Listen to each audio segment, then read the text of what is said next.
This is my passion. This is what I love to do.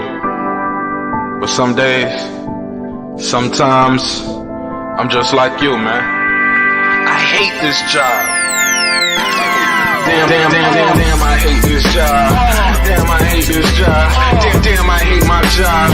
Damn, I hate this job. I'm just like you. Damn, I hate this job. Man, I hate this job. Man, I hate my job. From a good dream I wake, sun rays on my face, planning out my day, hoping this ain't the one that I catch a case. I feel so good, I feel so straight. My manager keep calling me saying, hurry up, you late. Hurry up, you lay off. Y'all, man, I hate this job. Man, I hate this job. Been trying to play it cool, but it's hard to play it off. I've been hanging on to this bullshit, cause my car still ain't paid off. I know I'm on my way up, my boy just got laid off, so y'all, man, I hate this job. Man, I hate this job. These hoes here so ratchet, these niggas here so sneaky. Y'all don't even really pay enough for y'all to only pay bi-weekly. I'm trying to double up my cash, take this job, shove it up your ass. Yo, man, I hate this job. Sometimes I wanna say, walk in and slap my boss. This shit is getting hard. Damn, I hate this job. Gotta make it out of this struggle, bruh. And I don't really mean to take it out on you. You just a customer, but damn, I hate this job. Damn, I hate my job. Damn, I hate this job. Damn, I hate my job. Damn, I hate this job. Damn, I hate this job. Damn, I hate my job. Damn, I hate this job. We're the reason why your stockholders always stay afloat. Yet I'm asking, are they hiring? Like everywhere I go, schedule will say 9, but I think it's fine if I clock in at 9:04. I work 40 hours a week plus overtime just to be broke. So y'all, man, I hate this job. Hate that I applied. So much has transpired since the day that I was high. Told me I could advance, but you were telling me lies. Gotta give your notice before I quit, but you don't say shit right before I'm fired. Damn, man, I hate this job. Sometimes I wanna say, walk in and slap my boss. This shit is getting hard. Damn, I hate this job. Gotta make it out of this struggle, bruh. And I don't really mean to take it out on you. You just a customer, but damn, I hate this job. Damn, I hate my job. Damn, I hate this job. Damn, I hate my job. Damn, I hate this job. Damn, I hate this job. Damn, I hate my job. Damn, I hate this job. You and your procedures, you and your protocol, you and your policies, none of that shit don't apply to me. You and your quotas, you and your standards, you and your 2 sick days a year. Y'all niggas bananas. Wonder why the postman's posted with hammers, going postal with Popo on camera. His wage got him enraged, stressed out, it's hard to maintain. He flips the middle, grabs his. He said, if you don't get the picture, I quit. You ain't shit, mother. Man, I hate this job. Sometimes I wanna say, walk in and slap my boss. This shit is getting hard. Damn, I hate this job. Gotta make it out of this struggle, bruh. And I don't really mean to take it out on you. You just a customer, but damn, I hate this job. Damn, I hate my job. Damn, I hate this job. Damn, I hate my job. Damn, I hate this job. Damn, I hate this job. Damn, I hate my job. Damn, I hate this job. Look, man, I hate this job. I put my pants on one leg at a time, just like you. I'm out here trying to take care of my family. Damn, I hate this job. It's not always glamorous, for real, but I do what I gotta do for me and mine, you know? Damn, I hate this job. Damn, I hate my job. Damn, I hate this job. Damn, I hate my job. Damn, I hate this job. Damn, I hate this job. Damn, I hate my job. Damn, I hate this job. Damn, I hate this job. Damn, I hate this job. Damn, I hate my job. Damn, I hate this job. I'm just like you, nigga. Damn, I hate this job. Man, I hate this job. Man, I hate my job.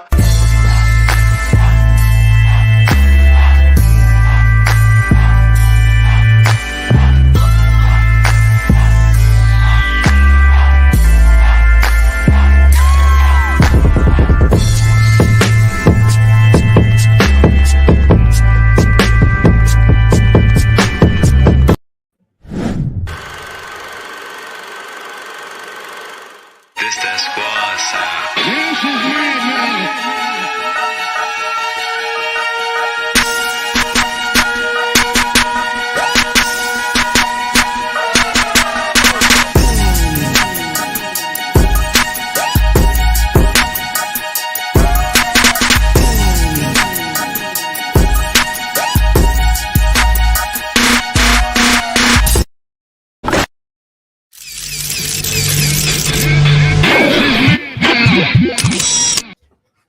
Yeah.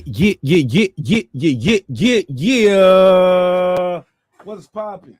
Let me get that music. In the background. How y'all feel out there? What's popping, man? What's happening? You're back in the lab with your man, Marq Nash. He is I am he. Another great episode of Breaking the Beats. You already know what we're going to do. We're going to break down business, entertainment, art, technology, sports, and pretty much anything else I or you feel like talking about, squeezing into those letters. You already know we had a crazy show. Let me get that volume right. Yeah. Had a crazy show on Wednesday. Lit, super lit. Oh man, it got a little crazy at one point, but you already know it's all love. It's all love. What the sound there? I don't hear nothing. There we go. Yeah, man, it was a little crazy on Wednesday. No disrespect to nobody. I hope everybody had a good time though, right? At the end of the day. Let me see who is here early. Regular guy, what up? How you feel? Regular guy, what up? Morris Brown, let's go. Good vibes only, salute. Tightest to tight, Nash, yeah, that's me. Naima Saunders, what up? That's the backup page right there whenever they try to strike your boy down. That's what we do the broadcast set over there, so make sure you sub the backup page too. That's me. Shout out to DB, what up, my G Palm Tree player, all the way from the west side.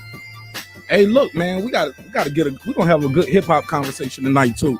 Man, that's crazy, man. We talk about boxing and it always turns into an argument sometimes, but ain't really a whole bunch going on in the boxing news unless y'all just want to talk about old stories and the same points. Wilder, Fury, Bud, Spence, Pacquiao. I did hear Jamal say he will come up to fight Caleb Plant. We'll talk about that at the end. Say that for the end of the show. Jalen, what up? What's popping, my G? What's good? Hell yeah, man. Y'all already know it's a hip-hop political sports show with a comedy twist. So we all gonna let the jokes off, let the jokes fly, and have a good time. Got my Dwayne Waynes on. Oh, I threw y'all off with that, right? Let me go make sure I got this link shared. Got a lot to talk about, a lot on the docket. We're gonna have a good time. This is a hip-hop conversation tonight. And I gotta ask a relationship question for y'all. All right, so everybody needs some love, right? So we gotta ask a little relationship talk. But first thing I had on the docket, yo. Now this is my fault. I did this wrong when I first made this list. This was supposed to be, the boxing section. What up? Kyle, I ain't see you in here. What's up, my brother? He said, can't do a show without the bucket. All right, I'll throw it on. Golly, man. I had to show off the little lining, that little weak ass lining. I told that damn barber, I said, don't put that damn spray on my face no more. If the hair ain't there, I ain't got no hair there. Don't put no damn spray paint lining on my face. That nigga put the spray paint on me, man. Cool brother, but yo, he wanted to put the spray paint, he held a little business card up, shook up a can of paint. Hey, look, and start going around my damn lineup with it. I'm like, man, get that damn spray paint off of my damn head. Nigga, if I ain't got the hairline, I ain't got it. God damn it. Barbers always hold up, bro. We gonna get you sharp today, player. Nigga, get that magic mark off of my face, man. Look, but yeah, I got the bucket right here. But I had to show the line up, man. Let y'all know I still got some hair. Some of these dudes, they be out here hatfishing, ain't got no hair, so they got to do it that way. But look, I messed up when I did this, right? It was supposed to be best one verse stories. Like the Slick Rick song is one verse. Children's story, one verse. Biggie, I got a story to tell, one verse. Brenda's Got a Baby, it's one long verse. Jay-Z got one called Meet the Parents, one long verse. But then somebody's like, nah, don't put people in the box like that. Just put it in the list. And I was like, shit, I already made the thumbnail, dog. So we can itsnay that if need be. But I definitely want to know, who do you guys think are some of the best hip-hop storytellers ever? I gotta know. Gotta know. Drop the link out there. Also, Patricia had requested a few weeks back. Shout out to the Queen P. She said, man, can we do some R&B? Can we mix it up a little bit? You just wanted to show y'all here and ball. You damn right. But y'all know we gotta stay on brand. Look, when you go to work, you gotta wear the shirt with the golden arches on it. When I'm at work, I gotta wear the red bucket hat. All right. So it is what it is. But yeah, man. So I definitely want to know, who do you guys think is the best storyteller in hip hop? Also, like I was saying, Queen P has suggested we do some R&B, and I was like, all right, well, I wanted y'all to put these groups in order, but then somebody was like, nah, man, we ain't got to just put them in order, because you missing Boyz II Men, you missing Silk, you missing New Edition. I'm like, damn, I ain't want to put the OGs up here with these guys, but these guys are OGs now. I get it. So we're going to have a little fun today. We're going to talk about that. Also, I got a relationship question for you guys. In 2021, could you do a long distance relationship? Can you do a long distance relationship in 2021? Some would say it's easier now than ever to have a serious long distance relationship, right? You got FaceTime, you got Google Voice, like you got Skype, you got a whole bunch of ways where you can see the person, you can communicate with them, things of that nature. So just curious. We're gonna have a little conversation. We're gonna talk about it. Somebody said Tupac. You talking about as the best storyteller ever, or like in this list right here? Because that Brenda Got a Baby is cold, bro. That Brenda's Got a Baby. Like I tell people, it's arguably one of the best stories ever told in rap. Ain't nobody did nothing like that since, even close to it. Ain't nothing even close to Brenda's Got a Baby. I ain't saying close as in skill. I'm talking about close as in the story, that type of story. Oh man, Nas got one. Nas got a couple stories. He got that one called I Gave You Power, where he does personification, where he raps like he's a gun. He does that personification thing again with Nate Sean, where he raps like he's a prison cell. Nas got that one called Undying Love, where he talks about finding out the girl is cheating on him when he comes back from Vegas. Yeah, man. That song is crazy because that's a murder-suicide. Remember that? Nas rapped about murder-suicide, and we just act like nothing happened. Good song. We was just like, hold up, Nas, did you just kill the bitch and kill yourself? Khalid said that man going through it. I think that was pre-Khalid though. That might have been before Khalid. So the link is out there. Gotta let me know.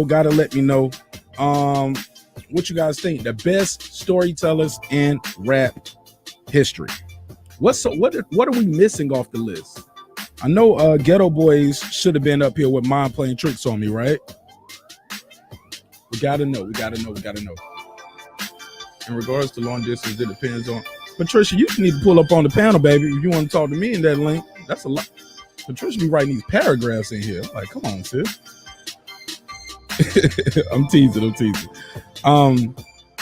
But in a major way, man, when I go back and I think about some of the best stories I heard in hip hop, Lottie Dottie is on it. Because can we consider Lottie Dottie? We like the party, we don't talk, like, because he tells a story, like, right? Ain't that a story? Can we call Lottie Dottie a story or no? No, I think Lottie Dottie's a story. But Slick Rick's children's story. When I tell y'all, I hold that record in such high regard because it's been sampled so many times. Yeah, man, the video was different. He was just innovative. She said, I'm in the long distance only because my boyfriend is in prison. No, I'm joking. She said, because my boyfriend is overseas. But does that count? Hell yeah, that count. He overseas. Yeah. Yeah, that count. You keeping it tight though, right? While you gone? You're not there being loose with the booty, are you now? He gonna know. You don't think he's gonna know? They always know. They always know, man. So you be careful out there, Naeem. Don't be out there giving away his cookies. The message, is that a story though, Asia man? I don't know if that would be a story, but I gotta think. Don't push me. I gotta remember some of the lyrics, Asia man. Threw me off for that one. That's a good one though. I think that Ghetto Boys Mind Playing Tricks on Me can be in there, even though each verse had a different story. That last verse, this year Halloween fell on the weekend. Me and Ghetto Boys went trick or treating. Oh my goodness, that is some of the best shit ever. Shout out to everybody who pulling up early though. I appreciate y'all being here, man. Like I said, I know shit got a little crazy on Wednesday, but y'all know I got love for y'all, and y'all know I got respect for y'all, and I know y'all respect each other. Sometimes things can go a little left, and that's okay, man. It's all right. As long as ain't nobody saying, hey, I'm gonna pull up to your house with the AK and rock a nigga snot box. We all right. We gonna be all right as long as we ain't doing that, right? So where was I at? So yeah, man, I'm thinking about some of the greatest storytellers I ever heard in rap. And we was trying to put these in order, but you ain't even gotta put these in order. You can rank these if you like, but you can also tell me, Nash, you forgot this person. You forgot this person. They should have been on the list. Because I dropped the ball with this one, man. Eminem should have been on this one over Nas. Because now, granted, Eminem got some good stories. I love Stan. Stan is another song, too, that's never been done before or after. Never seen anything like that. And you almost forget he got that extra verse when he finally... I got a crazy story. I remember when I first heard that album. I had heard the song 2 times. As soon as it got to the end, before it got to the end, I would start it over. And then finally, I just let it play, and I realized he actually had a verse replying back to the fan. And I was like, oh my God, this shit was so good. He got that song called Kim, where he talks about killing the girl. And some people don't like that content. I get it. But it was different. It was creative. Oh, Rewind. Oh my God. How did I forget that? Brandon, how did I forget Rewind? Oh my God. Yeah, Stalker fan. That's a Stan. Yeah, Stalker fan. Yo, Stan is what we call people now. You'll say, yo, you being a Stan for such and such, right? People will say that. Or with Nas, they'll say you got ether. So yeah, man, this is gonna be a good second childhood. I don't remember that story. I don't remember the story, second childhood. How I go. I gotta remember that story though. I know that Jay-Z Meet the Parents shit was cold, bro. He don't even get no credit for that. That had to be some of the fly shit I heard in a long time. Second childhood. Damn, I don't remember that. But that Nas Rewind, definitely. What was the J. Cole joint? Damn, I don't know the J. Cole song, man. He told a story up there? I don't know that story, yo. I do not know that one, man. They're going to kill me in the comments. They always want to kill me in the comments. They think I know, just because I can rap, I'm supposed to know all the hip hop. I don't, bro. I know my songs. But we also asking people, if you're just tuning in, we are asking, can you be in a long distance relationship in 2021? Would something like that even work now? I think so. I think in 2021 you can make a long distance relationship work off. I don't know how long it'll last. It can't be permanent.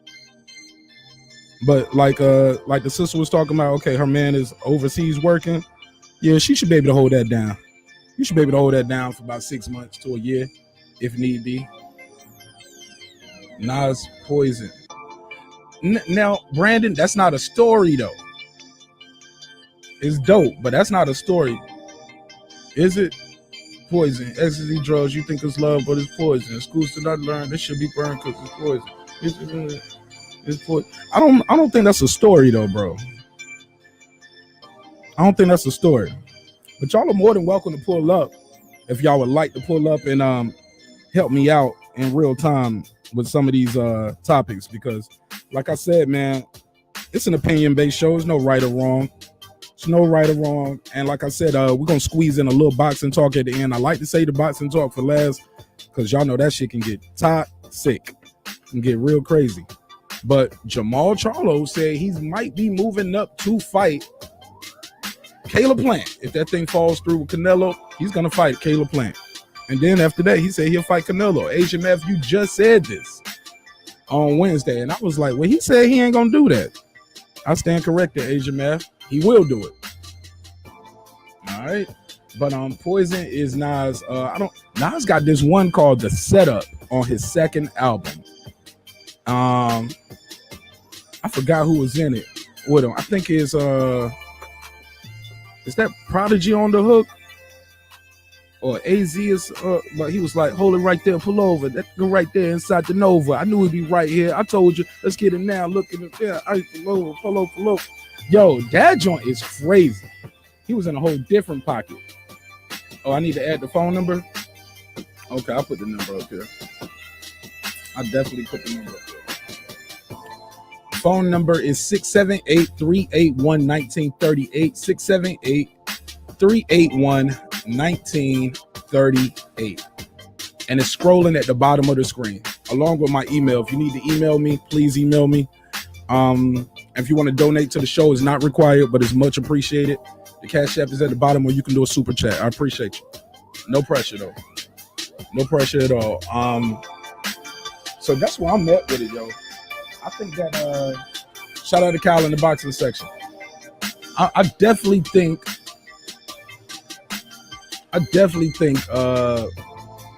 the guy who else, what's his name? Coogee, is it Coogee Rap had that story? Is it Coogee Rap? Oh, I had a brain freeze right there. Damn, man, what's that OG, man? It's an old school rapper, man. Had a good ass storyteller skills. West Coast dude. Come on, man. What's the dude on the West Coast you telling the stories? Somebody gonna tell me in a minute. He's an old school rapper on the West Coast, but he got dope storytelling. Anybody know? Go ahead, Mike. What's the West Coast rapper to be telling the stories, man? Man, which one, man? You got so many, man. How you doing today, Mark? I'm good, brother. How you? Oh, man, I'm all right, man. I'm blessed, man. I'll take it. You sound low or away from the mic a little bit. Oh, yeah, man. I was there just you go. right That's here, better. man. You know, I'm good. I'm blessed. Too short. Sugar free too. Yeah, sugar free. I think it was sugar free, but too short is one. Damn, Ice Cube is definitely a good one. But go ahead, bro. Talk to me. We got a couple topics on the docket. All right, yeah, man. Like I know Ice Cube. I know I put that on the IG because Ice Cube. You low, bro. You sound away from the. Hey, bro, dog. You sound away from the phone or the computer or whatever. It's like you're away from it. I'm right here, but that's better right now. I don't know what you changed, but that sound better. Go ahead. Yeah. But yeah, man, like Ice Cube got classics. Today Was a Good Day is a storytelling song.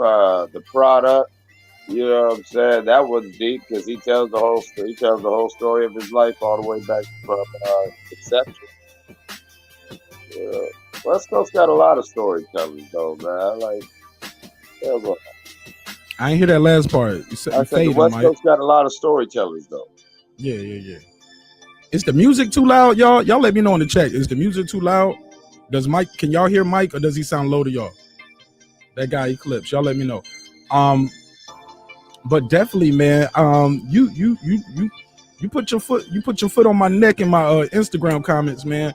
You were shooting them out there left and right with these names, and I was like, damn, I forgot him. You want to tell the people who are listening what order did you have these in?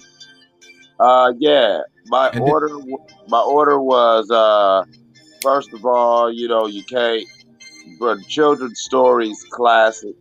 Not only is it something that's still hot to this day, the storytelling that Slick Rick used on that song, marvelous. I mean, that's marvelous. You can't even compare that So let's start with children's story.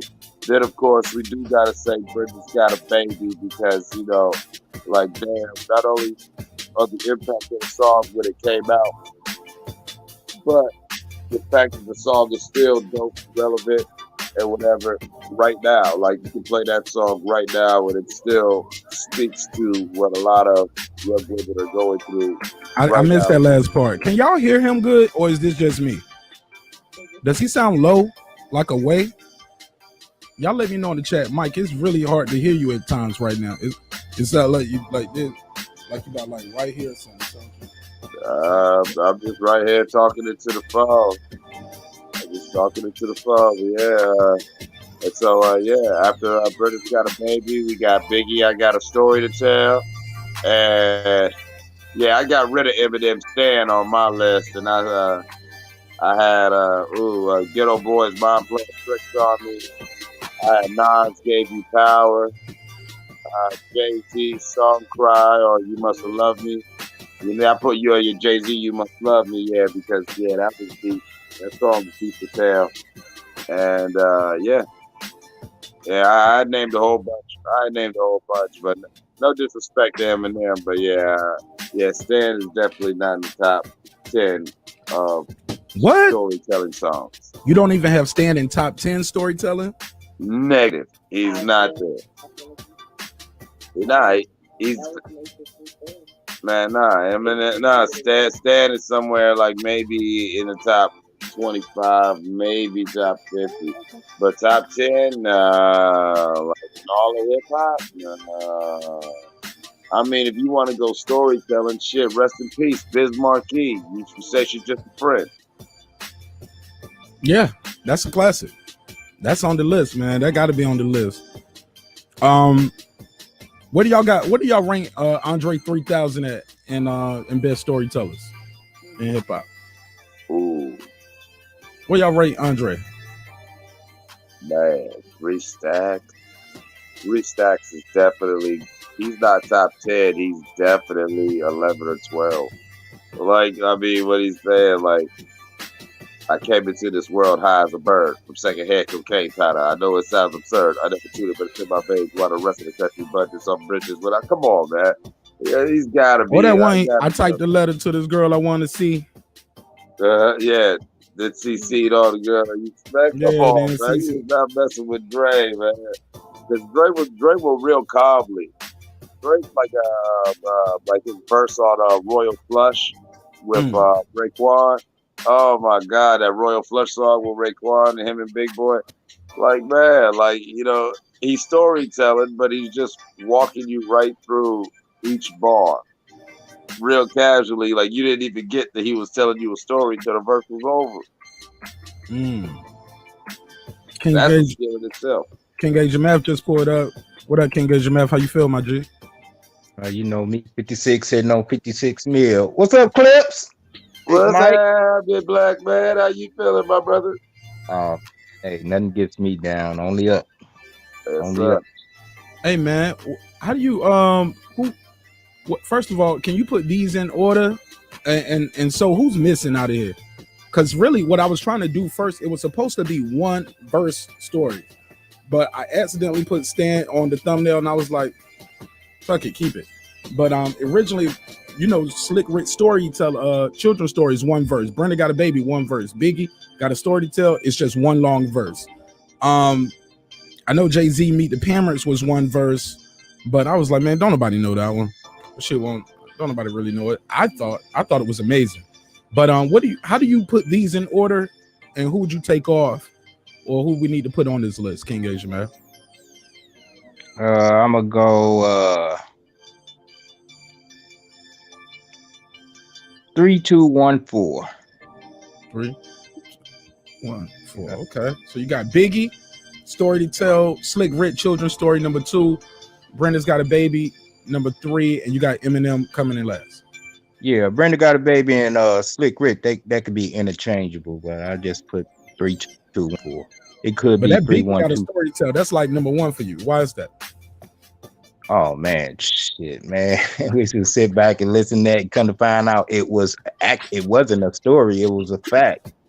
Yeah, and it got confirmed. Rest in peace to Daggers. I hate when that happened. His name just flew through my head. Played Anthony Mason. Anthony Mason. You go. It got confirmed after he had passed away, and I guess that was just to protect his identity while who told he was that, alive. right? That was Fat Joe that told the story, right? Yeah. Well, he told it, but it's other sources that confirmed that actually went down, like that. The female even spoke on it. Right. But, Really? Yeah. When he died, even Anthony Mason, his friends, and some of his family, like it all came out. Like King Angel Math saying, like it was like the weeks after Anthony Mason's death, you had a lot of family and friends talking about. Yeah, a lot of people don't know that was Anthony Mason. Biggie was talking about, and it was some things where, like, if you was from New York or if you was from that circle, you knew it was Anthony Mason. But Big intentionally, like King Angel Math saying, kept his name out of it to keep it some New York shit, and it's just a story to tell. But when he died, all the details came out to where it was like, oh, damn, no, that wasn't just some shit he was just rhyming. No, that was some shit he really did. All right. So so he actually did the little robbery part too? Yeah. Oh my God. That nigga came to me like a song I wrote, told to give me a scarf, pillowcase, and rope, got dressed, quit, tied the scarf around my face, yoked the bitch up, tagged the mouth with the pillowcase. Yeah. All of that happened. And he said, and Anthony Mason started pulling mad cheese out the floor. Yep. Well, like, salute to Anthony Mason because don't shoot my ass, please. Yeah, because I mean, it take. I mean, I'm saying salute for real. Just me. I don't know if I could have withstood that. Like, dog, she had to die. Somebody had to die. But salute to that cat. May rest in peace, absolutely. Man. And, you know, I feel like he's not less of a man to have went through that. You know, because really, you know, you just got to pick your women more wisely. You know, these chicks out here wilding. You know, they can get you set up like that. But for him to just say, you know what, this cat got that off, cool. I got more. Nothing. I think Big probably went back and made amends with him in some kind of regard. I doubt it. You said you doubt it. Man, Big from Brooklyn, man. Come on, man. Brooklyn keep on taking it. You know what I'm saying? He got the cakes, then got his cheese. You feel what I'm saying? Big was all in his fridge, man. He got the cakes, got his cheese, probably drinking Kool-Aid right out the container. You already know. On that same album, too, Biggie got this story where he says,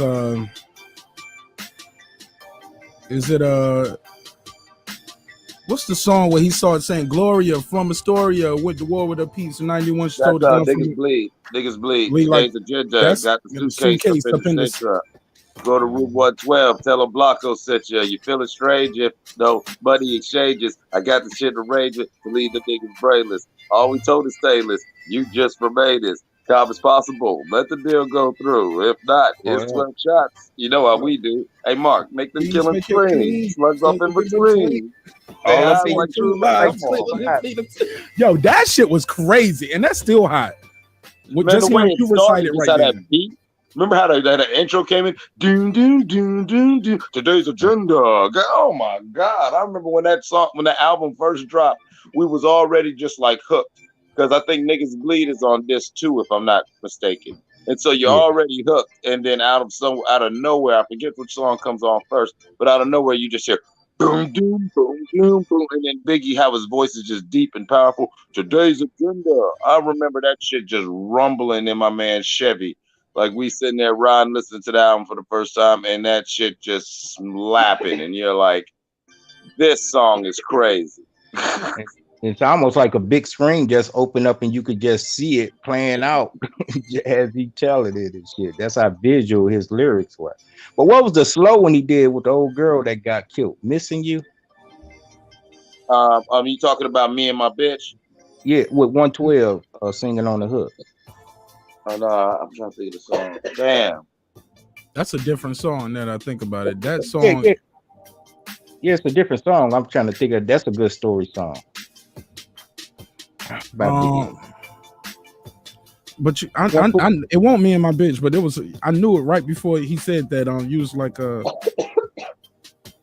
It's on that album. Yeah, he said his girl got shot up with a 4.4 or something.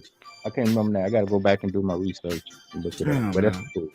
The one is it's not a, you can't consider it a ballad, but it was one that's very few slow songs that he did. And it's I'm missing you. 112 singing, ooh, I'm missing you. Tell me how to, I do. Yeah, I forgot about that one. Sky's the Limit is a story. No, yeah, show Sky's the Limit. Oh, I got one for you. Hey, remember Lost Boys, Renee? Oh, the ghetto love is the love that we live by. Day by day, I wonder why my shorty had to die. I reminisce about my ghetto princess every day. Give it up for my shorty. Oh, man. Yeah, that's up there. What's up, Kyle? What's going on, fellas? Man, we over here having a little hip hop talk, man. Yeah, I'm listening in. Kyle, what up, big guy? What's going on, Big Mike? Man, where you been at, man? Ain't seen you in years. Man, I've been working, man. You know what I'm saying? Just been work, grind, hustle, man. I got jokes, man. I got jokes. Mark said somebody got you when I was gone, man. Somebody got you. Y'all was getting attacked. Y'all was getting attacked by the goddamn boogeyman. Said it was you. You the only one who ain't been around. Everybody else been around. Nah. I'm petty, but I ain't that petty. I ain't gonna do you like that. Ain't no baby oil on this gangster. I'm trying to say right now. Yeah, that shit was crazy. That shit's out of control, man. Hey, look, yo, that girl Eve got that Love Is Blind story too. Somebody that texted me earlier and said, "Hey, y'all talking about storytellers? You got to put Eve Love Is Blind up there. That's a good story." Oh yeah, never been done before. They ain't been done since neither. The greatest storyteller of all time, man, is Tupac Shakur. Man, Brenda Got a Baby. I don't know if that's the greatest of all time, but that definitely is a classic, Kyle. No. I'm not saying no. I said he's the best storyteller of all time. Not that was the best story of all time. I don't know if he's the best of all time. I mean, come on now. We got Uncle Brad Jordan, who's still alive, he greets his father with his hands wide. Rehabilitated slice. Glad to be the man's child. The world is different since he's seen it last. Had a trip in 7 years, and he's happy to be free at last. Come on, man. You better stop, on that man. shit. Scarface got that one. He had the best verse. He outshined Jay-Z, I think, on that one. On that one song, he was like, "Can't Be Life." Yeah, like, as I walk into the studio to do this with Jig, get a home call from one of my niggas. His homeboy Rick, he just lost one of his kids. When I heard that, I broke into tears. You want to hear something, Mark? Crazy? The nigga he's talking about who lost his kid, that's a nigga from Youngstown, Ohio, named Bugs. He's the older cat. Cool. Bugs is cool with Jay Prince. Bugs is the reason why you always see rap a lot and a lot of Houston cats in my city a lot. You know, Bugs is real cool with them cats. And yes, Bugs knew all of them since the 80s. And he lost his son. Yeah. A year before that song dropped, Bugs had lost his kid, and I just never remember because you know everybody was kind of like nervous because Bugs had kind of calmed down, and then everyone was like, "Man, what's gonna happen now that his kid died?" Because we thought this dude was just about to be back out here like a monster, and so I'll just never forget that. Everybody was like, "Damn, what's going on?" First of all, we were sad because he lost his kid, but we know how he is, and we like, "Man, is he about to get back out here?" Thank God he didn't get back out here too crazy. And he was like quiet to where everybody was like, whatever. Then the song dropped and we hear Scarface talking about it. And it was like, damn, like, you know, I remember on some Youngstown stuff, it just felt good for Scarface to even just mention Bugs' situation because it was crazy. Shout out to IB. He said, y'all hit that like button respectfully. Yeah, salute IB. Long time no hear from. Yeah, man, but what about Dear Mama though? Dear Mama, come on, man. Yeah, Dear Mama's a hell of a story. It's up there. It got to be on the list. Is Dear Mama better than Brenda's Got a Baby though? Man, he got some joints, man. No. I'm asking for love. I mean, that's my favorite one. I don't count that as a story though. Go back and listen to it. Yeah. I mean, this goes up. Got any good ones for y'all? The best song, his best one was when he was rapping about his partner. Which one? We was both two niggas of the same kind. I ain't mad to at holler you. at a hoochie with the Yeah, same line. that You was just a little definitely. younger, but you still roll, nigga. Man, come on, quit horsing around. Tupac I was remember Tupac after was that school nigga. we bombed on the first motherfucker with the wrong shit on. Is it better than Brenda's Got a Baby though? I think so. I think so. I ain't mad at you. Come on, man. Yeah, I love it. I love it. But man. like, here's the thing: everybody got a dead homeboy song. You know what I'm saying? Everybody got a song about their mama. I think. Well, yeah, everybody ain't got no that. Brenda's Got a Baby, bro. Right, I get you on that, and I will see that point 100% to you, Mark. As rappers ourselves and everything like that, like, you know, I mean, they're great songs, but you're 100% right, and that is a great criteria to judge it. We all got songs for the dead. We all got, you know, mama songs. Hell, I got a terrible relationship with my mom, and I got several "I Love You, Mom" songs. You feel what I'm saying? It's almost like a rapper must. So you're 100% right, and we should add that. We should keep that in mind when we're doing our list. Like, is it a storytelling song that like everybody has one of these type of stories? And we forgot about Wale as well. Yeah, Wale's good. Wale is one of the best storytellers of today's time. Good story.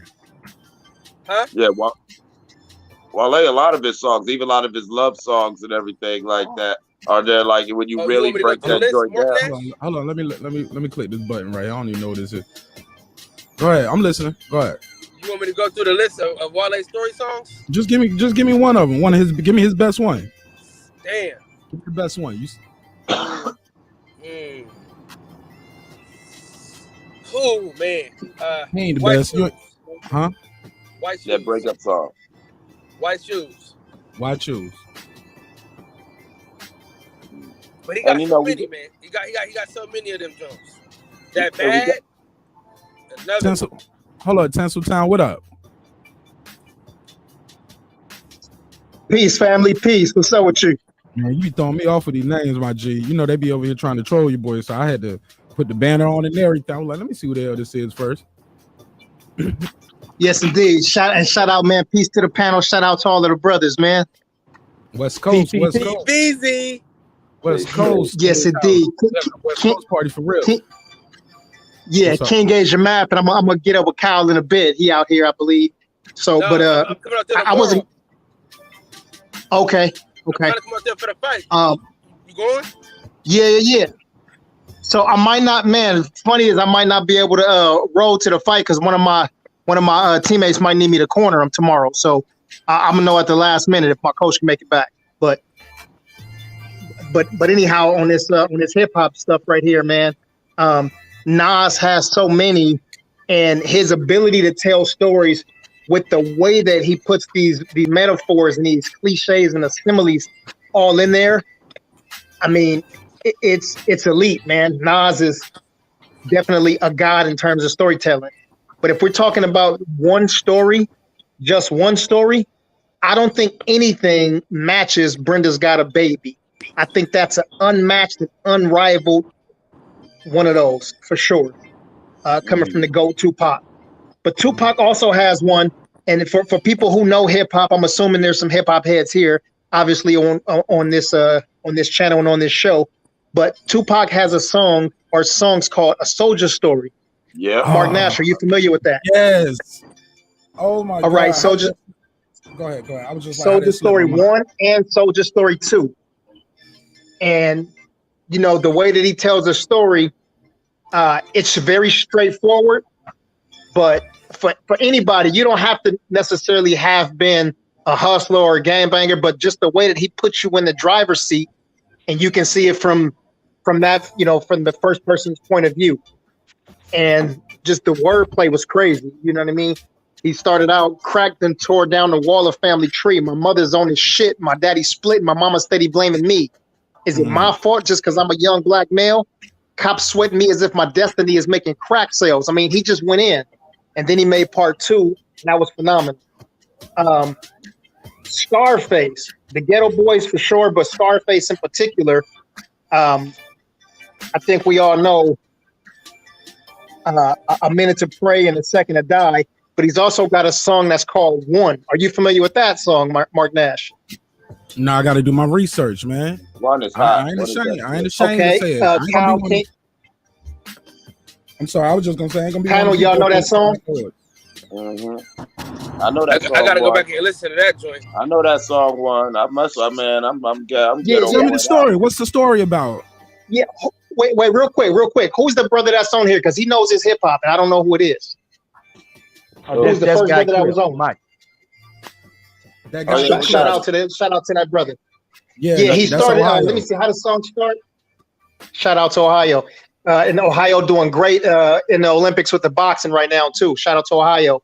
Oh, and, man, thanks for giving us LeBron. I'm so you brought it up. You brought it up, man. I'm so hyped. You know, Ohio, we do our thing in the ring, but it's great when we represent the country.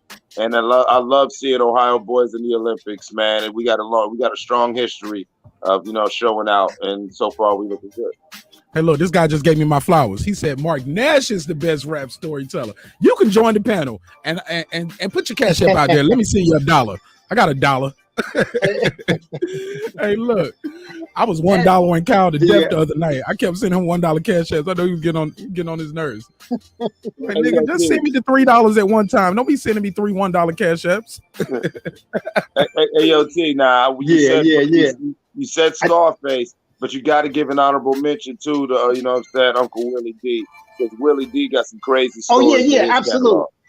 Okay, let me ask y'all. Yeah, absolutely. Alcohol is a story song. Who wrote? It's a story song.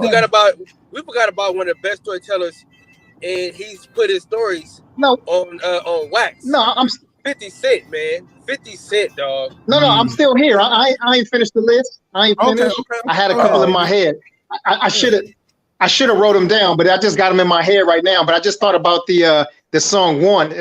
Face started out. He said, "Sitting at the stoplight, peeping at hoes, checking out this bitch in the black jabos. Windows rolled up tight, top was closed. One swish of sweet smoke out my nose. Opened the door." Yeah, that song right there. That's you got to check it out though. And with his H-Town accent and his ability and his unique voice. That song one. It's fire. But Kendrick Lamar. Oh yeah. Before Kendrick's great, but before you leave Texas, we do got UGK, Pocket Full of Stones, Storyteller. Oh yeah. That's a fact. Yeah, that's definitely a fact. I got my first key from my baby mama brother. What? I gotta go back and listen to it. To me, that just sounds like a nigga just talking about selling dope and shit like that. I gotta hear the story, like don't still sell good. One of you guys said something about the Ghetto Boys. Who wrote Bushwick Bill's verse for Mind Playing Tricks? Was that Scarface or Willie D? This year Halloween fell on a week. That was Willie D? Willie, yeah, Willie D, man, he go crazy. Yeah, but that's actually part of the reason why Willie. That was the best shit ever to me as a kid. That was the first. I knew that verse by heart. That was the best shit ever. Hell yeah. Shit. As a matter of fact, one of the best storytellers only really has maybe 3 or 4 raps actually recorded and out, because people don't look at him as a rapper. They look at him as a businessman, a gangster, and just everything. You know what I'm saying? But Jay Prince's verse on "Damn It Feels Good to Be a Gangster." Who? Ooh. The Ghetto Boy song, "Damn It Feels Good to Be a Gangster." Sweet That's Jay verse? Prince who raps that first verse. People forget. That's one of the only times you hear Jay Prince rap. Because remember, even a lot of Scarface verses on the low, Jay Prince wrote. Because remember, Jay Prince always said, "I'm never not a rapper." But Jay Prince always said, like, yeah, I got flow. And if you play that song, the first verse, that's Jay Prince rap. That whole story about going up to the bed and all like that, and that's Jay Prince. It's true. I got this boy's a musicopedia, boy. He a hip hopopedia right now. Oh, my boy. You talking hip hop, man? Come on, man. He's an artist too, though, man. He got some bars. Hold on. I got some more in my head, y'all. Y'all know I'm young, but I got an old man's brain. I forget. Let me get this other one off right here. We know Kendrick, man. I think it goes without saying. Nobody can flip words the way that Kendrick does. Not nobody right now. Like in their prime, I think J. Cole does a great job of telling his stories, but nobody can flip these words and do this lyrical acrobatics the way that Kendrick does. This shit is unmatched right now. I gotta disagree with you, DB. And we're on the this. Oh yeah, we're on the lot. you can. Wale, I know. Wale is easy the best storyteller. Easy. I mean, it's not even The close. best? Y'all better go listen to some Wale songs, man. But TBS, name something that are top way back buddy. with I'm gonna need you to be in the cup. Say it again, Asian man. I was asking them to name something that tops way back when with Kendrick, T.I., and B.O.B. Matrimony for sure. Matrimony. I mean, we could. That's not a story. That's a love song. He ain't telling no story. Go back. You need to go back and listen to it, bro. You ain't listen to it if you're saying that. I'm gonna pull the lyrics up. Yeah, put the lyrics up. Then you could do the breakup song. Another. That's another one. So what is the story of Matrimony about, then, Kyle? We got White Shoes. Okay. You got Bad. That's not a story, bro. You don't listen to it. If you don't know that's the story, then you ain't what is the story about? What's the beginning, middle, and end? He's talking about a female that can't commit. I mean, does he tell where he met her? Yeah. Like, is he telling where he met her and what's going? Like DMX, how's it going down? Yeah, that's a love song, but it's also a story. He's saying a name. Chick named Tanika. He talking about where he met her at. Talk about she got kids. He talk about the boyfriend. You know what I'm saying? Talks about like that song has the beginning, middle, and end. How he met the girl, what's going on with him, and how they move on. That's what I'm talking about when I say story. Not just, hey, I'm talking about a chick and it's a good record. Like, do you get what I'm saying when I say that? As far as that comparison? I mean, if they say all the things that we did back then with T.I. and Kendrick, we could definitely go breakup song. Now each person told a story on that. Now that's perfect. That's perfect. But I'm reading these Wale lyrics. I'll admit it. I'll be pathetic. I'm in my late 20s. Like, okay, and I never been to a wedding. Okay, he's talking about feeling empty. He's talking about. I read the word "I" a lot. I'm selfish, and I need you to myself. Because I failed to see you both cry. Yeah, he's talking to a girl. Yeah, this sounds like a love letter. This might be on one of the best rap songs ever, but this isn't the. I don't know. Let me go to the second verse. So what? LL Cool J's "I Need Love" be a storyteller? No, that's a ballad. Yeah, that might be. I can get that a story. It's a good love song, not a story. That's more like Mark saying about Wale. Like, yeah, that's more like that's a different. Yeah. You know, whenever I say somebody from LA, everybody always want to, you know what I'm saying, they want to throw something else on top of it. So let me finish this for my young old brain. Missed out these ones that I got in my head real quick. But yeah, shout out to Wale. I saw him in a mall 2 different days, 2 days in a row. I saw him on a Saturday, saw him on a Sunday. First day looked like he was scared. Second day looked like his shit didn't stink. So fuck Wale. But back on this good stuff right here. DMX had a song called Damien, and he did the song 3 times. Damien 1, 2, and 3, and he told a story basically narrating, his good versus his evil side, right? And I think those are 3 really good ones. He also had a song called ATF. It was really short, but if y'all know the DMX catalog, yeah. But if you know DMX catalog, you know those are some fire songs.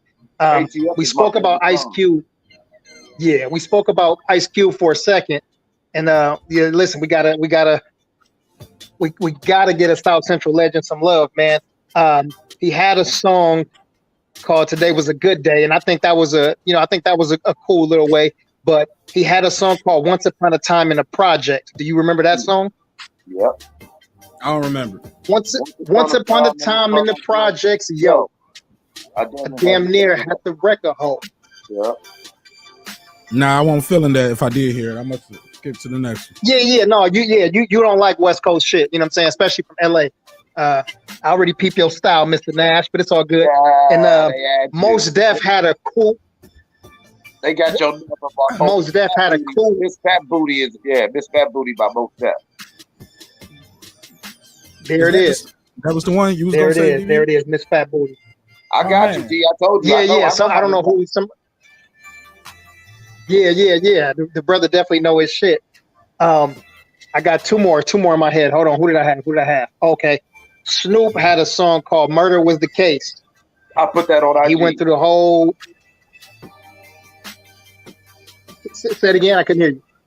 Oh, I put that on Marq's IG when he first put the topic up. That was the one I forgot, Marq. Yeah, Murder Was the Case. That's a classic. That's a Storyteller the story. He got shot. He was in the hospital. He beats the devil. He sells his soul. He blows up. He's in the music. You feel what I'm saying? And the song ends with him realizing he sold his soul to the devil because he's now rich and successful. Right. Exactly.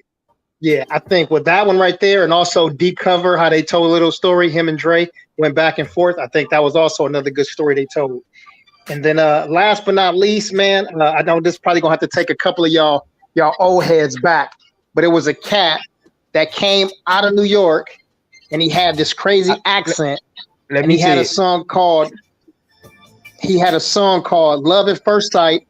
He had another song called Delancey Street. And he had a song that was remade by Snoop, and it was called Cinderfella. And this great storyteller goes by the name of Dana Dane. Dana Dane, night. Don't say Ice. Yeah. I thought you were gonna say Ice. DB, man, you on fire tonight, boy. You on fire tonight. Yeah, he on his shit. Hey, first, let me get in real quick. Honorable mention: Black Thought, countless songs, but especially Things Fall Apart. You know what I'm saying? That was a love storyteller. Common, I used to love her. Storytelling, the song I used to love her. You know what I'm saying? He's telling a story about how he fell in love with a girl. Of course, it's a metaphor for hip hop, how he fell in love with a girl and it fell off. And stuff. You know what I'm saying? We got so many, man. I know. I'm refugee. I'm a refugee style for a minute. You know what I'm saying? I love the West Coast. I don't know about what Marq's talking about, but I love it. Hey, and another right on. To a good West Coast storyteller, Ice-T. 6 in the morning, police at my door. Fresh tragedies across the bathroom floor. That was a class. That is a class. Yeah, 6 in the morning. 6 in the morning. That colors fucked my life up. But 6 in the morning is definitely a story. Jordan Lucas, I Am Not Racist. Great. Very good. High five. I don't know you, but you are invited to the cookout. That was a good one. You pulled that one off. That is up there. What song though? Cam, what song by E40 and what song by Mac Dre? Give me the song. The story, the best story. DJ. Go ahead. I got what? DJ Quick. It's Just Like Compton. That's I don't know that one. Yeah, that's the story. I respect it. I'm gonna tell y'all a story. I was living in Phoenix, Arizona, and DJ Quick did a concert, and everyone knows what set he reps, and basically, crowd in that whole environment was the other side of the color spectrum. So when he was on stage throwing up all that Calvin Klein and throwing up his set, people didn't take the picture, didn't like it, and somebody slid on stage and slid my boy before security could get to him. And we respected DJ Quick though, because instead of fronting like, oh, that never happened, like a lot of rappers do when they go out of town and get beat up. His next album, he drops his first single talking about it Just Like Compton, talking about being a rapper, going out, popping all this LA gang shit, realizing that there's gangs in Denver, there's gangs in Arizona, there's gangs in St. Louis, there's gangs in Cincinnati. And you know what I'm saying? And I'll never think that's wrong. That was his dope storytelling. And when he mentioned the shit that I had seen as a kid with my own eyes at the show, I was like, yo, he's one of the real dudes. He's not lying. That actually did happen. Exactly. And it happened in St. Louis too. And in the video, he shows it from St. Louis. I forget the name of the club. Yeah, exactly. He kept it all the way real. Like, nah, man. Kept it all the way real. Yeah. I was out here thinking I'm from Compton and I'm the realest thing smoking. But yeah, I was out in these cities and yeah, niggas gang bang too. Hey, Warren G, can we push regulators? Can we count that as a story? Yeah. We gonna count that one? We cool with that? Because I love that. What about MC8 Straight Up Menace? Would that count? Oh, definitely. Oh, see, I wanted the West Coast brothers to say something because they said they said Marq Nash ain't got no love for the West Coast. Marq Nash ain't got no love for the West Coast. But fuck you. No, nigga, I got love for the West Coast, man. Snoop was like, well, let it be known then. We know where the fuck we at. Yo, that shit was the hardest shit ever, yo. Hey, Snoop's still the realest nigga, and he's still the realest nigga. Snoop Dogg and Andre 3000 for that same damn Source Award when they said out when Outkast won and everybody's booing, and Andre looks up and says, "Yeah, oh yeah, well the South got something to say." Right, nigga, we won. People forget Outkast got booed at the awards, but I think that are we gonna count that? We gonna count Regulators? That's a story, right? Are we gonna count? We gonna count? What was the joint? Straight Up Menace. Is that a story, or is that just once upon a time? That means it's a story. He said Straight Up Menace. He started off with Once Upon a Time. Oh, Regulate. Once upon a time. Well, he said Once Upon a Time in the LD. How you say it? I forgot how to start off. I ain't good with that. I remember my raps though. Man, I got it, man. I got y'all. First of all, Regulator starts. It was a clear black night. There we go. It's a story. It's a story. You feel what I'm saying? And a Straight Up Menace is a fucked up childhood is by the way I am. It's got me in the state where I don't give a damn. Oh my God, his style was so good. See me though. I guess I'll be another victim of the ghetto. Ain't no escape, man. First of all, MCA Straight Up Menace. That shit that told so many people stories. I know we mentioned Nas, but I think I gave you power on the IG. But let's not forget the time when Nas told a story backwards. Say that again. You sound like you was breaking up, bro. The time that Nas told a story backwards. Oh, rewind. Yeah, they was the girls were talking about it in the chat earlier today. Man, that shit. I never heard nobody do that. That was crazy. That was crazy. Just the fact to think of that concept and then to pull it off the way he did, and then even how the production, where on certain parts the beats going in reverse and everything, right on time with his story. How he's even speaking backwards at different times. I'm doing his rap. Like, man, come on, man. That shit was ill. That shit was ill as hell. We got to go up north, though, man. We got to get north of the Midwest, man, because, you know, we got the Storytellers up to this, man. I don't, you know, y'all ain't getting no love. I heard all this downtown, I heard all this East Coast, I heard all this West Coast action. We ain't getting no action, though, up north, man. Come on, y'all guys don't listening on music north. Let me find out. Well, they got Eminem on the list. No, don't do it. Yes, though. Shout out to Marshall, man. Shout out to Marshall. He's definitely holding it down for white people in the entire Midwest. Well, I would say Royce 5'9" probably got some honorable mentions. I can't think of none right off the top. That's I'll give you a song right now. And he got a video for it. It's called Tabernacle. Ooh, yeah. It's off that album called Book of Ryan, and he talks about when the same night he was on his way to do a show. It was like one of his first paid shows, and he was like not gonna go, but because he was like his girl might be going into labor. He goes to the show, and that was the night he met his his manager introduced him to Eminem. So he met Eminem that night for the first time. He leaves the show, rips it down, goes to the hospital, and the door opens up, and his mama he see his mama at the hospital. Like, what are you doing here? His grandma is in the hospital about to die, and the baby is upstairs about to get born. And his mama's like, baby, just go on upstairs. Go. You need to go there and be with her having your baby. So he goes up there. The baby's born. Comes back down. His grandmother's dead. And he met Eminem that night. And he tells this story, and his son is playing him in the video. Shit is fire. Tabernacle, yeah. So Royce is a hell of a storyteller on that. That was deep as hell. Okay, so we got Roy. Big L the Heist. A very specific song, but I've gotta say Twister. I'm trying to think of specific Storyteller songs because he had so many. I know he had at least 2 on Adrenaline Rush. I think on the Adrenaline Rush, it start off with a story, don't it? The Adrenaline Rush is a story. The whole thing is a story of that summer in Chicago. It starts off with him and his cousin doing some shit. Then you broke up, right? You faded away right there. I said then by track 3, they kill his cousin or whatever. Then by the middle of the album, that's when they catch the guys who kill his cousin. And then by the end, running to Chicago, looking out for the ops. because now he's in the shits. You know, he doesn't put in some work. Well, I wanted to mention Bone Thugs Crossroads, but I didn't know how the panel will take to that. I'll accept it. I'm veto on that. Love the song, love the story. You don't miss your Uncle Charles, y'all? I was just about to say, man. Look, miss my Uncle Greg, y'all.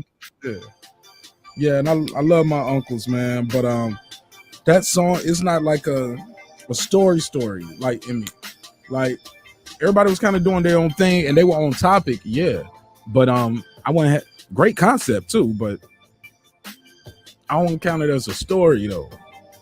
I would. Yo, a lot of people like that Meek Mill Tony, that Tony Story series. A lot of people like it. I'm not the biggest Meek Mill fan. I'm sorry, y'all. I can't do a whole album. I'm sorry. I love Meek. Not a big fan. I really do love Meek, but I'll be honest. He got good energy, but bars though, his bars don't be like, oh man, he said some shit right there. I never felt like that. I just like his energy and his delivery. I saw somebody mention Big L, rest in peace to the God. And since we go do, we saying rest in peace. We might as well, since we're keeping it up north. Let's go rest in peace to grandson, man. King Von, all he did was tell stories. Yeah, some people had King Von earlier. They were shouting him out on one of his stories. Some people got Lupe on that list. I heard people talking about Immortal Technique and Lupe. I'm gonna tell you a guy honorable mention. And this is honorable mention. I'm probably the only one on the panel, on the chat, who gonna watch the playback or anything who knows this guy. Damn, that sounds like a diss now, don't it? Fuck. But look, his name is Sha Stimuli. S-H-A Stimuli. S-T-I-M-U-L-I. His brother used to be one of the hitmen for Biggie and Puffy, right? This dude has a song called, he has two songs that I love. One is called Bucket List. And he's telling the story like he's about to die and he's getting things off his bucket list. The other one is Today Was a Good Day, and he tells a story about a guy that he sees at work all the time in a wheelchair, and he was like you always happy as hell. He was like, no, I'm happy as heaven, with a story to tell. Say me and my girl was beefing, I didn't know that she was, but he tells the story about how the guy got in an accident, lost his legs, the girl died, but the baby was born. Some incredible shit, man. Let me grab this charger real quick. Y'all go ahead. Yeah, man. Man, let's see. Who got some other great stories out there in life, man? Who just really just brought you all the way in? Well, I was trying to keep it. Go ahead. I was trying to keep it, Midwest and up north, thinking of some good, honorable mentions to represent our region. Right. No, I was about to say Dipset. What was that song? Get It in Ohio, but no, that wouldn't qualify. That won't qualify, but we and that was a song he had to do on some DJ Quick. Just like Compton, because Cam, he still be in Columbus, tough to where it's like, like y'all be out here a little too strong, and I know y'all New York cats, but you gotta say something about all this time you've been up in here in Ohio and all this good. You just paying homage. Yeah, you got to, like, come on, like, after a while, remember when Too Short was on his I'm from Atlanta kick, not even trying to diss Oakland, but it was like, listen, I'm down here just too much to even front. Like, I ain't with the shits, like, just stop it. Like, No Vaseline, that's more of a diss than No Vaseline's more of a diss than a story, but he is telling a story, I guess. Yeah, I don't got that on my story list. No, that's a diss record. Is it top 5, top 10? Where y'all rank that in all-time diss records? Top is definitely, I think, maybe top 10 diss records, and I'm only saying that because the wave of drill music in the past 10-15 years, whether you like drill music or not, there have been a couple slappers that That was a diss song. That was every bit of diss song because you know what he was saying, but let's not act like that song wasn't hard. So you hold on. So where you got it ranked at, Mike? I said it's in the top 10.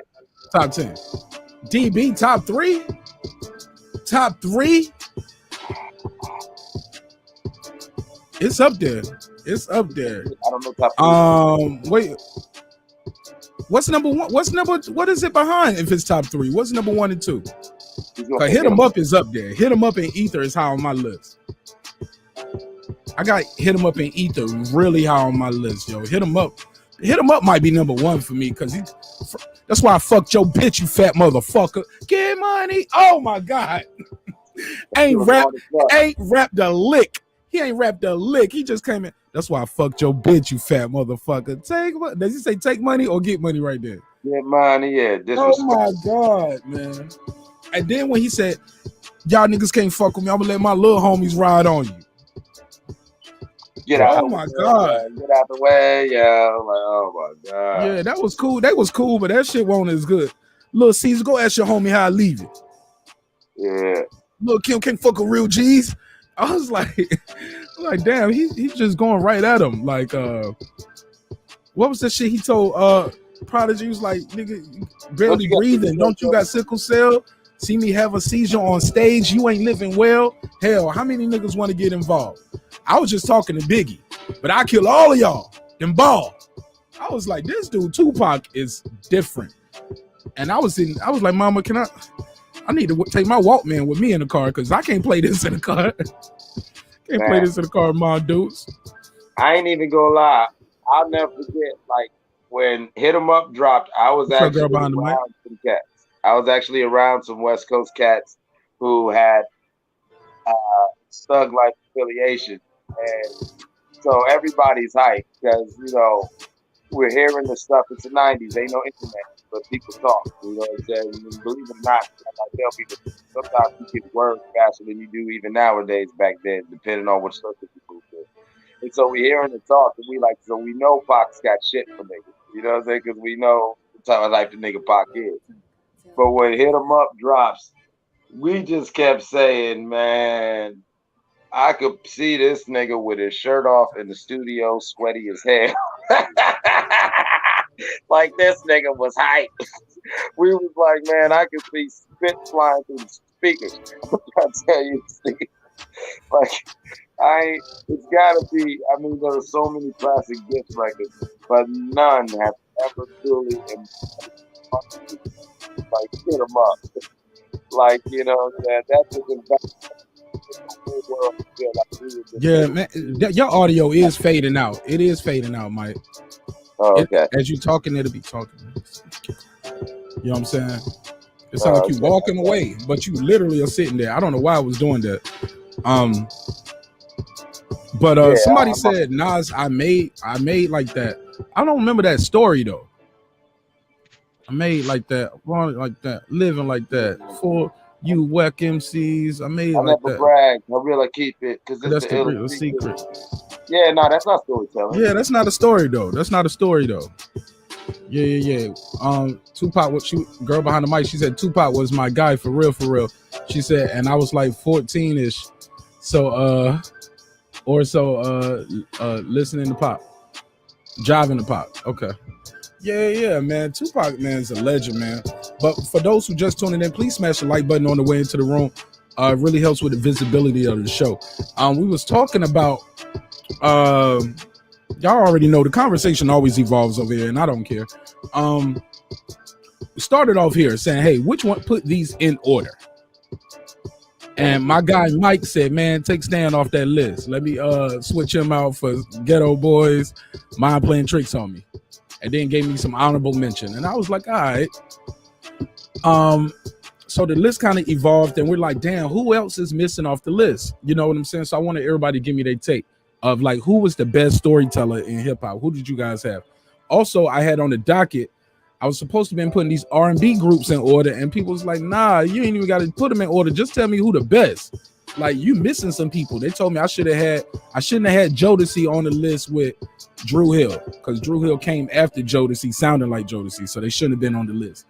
I thought Drew Hill had their own style. Yes, Cisco voice was reminiscent of KC, but I thought they had their own style. But yeah, man, it's some dope ass R&B groups out there that I keep forgetting.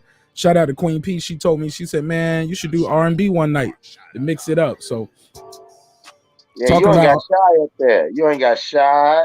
You ain't got no damn Blackstreet. Only can put 4. Man, why you got Drew Hill though? Hello. Yeah, what's up? Hey, the kids still work? Okay. Use Mike. Yeah, that was Asian math people. Yeah. But yeah, man, it's a lot of R&B that we missing though. Anybody y'all want to roll those off in the chat? I'd love to see that too. Who do y'all have as like the order of R&B? Where did y'all put Drew Hill, Jagged Edge, 112? Are they up there with Boyz II Men, New Edition? I don't think they're above them, but I think they up there. I don't think Shy is over these 4 groups. I don't think Silk is over these 4 groups. Man, the only thing that could compete with Jodeci as a male R&B group in the I can't hear you. You know what I'm saying? Yeah, the only thing that can compete with Jodeci would have to be Boyz II Men as far as the 90s male groups. And then you got to give the honorable mention to New Edition, because New Edition, you know, with the 4 both of them, actually they're probably modern boy band. Them and Menudo, actually, when you really think about it. They faded out, Mike, while you was talking again. I said, you know, New Edition was probably the first modern boy band outside of the Spanish Kids Menudo, you know, really transitioning people from like the Beatles style band to, you know, you got these guys who are more Let me see if I can turn your mic up. Hey, click where it say mic and turn your mic volume up. Click on edit mic settings, and you should see your mic volume. Turn that up. I'm looking right here, look like it's halfway. See if you can turn it up some more. Yeah, man, but let me see. Or in the audio? Yeah, it should see camera and mic settings. Yeah. And hit that edit button and turn that up.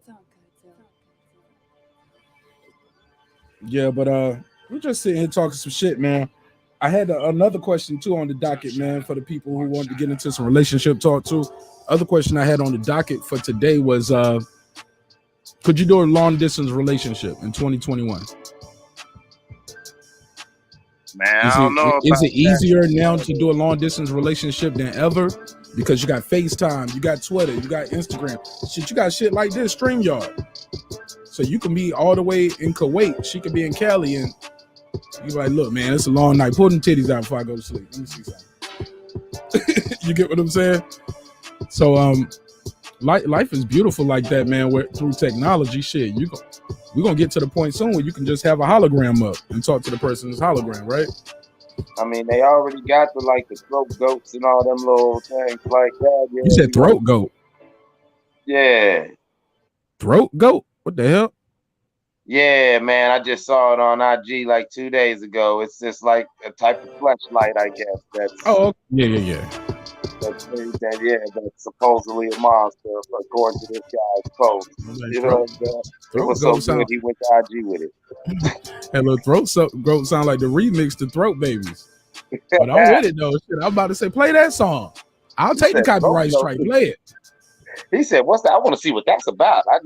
He said, "Throat goat," and I was like, "Here we go. We got some R&B. Okay, here we go. Guy. Jodeci, Boyz II Men, New Edition, and then there's the rest." Yep, like that.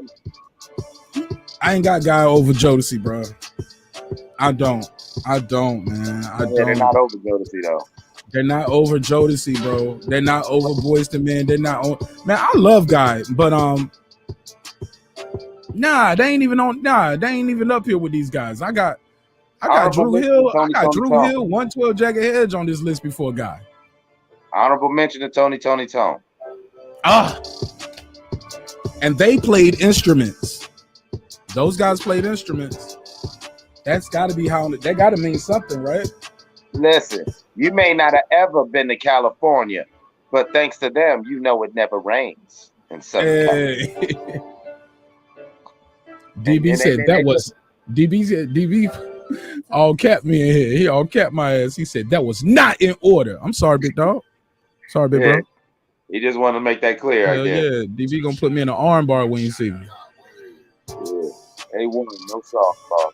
All right, here we go. There we go, sir. So he said 112 and Drew Hill is fire, and ran it just like Jodeci. They ran that shit, man. 112 was fire, and then Jagged Edge came out and fucked the whole game up because they look like two sets of twins. Mm-hmm. And I thought the other dudes were twins. We found out later, man, they don't even. Nah, they just met Kyle. They was like, hey, man, you look like him. And it was a marketing plan, and it worked. It definitely worked. Have to be guy R&B, male R&B. Yeah, male R&B, male R&B. Oh shit, but shit, have fun with it. You can put some ladies in there. I said males, but I wanted groups though. They got to be a group. What about? Oh yeah, definitely. I was gonna mention what's it? What's them chicks' name? Come on, man. I hate that shit. Climax.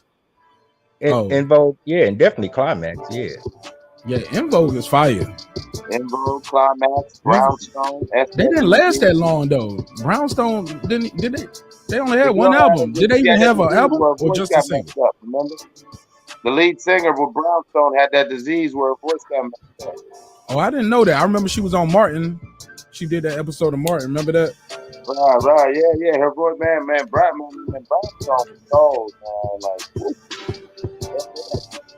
Like SWV, we can't forget, man, because you know if you don't know nothing about music, you fading away. Hey, Asian man, if you can hear that, right? You can hear him fading away while he's talking, right? Yeah. Okay, yeah. So it's not just me, Mike.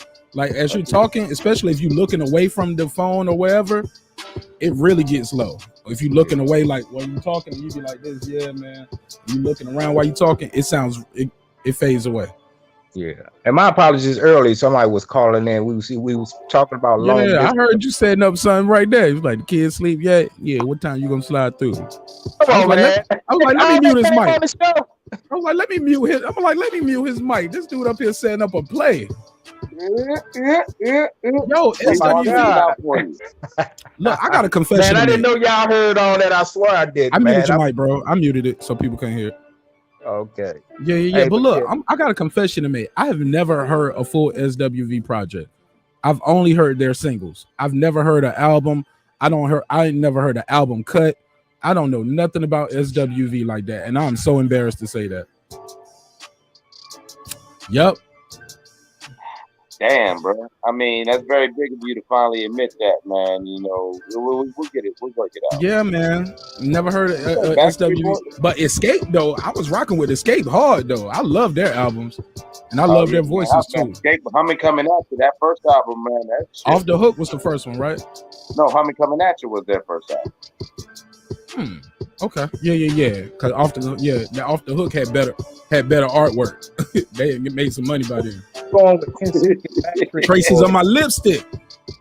Now that was a good album too. What you say, DB up here trolling me. He said NC, Blackstreet Boys, One Direction, New Kids on the Block.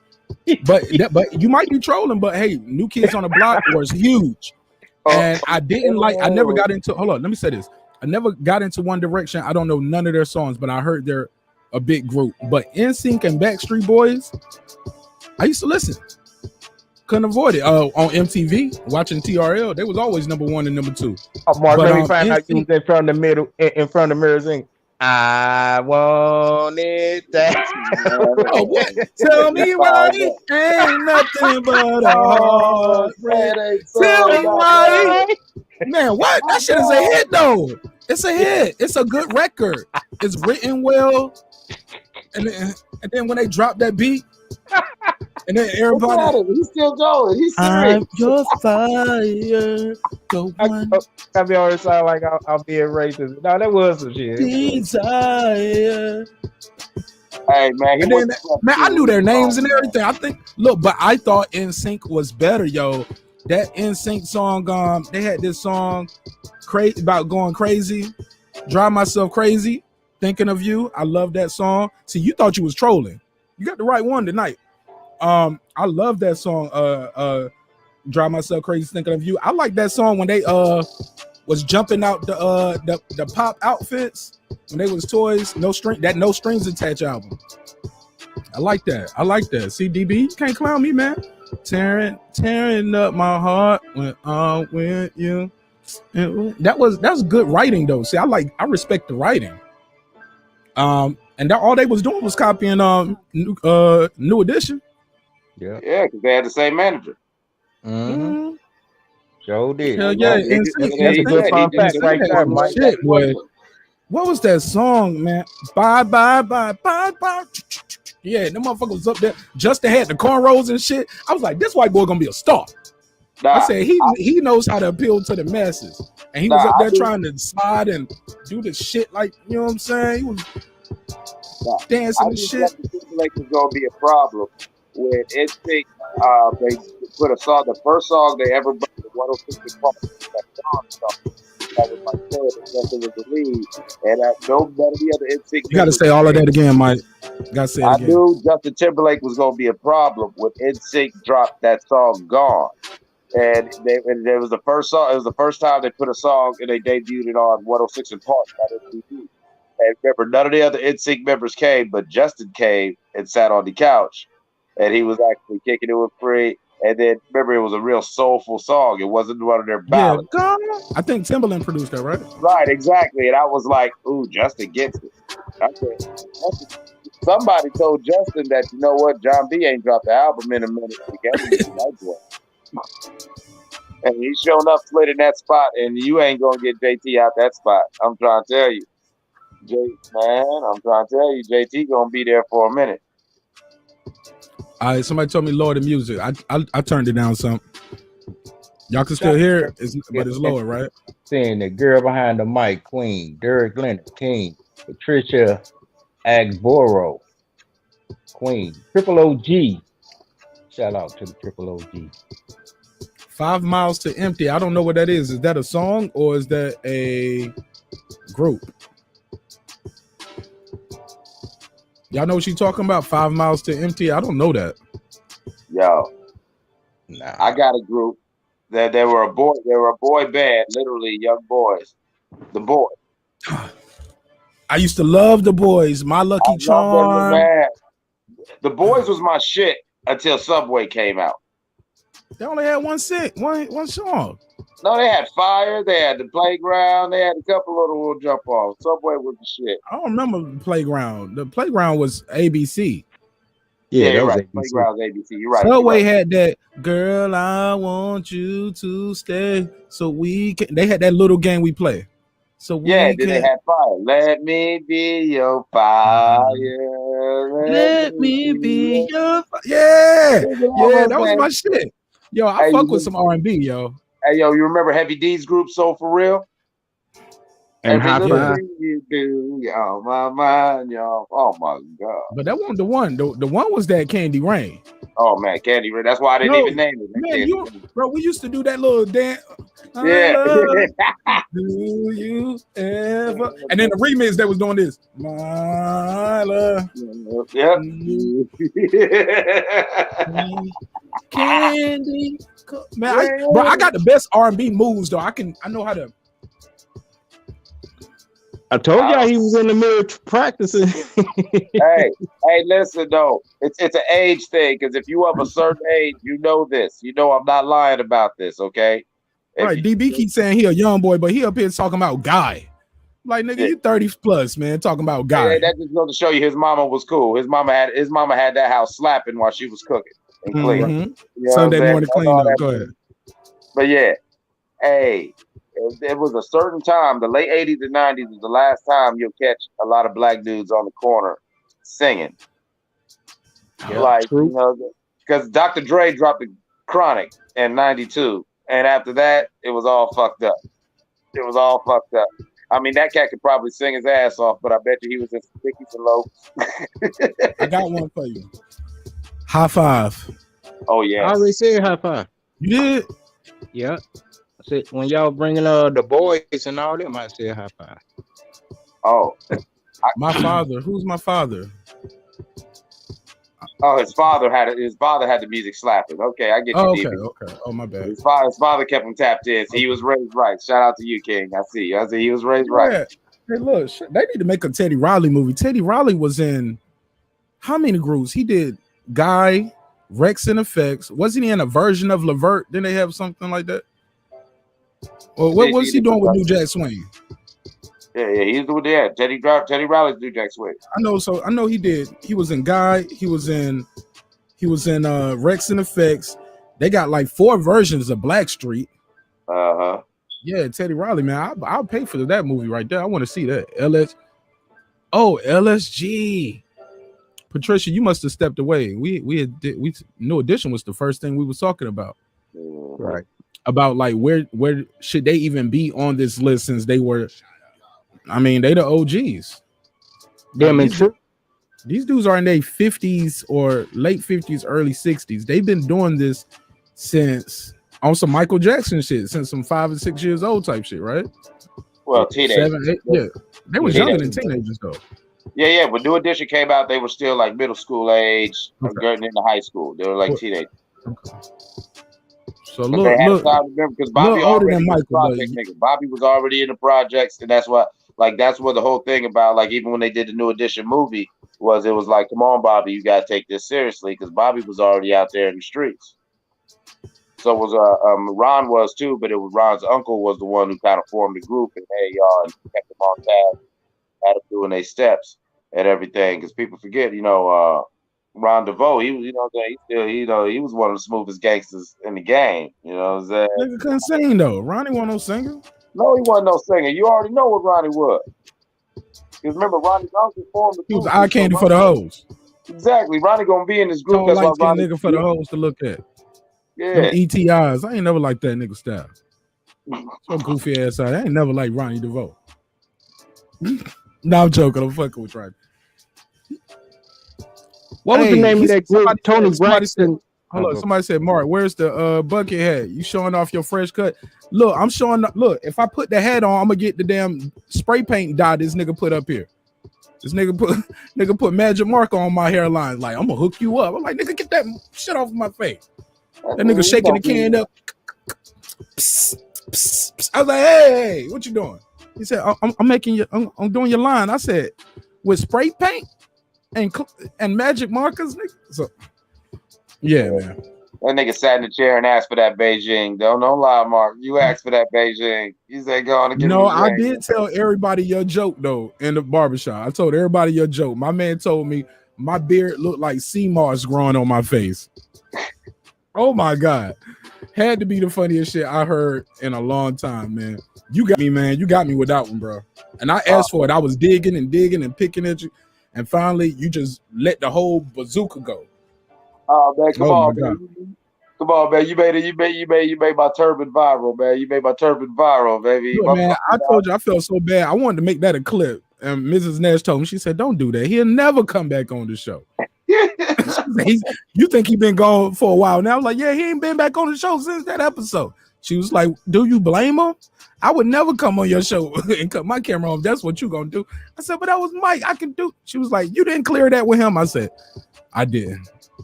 And then she's watching the episode and you will be about to talk. And you was like, you said something, yo, I'm about to age myself. I said, no, that turban is aging you or something. Like, I just wouldn't let it go, man. I'm sorry, bro. Oh, man, I'm sorry, but that shit was hilarious.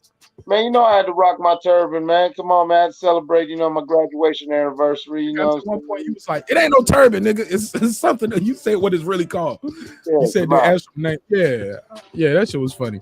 But nah, man. I just took the hat off, man. Just took the hat off. Just show people I ain't bald. A lot of these dudes ain't got no hairline. They had fish, and it's not no Steve Harvey wig. I can pull it. You know what I'm saying? I ain't got the cake batter. Yeah, Steve Harvey had that detachable fro. That shit was the coldest game. I mean, he ran around for about 5-7 years fooling y'all. He had a damn afro that he could just snap on and snap off on your ass. Like, God damn. These niggas clouded me in the chat now, yo. They are clouded me. I love that shit, though. I can take the jokes. Like, be creative. Just don't put nigger in the chat. I'm like, bro, that ain't even. You ain't even trying. You ain't even trying, bro. You got to try harder than that. Yeah, but Asian Meth was trying to say something, man. I just wanted to read the chat for a bit. Go ahead, Asian Meth. I was trying to think of the group. I know Tony Braxton used to date one of the guys, and I couldn't think of the name of that group though. And After 7? No, I wasn't After 7. Take 6. After 7, that was Kitty Edmond. That was Babyface's brother now. Get that art supply kit off my hairline. He said he got his hairline finger painted on. Man, that man came in there with 3 Sharpies, some shoe polish, Magic Market, and some black spray paint. Talking about, I'm about to hook your hair up today, nigga. You gonna be ready for the show. We're gonna get you right. Like, hey. Like, all right, do your thing. Mint Condition. I don't know. Look, Yeah, I never heard a whole. I never heard. Say that. Pretty Brown Eyes. Just for that song alone, man. I never heard a whole album, bro. I never heard a whole album, Mint Condition. I never heard a whole album from After 7.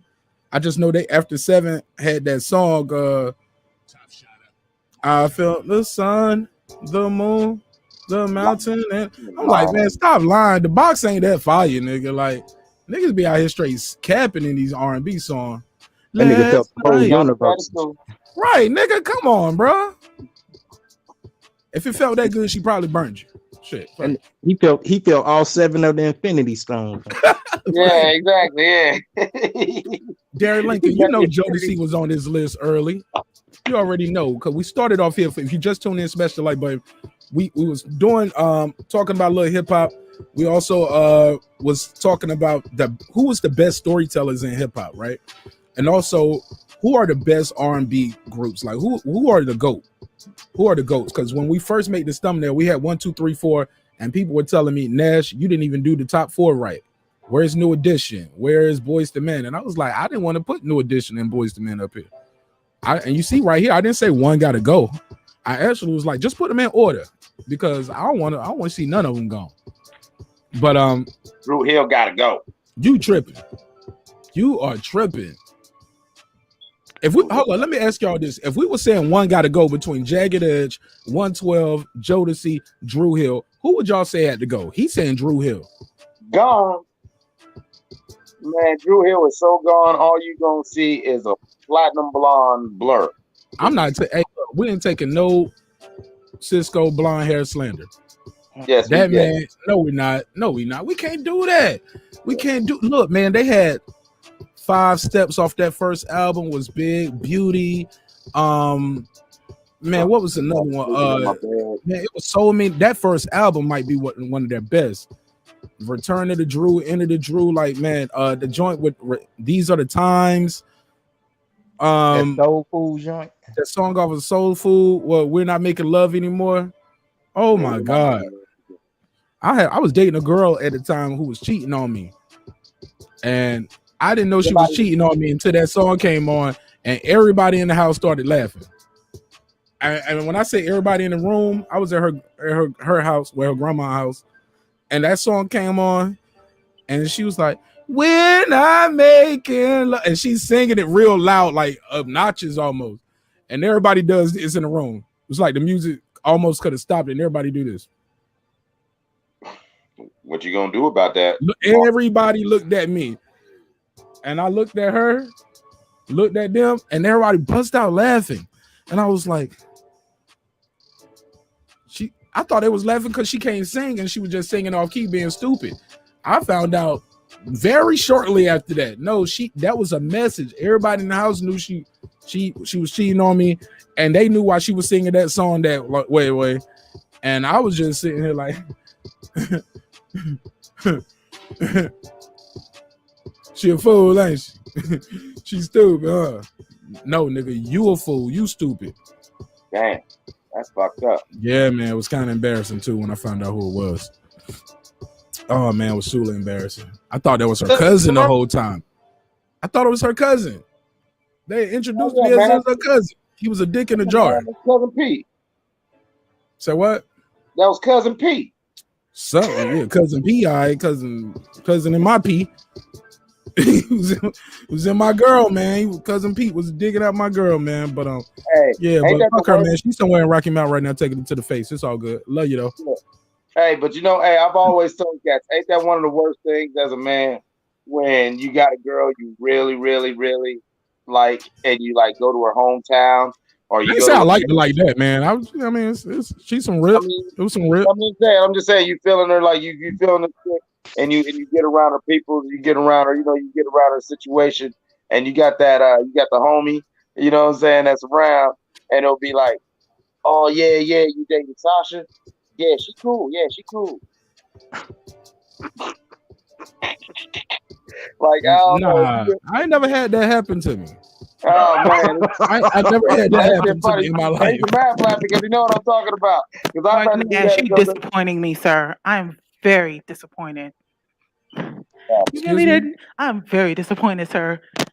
As yet, that was the group that sang the Last Night song that you mentioned earlier. That was not Mint Condition.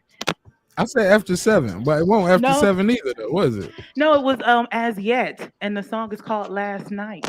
What does After 7 say? I know After 7, that's Babyface Brothers, right? Come on, Evans. They did the voices. Fun R&B fact. Nobody probably don't know this. Do y'all know? It's Till You Do Me Right. Oh, till you do me right. Oh yeah. I don't even want to talk to you. That sounds just like a Babyface song. Babyface wrote that, didn't he? I think so. Yeah, Babyface is definitely in my top 5 R&B writers of all time. Yeah, it's Babyface, Kevon Edmonds, and Melvin Edmonds. All 3 of them are considered the songwriters. You guys don't know this, but After 7 did the voices. When you guys watch the movie 5 Heartbeats, that's After 7 doing those voices. Did y'all know that? They said a heart is a heart. Yeah, that's Kevon. Like the dude, Kevon Edmonds, he does the voice for Choir Boy. He does the voice for Leon. In certain parts, he does the voice for Duck too. It's a big light-skinned dude who does the voice for Eddie Kane. You can pull the video up online. It's on YouTube, and you can see the video with them in the studio recording the song. And you be like, damn, Eddie Kane ain't no skinny dark-skinned dude. He a heavy-set light-skinned dude. Big light-skinned brother, killing that shit too. But yeah, man, I'm so sorry. I've never heard of As Yet album, Mint Condition, After 7. I only know that song from As Yet. I don't know other music, but I just remember that song the last night, and you made the comment to him if it's that good. I'm like, sir, that was the wrong group. It wasn't After 7. The song was right, regardless. You ain't seeing all of that from no box, man. Yeah. You ain't seeing all of that.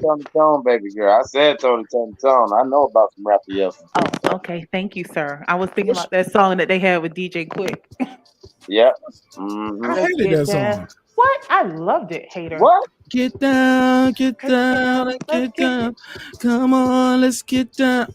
And my Chevrolet. You a hater. I'm like, it just wasn't that creative for me. Hater. Hey, remember when he got with old girl from Vogue and did that Lucy Pearl for a while? He got with the called Quest. Dance Tonight, yes.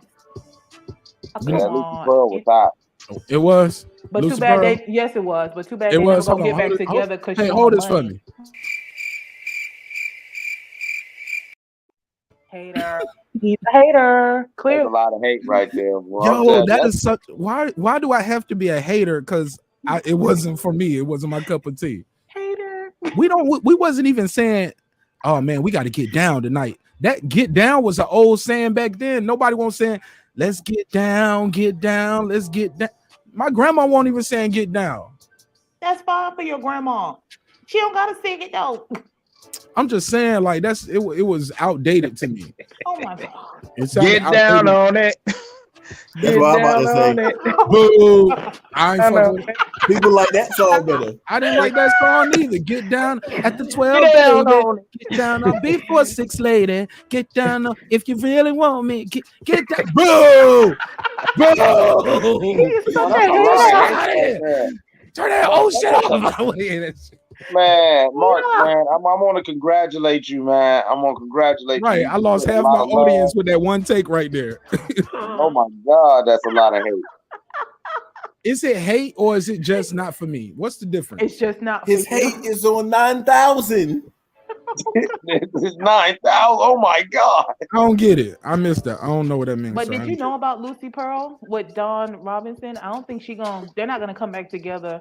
No, they don't get along at all. No, they don't. She want her money. Remember Lucy Pearl, she never got paid? Nope. Yeah. She never. Raphael paid her. I heard, look. Money.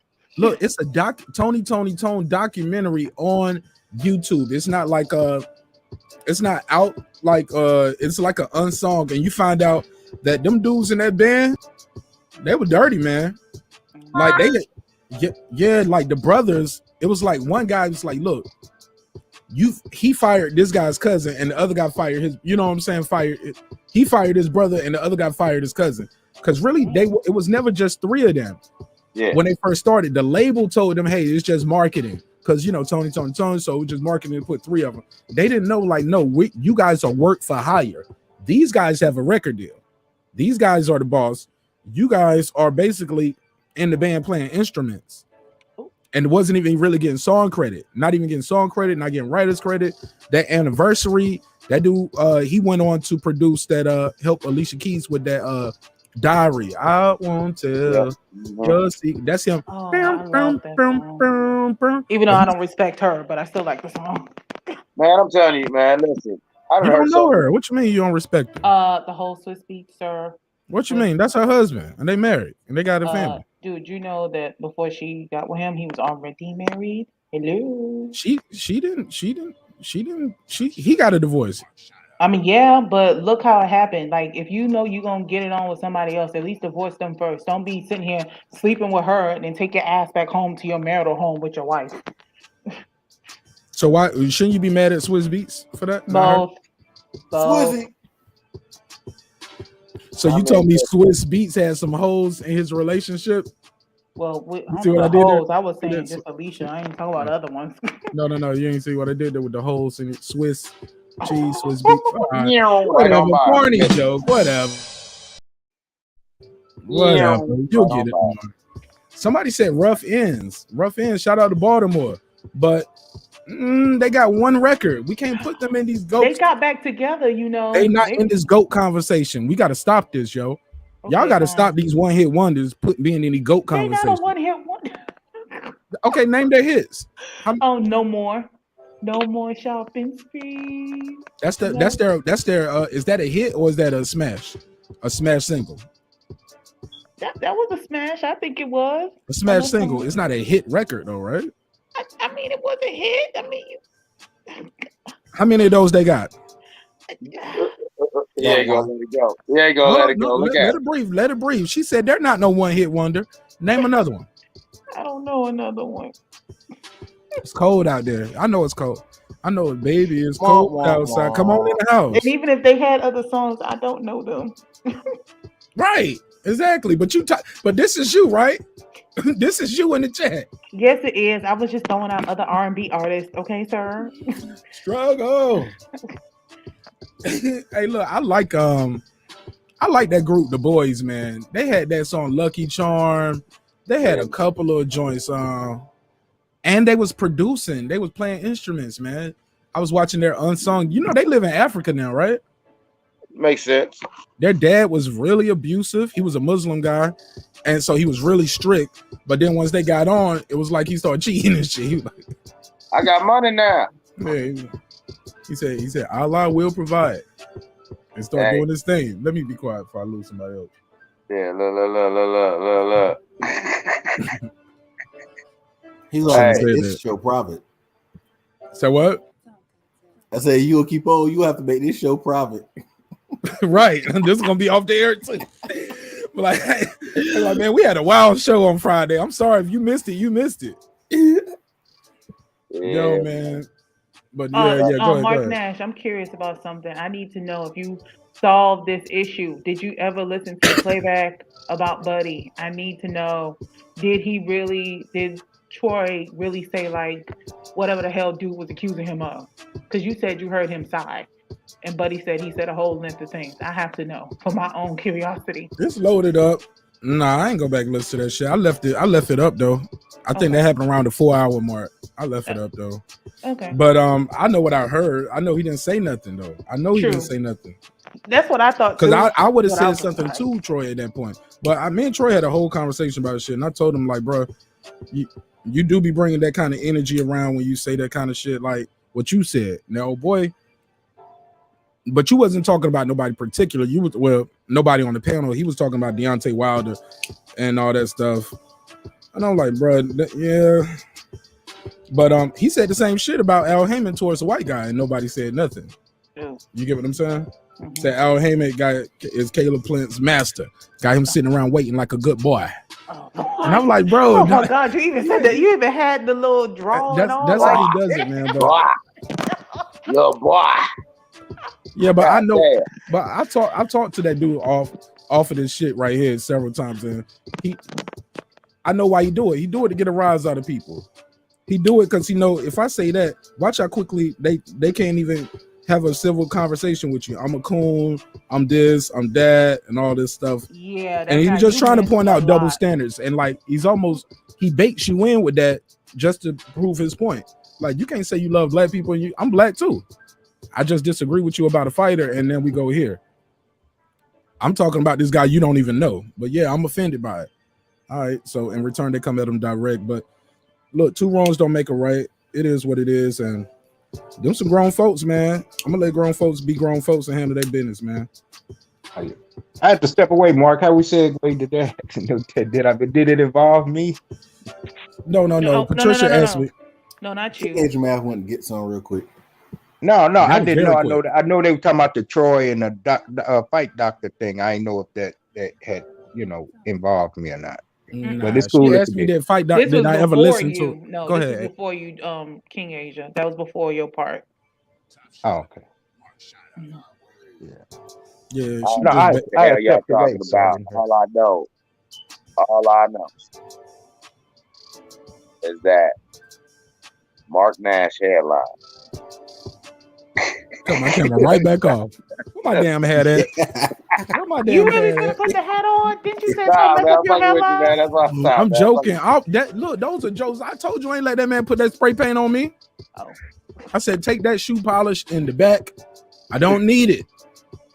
If it ain't no hair there, it ain't gonna be no hair there. I had a bald head before. When I was in basic training, I had a bald head.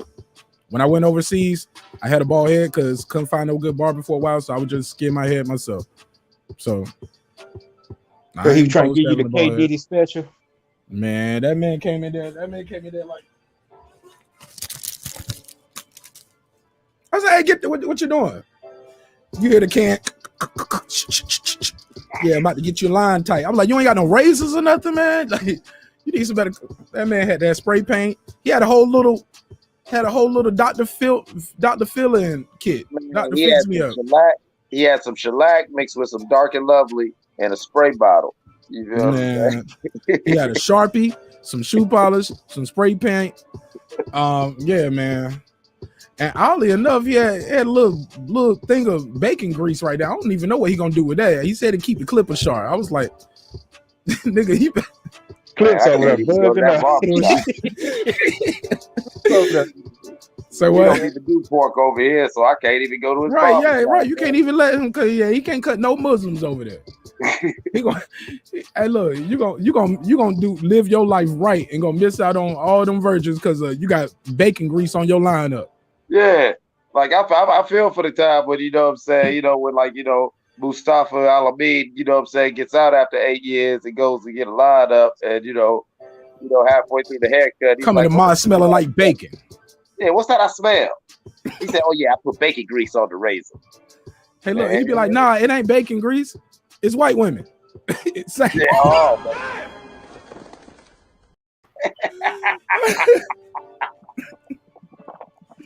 I'm gonna ask. So we're never gonna make it a drink champs level with me like this, man. We got to do better.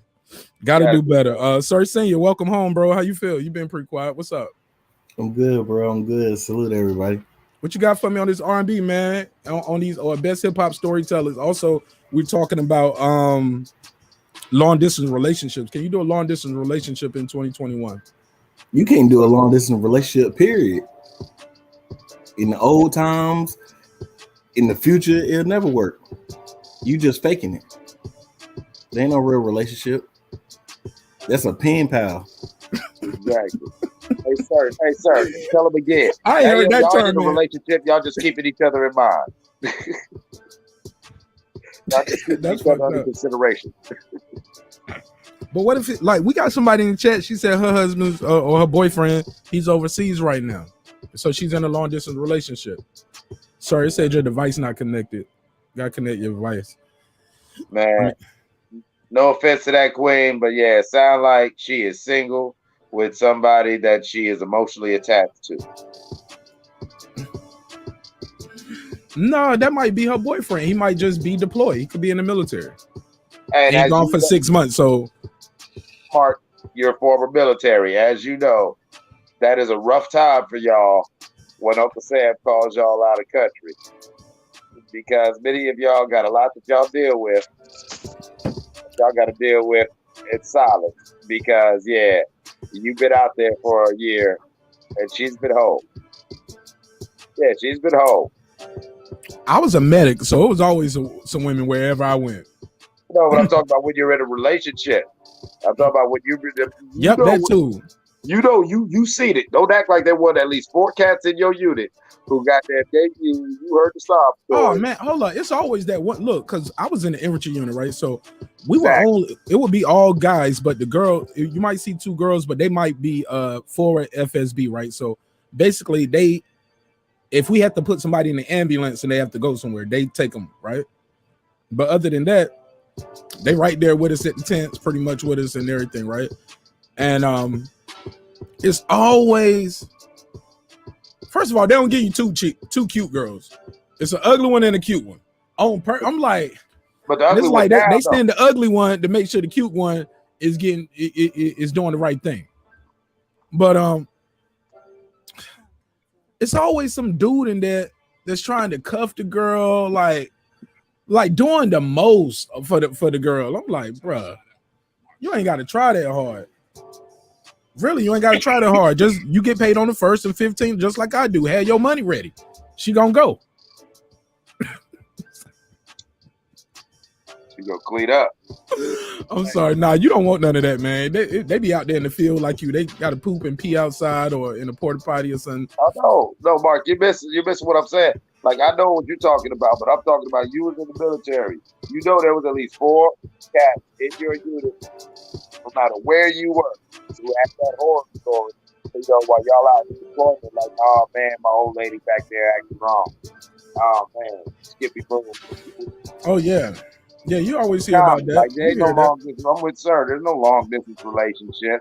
You know, whether somebody's faithful or whether they're not. You know, people. You know, humans. You know, we start getting emotionally attached to what's around us. You feel what I'm saying? To where she may never have physically had sex with no other man, but yeah, you know what I'm saying? While she's talking to you, she's got that dude at work or whatever. Because yeah, you okay.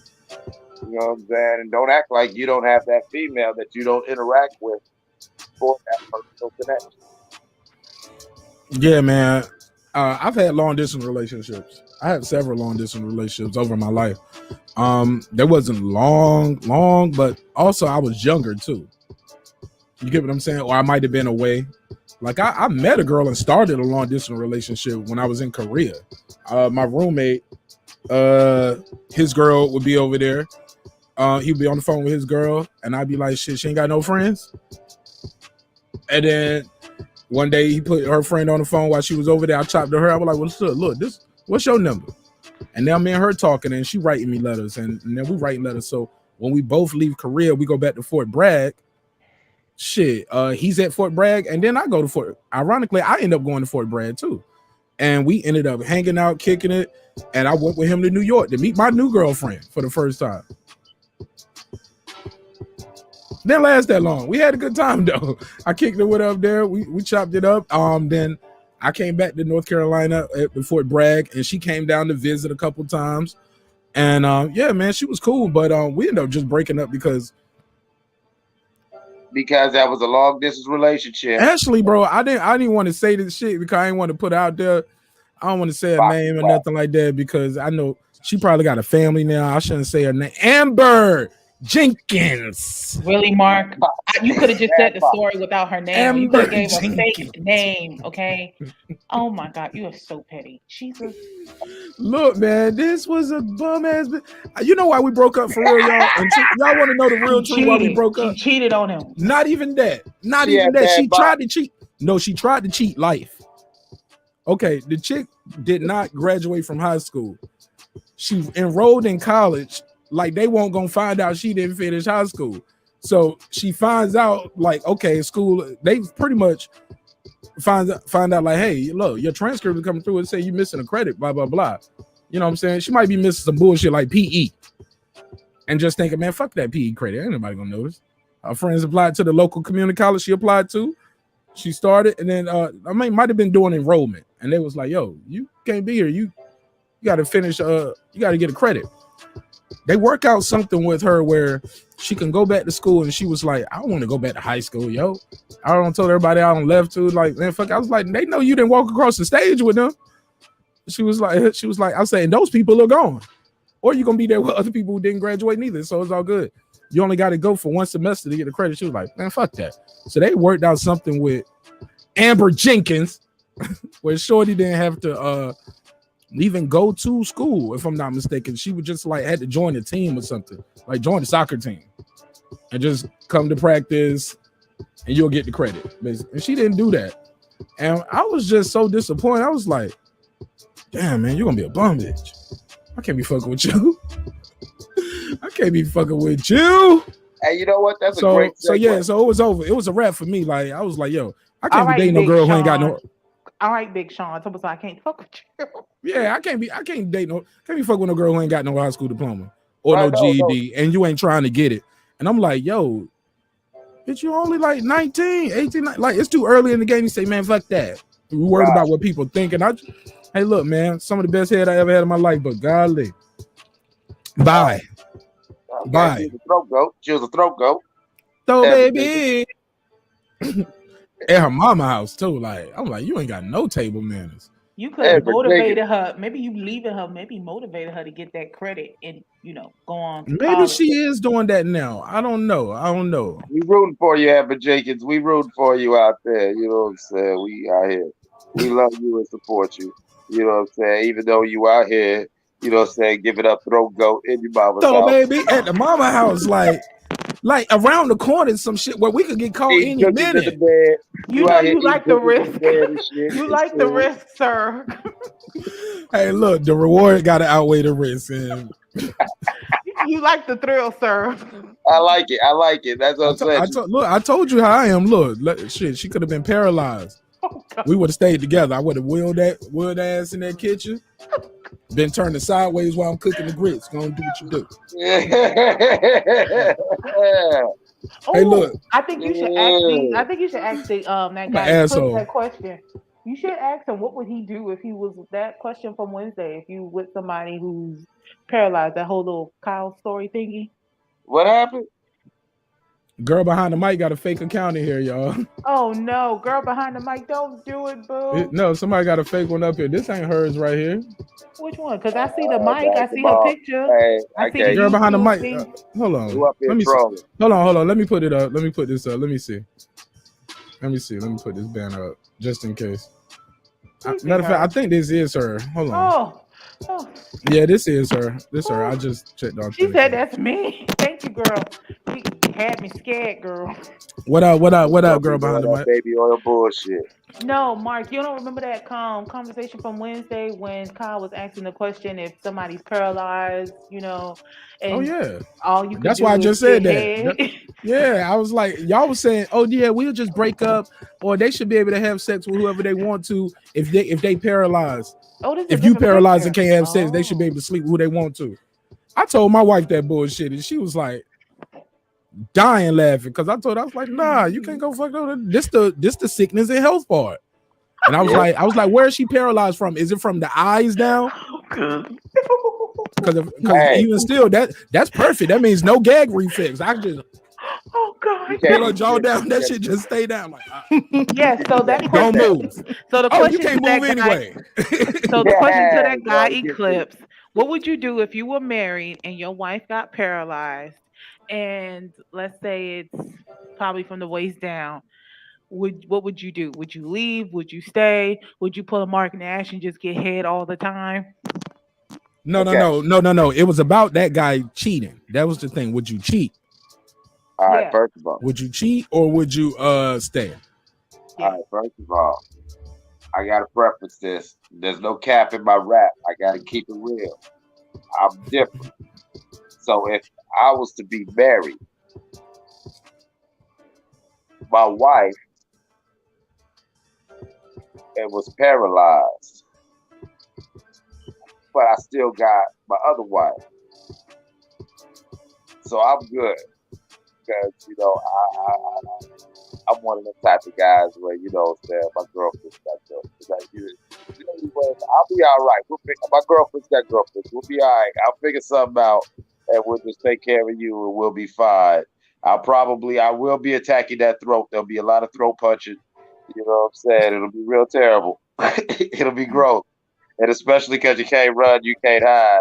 Just come up out of nowhere. But you're staying, though. That's the point. You're going to stay. Oh, yeah. Because, you know what I'm saying? You know, it takes a village. And, you know what I'm saying? You know, it takes a village. So, you know, we'll be good. We'll be all right.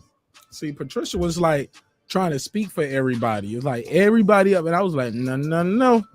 Don't say what I'm going to do. I'm going to take advantage of this shit. She can't say nothing to me no more. She's like, are you going to the store? Bitch, you want me to push you downstairs or not? Don't ask me if I'm going to the store. Just know you can't roll with me. Hey, see what I did there? That reminds me of an old joke. Man, I shouldn't have said that. I shouldn't have said that.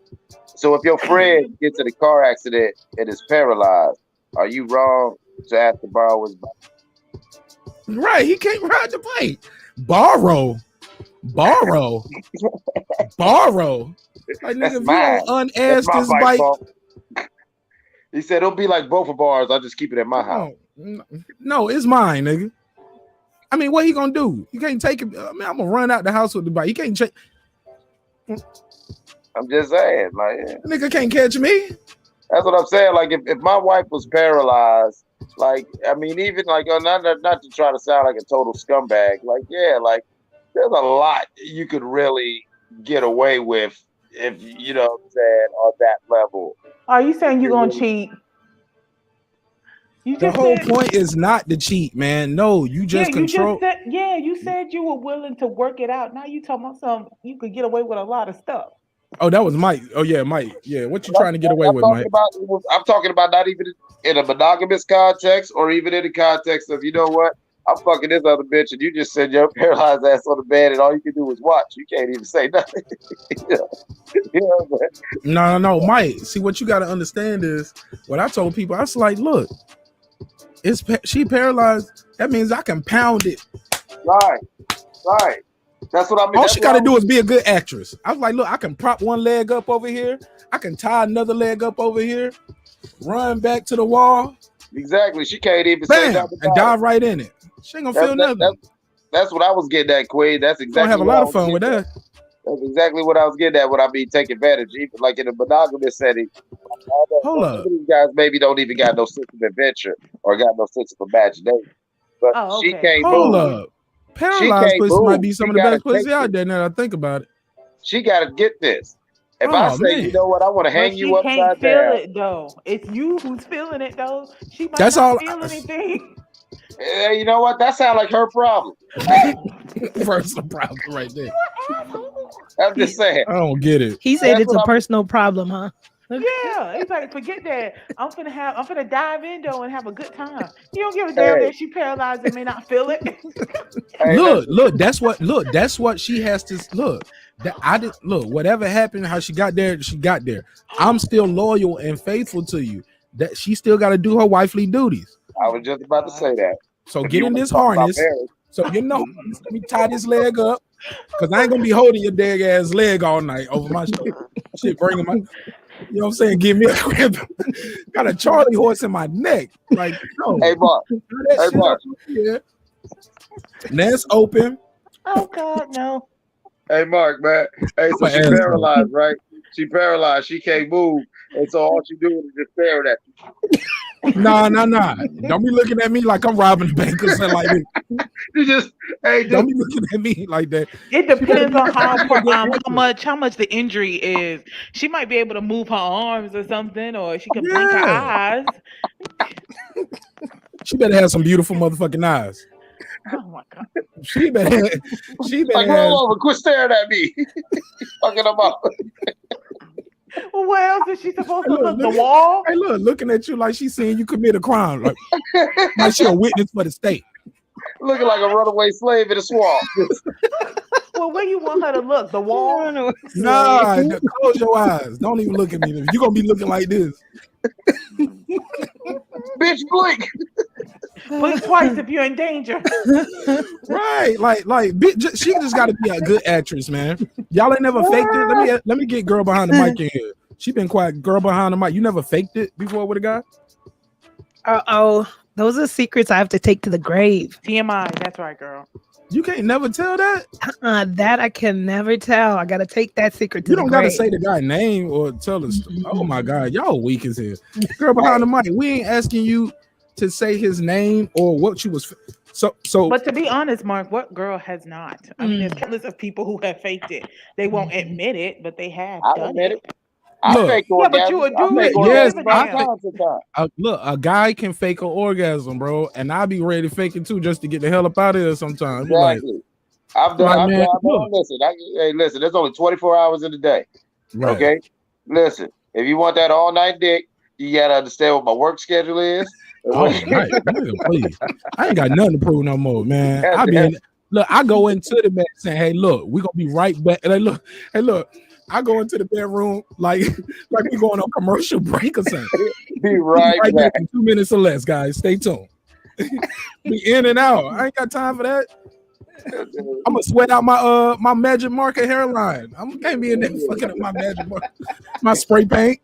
Yeah, Mark, you be trying to break the Olympic record, the fastest time. Fastest one. I'm doing Shakira Richardson numbers, bro. When you take a shower, okay. What about your hairline when you take a shower? I'm gonna steal her bonnet. Okay. I already know. Hey, she like, baby, are you ready? He like, shit, I'm done. Fuck you mean? Fuck you mean? Hey, look, world record. I ain't doing no marathon sex no more, man. Like. Look, that shit for the birds, man. It's fun. It's fun when you're young, but if you can get the job done, you first. You go first, though. You finished? You got yours? Yeah. Like, lady, I'm not trying to be vulgar or trying to make. Mike, here we go. I'll be like, yeah, ladies, I'm not trying to be vulgar or take this thing a bad direction, but y'all don't understand how many times guys fake an orgasm, and it might not be because we're not interested or whatever. But see, like. No, I've heard about it. I've heard about it. Listen, man, no offense, Queen. It's happened to you. You just don't know. Behind the mic, it's happened to you. You just don't know. You feel what I'm saying? Like sometimes, like a cat. Sometimes a cat, like he'll go ahead and he'll and he might even be able to squeeze out a little juice, but he technically ain't done. He just that nigga said squeeze some juice, like he making lemonade or some shit. Man, I'm not trying to get that some flag, brother. And you gonna make fun of me for trying to be decent on your platform. Man, we passed decent. Look, I'm never getting invited to the Special Olympics. They're gonna be like, no, not you, nigga. Anybody but you. Anybody but you. We heard episode 48. So today's story is that both men and women fake orgasms for different reasons, whether it's not good, whether they're in a rush to get somewhere. Hell yeah, the game coming back on. Halftime almost over. And you should have just waited till after the game ended. Nah, I ain't gonna want it then. She gonna be asleep by then, cause then I gotta watch the post. I gotta watch the post game show. And I gotta come on YouTube and talk to y'all. So halftime make it unenjoyable. Okay? Say what? Not if you're gonna rush and make it unenjoyable. That's what the toy's for. Oh my God, no. But it ain't even about the toy. Why would you need a toy when you have a man? The hell, the toy. Oh, cause I can't do what the toy do. I can't do what the toy gonna do. But my tongue only go about. My tongue goes 1 mile per hour. Dude, no one wants to use a toy unless they don't have a man. Hey, look, that toy is like Mike Tyson on the damn speed bag. That motherfucker be like, that's for if you don't have a man. Be beating that damn click. I can't compete with that shit. Now Queen and girl behind the mic. Queen and girl behind the mic. Now I understand what you're saying about you don't want no microwave loving. But I've also been on the other end of the spectrum. That's why, like Mark said, when you're young, all night dick is cool. You walk around like He-Man for a week afterwards. You feel what I'm saying? Can't nobody tell you nothing. You know what I'm saying? When you throw that all night dick down, you tired as hell. You walking around working the day, but you smiling the whole damn time. Goddamn. Not really though. All night dick, man. You saw the next day, man. That's some weekend shit. Like your pelvic bones right here. You can feel it on your pelvic bones. Yeah, you can feel it in your glutes. Dick. You can feel it everywhere, man. Your shoulders, your back, especially if you drinking Pedialyte and shit like that the next day. Trying to do shit like that, damn. Well, they do say y'all gotta stretch first. Yeah, they say sex is a workout. It is. No. But see, here's the thing. This is my point though. And I'm not even trying to, big myself up. But y'all got your own experiences. But I've been on the opposite of that, where I've been marathon man. And yeah, she's damn near mad at me.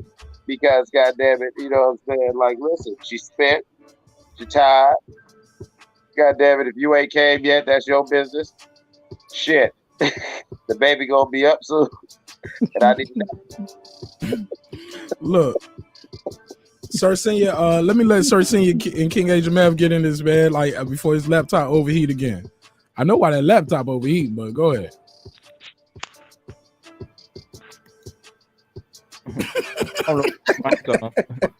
He's still.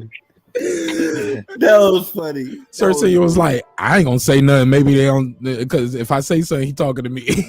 I'm talking to you. But nah, it's either way is overrated. If you too quick, if you go too long, that both of that's overrated. Women be having to work in the morning, they be like, I'm still walking funny. People asking me what happened to me and stuff like that. It is different, It's different. What's a good time limit? Let me ask the ladies there.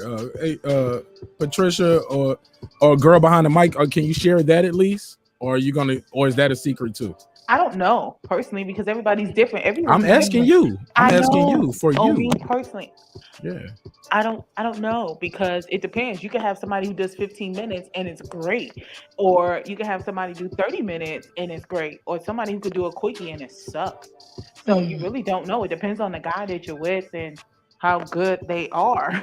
What is a quickie? What's the time limit on a quickie? Because you said 15, 30 and a quickie. Okay. And it's short. So did you consider the quickie the 15 minutes? Yeah. Remember the song, All I Got Is 15 Minutes? His career was about 15 minutes too. Who was that guy? His career was about 15 minutes long after that song. Respectfully, Queen, you don't have to answer, but you said 15, 30 minutes. Please that was by Marq Nelson. That was by Marq Nelson. Please don't tell me that's the longest. Please don't tell me that's the longest. No. She said no. She was just saying I asked what's a good time limit, like because we was talking about. Yeah, but she didn't say like no hour. She didn't say that. She said a lot and then said she considered the 15 a quickie and she considered 30 a quickie, even though they are double. I did not consider 30 a quickie. No, I consider 15 and less to be a quickie. Absolutely not. I would not consider 30 minutes to be a quickie. No. I'm about to say, because that's an episode of Martin 30 with the commercials. 15 minutes or less to me is a quickie. That's and no I was thinking about the game. song All I Got Is 15 Minutes by Marq Nelson. All right, girl behind the mic. What's a good time limit for you? Exactly. I agree with Queen P. Just depending on the operator, how it hits, and there's no time limit, Exactly like what Queen P said. Next time you got to go first, so you can't just. No, seriously. I mean, look, it's like whoever gets the job done the quickest, right, or the soonest. So if you could get somebody that could get in and out in 15 minutes, like she said, sometimes 10 minutes, maybe 30 minutes. But I'm getting older. Over 30 minutes. I mean, can we take a break or something? That was my question I had earlier. That was my question I had earlier, girl, on the mic now. Snacks. Hold up. You want to stop doing like hold up. Oh baby. Hold up. It's amazing. Hold up. Let's go get some cereal. Let's go get a bowl of Fruit Loops. Let's go get a bowl of Fruit Loops, and we can pick up right where we live off. I need some ice cream. We could do like a 5-minute break. Right. Intermission. Yeah. See, that's what I'm talking about. See, they was talking about they don't want no quickie, but they be the main ones talking about. Hold on, now my leg now. Hold on. You got your legs stretched up for that long moment. Okay, that's your quad muscle. Okay, that's being stretched. Fucking with your sciatica. Right. Yeah, now your leg all weird, and now it's like when you stand up, you over here like, oh, shoot, my leg weak. Oh, why? Because it was lifted up for that long. Here I am trying to be flexible. Right. Y'all got to stretch too, then. Exactly. Yeah, that's why I was laughing when Sir Senior said that. The stretching. That part you got to do those stretches. That Charlie horse will get you. This making me think of PE before you get in. Let's stretch the legs. Come on. Let's stretch before we run. So should people do that? So should people, before we have sex, before we engage in foreplay, we engage in pre-foreplay stretching? And that's the protocol. Yeah, the stretching is our nonverbal way of communicating consent, because as we go through the stretching exercises, you have enough time to, okay, I'm willfully giving you this pussy. It's cool for me to keep this. Okay, and then we get into the foreplay. That way, I was just thinking about the stretching so you don't get a Charlie horse. But that stretch is consent. That stretch is consent. Consensual stretch. Right. That is. You might be on that's a new thing. Well, D. Hodges said the longer it takes, the more trash the box is, in his opinion. Sometimes I don't know. Sometimes I ain't gonna lie. Sometimes we be in there trying to make that shit last too long too, because it's so good, and you don't know when you're gonna get it no more. Like, man, I ain't gonna never be able to fuck my wife cousin again, man. Let me get tonight over, man. Let me have fun tonight. Yeah, I'd have been there. I done had some where I didn't. Not me. Oh, I can speak for myself. Y'all gotta stop holding me to every word. Look, my wife watched this show. My mom and dad watched this show too. Oh dear God! Unfortunately, I keep telling them don't watch this shit. They're gonna watch it anyway, because especially when you say don't watch it, now they're gonna watch it because now they're curious. I told them don't watch this shit. I was like, look, don't play it at work. Don't play it for the people at the church. I got a nasty show, man. It's one thing for your wife, okay, fine, but your parents, oh dear God, man, look, my wife's parents watched the show. Oh, she was like, she heard you on that oral sex episode. We was talking about can good head keep a man or keep a relationship. Oh, she was like, I don't know what she talking about, but I've been married 50 years and we solid. I was like, hey. You tell us how she stays solid. Share your marriage tips for the people. No, that was the tip. Oh my God, HLD, really yoga? Man, yoga, baby, yoga. Sorry, I just saw that. I was like, really yoga? Well, but look, sometimes. Well, yeah, but he said the longer. I can't put that on the screen, right? No, for community reasons, right? Listen, man, but let me say this to him, and I'll let you get right back in. Sometimes the girls know how to work the muscle. They can grip it, and they can be getting you up out of there if they trying to. Or, yeah, the Kegels. What you call it? Kegels? Kegel? Kegels. Yeah. Kegel exercises. Kegel, giggle, exactly. whatever. You do it with a frozen spoon. Huh? What? It's with Wait, what? Wait a minute. That's new. Drop the beat. Excuse me. Spoon. What the hell? Yeah, a frozen spoon. You put the spoon in the freezer. It's an old sex trick from back in the day. White people do it. Okay. Remember that old nasty white lady used to come on in the middle of the night, and then the Christian shows would come on after it. I remember that old lady that they used to have all the sex tricks, but she'd be up there. A spoon. So you put a frozen spoon. Is this a teaspoon, tablespoon? Yeah. I mean, if you got the walls, get a baby spoon. You might have to get do you have to squeeze the spoon when it's in there? Like, right. Yeah, you try to grip the spoon, and because it's cold, it helps activate the muscles. You're gonna be practicing that later. Well, yeah, I mean, there's an ice cube technique that's similar. That's what I'm about to say. Put the ice cube in your mouth. An ice cube? Yeah. I've heard of ice cube. Yeah. Yeah, the ice cube. Yo, that in the vagina or the mouth? I heard Asian Meth say the mouth. somebody said vagina, and Sir Senior said the mouth. Okay. Now you put it up.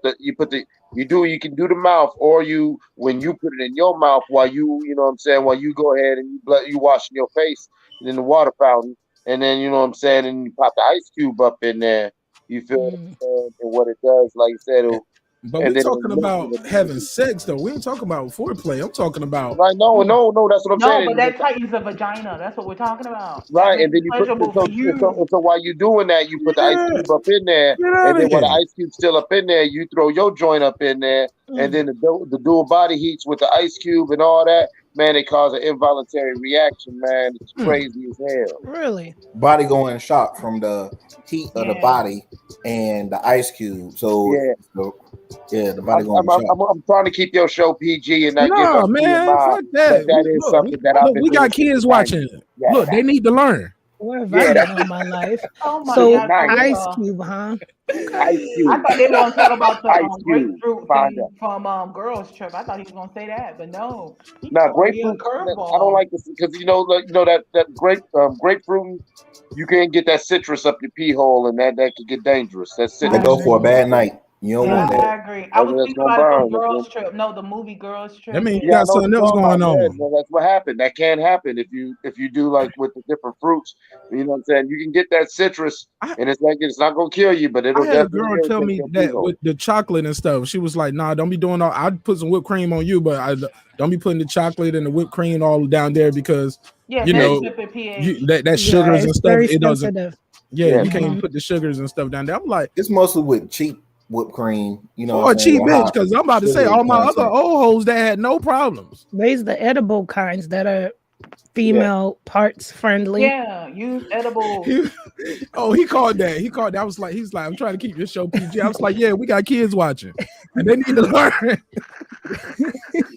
They need to learn. Y'all learn about this ice cube. Y'all learn about putting the ice cube in the pussy. Okay, you know what? If you want to stay happily married, you gotta please the pussy.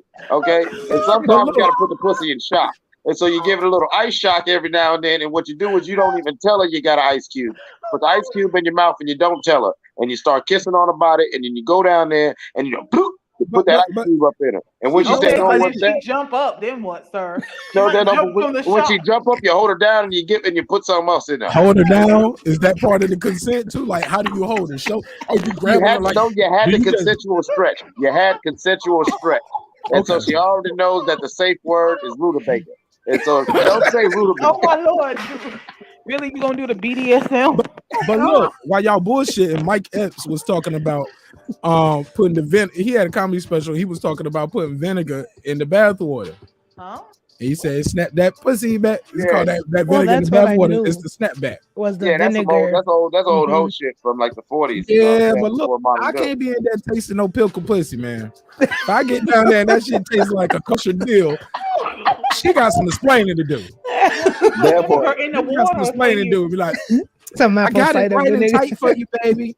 Yeah, you funky man. You think I'm gonna let? I don't want no kosher deal. Yeah. Some pig's feet. No, get out of here. Get out of here with the pickle pig's feet, pussy bitch. No, I can't do it. Can't do it. Won't do it.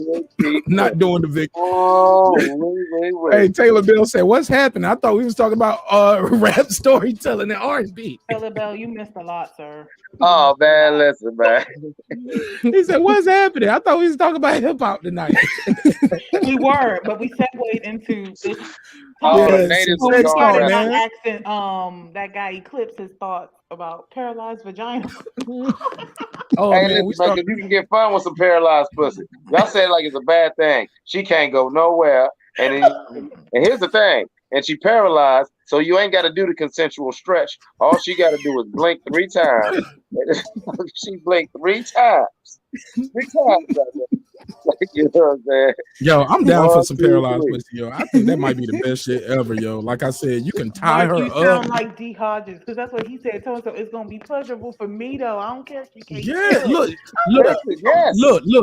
If she's paralyzed like that, that means I got to take care of her. I'm bathing her, I'm wiping her ass and all that. That's your pleasure. You don't die alone. Somebody is here with you who's gonna wipe your shitty ass, who's gonna kiss you on your forehead. I'm gonna cook, I'm gonna make the breakfast, I'm gonna do everything I'm supposed to do. But you got your nose, all that. But you gotta get in this harness. Exactly. I'm gonna have your little ass in the swing, and it's gonna look like Weekend at Bernie's with some fucking. It's gonna be terrible.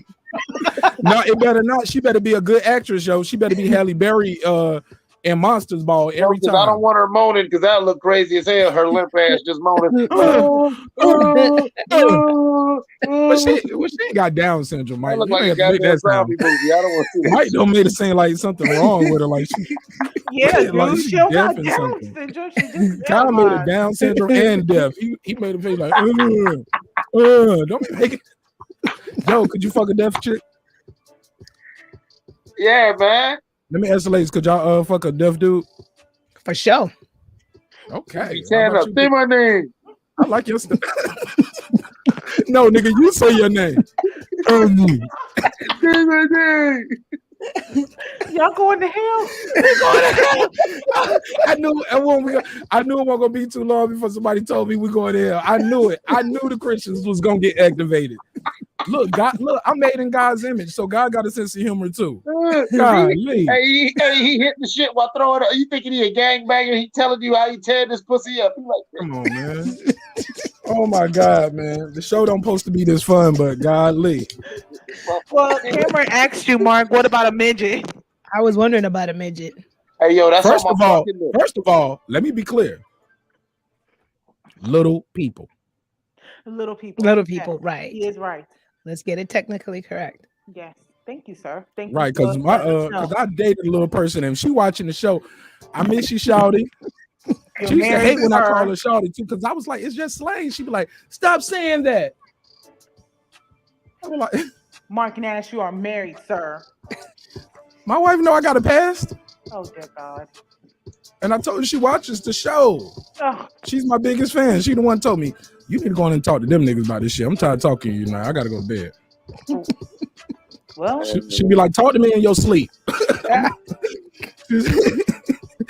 She told me to talk to her. I talk in my sleep. So she said, just talk to me in your sleep. I hear you.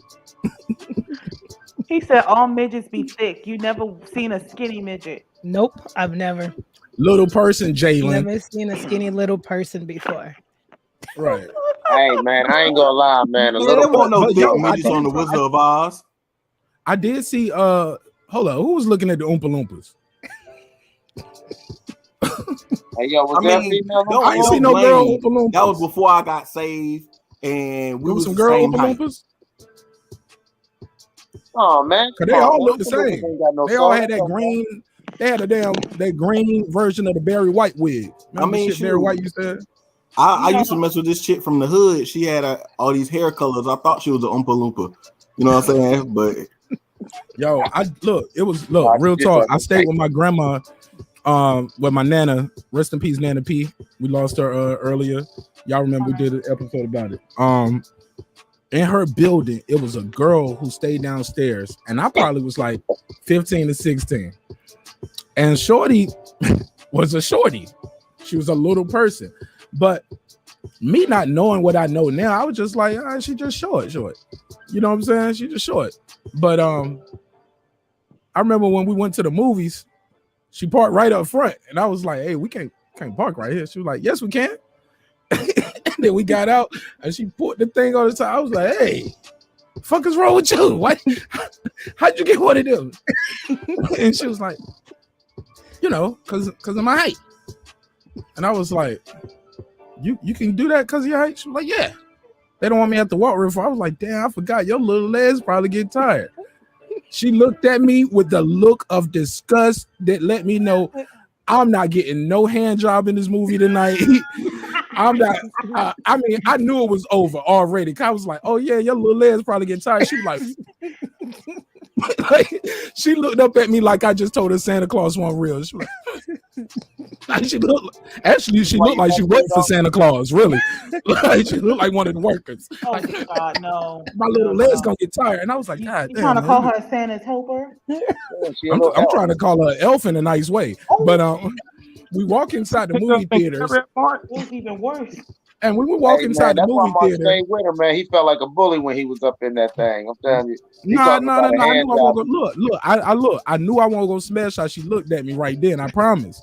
Because I was already like, damn, I ain't never had no handicap. What's this gonna be like real quick? So I already had my mind made one way, but she had her mind made the other way when I said, oh yeah, because your little legs, you're gonna have to walk that far. She was like, Well, you're not. Come on, let's go. Pleasure in the movie theater because she's driving, right? So I'm like, I'm here now. I'm like, and she's older than me. I was like, that's why she talking to me, because I was a young player. I was like 15, 16. She was like 18 and 19. So I was like, yeah, got me a little older. I didn't know I had handy girl. Handy girl. So we go inside. Never underestimate the powers of the handy capable. Yeah, I ain't mad, but I knew she won't go give me no hand job at that shit right there. So I'm trying to make it right. I was like, yo, you want to go to the concession stand? So we get into the concession stand. Oh, no. And I noticed she's backing up some so she can see. I didn't realize it. I was like, come on up. She was like, I need to see. Okay. I got to stand back some so I can see it all. I was like, you want me to pick you up? He wasn't getting no pleasure. Nope. When I told her, do you want me to pick you up? Oh, no. I shouldn't have did it. I did it almost like I'm going to give you a boost. Like you want to pick you up? God. She looked at me funny. Then I did like this, like she was a baby. I was like, you want to pick you up? You were up? You were up, baby? Up. You know she talks shit about you. Just know that. To this day, she probably hates my look. She probably was the one that broke in my grandma and them house that time after that. That summer, somebody broke she got the homies to do it. Oh my God. Till this day, she doesn't call him Marq Nash. She says, that motherfucker Mark. I'm telling you. That motherfucker Mark, I remember. No, I went on a date with Darren this Lincoln. man. She couldn't see it. I went on a date with this idiot man, and he wanted to carry me like I was a child. He picked at me for my short legs. No, I was making observations. I'm gonna take his little young ass to the movies. Right. And this motherfucker gonna talk about my legs, try to pick me up around the you know what I'm saying? Hold up. I didn't offer to pick her up like I was gonna put on my hip like she's my 2-year-old or something. You might as well be bouncing her. I didn't say I was gonna birth the baby. Come on, let me. I was just like, yo, she was like, because she was standing back from the couch. She was like, yeah, I just need to see it from here. I was like, you want to pick you? Yes, Derek, he is so wrong. You can see he is not meant to be with a little person. Nope. Did you get her a booster seat, or y'all sat in the front row? I offered her to sit on my lap. I said, yo, you want to sit on my lap so you can? Oh, you ain't shit for real. You really said that? Hey, come on, Blue Bank, come here. Let's go watch the movie. Come on now. Yeah, man. She was a good person too, man. I shouldn't say her name. You probably had to cut. I didn't say her name right because I don't want to say her name. Because if I say her name, that would be terrible. But shout out to Kim Wallace. What's up, little Kim? We messy tonight. We naming names. Oh my God. We are messy tonight. This show don't supposed to be this fun, man, but I'm having a blast. Good night. Here's the thing, sir. Okay, you ain't had to do all that. Poor thing.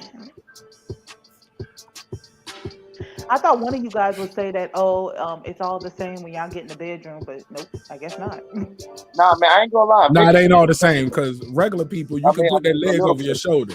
The midget, or the little person, the leg just right here on your chest. It's just right here. Yeah, that's what I'm saying. And you can stand up, and they can stand up, and they can give you a blowjob like they on their knees. And it's perfect. Why not? Perfect fit. Y'all ain't take me to help, y'all. But like I'm saying, like I always figured you could get one of them little baby Bjorns. You know, them little baby Bjorns, and you know, you have them in the first, and you go ahead and get them into you just walk around. And you can just like picture that, like you clean it up around the house and shit like that. Walking around here. Really? I cannot. Really, that guy just sat here and said Mark is an asshole. You are not helping the cause, sir. I cannot. Y'all, these ain't real names, man. We just having fun. Somebody in the chat like, damn, Mark, you dropping dimes tonight. It's a hip hop political sports show with a comedy twist. This is the comedy twist, y'all. Oh, you know what I just thought of? All those little things that you drop in your video. You should drop one that says you ain't shit. From where? Who said it? What's that little? I'll say it right now. Hold on, you drop the beat. You don't know it from Lil Ron Ron? You ain't shit. It's like a whole little comedy sketch thing that's on YouTube. Every time something happens, it'll be like you. It's somebody else on YouTube. It's another YouTuber's drop. Yeah, it's like it's so you want me to take another YouTuber's drop? Like niggas be over here trying to take my drops. No, I don't want you to take his drop. I just thought of it because sometimes. So you want to just plug in somebody else on the show? No, I don't want to plug in nobody. I thought of it for comedic reasons. Never mind. So on the talk of little people, years ago, I got really curious on the little men, right? We call them little people, right? Story so time. The men. Yes, because I was curious. Wait, hold girl on, on the mic, let's do that drop. Do the whole story time. Because girl behind the mic is going to disclose some information finally. Instead of me just telling all my embarrassing stories. So let's help her out with story time on the count of 3 in the chat and on the panel. 1, 2, 3. Story time.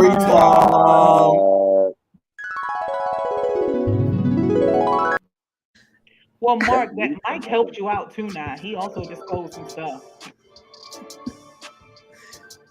So it's not a big story. I just got really curious because I wondered most of my life, because my mind goes there.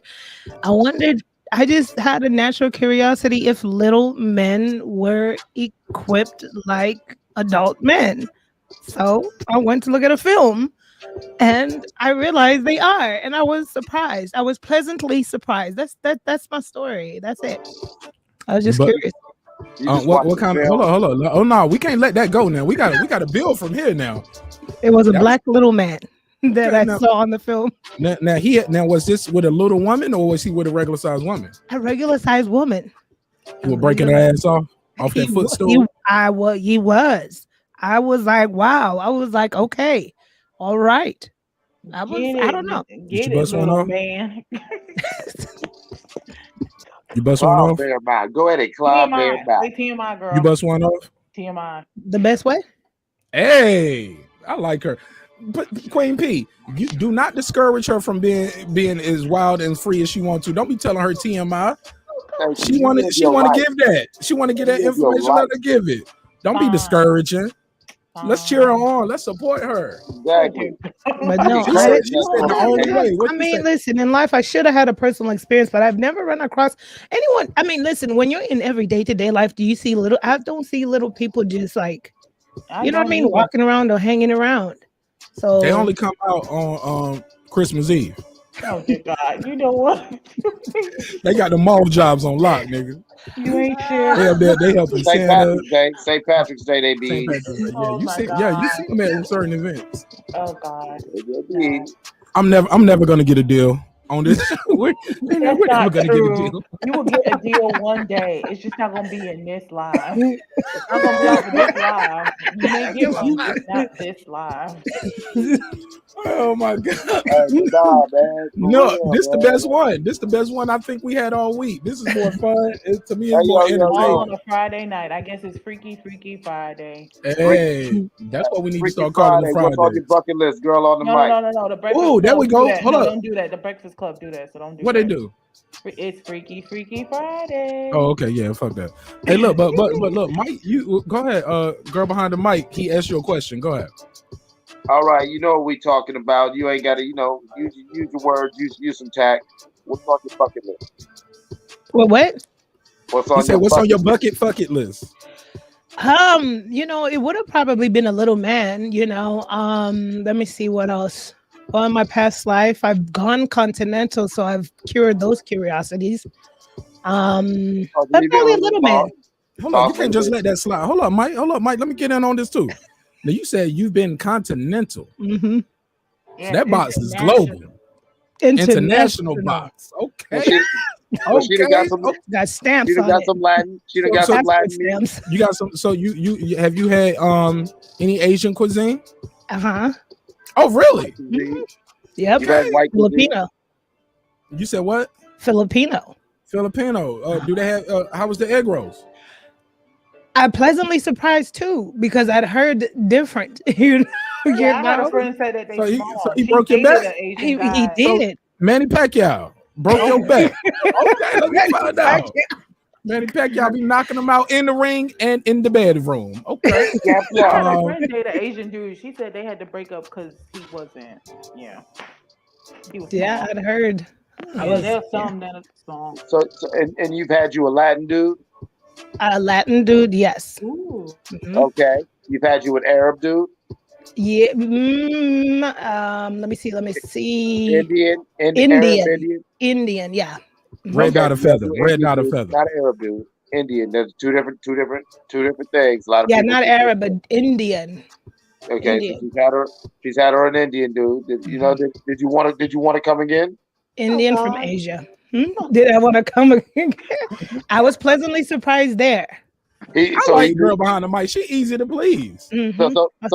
So he knows he showed you the Kama Sutra. I remember that movie. He showed me the Kama Sutra. He showed me the Kama Sutra. Okay, so he had you in all them weird ones. Yeah, I'm you do just 72 and 78. You know what I'm talking about? Did he unleash your Kundalini? Unleash all the Kundalinis. All my chakras were aligned. Okay, namaste. That guy Eclipse. Do you read the book? Like, how do you know all this? Are you reading books and watching movies, sir? Who, me? I'm talking about that guy Eclipse. Like, he over here just dropping like information. I'm like, sir, do you read the books? Do you? Man, I like the movie, but it ain't about me. Okay. HLD had a question though. Back to your Intercontinental. We still on your HLD know how to bang man. I don't know why he capping here on that bullshit. I fuck She with said, HLD. how many little men does she need? One or two? Just one. She said one, HLD. She don't need more than one. Let me I'm ask you. I'm 5'6". I can just squat down and make it even. No. There you go, sir. Shoot your shot. He ain't even that short. No. We're talking about it for real little man, yeah. Yeah, we talking about under 4'11", right? Hey, you gotta stay on these continents.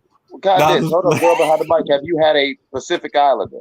A Samoan, Maori, Tongan? Hey. No, yeah, not Pacific That's Islander. the Rock, ain't it? Yeah, man, the Rock's part Samoan. He's black and Samoan.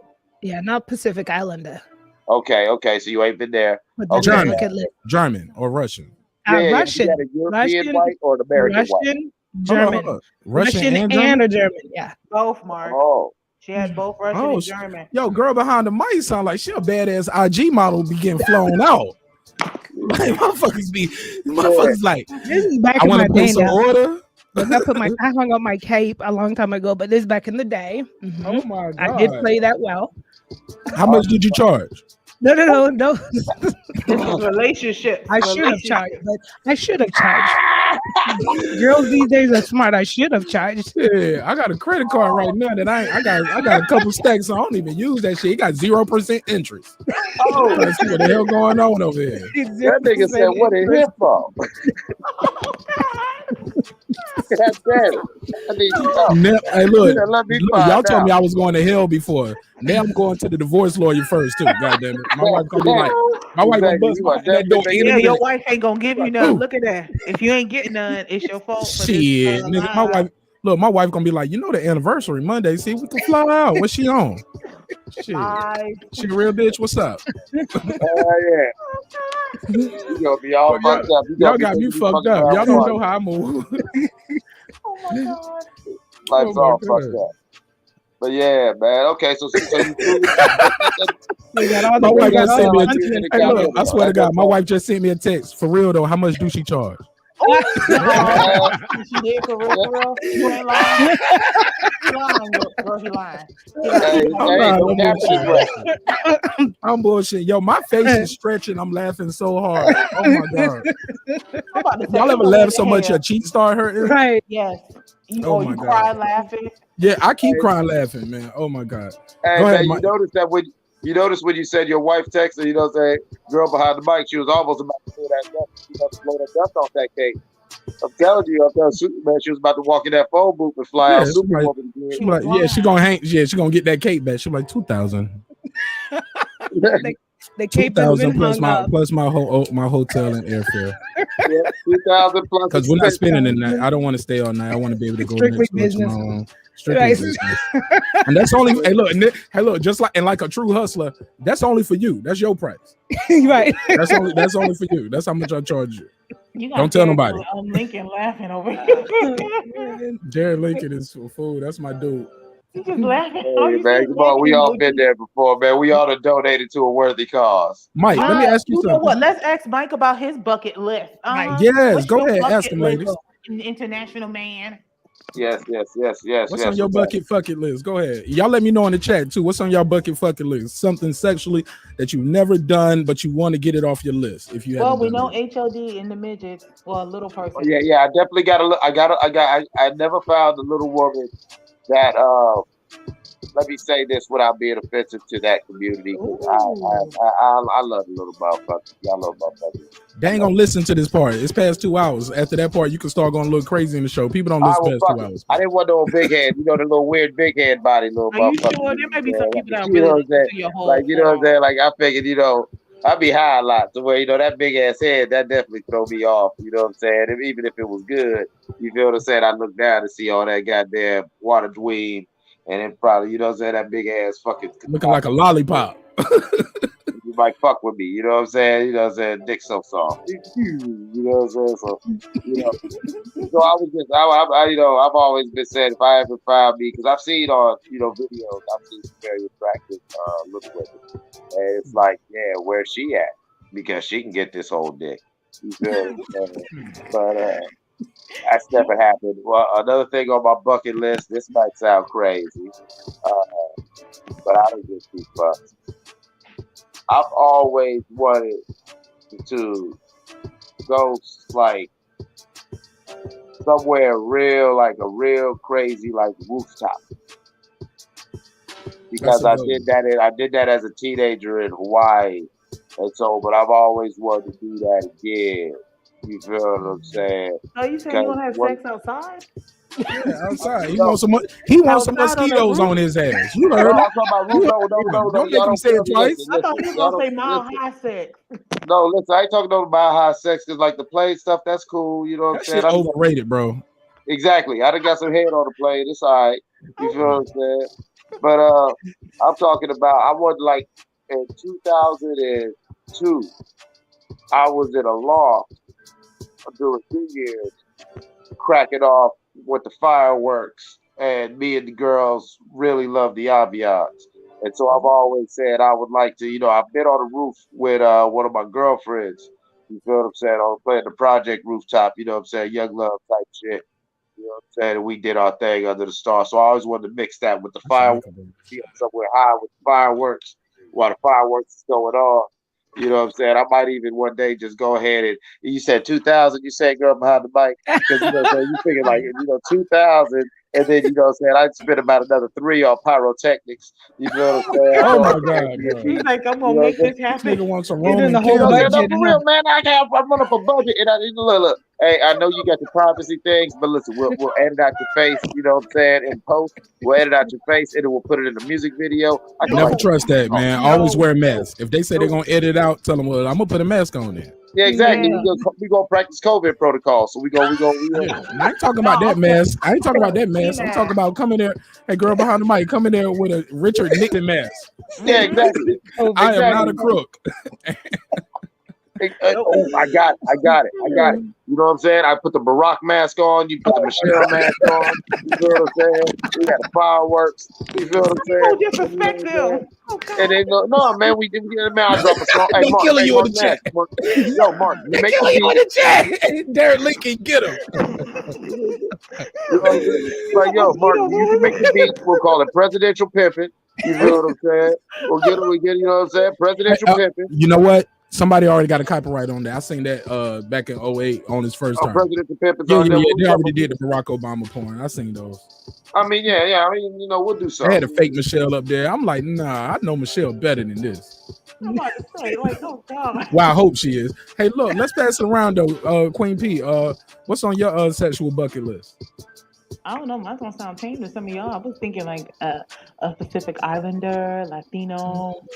Oh, you got a certain type you want on your bucket list, not a certain place or a certain... Yeah, that too. Okay, keep going. Let's build off that. You said a Pacific Islander. Yeah. or a stripper? And a Latino. Yeah. And a Latino. Yeah. What if he's a half Pacific Islander, half Latin stripper? I mean, that's good for me too. Oh, he definitely getting the box. He ain't even got to talk. Well, that works. You gonna no look past that shit like Magic Johnson. Check off my bucket list. Thank you, sir. Perfect combo. Help you. Yes, help me help you, sir. Let's help each other. You ever had a dude from the UK? We got a dude in the chat right now from UK boxing. I've never had one from the UK. Hey, I think he's like Indian and black or Indian and white. Oh my God, you trying to set that man up? He came in minding his business, Mark. No, I'm just trying to see. I'm trying to see if we can make a love connection over here. No, or at least a sex connection. Nope, I don't do No. He'll fly over here, bust you down real quick. Yeah, the only thing is you got to come back on Marq Nash breaking the beat, and you gotta give the dick report. You gotta give the Marq Nash dick report. Hey, look, I'm Chuck Willery over here now, right? You got to come back and do the look. I said my age right there, right? Y'all remember the Love Connection, Chuck Willery? Yes, I do. I remember Love Connection. Hey, look, you got to come back and tell us how the date went. I'm gonna do that when he's on your live, sir. Just be in the chat, like that's how they did it on Love Connection. Somebody will be on the couch and somebody got to get beamed in. Oh my God! No. And somebody be on the screen and you be like, "Yo, so hey." The only reason why you telling your business because we don't know any of these women. Right, and I don't know none of the guys y'all talking about. That's what makes it so fun. Y'all can say whatever y'all want to say. Nobody knows. But in this situation right here, we're gonna know. That's why we know girl behind the mic lied about watching the film. She know good damn well it was that short little African nigga who stayed 2 floors down from her when she was in college. She know good goddamn well that nigga was smart, good at geometry, struggling in class. He was her tutor. She said, "Fuck it." And she let that nigga climb up on the stool and bust that thing down. Plus, he went on and came. That's why she laughing. Girl, you know who would be perfect on here? Right, Asian Math. King Asian Math would be perfect on this. Especially with that tape. You sound low again. Say that again. Why you say he'd be perfect? Because remember the sex tape and all that other stuff that he talk about? What'd he say? Really? You didn't hear him when he talked? I don't know. Go ahead. Talk about him behind his back. Look, go ahead. This would be I was just saying it would be perfect. Go ahead. Let's talk about him behind his back. I don't want to talk about him behind his back. It's a joke. It's a joke. It's a live show. My bad. It's a joke. Clearly, that's what's wrong with her. She thought about that UK and she was like, "Dang, her mind bad. Her mind bad." She's like, "Well, I don't do long distance relationships, but I mean, I guess he could come through as long as he don't tell nobody." Yeah, she wants some. Hey, look, she wants some of that London broil. She wants some of that London meat. She wants some of that spotted dick. Shout out to the UK boy, Rap Star. We got one for you, man. Might have one for you, man. It's yours. London Royal. Yeah, Rap Star, man. You ain't never had no American, no African American woman. Hey, look, she first generation too, so she still got all the stuff that she supposed to know how to do from the motherland. You can really say, "Yeah, I had some of that motherland." Yeah, that's the motherland box. Yeah. Yeah, boy, that was a terrible accent, but whatever. Yo, Sir Senior, it's on you, man. No. What's on your sexual bucket list? Man, I was in here trying to think. I was like, dang, what haven't I done, man? Well, damn, dude. Damn, you a hoe. No, I'm a warm hoe. Hey, look, Sir Senior, out of everybody who said everything they said, I picked you to call the hoe, right? But hey, look at it this way. I don't give a fuck how much you charge. I don't care what you charge. Girl behind the mic, I'm gonna cash up you your first half. Go ahead, the cash app. But now, go ahead, Sir Senior. What's on your list, man? What you got to get done before you leave this earth? I'm trying to think of something for real, like a stripper. That's crazy. What about that? No. Okay. What'd you say, Patricia? I was saying, maybe, do you want a stripper? Do you want a Latin woman? Do you want an Asian woman? They love you. Nah, she ain't black. I ain't with that. The stripper's overrated. Oh, threesome.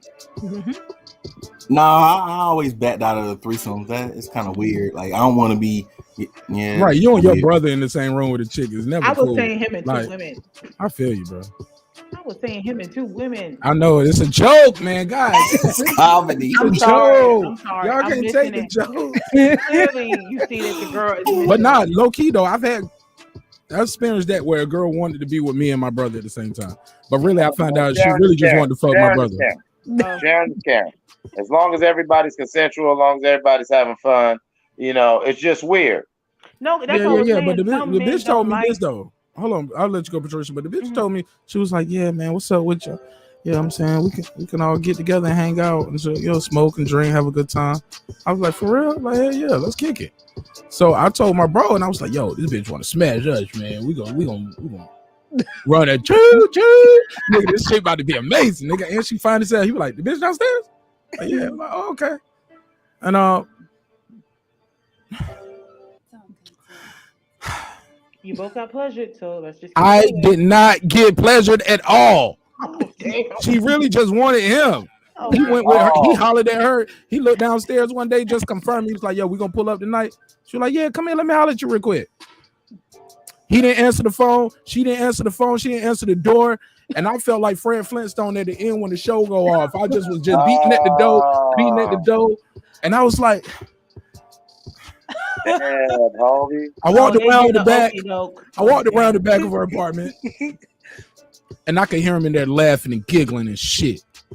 Oh, they pulled the okie. They was in there smoking. I smelled the weed. They was toasting glasses. I heard the champagne. So you know what I did?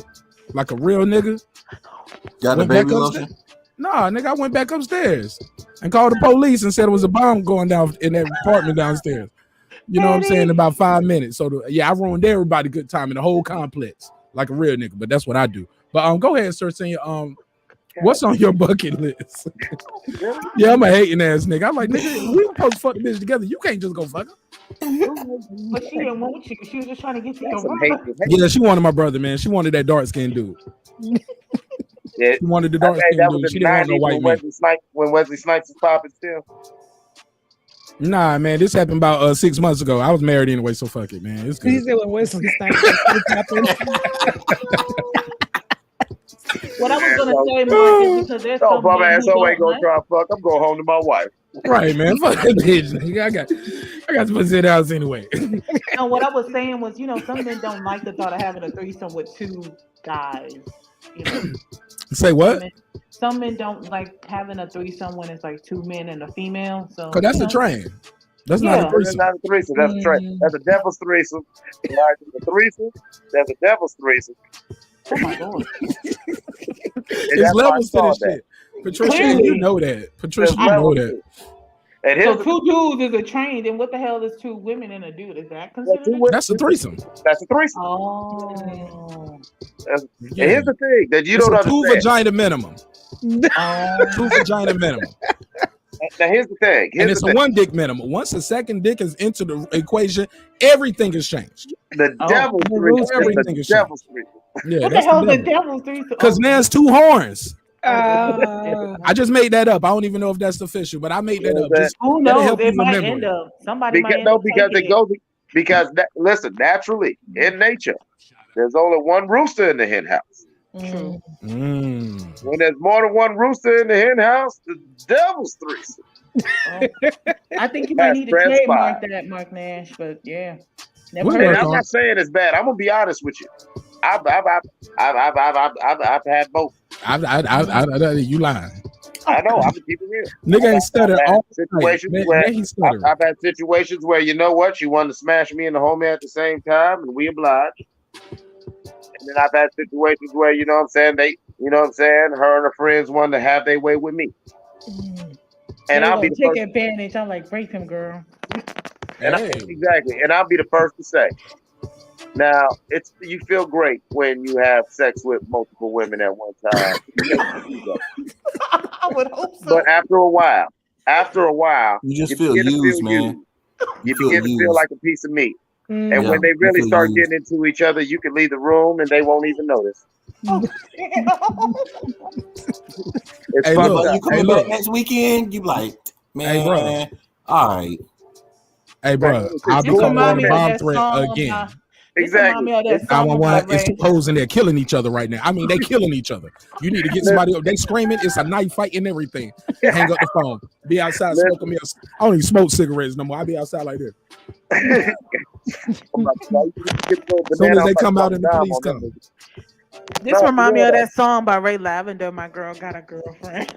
I mean, that's how I live. But listen, now there's so many, ain't nothing worse when you go into a situation. The way I live, it ain't nothing worse when you sometimes chilling and it's like three of them sitting up there just laughing and giggling, having a good time.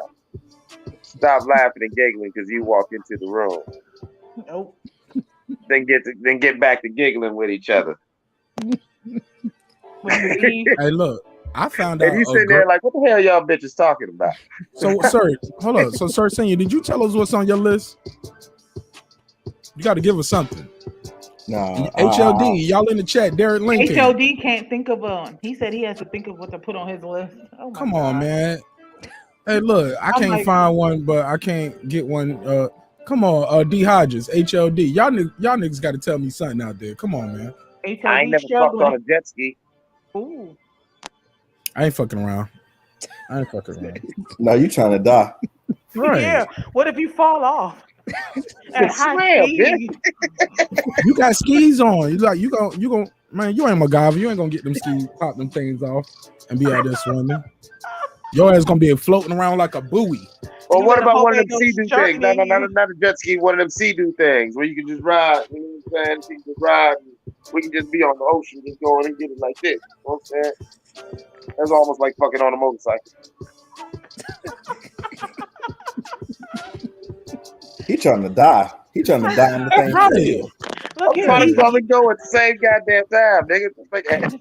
Clearly, he's the adventurous one. He is all about trying different adventures. Sir Senior, you still ain't got one for me though, because Sir Senior being quiet and letting everybody cut him off, because he over there don't want to be himself. He trying to decide if you want to decide if you want to tell the truth or not.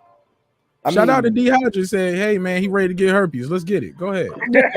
Hey, herpes. Yo, I would hope everybody gets tested before they do it. D Hodges, oh sir, we're gonna get to you. I'm not trying to get, but D Hodges, be careful with orgies. They're awesome, but listen, they can get weird. What? I mean, it's kind of already weird when we start off with 6 motherfuckers in here, right? Thank you. Exactly. It can get weird. What if it was 4? Okay, it's already weird when we start off with 4 people. That's not. Thank you. Exactly. It can get weird, and in the immortal words, because somebody fart and like in the midst of it, you don't know who did it. You be like, "Hey, look!" In the immortal words of Dave Chappelle, you can fuck up a whole orgy just by saying one thing.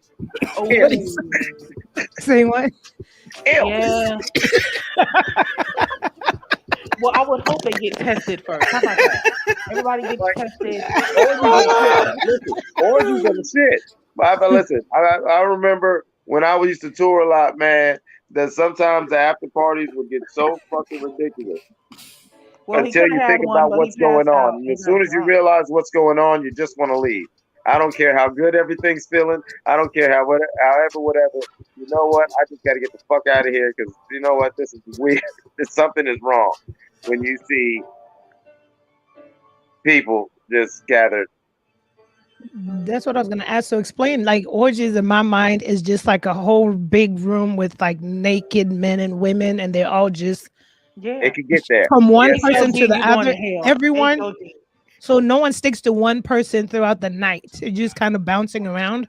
Yeah, I've seen that. In the midst of it, yeah, we all mixed up. Whoever's comfortable with who. I've honestly seen parties where, like, you know, there's the old school. That shit goes back to before my time, where people throw their keys in the fucking bowl. You know, big, bowl, and you grab, you know, and that means, you know, the wife swap parties. And then I've seen them real expensive sex parties where it's damn near realize why shut shit. Where you know what I'm saying? Hey, look, I ain't gonna say the name. I'll put it in the private chat. Oh dear God, no. But it's here in the city of Atlanta, and it's that type of thing that you guys are talking about. Not necessarily you walk in and everybody fucking left and right, but yeah, girls wear very scantily. How you say, cladly or scantily dressed? Yeah, they little to nothing. The guy might just walk in that bitch with look like he on his way to the beach. Because when you get there, he gonna take this off. And when you go into the place, you go, they got a private room right there, private showers. Everybody go in there, you take a shower. And now after that, you come back out pretty much where little to nothing. Girls be topless, dudes might just have on some damn Speedos, might be wearing, little to nothing, or just like a towel. And they go into the bar, and it's like a club, and you in there with a bar. Now it costs members. You got to pay annually to be a member, but you get a discount if you're a couple though. You go like you just being a guy, Mike, you would pay a lot. But me and my wife could go in and we get a discount basically. They want to see my bitch basically. that's why you get a discount. Right, that's a lot of work. I know, I feel you. Like, that's what I was trying to explain to the girl on the mic. I've been at some parties where it's damn near eyes wide shut. I've been at some parties where what they do is they had a lot of rolling partitions. Yeah, they had a lot of rolling partitions, like curtains. And the curtains had different colors, and they was creating like rooms, like makeshift rooms in this open space. Wow. So where, you had a brown room, a black room, an orange room, and each color indicated different fetishes or different proclivities. You feel what I'm saying? As well as a couple general rooms. And people would just party and mingle. Like Mark's saying, they'd be scantily clad. Some people would be fully clothed. Some people would just really just running around stripped down to their bare essentials. Wow. And it's like, after a while you figure out what the color codes were. And once you go behind that curtain, I hope you understood what the color code was, because whatever's you fading, Mike. You fading again.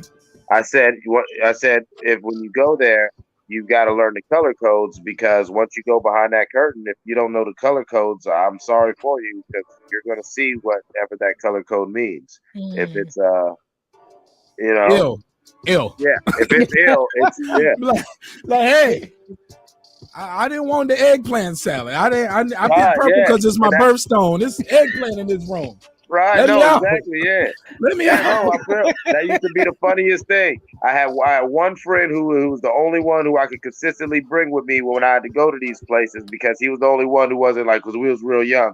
He was the only one who wasn't like real immature like me and run around like, but then we just sit there and snicker, to ourselves, because you would always hear that all these grown people. Some people been members for a while, but mind you, they fucked up and they drunk and they whatever like that, and they might stumble into a room and you just just randomly hear, what the oh shit, oh hey. Hey yo, y'all check the private chat. Give me 1 second. Oh man. So yeah, y'all keep cooking though. I guess that won't be in my bucket. I mean, I think I'm like in elementary. I don't know. I don't know if I'll ever graduate to go to one of those. Yeah, he's like, you got to pick the color. I'm like, oh wow. Now that's how they do. Like, say if you want to go to if your preference is all lesbian, you don't want to guys or nothing like that. Maybe hypothetically a pink room. You know what I'm saying? The gay room was the color orange. You know what I'm saying? To where we'd always laugh that, say you came from the orange room. I tell people that story because years later that Frank Ocean dropped that Orange album, I always laughed because, where I was living at, that was the code for, this place where people did that. Yeah, the orange room was where, it was all guys. There was, black. Wait, come to the thing now. You kind of losing us. No, I said. I know you said orange. Yeah, I heard orange. Orange was the color for like gay men, where that was all guys. Black was the color for like extreme BDSM, like I'm talking about extreme dominatrix. You walk in there and you see motherfuckers, with the whole gimp suit, the motherfuckers. And that's what you need, like a little safety gum word. Oh yeah, that's what that room's all. That room's all about that type of shit. That room's all about, beat me, fuck me up. You know what I'm saying? Okay, wait, come to us here. You said that room was all about, and then you kind of lost. That room was all about beat me. You know what I'm saying? That's what that room was about. All that you need safety words, like so when you go into the room with the black curtain, just understand you're gonna see some crazy shit. You're gonna see somebody in a gimp suit, probably. You know what I'm saying? Somebody tied up to a heart in some weird compromising position. Getting beast fucked or, what I'm saying? Something. They had every idiot said it was fucked up. It was real fucked up. And these people paid a lot of fucking money to go there. Oh yeah, they paid for that experience. They're like, I'm gonna have it. Sir Senior, I hope you know we didn't forget about you. You still need to give us something on your bucket list. I mean, look, no one cares if you want to have sex under the fireworks, but do something here. Yeah, I don't really got nothing left. I ain't got nothing left. Oh my god, this is making me think you tried everything under the sun. Well, I mean, within, I ain't into clown sex, I'm not gonna have sex with a teddy bear, but You know good damn well you want to be a furry. You got a Bugs Bunny costume in his goddamn closet right now. Wow. I mean, I did put on, I did put on a red polo, and she called me Winnie the Pooh, but that was for a different time. Yeah, you want me to put this polo on, bitch? Okay. I'll be Winnie the Pooh. You gonna get this Winnie the Pooh dick, bitch. You gonna get this. I'm gonna get my jar of honey. Hold on. What I just missed? I came back in and I heard Winnie the Pooh. Mike, what the hell? Mike, what are you doing? Sir Senior disclosed something to us while you were away, sir. Okay, hold on. Honey.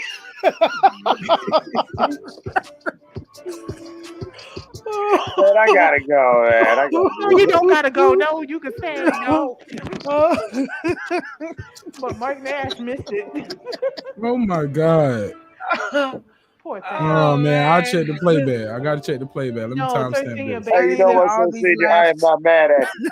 I am not mad at you.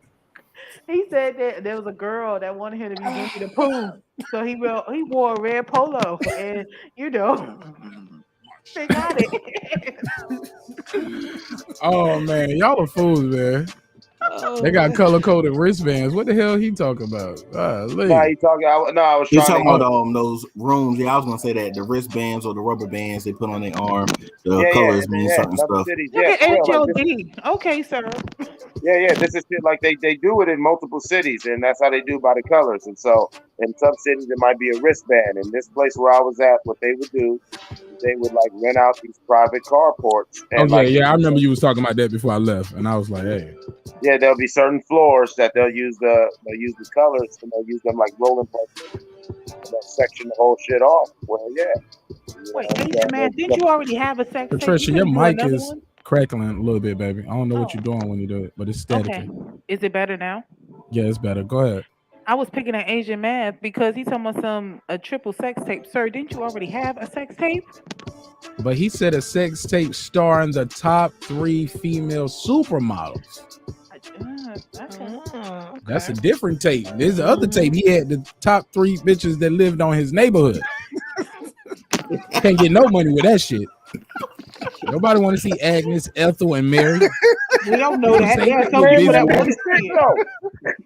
You know one of those named Harriet. Harriet, Agnes, and Ethel. We don't know that. You can't get jiggy with that shit. Yeah. Some of that Lulabelle. Yeah, this is comedy, man. It's just comedy. It's just jokes, man. He's into voyeurism. Oh my god. Hey, ain't nothing wrong with that. Ain't nothing wrong. I want to have sex while watching film of me having sex in front of a mirror. Say what? Damn. I want to have sex in front of a mirror while watching film of me having sex. Ooh, so he gonna go to a hotel room with the mirrors. Ooh. Hold up. Filming in the mirror, but you watching one of your old tapes, or you watching yourself in real time? Maybe in real time, and you know what I'm saying, in real time, and have it at an angle where you can see the TV, and to where it's just going perpetually, to where it's just me fucking. It's like a mirror, like Enter the Dragon. So it's like Bruce Lee. Right. And the Dragon movie. Oh, like a House of Mirrors. Instead of Enter the Dragon, it'll be like Enter the Dick. You can't enter the pussy. You can't enter the pussy. Yeah, cause that would be painful. PUSS. Why not? Just go. Hey, look, man. Hey, look. The show is getting out of hand. If y'all want to call in and be a part of this pussy ass show that we're doing tonight, 678-381-1938, 678-381-1938. Oh You're more than welcome to call in. Yeah, he really took it there. I was like, matter of fact, give me about 40 seconds before y'all call in. I'm gonna grab me some ice out the refrigerator. I'll be right. And I'm not doing nothing y'all was talking about with ice. You know good damn well. I know why he grabbing that ice. He was talking all that shit. Miss Nash already texted. Hey, You gotta send girl. You gotta send girl on the goddamn $2,000 because you know goddamn well he got that anniversary coming up. He's gonna be mad as hell because he's gonna buy that Airbnb. Girl on the mic gonna pull up and Miss Nash gonna kick his ass out. She gonna say, "Baby, go on and run up and go run up to Zaxby's and get us a meal." And then when you gonna come back and the goddamn door lock. Yeah, then they can play Kelly Rowland Ice. He's doing ice cubes right now, trying to keep peace in this house. I ain't mad at him. I'm telling you, y'all better learn about this ice. I'm learning about sometimes when you get hot about it, was asking where can you get some ice from? I said the gas station, or you could get it at a hotel. Right. Y'all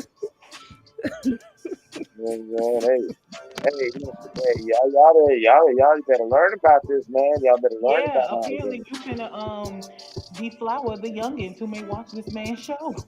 Hey man, listen, it's better if I believe in the art of fucking up correctly. Okay? You go do it anyway. You might as well learn how to do it. Bump your head in new ways. Don't bump your head against the same shit that all of us already have. I don't think it could be NC-17 D Hodges. This is 18 plus. Not what he talking about. Nah, we need to make it 18 plus. We ain't even talking it to the real crazy shit. You know what I'm saying? Know.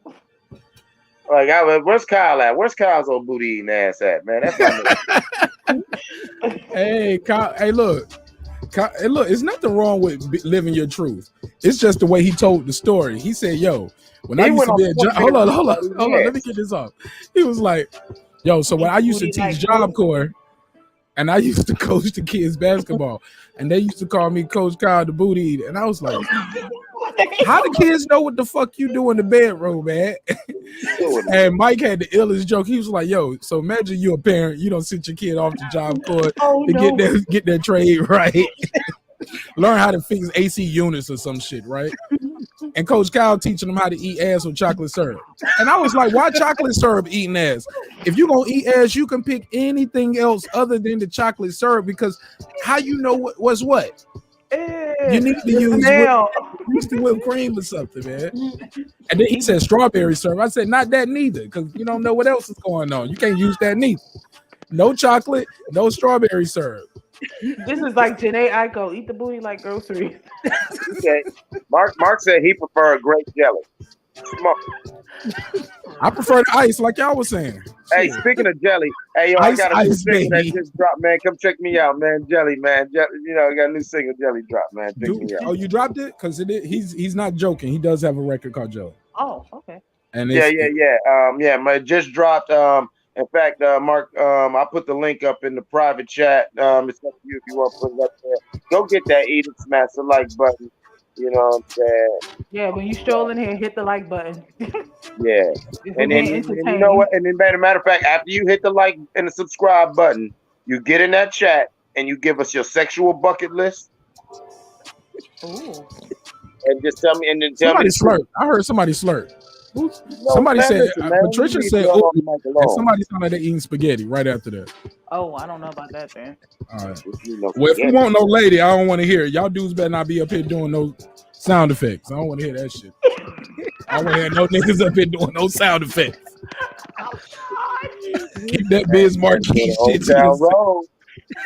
Nah. Let's not do that. Leave. HOD said, "Who got sex tapes nowadays? All mine are on microchips, hard drives, or in the cloud."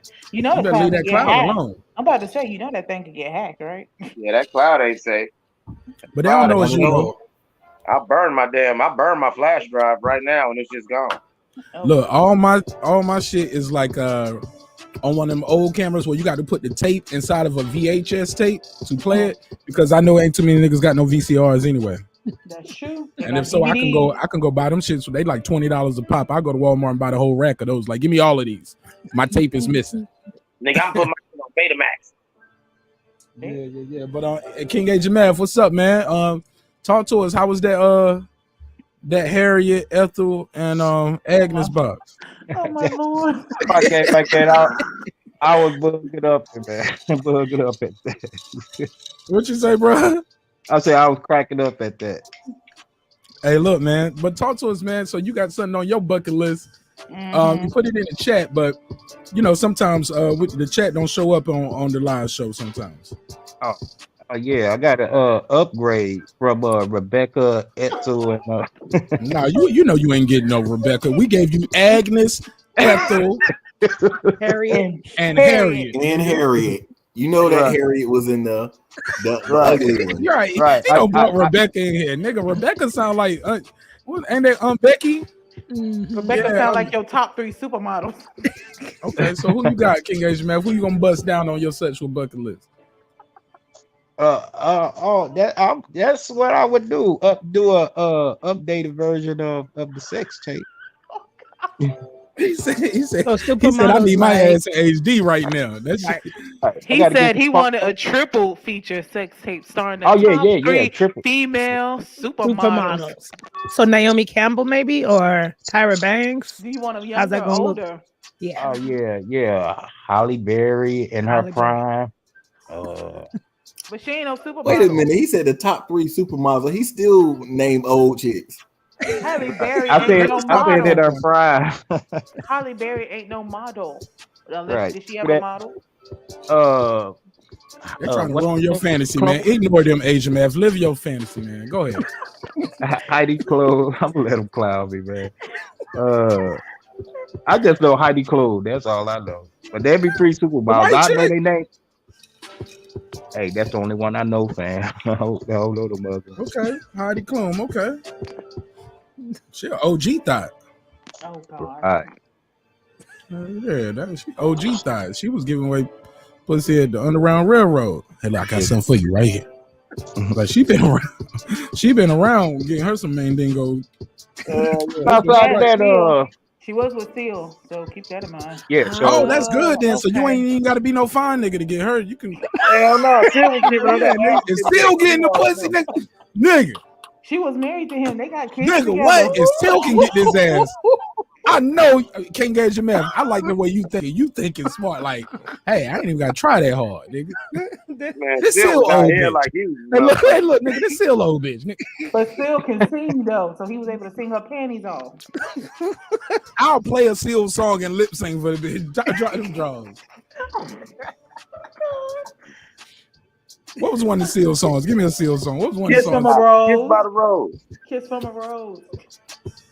That's on the Batman Forever soundtrack. Yeah, Kiss by Rose. Man, he's still touring off Kiss by Rose. Let me shut the hell up. Seal will shut my whole show down. Exactly. And don't fucking forget Seal Please give us free looking face ass. But go ahead. Exactly. Seal low key gangster in real life. You might need to chill out. He low key. Seal low key might get you. He will get with you. Seal one of them niggas. He gonna beat me up. Yeah. Yo, West African ass nigga, man. Yeah, one of the other. Seal got that paper. Seal had somebody right here at this damn window shooting a damn blow dart. What's up with that shit you talking? What's up, my nigga? No, don't do that. That was terrible accent. That was terrible. Yeah, Seal ain't got no accent like that, do he? Remember, he got a British accent. He's gonna send the niggas with the accent. What part of the continent is Seal from? He's from West Africa. I was asking one of the African sisters up here. I'm sorry, Mike, because your mic be sounding trash anyway. River Farms Ranch, DiCaprio. Asia Mev, you making plays now. But hey, look, hey, girl behind the mic, what you know anything about Seal? I do. I found out. Okay, so say I'm googling. Yeah, I did. His mother's Nigerian, and he has an Afro-Brazilian father. A what? Afro-Brazilian? Mm-hmm. Okay. But his mom is Nigerian, but he grew up in London, so if anything, he has a British accent. I never heard. I can't remember what Seal even sound like. If I'm not mistaken, but he grew up in London.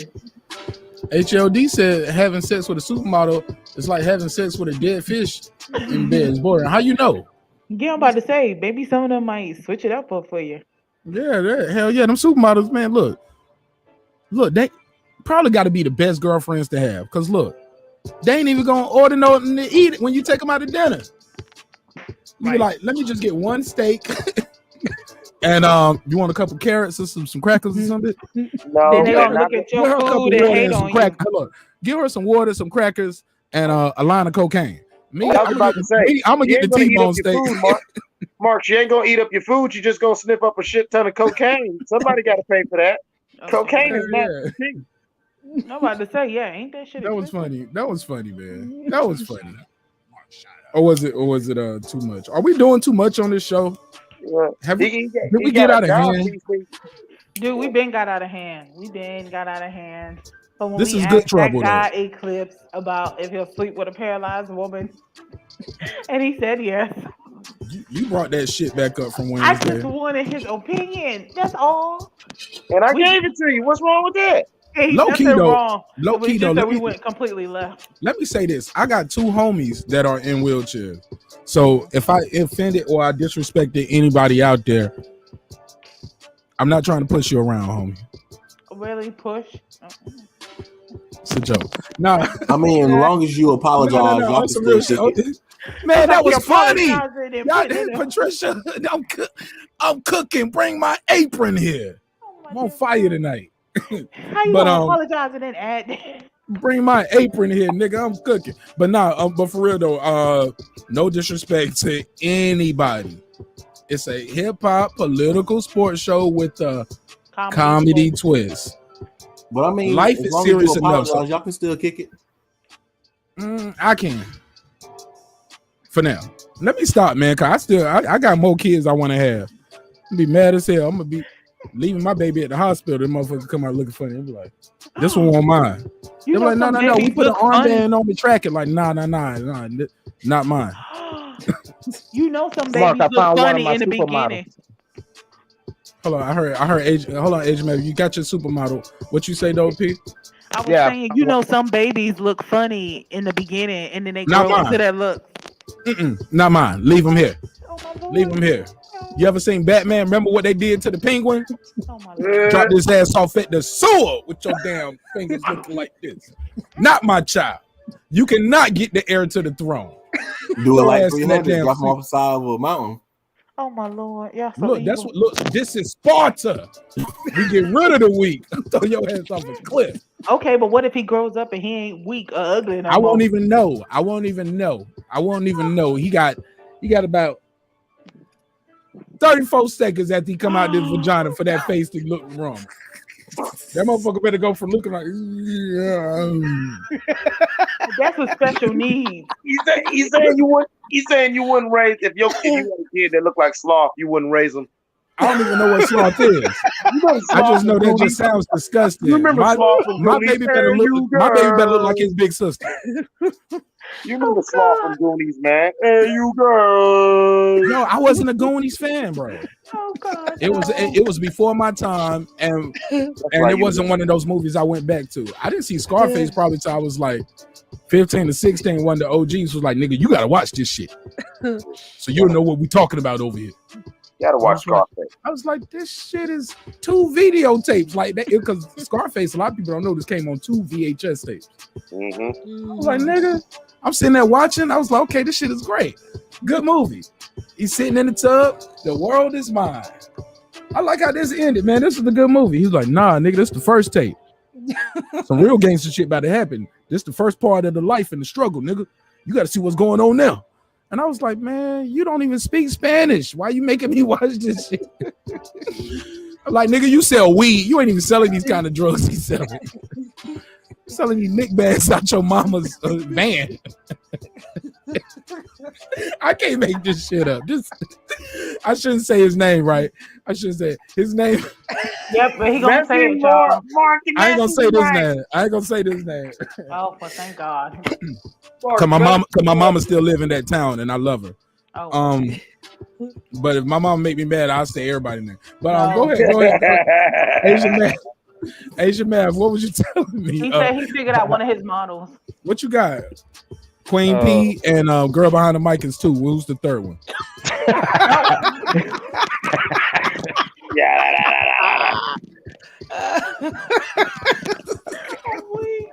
I told y'all I'm on fire tonight. I'm on fire tonight. Sometimes it's all clicking. Hey, look, Queen P, Sir Senior, King Asian Mav, girl behind the mic. That guy Eclipse. Sometimes the rim looks this big, like Jordan said. You just I'm gonna just shoot them all night.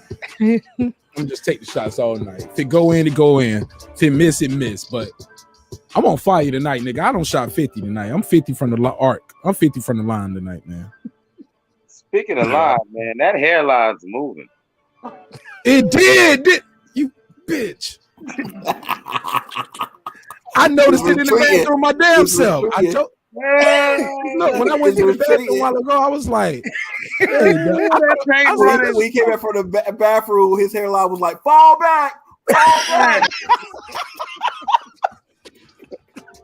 Then why is hairline sideways? Yo, this shit leaning. The shit look like it's shifting, yo. And that man gonna be like, you should have let me do the special, and then you won't have those. Look, he had already started. I told you I stopped him. I should have let him finish. So I got half regular hair and I got half shoe polish on this side. Right. That's what it's making like. a Nike sign now. Yeah, look, this side has always been receding. This side right here, because this is the stress side. I'm left-handed, so I'll be sitting there writing, and I might just be sitting there rubbing and touching right here. Like, that's terrible. Don't scratch your head, guys. Like, don't be sitting there scratching your head. It's terrible for your hair. It's terrible for your lineup. But I used to have braids, too. Like, right when I started the show. I don't know who remember that, but I still had braids when I started the show last year. But the African girls, man, they do the braids good, nice, decent price, on time, got my appointment. But my nigga, they pull your hair and your head so hard, it's almost like they got a foot in your back, like, yeah, you gotta be careful. You won't have no edges. Oh my God, bro. And that so they was messing me up. So the barber was like, yo, don't let them cut this part right here. And I was like, yo, I'm too old to be out here with baby hair, nigga. Like trying to do the Omarion shit. Like, nah, nigga, I'm about to cut this shit off. Fuck them braids.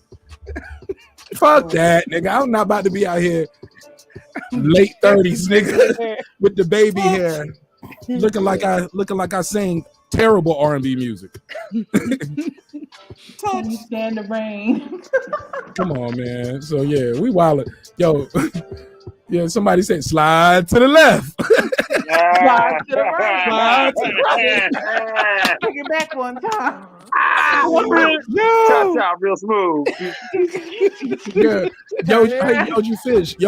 Yo, it's a hip hop show, man. It's a comedic hip hop political sports show with a comedy twist. We like to let the jokes fly because life is serious enough. If you are offended, easily offended, this ain't the show for you. And some would say if you got a girl in a wheelchair, this show ain't for you tonight. Not this one. Not this episode. Because nah, ain't nothing bad. We just told you, nigga, I ain't no bitch off limits, nigga. I fuck your bitch too, nigga. I tie my leg up, tie that leg up, run and start. Yeah, nigga. Look, yo, nigga, I be yo-yoing in your girl, nigga. Your girl can get taken too, nigga. I will have that girl tied up, getting 7 days and 7 nights of consistent dick while playing Rick James. She can't even take it. Hey, look, and she can take all she wants. Hey, look, I told y'all, I'll take the girl even paralyzed from the nose down. She can't move nothing right here. That means she can't even talk. She can't even tell me, take out the trash, it's starting to smell. I mean, literally, I can slap the bitch up too. She ain't even gonna cry. Like, yeah, she is. She might cry. Hey, like I said, she just gonna be staring at you with that one tear. She only gonna cry.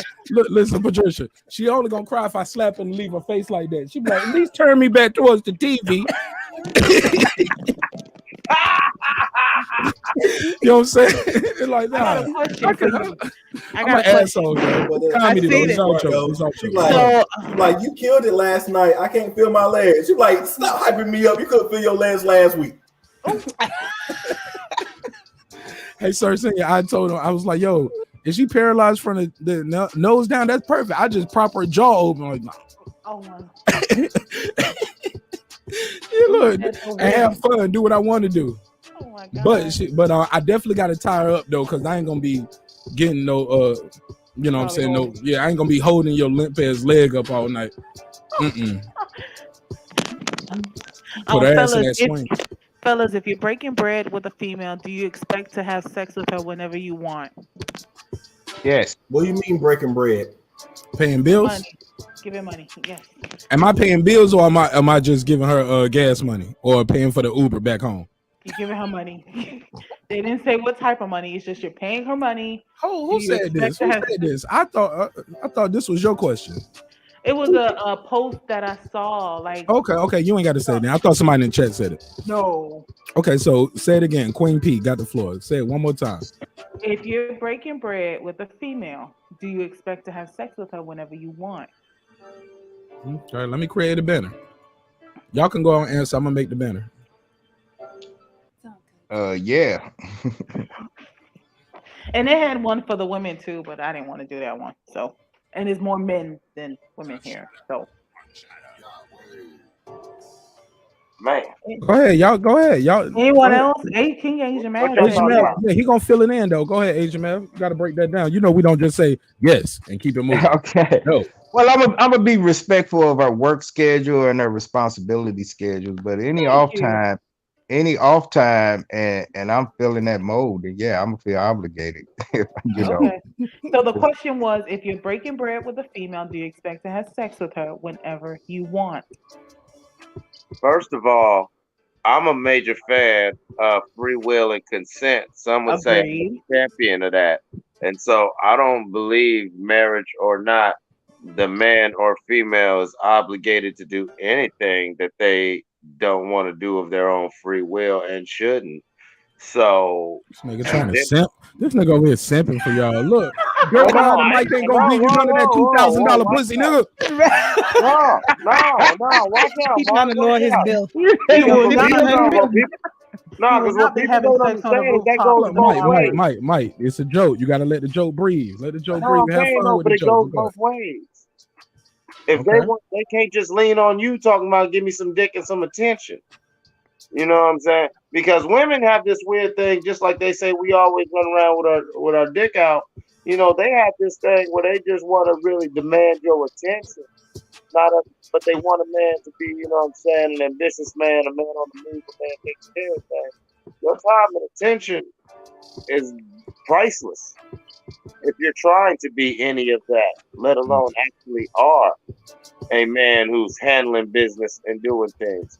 And so, you know, it cuts both ways about trying to, you know, just put such sexual demands and pressures on the female, as well as putting other pressures and demands on the male. And so, you know, it's all free will and consent. And so my answer to your question is, you know, no, nobody should be feeling obligated to anything. There should be a give and take, and there should be an understanding, and people should. And so it's like, it's a real reflection. Like, if you know I'm busy as fuck and you see me moving and scrambling, and at no point in time I'm thinking to myself, let me make time for shorty, that should say something. At the same time, if I know you're busy with work, kids, do whatever you got going on, I ain't gonna pressure you like, yo, we ain't fucked in forever. But if at no point in time you not taking it upon yourself to feel like, you know what, I miss my nigga, let me make sure, even if you ain't just trying to get you some quickie or whatever, just for your own physical needs, but you ain't fucking with me on that level, where now I gotta, the fact that I gotta Mike, you gotta land your plane, man. You was doing good answers. You stretching this shit out, nigga. No, the fact that I gotta land, the fact that I gotta have a conversation in my mind is a problem. Yeah, it's like, it ain't no problem, brother. Look. Just give her a shorter answer next time. Cause that was my answer to her. My nigga, the fact that I gotta have bullshit. His answer is he wants consent. He's all for consent. Nigga, right, man. Ain't nobody talking about raping the bitch. Listen, man. Let's keep it a buck. I listen. First of all, this is my take on it. Queen P, I worded the shit on screen different from how you said it. You see, I did that, right? Yes, I did. I did that on purpose. Because you said breaking bread with a female. That made it sound like we getting business together, like we getting money together. Yeah. We ain't getting no money together. We ain't breaking bread. I'm giving you money for the pussy. Simple as that. Nah. Well, no, I didn't hear that. I thought breaking bread, like, no, you chilling and you having a relationship. If you meant breaking bread. Mike, you had 3 minutes to say all that bullshit you said. Let me have fun real quick. Nigga, I'll let you jump in with me. Fuck it. Mike, She said, if you breaking bread with the female, do you expect sex? First of all, sex when you breaking sex when you want. First of all, breaking bread means we getting money together, right? Or we in business together. That ain't what she's talking about. She means really giving a woman some money. In this analogy, and it depends on. If I'm giving you money, what am I giving you money for? And if you think I'm just giving you money because I'm a nice person that's full of goodwill and look at the camera, because like I told you, when you be looking away like that, the volume goes low, bro. Yeah, I'm just saying that if you one of them people who think that I'm just giving you money, you're doing this just because I want to or I'm a nice guy. Oh shit, you crazy. You know what I'm saying? Like there is the unspoken contract of the oldest business. No, that means I pay you for it. You got to give it to me. But listen, I don't expect. Here's the thing too: giving a woman money and expecting something, you're a sucker, nigga. Right. Don't do that shit. It's rules of engagement. Right. I remember it was a clip going around last week with Trick Daddy at the club, arguing with some girls. I heard about that. What you hear? Go ahead, break the news. Well, no, I just heard about that situation. I think he ended up hitting one of them or something like that. All right, see, now you up here don't say something else. Oops. See, my bad. I don't want to put that. I don't want to put that on if we don't know for a fact. I don't want to say I think he hit somebody. Okay. What we know is he's on camera telling the girl, "Fuck is up with you, man? You know who I am. Don't play with me," type shit like that. You know what I'm saying? But what we know happened is, according to the young lady, because her friend is recording it, she said we saw him in line. When he saw us in line, he was walking in. We recognized him. We spoke. He saw us, and he paid our way to get in.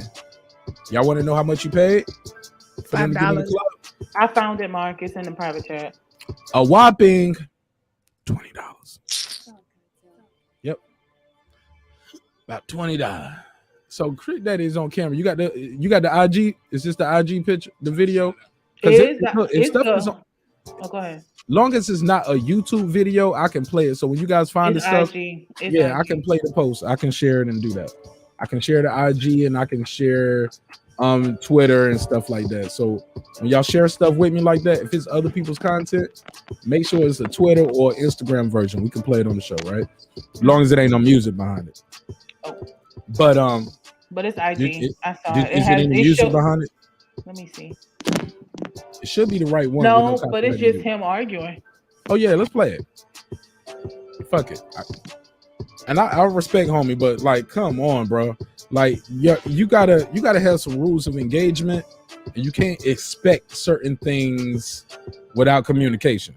Because let her tell it. She said basically, yeah, he paid $20 to get in the club, and basically he watched me across the club all night long. Like, I was talking to other guys. He was just sitting there, we was leaving, and now he's leaving, and he thinking I'm supposed to go. I'm supposed to go home. Yeah, they said he got upset after the women and her friends left the club without him, despite the fact that he paid for their night.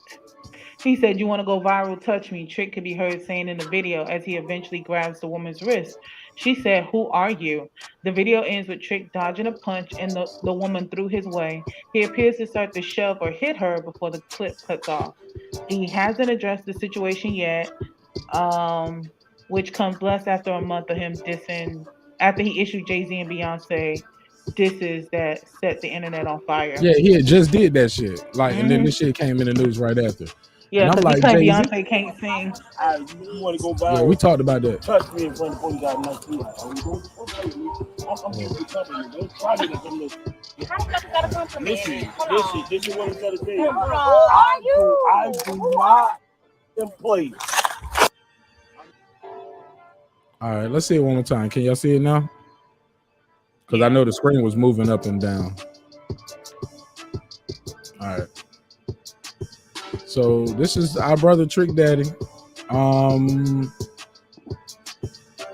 Letting people know he don't play. Let me see. Is it gonna play here? I gotta open up another window. All right, let me stop it. You might have to end up going to. I think yeah, Complex got an ad running. I got it now. I got it. I got the real source. Okay. It was clicking, opening up another window. Yeah, which was the Shade Room Instagram. Yeah. Top shot up, Mark shot up. Yeah, so I gotta sign in. Hey, I gotta go. It's been hilarious. It's been real, y'all. Hey, All right, holla at me. It's been real great. Bye. hey, thank you. Hey, that link is in the private chat. You know what I'm saying? Share it, do whatever. Yo, check out Jelly. It's a new song I dropped. Cut your camera on real quick and promote that shit, man. Do it the right way. Yeah, for real. Come on, man. Let me give you the big screen. Go ahead. Oh Talk man, to I the ain't people. got the damn light on, man. Oh, nigga don't got it in the bed and everything on our ass. You Get your damn weird right. ass off the phone. Don't be talking to us with the light off, nigga. What you on? Oh, you trying to set the mood. Mike, you doing your bucket list already? Hey, This old lady come in the room. She was like, "Why you sitting there in the dark?" I'm listening to Marq Nash right now. No, you ain't. Nigga. You better tell her you listen to Queen P and Girl Behind the Mic or something. Don't say my name. hey, Nah, I'm fucking with you. But nah, for real though, promote the record though. Go ahead. You got the floor. yeah, Jelly, man. It's out there, man, on all platforms. That guy Eclipse. You can see me, Baron XL 8. That's number 8. On Instagram. It just dropped. Links in the chat. Got Black Madonna that will actually be dropping August 8th. You know what I'm saying, Mark? I got to get with you. You know what I'm saying about that. August 8th, Black Madonna, another song that will be dropping. And yeah, just, you know what I'm saying, there'll be old shit, new shit, and shit dropping. Marq Nash got an album out called Edith. It's fucking crazy. I really like that fucking Blizz song, man. God damn. Blizzard. Yeah, Blizzard. Yeah, it's number 3. Number 3, Blizzard. Appreciate you. Man, I like that shit, man. And you know what I'm saying? And yeah, he's got an album out. Subscribe, like, and everybody. Girl on the mic. Hey. 2,000. You said how much you pay? How much? I mean, we'll talk about that later. It's going up 2,500. 25 for you, nigga. 2,500. That was my price, nigga. You can't get my price. I said that earlier. She said 3,000. Right. Oh, it's 3,000. Oh, 4,000. now you trying to play me. Oh man. 5,000. Never mind. Okay. Okay, I ain't saying shit. Hey, Mike, how many tracks? Look, I gotta get my cut for facilitating the deal, man. Over here. He told you 25, up to 25, up to 3,000. Mike, you ain't gotta go, man. Stop that bullshit. It's Friday night. You good? Man, I got to work, man. I work every day. Nigga, go to work, dude. That's a hard working nigga. All right, bro. Hey, how many tracks on that though, Mike? It's just a song. It's just a song, Jelly. It's on his Spotify. Oh, okay. Oh, you can get it on all, but you can look it up on any platform, though. It's actually, you can look it up on any platform. It's in the chat, King Asia, man. Private chat. No, Okay. I put it in the public chat too. What's your stage name, man? What you go by on the stage? Yeah, that guy Eclipse, man. That guy Eclipse, man. You know. Okay. Yeah, real. And it's $25 for one track? No, it ain't. I'm asking. I thought somebody said it was 25. It cost 25. No, they were talking about something different. No. You can hear the song on Spotify for free. No. I was the about to say, 2,500 was something else. Yeah. Hey, anyway, man, I love everybody, man. Good night. If you can't be good at it. You know what I'm saying? Wear rubber, wipe from front to back, and remember, if you say those are hair bumps, she's lying. Oh, God. Get the tweezers. Let me get it out. That's what I say. Those are ingrown hairs. I'll pluck it out. Let's get it out. Let me see. It better be a hair coming out. You really want to help her get her ingrown? Hell yeah, I've done it before. Oh, several not too many times. men are willing to do that. Huh? Not too many men will be willing to do that. Hell no. I gotta make sure the box is right. Let me get down there. Come on, give me the light. Hey, look, I be like this. Put the flashlight on. Let me see. You got his tweezers. Make sure they're sanitized. Alcohol. You know, clean. Yeah, this how I sanitize them. I do that. No. Gotcha. T White, it's already dropped in the chat. It's already there. Pull up, nigga. Oh, if he mean to come in, never mind. Oh, my bad. Sorry, sir. What? I think he's trying to come in our live. My bad. Oh. Sorry, dude. I thought he meant for that guy Eclipse song. Maybe that's what he meant. Mm-hmm. It's all good. The other link out there too. Shit, I'm cool. Go ahead though. Did you guys? Well, I thought you were gonna show us the Trick Daddy thing again because it took. Oh, okay. I'm supposed to show that. Mm-hmm. Shit, do we care about that? I forgot what we was even talking about. You talked about the situation where he had an altercation with a female. Oh yeah, Where he man. had No, an expectation of something that went left. it's super old. You want to go viral? Touch me in front of the police out next to you. Don't play with me. I'm giving you company. Don't try me like I'm listening. Listen, what I'm trying to tell you. Are you? Simple play. Cause Trick love the kids. Yeah, man. Shit. Trick love tricking too, evidently. But shit, shout out to Trick Daddy Dollars. Hey, look. I don't know, man. If it was $20 a piece, you paid for what? How many girls to get in? At least 3? I thought it was her and her friend. Wouldn't that be 40? Or unless it's 3? I mean, I thought it was her and a couple girls. But shit, regardless, man. That means that's what he thought they was worth. You pay, look, you get what you pay for. You know what? That scratch and sniff.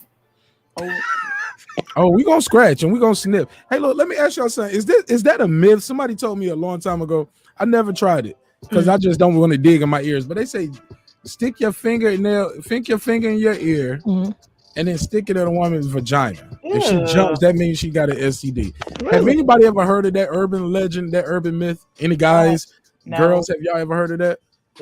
I've never heard of that. Patricia, you ever heard of that, Queen P? No. But you been up Sir Sing, King Asian Math, you ever heard of that? Yeah, I heard of it. Sir Sing, you ever heard of that? Yeah, I heard of it. I ain't think that one was true. I know that you pour the peroxide on it and it bubble up, you know. That's so what? Peroxide. You pour the peroxide and it'll bubble up. Yeah, that's a no-no. Also, if she a cat lady, if you send the cat in there, if she naked and the cat come back out, you know that's not the pussy you want. If the cat stay in there, don't it mean there's tuna in there? So is it 6 of these, half a dozen of those? 6 of these, half a dozen. Hey, look, that is crazy, Sir Z. I never heard of that. Let me ask y'all this. Anybody in the chat, if y'all want to call in, the number is 678-381-1938, 678-381-1938. Late Friday night, going into Friday morning. We up here just shooting some shit. We ain't in the club, man. Yo, the clubs are crazy. Motherfuckers, man, I went to a club the other day, and that shit was like, I felt like a weirdo. Like I had, bro, when I tell you I was in and out, I'm glad it was like, it wasn't a club. I guess it was a lounge or bar type thing. Because you just get patted down and walk right in. I'm like, damn. Like they just happy that a nigga here about to buy these expensive drinks, I guess. Okay. I stood on the wall and I realized, like, okay, this shit is packed. It looked like how things used to look outside. Homie look at me, tap me, he was like, hey, bro. Little nigga too, you know what I'm saying? You realize you the only one there wearing the mask? I was like, you're right. I'm leaving. He thought that was gonna tell me to take the mask off, like chill, enjoy. I'm like, nigga, no. I don't trust you telling me to take the mask off, just like I don't trust the girl telling me to take the rub off, talking about I'm safe. Which leads me back to what I was saying. I heard that before, that if you stick your finger in the ear and stick it in the woman, if she jumps, she got STD. Y'all women telling me y'all never heard of that. I've never heard of it, but you don't want to put no earwax up there. I mean, you could probably give something with that. They was like, yeah, she gonna jump because there should be some salt on the earwax. I was like, why not just eat some hot wings or something? Don't wipe your hands. And then, you know what I'm saying? Don't wipe your hands good. You're gonna have a little bit in your nail bag over there, kiss on, touch on her. Hey, I brought you some American deli. Nah, too much. I'm doing too much. I'm sorry. No, I just don't agree with the wax. Yeah, no wax. I've heard of that. Look, anybody giving her an infection, man. Let me ask the chat. I promise you, I've heard this. Has anybody in the chat heard of that? Stick your finger in the ear, and then you stick it in the woman, and if she jumps, that means she got an STD. What if she jumps from the touch? Right. I was thinking that. Look, that's what I always thought. Like, look, you sticking earwax in there. Nigga, who the nasty nigga? You or her? HLD, you know me. What's up, my G? How you feel? What's going on, guys? Everybody on the panel, how we doing? Good. How you doing? What's good, man? How you feeling? Good. Good, man. Man, we in here No, cracking some jokes, man. I've We in never here done the wilding wax out thing, tonight. bro. That's that wax thing. I don't think, man. I've never, I've never heard of that, man. Yo, I've never done it, but I promise I've heard of that. And I always advise people against it. Oh, boy said I was in the Navy. I never heard of that shit. I'm a vet. And I don't remember if I heard it from the Army guys or I heard it from dudes on the street, but trust me. Yeah, I've heard of that before, Yoji. But The go good ahead, old nose. HOD. The nose tells it all, man. I just, take a whiff and you see something funky, you let it go, man. As simple Man, as you that. can cover up things with the nose, man. You got to do a taste test, man. Come on. Dive on in. Dive on in, man. Commit. Lean into that shit. Ain't that right, girl behind the mic? No, not like that, man. It all depends with who, though, man. But if you even got a doubt about it, I ain't fucking with it. Just I put know it that's that way. right. I know that's right. The Talk thing to us, is, man. What's you on your gotta bucket finger list, her and bro? make her taste it. Yo, man, my bucket list, man. I don't know, man. Hold up. Pause there. What you say, Cersei? I said that's the way you do it. Is you gotta finger her and make her taste it. And she like, get that out my face. Well, that happens too on the window. Ew. And I know people always say, "Well, that's you," but I'm like, no. Do I look like I want to go around tasting myself? Hold up. Yeah, right. Look. But in the midst of the moment and in passion, ain't nothing. Hold up. Let me ask you, anybody of any guys on the panel on the channel, have you ever kissed a girl after she gave you head? Yeah, I'm a damn. In the midst of passion, huh? If I busted in her mouth, no, man, I'm double standard, man. If I busted Right, because in that her would mouth, be incest. Those are your kids. Almost That's incest. That's an incest. Oh my God! Did I say that? That's the incestual threesome. That's you, the father, the mother, and the kids. We can't all be kissing. I'm a weirdo. Hey, look, but that shit was funny as fuck. Somebody need to chop that one up. I'll do it. Never mind. I said that before. Somebody was like, "You told people to chop it up." I was like, "Yo, that's nigga, get my shit off your channel." But seriously. But you have though, right? Yeah, she gargled first. No. I'm talking about right doing sex. I ain't talking about you busting her mouth or nothing like that. She gave you some head and you kissed her. Yeah. It's from your body. Yeah. 69 or something, like we ain't never had a 69. That's we go from different. 69 into kissing and back to having sex. Or maybe I'm just too nasty and I'm talking too much. You can't be too nasty. Not compared to HOD. No You ain't too nasty. No. But girl behind the mic was like, I don't want to taste myself. Yeah, that's just me though. But I'm weird. I'm the type of person that doesn't really like French kissing because listen, you gotta brush your teeth, you gotta have fresh breath. Get your ass out of here. Get off my show with that. Get off my show with that Christian network shit. No, I'm joking. It's a lot. No. It's like I'm weird. I have a lot of things, and that's the other thing. Like if you're gonna touch me with your fingers, no nails. Men, I don't like men with nails. You gotta wash your hands. I'm just weird like that. But we gonna take a bath. Ain't nothing wrong with that. I mean, keeping the hygiene. Yeah, ain't nothing wrong with good hygiene. But you talking about you don't want to taste yourself. So you never 69 with a guy and then y'all kissed each other? I mean, but it's no body. Hold on, no. Let me get her in this. Let me warm her up. It's not like he had said, like putting his fingers and then it's like here's 2 fingers in my face. No, I don't want that. Okay, yeah, now that's different. I'm sure he got more tact than that. What was you about to say, Queen P? I was gonna say it's your body though. It's okay, well, everybody has their preference. Queen P was like, Queen P said, "I'm gonna skeet on your face, nigga, and I'll kiss you afterwards." Huh? Thank you for the word. Queen P said, if you can do the work to get that reward, yeah, he deserves a kiss, huh? Well, it's my man. Why not? Good job, Queen P. Then Queen P, you are a leader. She's a go-getter. Yeah. All right, so we got my homie here, HLD, just pulled up on us. Let me throw that other banner up. HLD, man, the show been going left, man. We've been having a good time though. He was in the chat. He saw it. Yeah, he part of this shit. Him and Derek Lincoln. I'm innocent. Him, Derek Lincoln, Jalen, all of y'all part of this shit. Oh boy, thought that was a good one. Yeah, that was a good one. Yeah, man, I'm trying, Yogi Fish.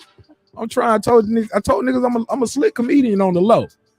I'm just working on getting my full hour. I'm gonna get me an hour together based off all this bullshit I say on this show, and then we're gonna really have some fun, right? Clearly. HLD. What's on your sexual bucket list? This is matter of fact, I can't ask him that. One of the ladies, y'all ask him that. I'm going to get some ice. That's well, he embarrassing. already answered it, but for the people that may not be able to read what you wrote in the chat, please let us know what is on your sexual bucket list, sir. Well, I had to come up with it, which is what having sex with the pastor's wife in church. You know, with a wife. I thought you wanted to just do it in the church. Oh my god! No, it's got to be with the wife of the pastor, and then What's your religion? Let me ask you. Shit. I'm trying to get a picture here. Like, am I seeing a hijab, or is it gonna be like a?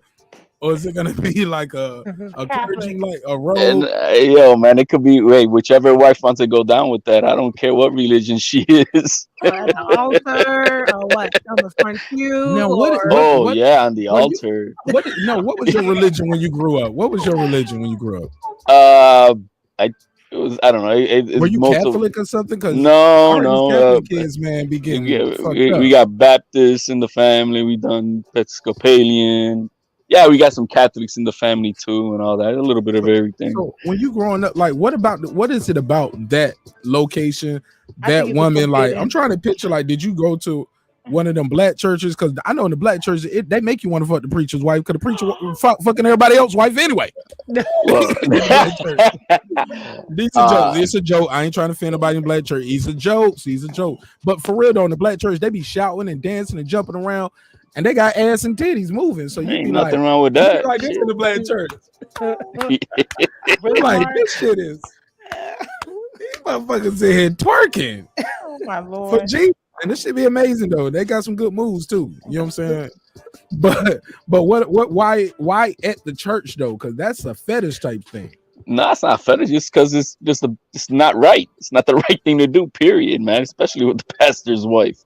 But the game of convincing her to go down with you down that route, that seems like it's fun. So you like risk, kinda. Absolutely. So you like to get what is it? You like to get something that you necessarily can get, or you know what I'm saying? Because it's an area that most people won't touch, but you want to go there. That's your thing.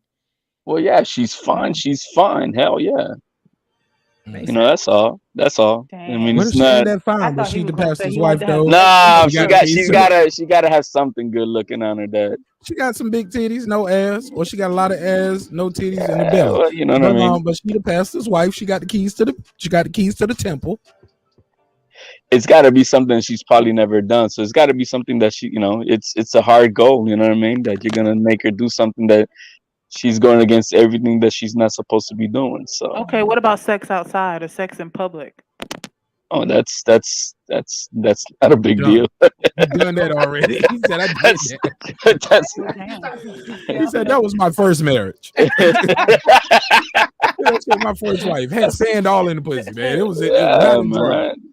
The beach is overrated. The beach is overrated. I put on the chat. You at the clothing store, whatever, or at Target or whatever it is, and the clothing with her. Yeah, in a fitting room. And see, you like to take risks, major risks. You ain't know. Well, yeah, everybody's going in and out of their the changing room, and you listen to what they're doing, but they don't have I think they don't have a clue what we're doing. Yeah, so. You be quiet. Yeah. Well. The family room at the mall. Oh, the family bathroom at the mall. See, we thought that guy. Oh yeah, because they got a lock on that one, right? Yeah, I mean, she gotta pay back for them shoes for somewhere. I don't buy shoes. I buy keychains, baby. I buy her Hermes keychain. Or that Birkin purse, right? No, not the purse. Remember, I said the keychain. I said, the Birkin make flip flops and socks. I buy you some Birkin socks. Hey, look, that was funny. He said that family bathroom. So when I see people pushing this stroller around the mall, sometimes it's not even really a baby in there. They might just be trying to use the family bathroom to get a fetish off. That part. Oh, Sir Senior gave me an idea. Uh-oh.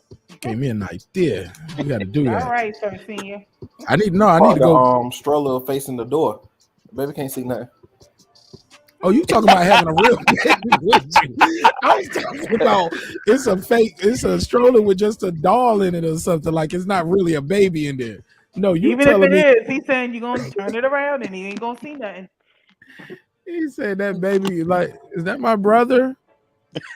Soon, about 10 months. 9-10 months, you'll see. Yo, that is crazy. Yo, y'all are fools. Sir, see, you had a next question up here. What was that? Is that for who's that for? Who's the question for? Oh, that one was the one in public. Was like ask the panel. How you got the floor. You ask them. Yeah, the sex in public part, like, and how public is public. I've had sex on the dance floor on Halloween night, man. So I don't know how much more public is that. Did you go in the cut to do it? No, we on the dance floor. She doggy style doing reggaeton, and I just, right then and there in my pirate costume. Well, he had a good time. This nigga made her walk the plank. Yo, literally, man. I'm over here acting like Captain Morgan. Shit. I think he's just as bad as that guy Eclipse. Yo, yeah, we need that, man. We need that. I like when people match my energy, yo. In a good way. Came in right on time. Look at that. Yo, but peep this though. I ain't gonna lie, bro. I always judge niggas who I saw fucking on the dance floor, yo. I thought that was the most desperate shit ever. Like, where you fit in. I'm like, no, look, we can go to the car, we can go to the room, like I'm like, man, I want to fuck right here, like on the dance floor. Like, now somebody wrote. Now I've done it at the Caribbean. Oh my god. Nobody knew. That's the good thing about it. You know what I mean? You're in costume. Everybody's doing their thing. It's just what. So hold on. What was her costume? She was also a pirate. Ooh. That's weird. That's weird as fuck. Yeah. She had a damn eye patch on and all that bullshit. No, she had a mini skirt with the little thing going on. Yeah, with the boots. So how people don't see you stroking that ass on the dance floor, doggy style? Yo, man, at 2:00 in the morning when everybody drunk on the dance floor and in costumes. That's how we get to the club at 2. You know what I mean? It is what it is, man. You put that reggaeton on and man. So how long y'all been at the club at 2 o'clock? A lot of times here in Atlanta, especially like on New Year's Eve, people they bring in the New Year's at church and then they go to the club. Ain't that some bullshit? Thank you, Lord, for keeping me alive. Then they go to hands on my knees, shaking ass on my thought shit. Hands on my knees, shaking ass. Yeah, literally, she's on her hands and her knees. Them same knees she just prayed on. She on the floor, giving the dude some ass in the pirate costume. So they leave the church about 12 o'clock. You know, the church know they got to get to the club and do what they got to do. So they take that last offering and we get people out of there about 12:15, 12:30, right? They go home or they change in the car, but then most people go home, change, and they on their way to where they going about 1 o'clock, 1:30. Y'all already in there drunk. And the club is that packed and that much shit is going on that nobody sees you stroking.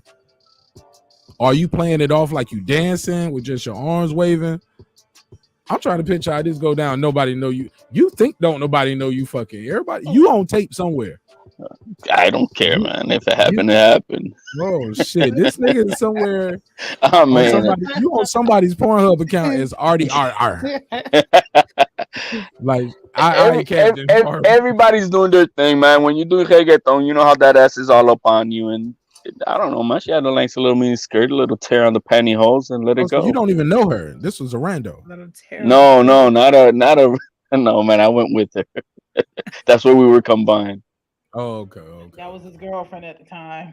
Yeah, if you want to call that. Oh, yeah, Pirates of the Caribbean. Hell or yeah, had you spent some money on her? Hmm? Did you spend some money?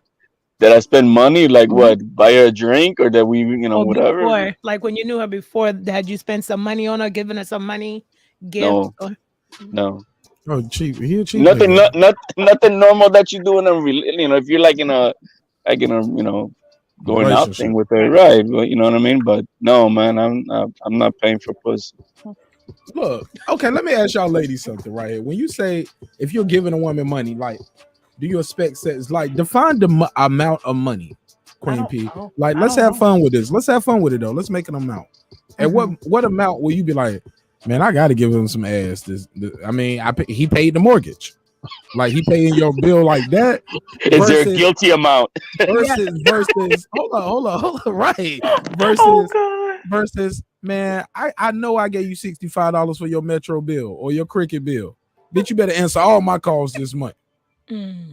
Is he out of pocket? Like, nah, nigga, fuck your $56. Right. I used to feel bad. Oh, I heard somebody say right. Well, I said right, but I mean, I used to feel bad, right? And I would feel almost obligated. Like, okay, that'll be the next thing. But I hated the fact that I felt obligated. So most times I would just block the guy or stop talking to him. Just saying. Yeah, I don't want to feel like it's obligated, like with some type of exchange. Like, come on. But you took the money though. Yeah, she took the damn money. I'd have taken and spent it. Nigga, they on the phone now with the same bill. Right. So you wasn't guilty. You didn't feel guilty about taking the money, but you feel guilty. Go ahead, get Major Man. Nope, you didn't feel guilty taking it. I mean, if you're gonna give it to me like a couple of times, that's on you. And then I'll feel bad because I would know that that's what this person wants ultimately, but I'm not feeling them like that. So I'll be like in my mind, thank you, and block. Next. You supposed to keep the same minute that feel bad. No, I don't want your money because, but they never said in the amount. Man. Is it a tax write-off amount? Oh shit! No, King Asian man, it's not a tax write-off. No, it's not tax write-off. Hey man, the guy's a fool. Simple as that. That's his problem. You know what I mean? You know, you got to get it first. Nah, there you go. There you go. I gotta make the one to go on it. You know what I mean? At least. Shit, you got to pay for it to try to guilty enter. That's some sad sex, man.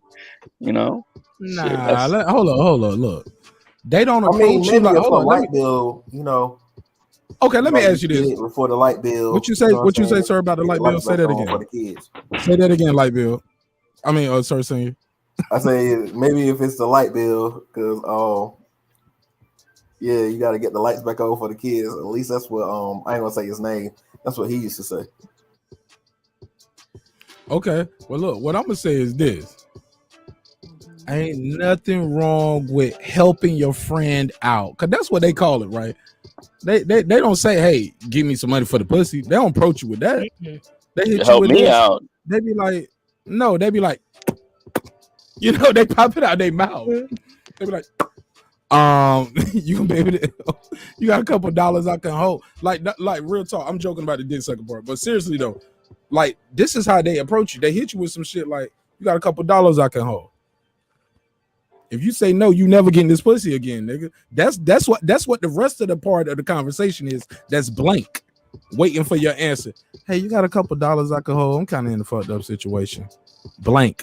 You waiting for you to answer, but the rest part is, if not, you ain't gonna never get this pussy no more. I'm gonna block your calls, and nigga, I'm gonna leave you stuck on red. See, I never used to ask for money because I had my own, but one time I had a sugar daddy who used to just want to give me $100. Every time he would say, let's go to lunch. And I would meet up with him. He would pay for the lunch, but just break me off $100 bills. Like literally, here, go buy feminine products or whatever. But in my mind, I was like, clean that pussy up. No. He would just say whatever you want. Just go buy, you know, he would like even say ice cream, but you know, $100 is too much. And I knew. But I would time out. I'm sorry. We gotta have some fun with this. How old is the nigga that's giving you some money saying go buy you some ice cream? Dude, I was young, off age, but he was probably you sound 13. Well, no, he was probably like maybe early 50s and stuff like that. And I mean, he wanted to floss his money, so I would take the $100 bill every time. When I was at work, he would just pull up and be like, "Hey, I was thinking about you." I was thinking about you. Why don't you come outside real quick? And I'll come outside my job, and here's $100. Go buy some lunch. $100. I'll take it. But when I knew that it was getting to where he was saucing it up, I knew where it was going. That's when I cut it off. So if you ask about taxable amounts, I don't know. Maybe I had a couple $100 bills thrown my way. But when it became like where you felt like when he's like, well, why don't you come over? My chef could make you some food. I was like, yeah, nah, I don't think so. So why did you let it go so far? Yeah, I wasn't a hustler. He's on offering it. I had my own money. He wanted to throw but you could have said no. You could have said no. Who's gonna say no to money? No. Some people do say no to money. Some people like, nah, I don't want that, because they know that guy is giving you that not for no. He ain't giving you no $100 telling you go buy you an ice cream cone on your lunch break. Right, for $100 bill. No, right. I took it. And anything over 500 is taxable, so she's all good. She was only getting 100. Right. Yeah. How many $100 bills? But I had a couple $100 bills, but that's the way he was trying to show his money and throw his money, whatever. Was he a black dude? He was a black dude. He was an older black guy, no kids. He was like lived in a big old house because I googled it, what. And he had a chef and all that other stuff. I mean, he just wanted to. You don't let her talk about you like this on the channel. What? Man, fight back, bro. What did he say? Tell you part of the story. Stop instigating. What did he say? Oh my God. Hey, we got to keep it joking, because if people do my truth, they'd really be bad. They'd be, oh, fuck no, hell, motherfucker. But I can't even get on here and tell my truth on them for real. You know what I'm saying? Yo, more? It can go worse. Oh Lord. Hold up. Yo, a lot just happened within the last 35 seconds. I got to get caught up mentally. Right. We can't let her off the hook. Like that. Sir Senior might have had his best joke of the night. That might have been my favorite one, Sir Senior. That might look, Sir Senior. That. King H, man, you better fight back. Oh my God. I thought Rebecca, Ethel, and all that was funny in that. No, that was my joke. But he got me. Matter of fact, he snuck in Harriet. That's a callback joke from another episode. So y'all got to stay caught up, man. Y'all can't be missing the episodes. And I ain't deleting shit else. I don't care who joined the panel or call in. If you don't want to call in, don't call in and tell me to take your audio off. The number 678-381-1938. You want to call in and join the panel, that's cool, but don't tell me afterwards, be like, yo, and take my audio off, matter of fact. Well, all right, nigga. How about this? I'll take the whole episode down. That shit don't mean nothing to me like that, baby. I'm good. But I am going to put the episode back up with the audio. Fuck it, man. Fuck that shit. It was a good conversation, man. But I know when I'm saving it for, cause I know I'm gonna miss an episode. I'm gonna miss a day soon. I'm going to Vegas, y'all. I'm gonna be out in Vegas. Be out there fucking around in Vegas. You know what I'm saying? Having a blast with my 2000. Bringing my little 2000. It's the anniversary, so we're gonna do something different.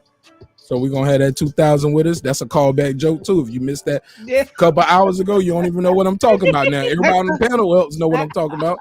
So we're gonna have some fun.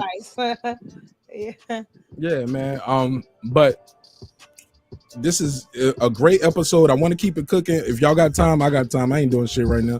But having a good time laughing with y'all.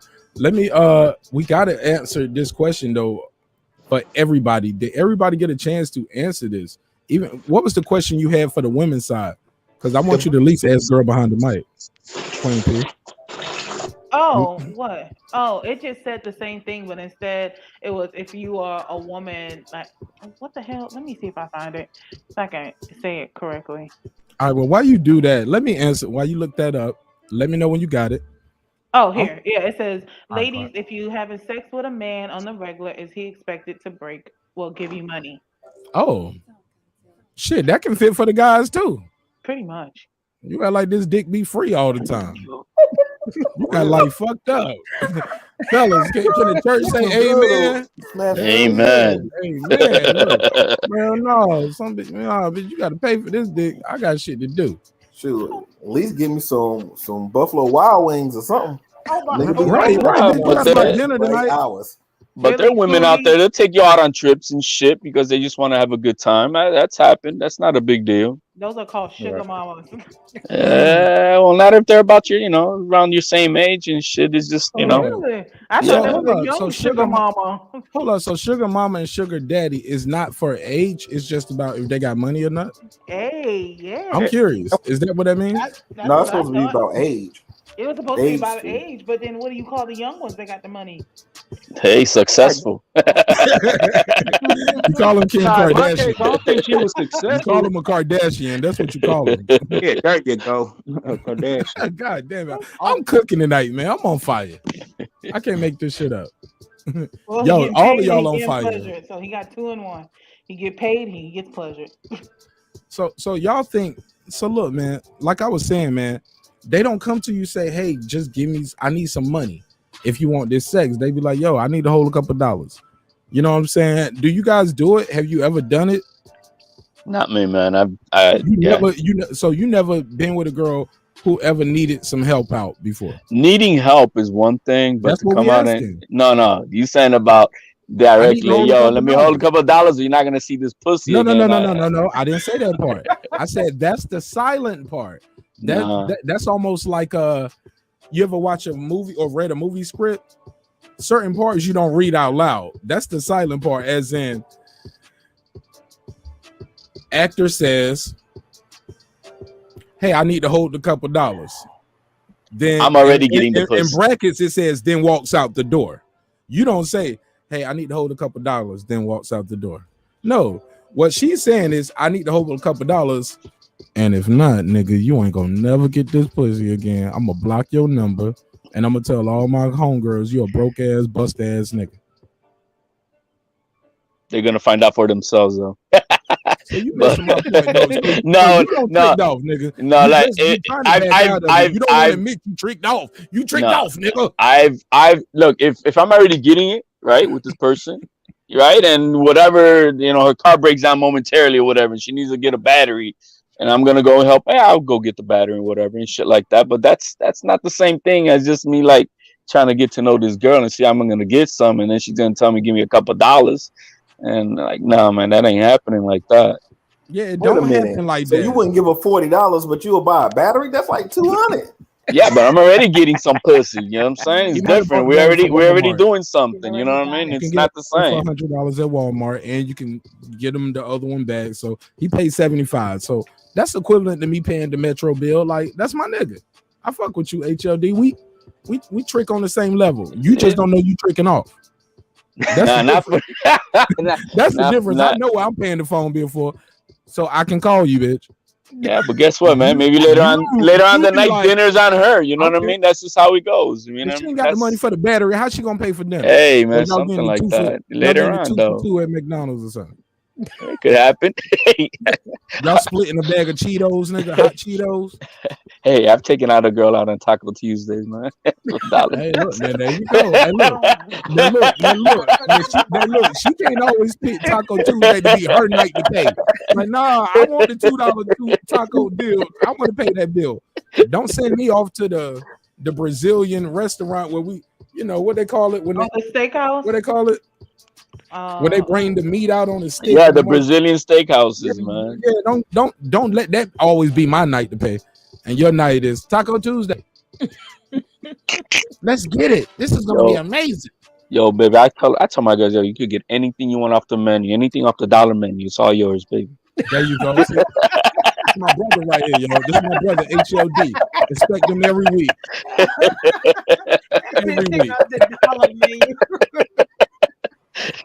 Right. Benny Hanna. I gotta pay for Benny Hanna, but she paid for the Taco Tuesday, and then she want to make that shit at the house and put lemon pepper on everything. I'm like, I don't want lemon pepper on this. Put lemon pepper on everything. Take that shit off. You like it on the wings? I don't want it on the taco, the spaghetti, and my eggs. Lemon pepper eggs. Come on, man. Get the hell out of with that bullshit. It's tangy. No, bitch, your personality is tangy. I'm doing too much. I'm gonna get divorced in the morning. No problem. Oh my god. She gonna be like, that part was about me. I know you say you be making stuff up, but that was about me. You're projecting stuff on the show. Therapy you be saying it's just jokes, but I really do put lemon pepper everywhere. I'm like, ta-da. I was like, I ain't know how to tell you in real life. I just told you through the show. I ain't think you was gonna be listening for 4 hours and 30 minutes.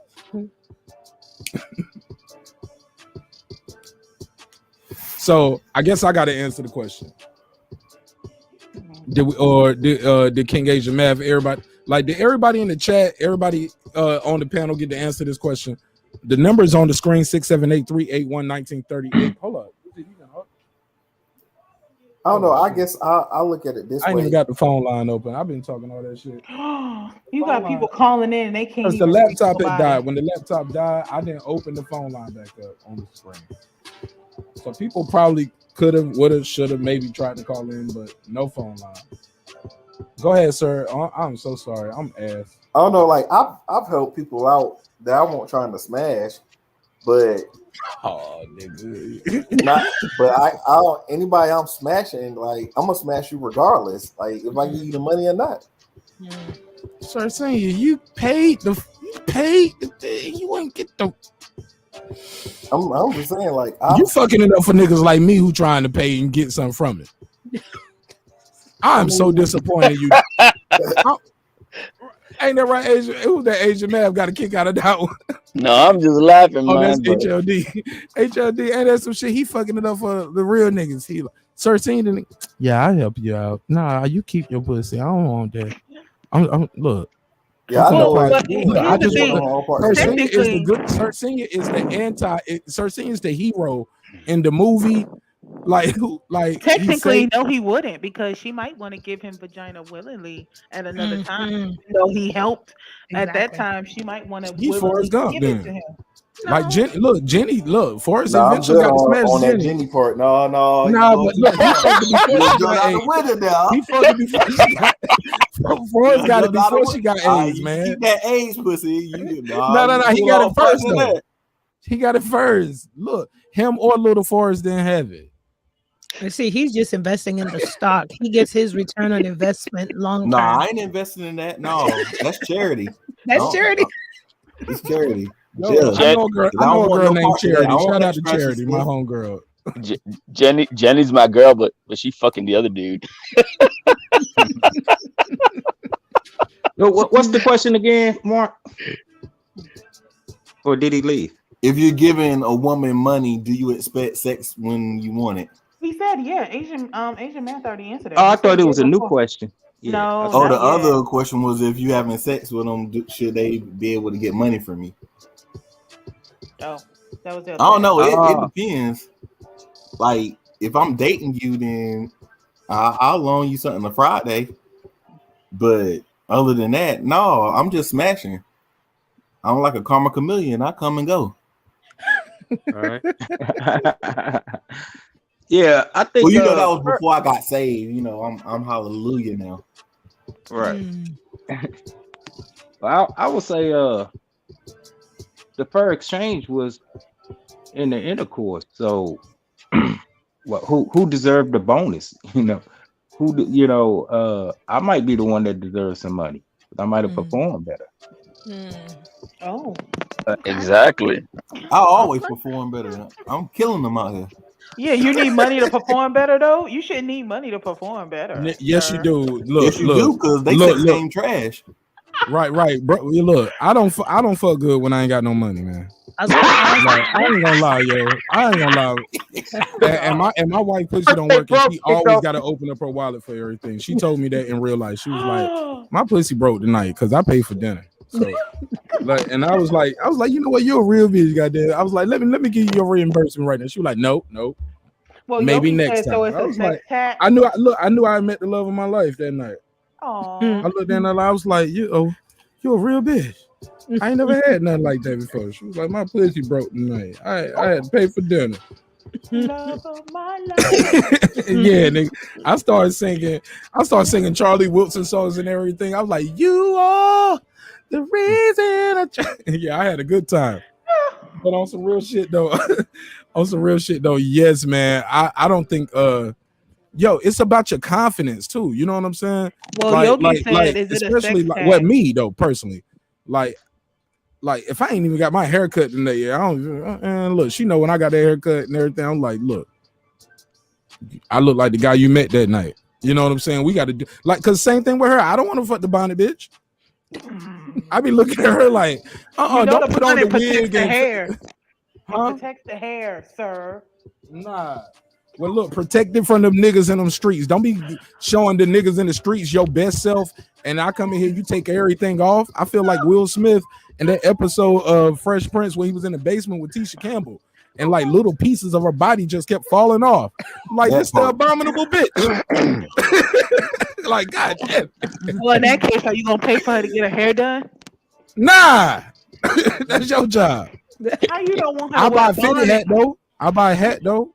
Really? How you want her to wear? Gold braids. How you want her not to wear a bonnet to keep her hair, looking right, but then you don't want to pay for her to get her hair done when you sweat it out and mess it up in the bedroom? I'm supposed to do that. Okay. She's your girl. No. She's already doing that anyway, though. You already getting your hair done. You already doing that. You gonna go out and face the world beautiful all the time, but I gotta see you looking like you about to paint the walls or some shit. You gonna see her beautiful when y'all go on walking around the house with a damn chef hat on, ain't making no grits, ain't cooking shit. Got on the damn whole chef bonnet. You'll see her look beautiful when y'all go on a date. What you mean when you go on a date? That's the only time. So when everybody else get to see it, that's when I get to see right. it. No, man, I can't fuck you in the restaurant. I can't fuck you in the restaurant. You ain't freaky like that. You ain't gonna do no shit like that. You can go in the bathroom. Hey, look, slide on the table real quick and some of it. No, people gonna see. Okay, stick your hand right here and jerk me off real quick. I gotta eat right here, nigga, and I ain't got no hand set. All right, goddamn. Y'all better go to the bathroom. It's on the hibachi stove. It's stinking in the bathroom. That's not that. You just nasty. If the tablecloth is long enough, it's all good. Queen P showed her real colors right then. She was like, "Let's go in the bathroom." Well, she muted her own. She muted her own mic. She was like, "Hold up, I'm about to tell some real shit. Let me shut up." She was like, "I'm about to say the realest shit ever. Let me be quiet." Well, long as it's not at the Waffle House, it's at a 5-star restaurant. It'd be cool. To be fair, have you guys ever gotten money from any woman just to say, "Here, I'm gonna let you hold this"? Or hell yeah, yes. So I'm when married. I'm married. Well, when you got the money, did you feel obligated or feel like, okay, I got right? I was like, yeah, I can't cheat on my wife with this week. No, come on, man. That is hilarious. Come on, y'all. That is good comedy. That is funny because it's unexpected. Like some people are gonna be like, "No, he didn't." Oh my God, Marq Nash, you are an animal. Come on, y'all gotta take that stick out y'all ass and have some fun. It is Friday night. So but yes, okay. But even before I was married, yes, I've accepted money, but I also declined. You've accepted money. I also declined money okay. as well. Because I felt like I was taking advantage of. I was taking advantage of. I didn't even want to talk to her. I was doing it as a favor to helping a so-called friend of mine get acquainted with her sister. Mm-hmm. So I had no interest in the girl, but because I showed interest to her, her sister was showing interest to my partner. Mm-hmm. About 13 years ago, my youngest daughter was real young, and I needed some diapers. she went and bought the diapers and gave me $200 with it. And I was like, oh, cool. And then I knew what she wanted after that, but I was like, nah, I ain't taking advantage of this shit. And she was younger than me. So you didn't even break her off? Not even just an appetizer? Nah, the sex was terrible. Oh, really? What is terrible sex? Oh no, man. When you weren't pleasured at all. If you gotta ask what terrible sex is, you ain't had enough sex. No, or maybe I just got a good life. Oh yeah, you're right. Yeah, you've been lucky. Or look at this. Man, you know what pizza? You know how some people like you ever had the people bring you pizza, you order pizza and you get the wrong pizza? Or it's something on your pizza like, damn, I don't like olives, but I just picked the olives off. Mm-hmm. That's how sex is to me. What? So it's like you're settling? Sex is like a pizza to me. Like I'll eat cold pizza. I'll eat pizza for breakfast if I want it. Sometimes I might order pizza at night and eat that pizza for breakfast the next day.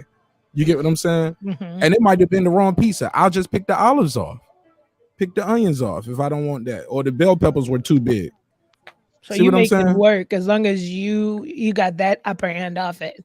You make man, that was a dope ass metaphor. Y'all ain't fucking with me, man. Y'all don't like that shit. That y'all don't agree? No, that was philosophical. Yeah, man. Yeah, because I don't see how you pick off dry vagina. Exactly. Oh no, it's something called Astroglide, brother. You gotta come into the room. You gotta come into the room prepared for any. Yeah, but I that was a sticks to the soldier. sheets, Listen, though. brother. You feel me? No, see, I Hey, used to be Marq an army guy. Nash. Marq Nash. Troy asked a good question. I don't know if you want to bring that up later, but go What are you ahead. talking about? He said, "Can you have weak sex but a good relationship?" Hell yeah. Hell yeah. Because you can work on that. Yep. You can work on sex just like you can work on a relationship. It's all about how you get out what you put in. That's my take on it. Let's pass that around. It's a good question. All right, Troy. We see you, sir. Go ahead. Let's pass it the around. opposite problem. Huh? The opposite problem. What do you mean? I Hold up. usually give them good sex, but the relationship be trash. Exactly. Oh, that's well. so If you horrible. maybe if you said, are breaking them off, they get stigmatized, and it's like become possessive and crazy and stalkerish. Maybe. Man, that's what they say. Man, that ain't my fault. Yes, it is. You gave too good You're of right. some dick. Yeah, it is your fault. Let me No, it's not. That's their fault for picking dudes before me who were trash. Nah, but 13, I can't let you off the hook with that. Hold up now. Because if you're doing it like that, you should still be with them. Y'all should be married, or they should be outside of your house in the If it's bushes. that good, she trying to lock it Hold down. Hold up. Sir, do you got a restraining order out on a bitch? Have you ever had to take a restraining order out? See, because I had to take a restraining order out on a bitch. Damn, Mark, really? So if you ain't never had to do that, don't be telling me, oh, the dick's so good and they crazy. Yeah, until you got a bitch breaking in your crib and finding your new bitch in the house. Oh, she was hooked. My nigga. Don't be telling me about a bitch pulling can be up to the crazy. driveway and say, "Hey, are you home?" Like, how I see you? You in my driveway? Are you busy? What you doing? Looking at you out the window. Go home. Oh, that's just lonely. That's just quality time. Oh, that's just checking up on. That's checking up on you right there. Making sure you ain't doing yeah, nothing that's in checking that up house. on you. What he doing? Let's go drive by. I had a bitch breaking my crib, nigga. Well, damn, Mark. That bitch broke in my crib and found my new girl in the bed. They scared each other. Nigga, that because not one of them ever been in no fist fight. Oh man, this is some wild shit. So Mark, you like goody two shoes? Excuse me? You like goody two shoe female? Oh yeah. I make sure I can beat up all my girlfriends. Oh my God. Yeah, I'm NFL player status with my shit, yo. All my relationships, I'm the NFL player. Oh my God. I'm 6 feet 230, nigga. Like I'm the dog. I'm the dog in the house, nigga. I'm the big one. Oh God. Nah, nigga. Yeah, I got to be able to beat you up. It's only a few reasons. Nah, because there's some crazy chicks out there, and I had one of my homeboys was one of his sisters was trying to holler at me, and I'm like, yo, I can't. I know I don't want no problems with your brothers, but I think you could beat me up too. And she burst out laughing, and I was like, hey, look, I looked at her just like this, y'all.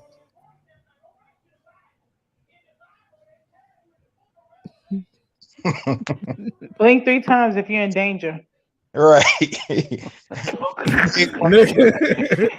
Oh God, I was like, bitch, I can't even date no girl that can beat me up, and I'm tough. Yeah, but you're a gangster though. Is it gonna make you feel emasculated or something? Nah, nigga, it's gonna make me feel like I got a bullet wound from me. She was from Chicago, nigga. Like, that motherfucker knew how to break down a 357 in a couple seconds on some G.I. Jane shit. Oh, never mind. Right. Time. I be like, it's with a hair clamp. yeah, man. But Shorty broke into the crib. She still had a key. She comes in the house, and I guess she knew my work schedule, obviously, right? Because she came a couple minutes after I went to work. She didn't think nobody else was there.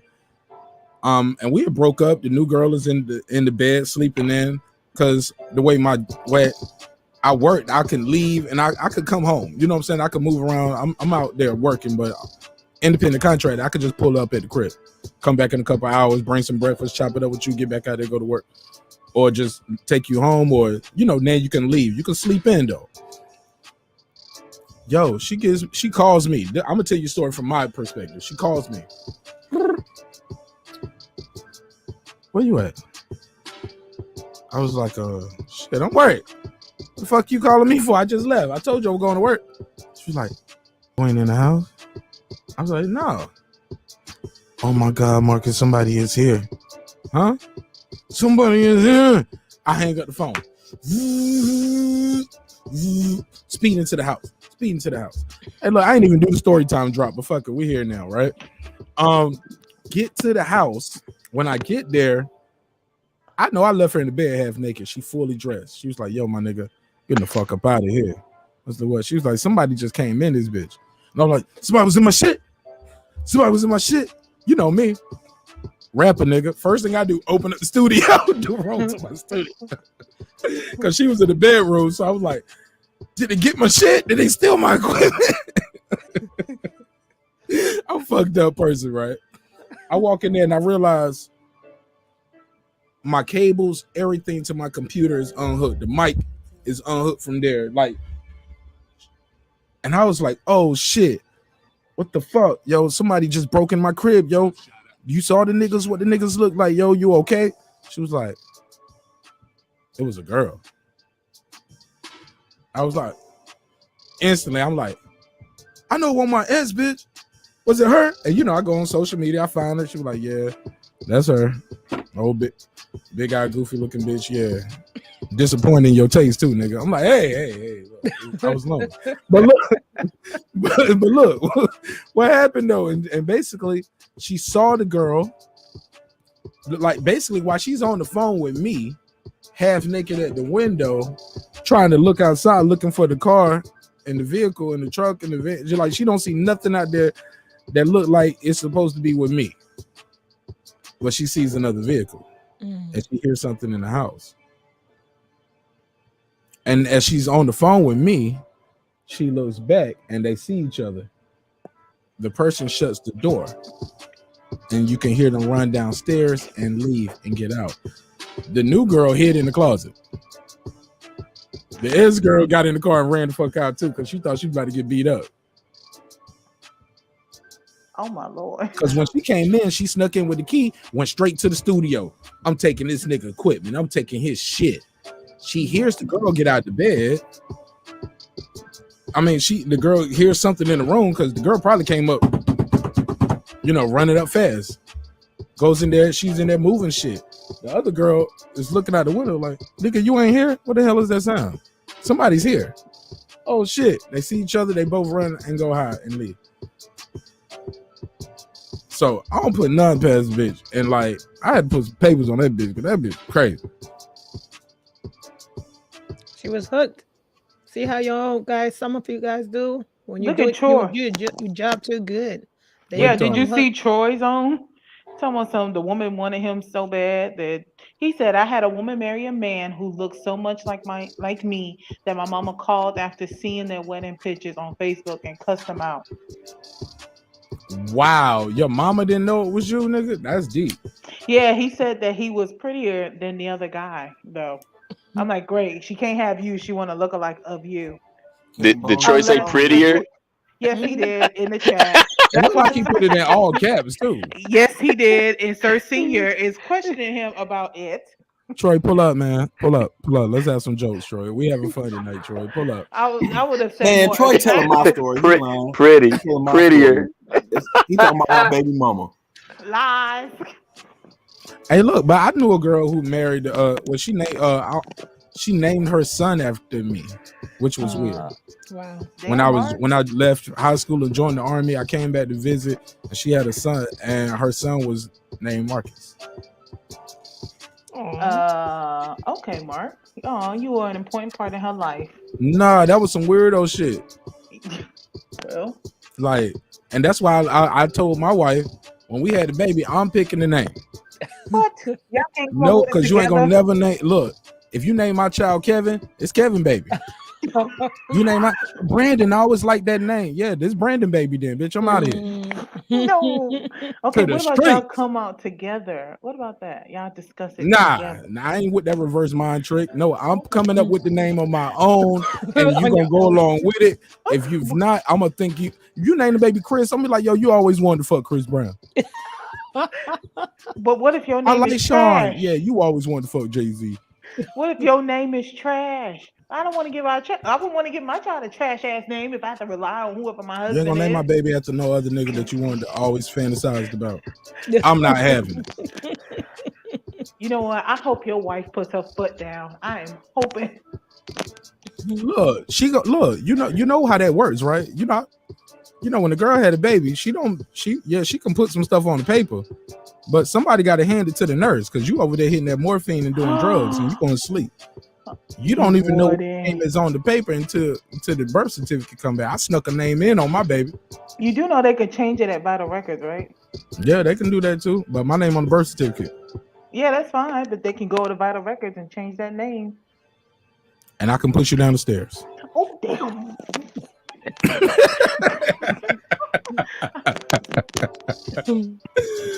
Yo, I'm an asshole, man. But let's keep cooking, man. Yo, it's a great conversation. It's a great conversation, man. I thought about that topic from yesterday that you said if you cheated and she cheated, do y'all stay together or not? And I was like, is he talking about Ty Tribbett? Is that what made him come up with that topic? No, I didn't even know Ty Tribbett liked women.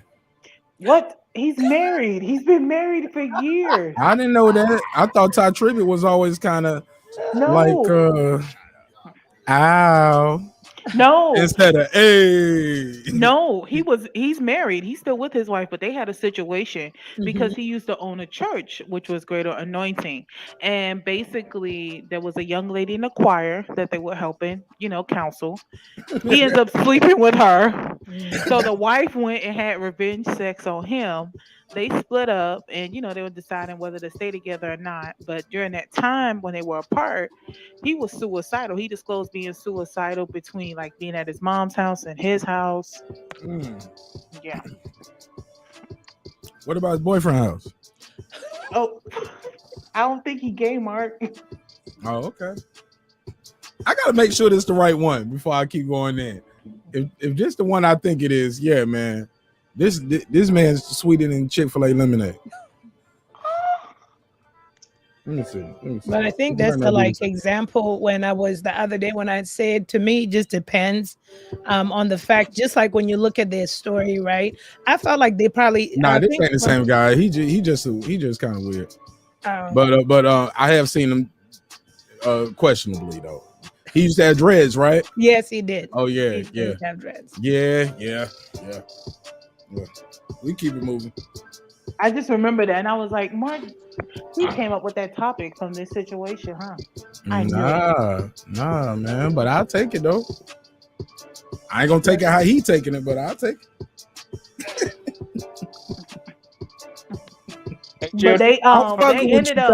I'm fucking with you, man. God damn. No, but they ended up like closing the church down, like just yeah. Damn, they shut the whole ministry down. Yeah, they don't have the Greater Anointing. He shut it down. He met with the people, said, "Look, I love you," but yeah. Where he sent him to? He sent him to his boyfriend. I mean, he sent him to another church. Oh my God! I don't know what he sent him to. Eddie Long.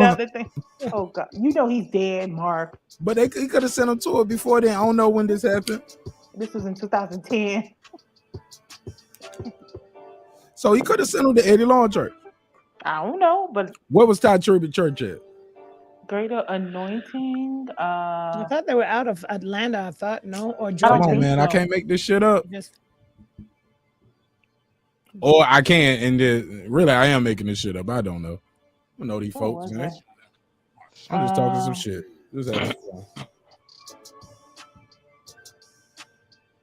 HLD, what you gonna do? You gonna stay or you gonna leave? Well, he said he was gonna leave. No, I was asking what decision would he make in that situation, in that scenario? Let me get the rundown on the scenario again. What, do you want me to tell a story with Ty Tribbett, or which one are we talking about? Right, that's where I'm a little lost here. Oh, no. Okay, so from Wednesday, basically, let's say you're with your girl, you cheat on her, she goes and cheats on you. Do you stay or do you go? Damn. If she has revenge sex on you. Oh, revenge sex? No, because you cheated. Man, that's different. Yeah, that's different. Revenge sex is different from. Okay, I cheated on you back in 2010 or 12, and then you cheated on me 10 years later. All right, You know what I'm fine. In that saying? case, exclude the revenge sex. You Yeah, you cheated. She cheated in cheat high back school. on She you. cheated when y'all married, or you cheated when y'all first got married. She cheated years later. Regardless, though, time has passed. Though it's not necessarily revenge sex, is it? Because that's different, Patricia. Then okay. But when you cheat back, that's like revenge sex, whether it But happened a year later or not. it's one thing. It's one thing to say I'm cheating back versus things happen like hey, you were gone, or you was in jail, or you were sick at the time, or you wasn't paying no attention to me. You every time I wanted to do it, you wasn't doing it. Though that's different from I did it to get you back. No, even though all of those shits are wrong, it's bullshit. It's excuses.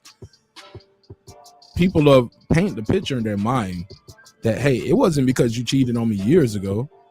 It was just you know how y'all women do. Oh no, excuse me. You know how y'all. I'm sorry, not y'all women, not y'all women. I'm sorry. You know how them bitches be doing. Oh my god. I ain't talking about the women on the panel. I'm talking about them bitches. And don't y'all get offended, because if y'all was to say rapist, I wouldn't get offended because that ain't me. Okay. So it ain't for you. Oh, but this was in New Jersey. Some women don't want to take accountability. They was like, if you would have did this, I wouldn't have did that. I think it really depends on the circumstance. But if you really think about it, if you ended up cheating on her to begin with at one point in your time, and she ended up cheating on you later on, there's something fucked up in this relationship that's making shit not work right. Mm-hmm. And if that's really the case, I think we should just keep it moving. Now, obviously, if you're married with kids and all that other bullshit, then you think about maybe if things can be worked out or something to that effect. But if we just two single people with no kids and this shit happen, then I think just keep it moving. Keep it moving. That's that. Yeah, that's what I would say too, HLD. And this is me being serious. I told he has a new church, Mark. He has a new church in Orlando. But the other church was in like Philadelphia, like New Jersey. So him and the nigga moved in. Well, he has a live church in Orlando. My asshole, man. Fuck it, man. I'm sorry, Ty Tribbett. I'm joking with you. But you was like it was one of them videos he was in, man, with the truth. And he was just looking kind of funny in the video. Oh my God. I like the truth. Well, what about Dietrich Haddon then? I don't know him. All I got to do is hear him speak for about 30, 45 seconds. I'm going to let you know. Okay. I'm gonna know everything I need to know in about a couple minutes of him talking. But he got to be comfortable, though. He got to be real comfortable talking. Mark, because it's going to slip out. Did you see what Troy wrote? This is wild. He'll be talking. He was like, and the police were harassing me. Like, he could be talking about something serious. The police was harassing us, and there was police brutality. And there was a lot of things going on in the city. And I was like, fuck that shit, nigga. I was like, hold up. Something might be going on. Oh, my camera froze. Y'all missed it. Oh, God didn't want me to say it. God said, leave him alone. Yep. All right, God, we can keep it moving. God don't make mistakes. Hell no. God made my camera freeze up. God said, leave him alone. If I shut the whole show down like I did the other day. Girl behind the mic, yes, you're right. That is bananas. That story was 2 bananas in there. Look, look, if you want to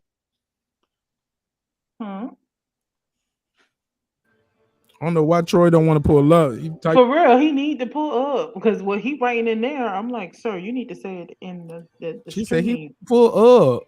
She ain't put no P on her up. Oh my dear God. Her up is all used. He need to pull up. I did not sound like that. Oh God. I promise, your up was all used. Am I insane? Y'all heard that too, right? If it's up, then it's up, then it's stuck. Yeah. Your up sound like E40. You're like, Oh God. I was just saying that because of what he wrote. It was crazy to me, so I was just saying it because of what he wrote. Hey, look, God is good, God is great, but seeing people type in the chat and then pull up on the panel, always puts a smile on my face. With that said, Troy Graham, what up, my G? Yeah, what's up? My granddaughter's here. That's why I'm even awake. Hey, so that's dope. I'm babysitting my 2-month-old granddaughter. But yeah, that stuff really happened. But you said 2 months. 2 months, yeah. She's 2 months old. You got the patience to Is that your daughter or is that your son's granddaughter? No, I'm saying no. Is that your son's daughter or is that came from your daughter? No, it's my son's daughter, man. Oh, okay. Yeah, it's my son's daughter. So he over there about to make it. You about to have another one. If they need a babysitter this soon, he over there busting that down now before she even healed up good. You about to have another grandchild. He works. He works at night and she goes to school in the morning. That's why I'm fucking with you, man. I have to babysit. But yeah, that happened, but nothing happened between the two of them because it was caught. I don't know if you read what I wrote. No, Mark, I didn't read it. I try to avoid the chat for the most time. I only really look when I see my name highlighted. For the most part, I just avoid the chat and I just cook on the show. Okay.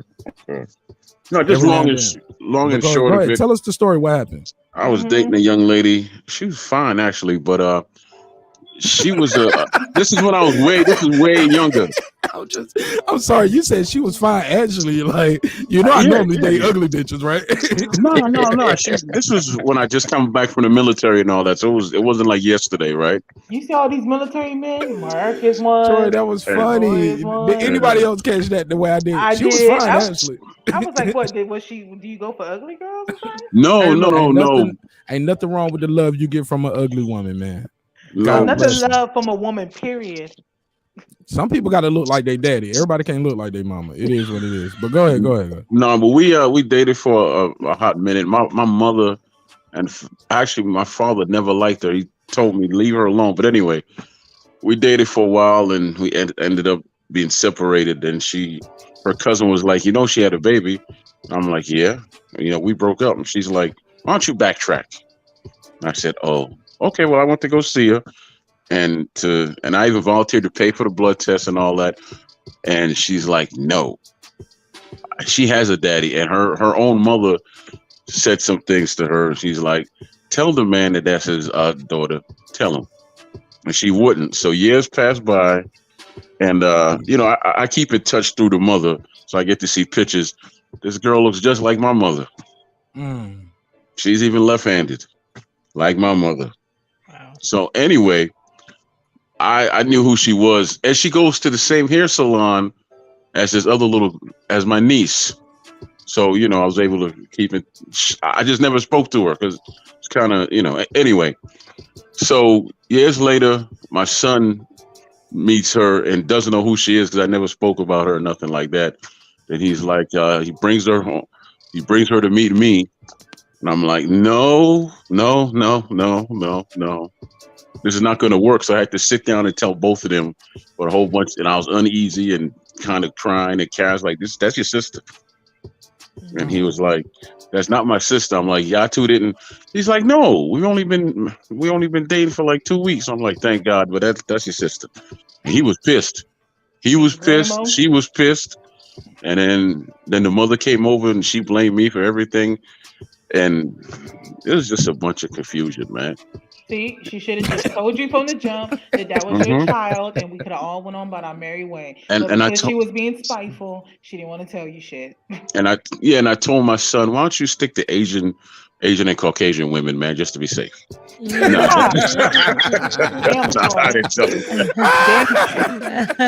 Damn, Troy, you just going through all the black women that your son can't get man, you got to be safe. You got to be safe, man. That's what, and that's what I don't understand. Like, I've watched Paternity Court, and it's like, mothers know.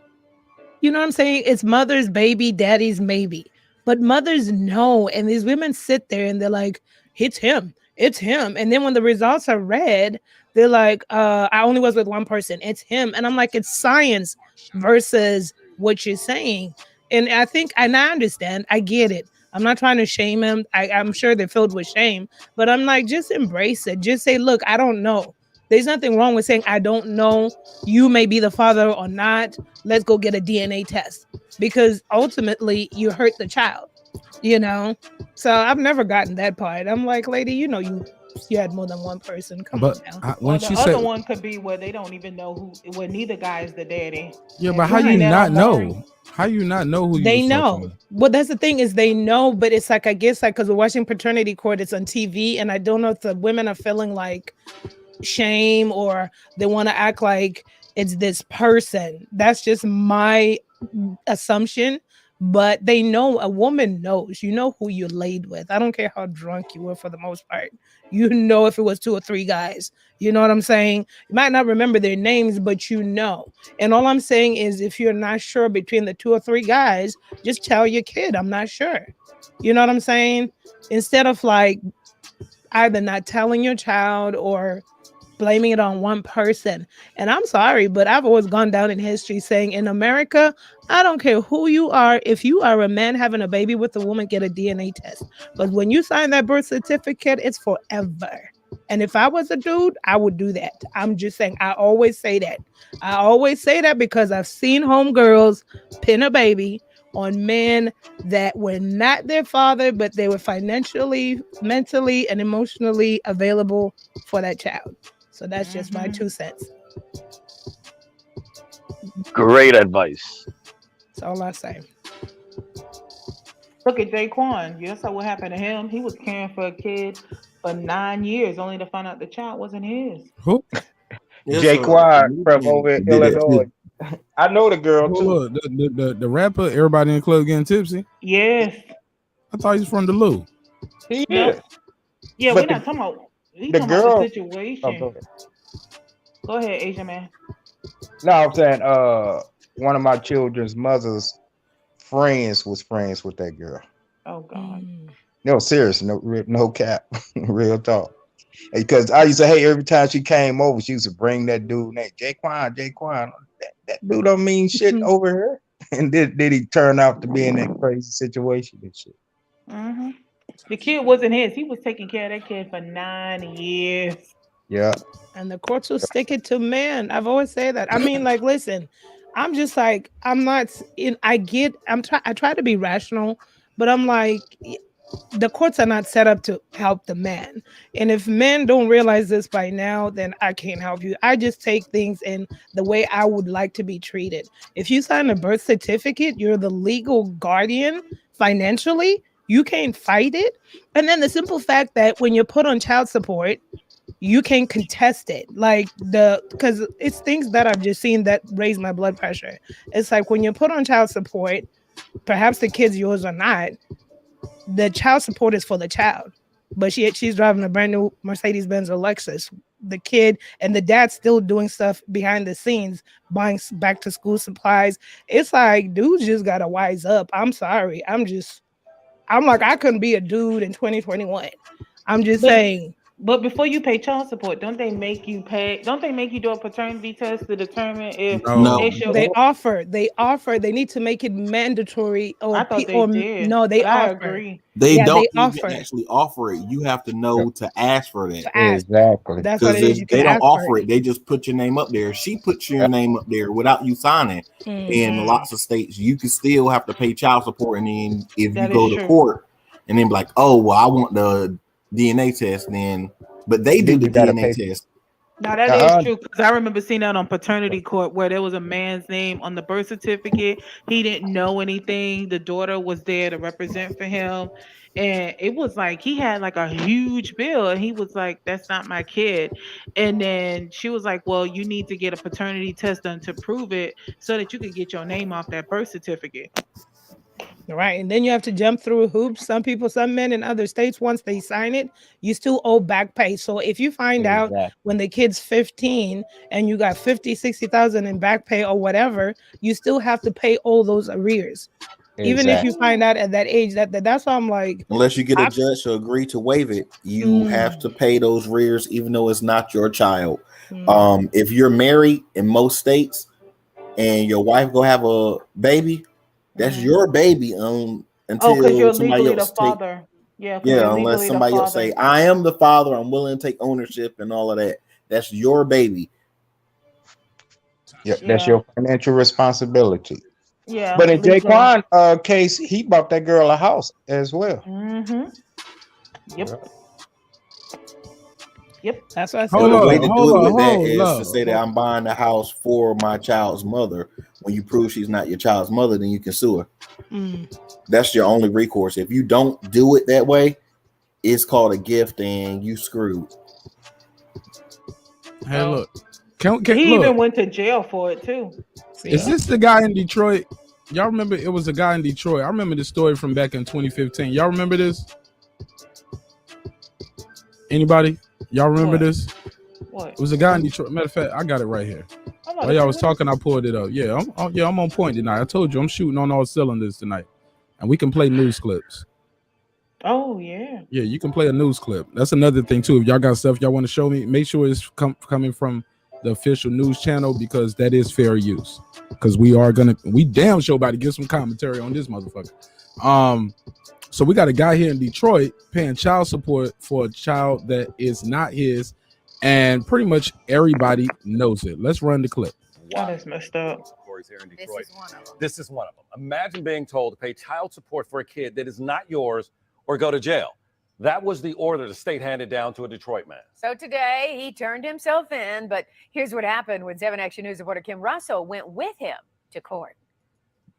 Carnell Alexander walked into the Frank Murphy Hall of Justice knowing in moments he could lose his freedom. I stayed up all night, couldn't sleep, thinking about it. Carnell is a wanted man because he refuses to do what the state orders and to pay child support for a child that DNA tests prove isn't his. Zero. A child he doesn't even know. I haven't even had a chance to really speak to him, except for one time when we took the DNA test. Nonetheless, right now, under the law, he's a deadbeat dad.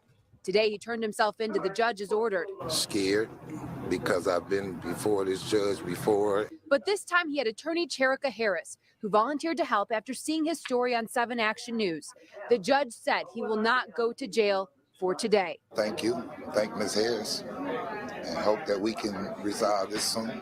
I'm just trying to help him with his future. Though the threat of jail is on hold, it is not over. Carnell Alexander still owes more than $30,000 to the state for a child that's not his, because the mom wrote his name down because she needed to name someone in order to get welfare benefits. And I had to put him down as the father. That was the only way I can get the system. Now, I'm almost homeless. I'm almost in jail. Oh my God. I hope Hold on. Lighthearted. Let's pick it up right there. I just had to stop there. That's something. Look, the woman is right there. You see, they blur her face out though. She's not a child. She's not a victim. She's on camera admitting to fraud. That's welfare fraud or whatever. welfare benefits. I had to put him down as the father. That was the only way I can get the system. Now, I'm almost homeless. I'm almost in jail. I'm out of work. My money was ready to be taken. Carnell He isn't about to just cry there. worried about how this Can you blame him? No. He says the law needs to be changed. So when this happens, as it often does, other men don't become dad by default. We can be defaulted into being a father of a child that is not ours. I don't understand that law, but it is a law in place. In Detroit, Kim Russell, 7 Action News. Shout out to 7 Action News for the report, man. Let's unpack this. This is an oldie, but yeah, Michigan is one of those states. As you can see, Michigan is one of those states where the lady can just put your name down. She said I had to give them a name in order to receive benefits. So I just wrote his name down. That's messed up. Now, this man's lost his, they take your license, your fishing. Like, nigga, you can't even go fishing if you owe child support. And don't have a job. They take the majority of your check. They take your passport Or too. you go to jail and now your job gonna fire you because you don't went to jail. You don't miss some days out of work. You know America only give you 2 sick days. You better not get sick more than twice. And it's a felony when you go to jail. Say it again. That's a felony. That's a felony charge. Child support? Yeah, it's a Class D felony. It depends. It depends. Depends on the state or what? Yeah, it depends on the state, but and also what they actually lock you up for. It's 3 different charges they'll lock you up for being behind in North Carolina, right? Yeah, in North Carolina and Virginia, also in Las Vegas and California too. So look at sir. Sir already don't figure it out. Look, when I leave North Carolina, I know where I'm moving to. I'm not moving going to California, Las Vegas, or Yeah, you gonna go. You might go to visit, but don't live there. Say I'm gonna go to Kansas where they still got them old white man laws on the book. That part. Oh, Mark, I had put in a Jay Quan If he ain't story. on my farm, he ain't my son. Oh, I'm sorry. I put in a Jay Quan story, as well as there was a dad who was arrested for paying too much child support. I heard about that. He overpaid child support to spend time with his son. And you got a video? You got a video for me? Because I ain't got to read this whole article, yo. Oh. You know, I put it on screen. You're gonna do some dramatic reading for us, but okay, sure. Yeah, I'm about to do no reading. Which one are you putting up? I'm putting up the one you just sent me, the last one you sent about paying too much. Let me see if I got a video. Let me see if I can find a video for it. Like on the news. Okay. I'm gonna just copy and paste his name and I'll find a news story. Okay. But that's crazy. It's a window that you have from the time where they first put your name out and they try to notify you. Mm-hmm. But the thing is, if they have an old address, that's still on you. Mm-hmm. But how you going to know to give your address to the court system unless you've been going to court? Exactly. Right. So it's a hustle to get money no matter what. But look, I know guys though. I got a homeboy, and I'm not gonna say his real name, but his ex-wife has been getting over on him on the child support. This bitch left the country. She like in a whole nother country. Work. You know how Americans, we get paid more in certain countries. Like, yeah, just come over and teach English. Like, bitch, you don't even speak good anyway, or speak well. Excuse me. She might for that job. Yeah. But I'm just bullshit. But on some real shit though, like she left the country, and the judge, he has a female judge, she has a female lawyer, and he has a female lawyer. And I was like, you the only man in the room. You the only nigga in the room. End good for you. And I'm sorry. Go ahead. I was saying when you're the only man in the room, ain't gonna end good for you. Yeah. And basically, he telling me like the judge keeps acquiescing to any and everything she needs. First of all, he found out she was out of the country from their daughter. So they don't have joint custody. No, yeah, they had joint custody. Okay. She goes kicking, the daughter goes kicking with him and his new son. You know what I'm saying? He just had a son with his new wife. You know what I'm saying? And basically, she was like, blah, blah, blah. The daughter, you know, the little kids talk. The little kids was like, yeah, mommy I found the video in Africa. You know what I'm saying? And she gonna be back in December. So he hits her up and basically confronts her, and he finds out that the daughter is basically staying at the house with the new dude. Yes, the dude. So he's thinking he's dropping her back off, and she's going out, and he just seeing the guy. He knows she got a new dude. They don't see each other. They've been seeing each other for some while now. But he didn't know she was out the country, and like, no, I'm dropping you off here, and the mama is not here. It's just you and my child here. So he was like, nah, I ain't dropping her off no more. She gonna stay here. Right. Oh, her lawyer put in an injunction immediately because he was like, why the fuck? First of all, he was paying child support. Why am I paying you child support for a child that you're not even here in America? You in another country, and I'm leaving my child at your boyfriend's house. This ain't your husband. This your boyfriend. No, I got a home. I got a wife. And she has siblings. She can stay here.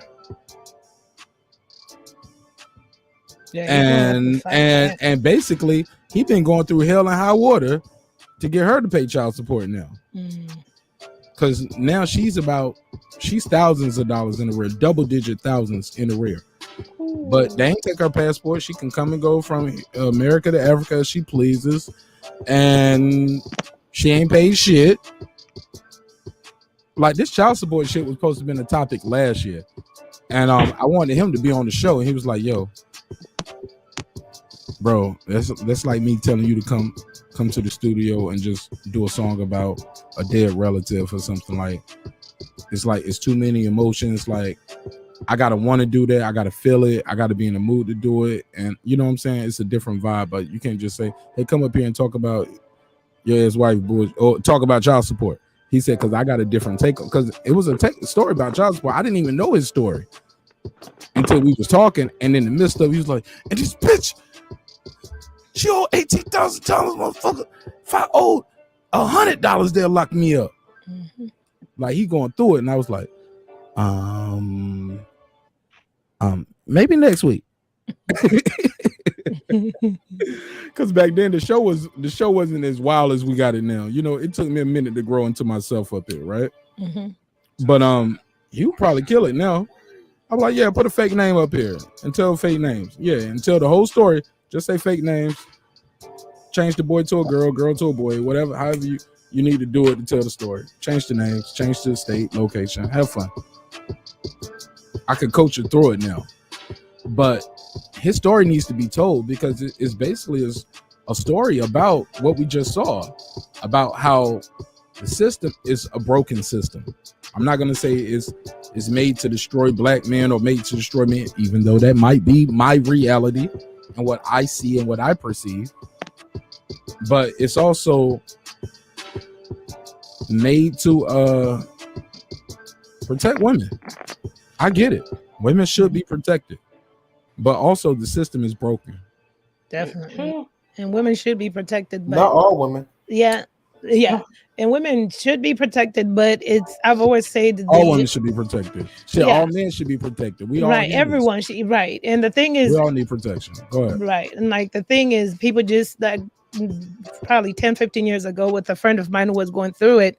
And I had told her I would help her write a bill. And it was just pretty much on trying to change the way child support is handled and everything, because I saw it firsthand. She was experiencing the same thing. She was dating a guy with a son from his first marriage, and he was doing his child support payments, but he was coming behind her and buying clothes, buying books, and that's okay. That's his job as a father, but he's also court ordered to pay child support. So what is she doing with the child support?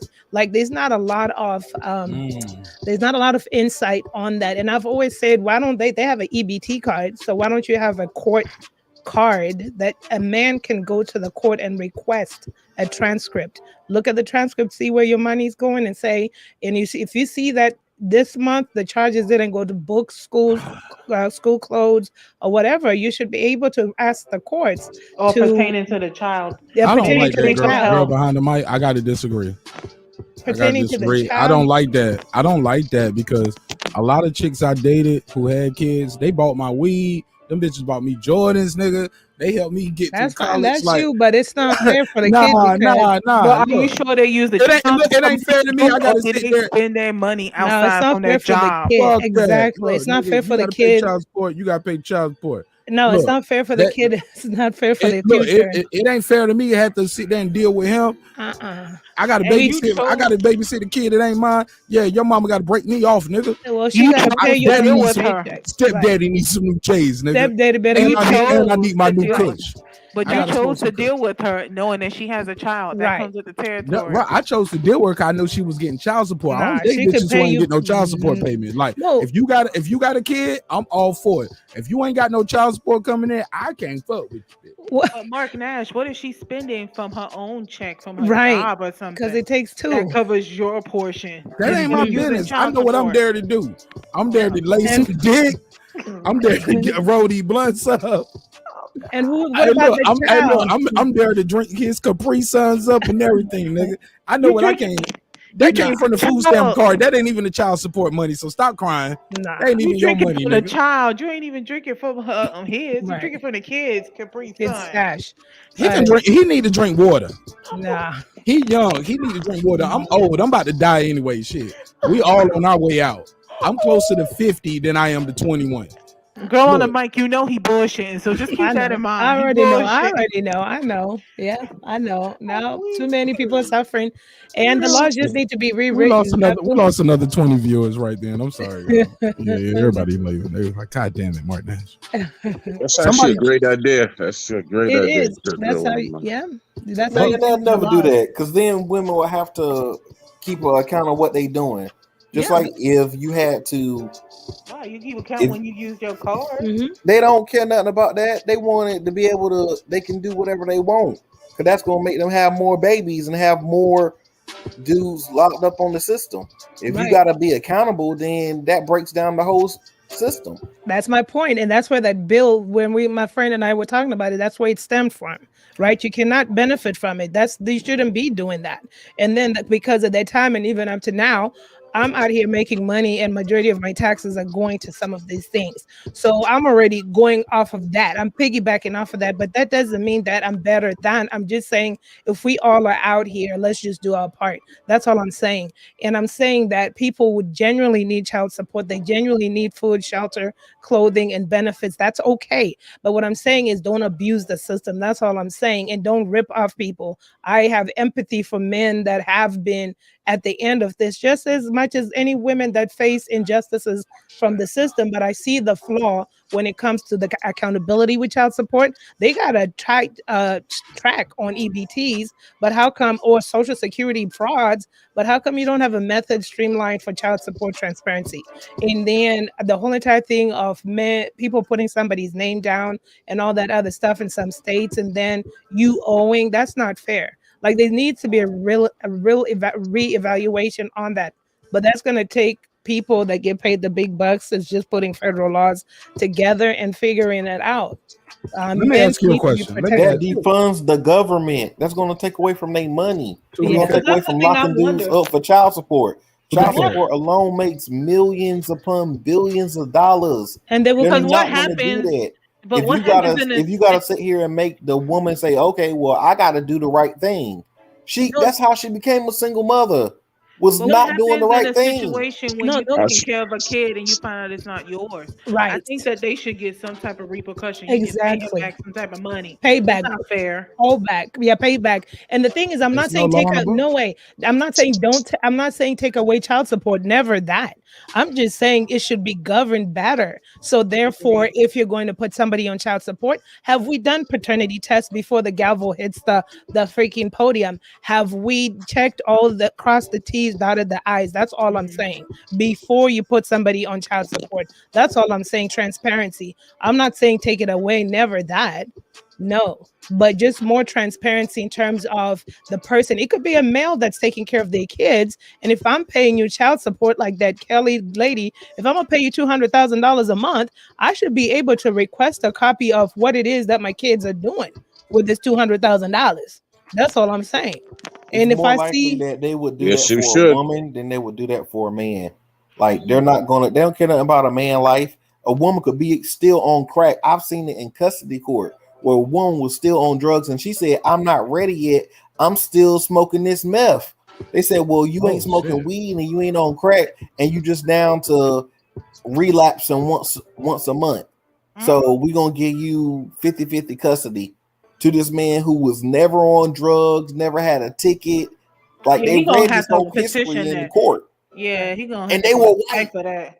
And that's fine. So let's say it's not fine that she's like using crack, but if the judge still says 50-50, my request is then that the courts be transparent. So the guy can have access to what his money is going to when he gives the custody. I'm making sure it's not going to crack and all this other stuff. That's all I'm saying, transparency. And I'm just saying the courts need to mandate somehow a paternity before they declare child support. I just don't think it's fair or require or request. Don't even mandate. Just say, look, Mr. Smith, before I do my ruling for child support, we would like for you to do a paternity. Would you like that? And if the guy says no, then that's fine. They go on with the ruling. But just to pin something on somebody that could destroy people's lives and livelihood is not fair because someone is being deceitful. They're not going to disclose that that's not your child. So and I'm not saying that's what's every situation. I'm just saying just to be fair across the board. And if a woman knows that, look, this is his baby, no problem. That's what the courts want. Go for it. Do the paternity. Let's get it out the way. That way you spend the rest of the years paying for it. No questions asked. Instead of 16 years down the line, you find out it's not your kid. You don't even get a payback from her. She should be ordered to pay you back, or even if it's a guy, he should be ordered to pay you back 16 years of the monies you spent. You see what I'm saying? Because it's not fair, but they don't even do that. They just be like, oops, my bad. Well, it's like they're not 18 yet, so you're going to keep going because your signature's on there. That's not fair. That's not how it should go. And that's all I'm saying. Don't take away child support, but just be more transparent. A girl behind the mic. A girl behind the mic. I like to talk to you off air so you can write that down for me because my ex-sister-in-law is a lawyer, a child something lawyer, and now she's running for mayor in her county. And I would love to get her that information. Oh. Yeah, I'm still friends with her. I would just Okay. love to get her that information. Definitely, Yeah. it'll be a bill. We put it together a long time ago, but I just lost faith in the market's being funny. No, I have nobody. Listen, I have no. I I said know just it's a joking. joke. It's a joke. I don't have children. I never want to have children, but I've just seen how the system plays.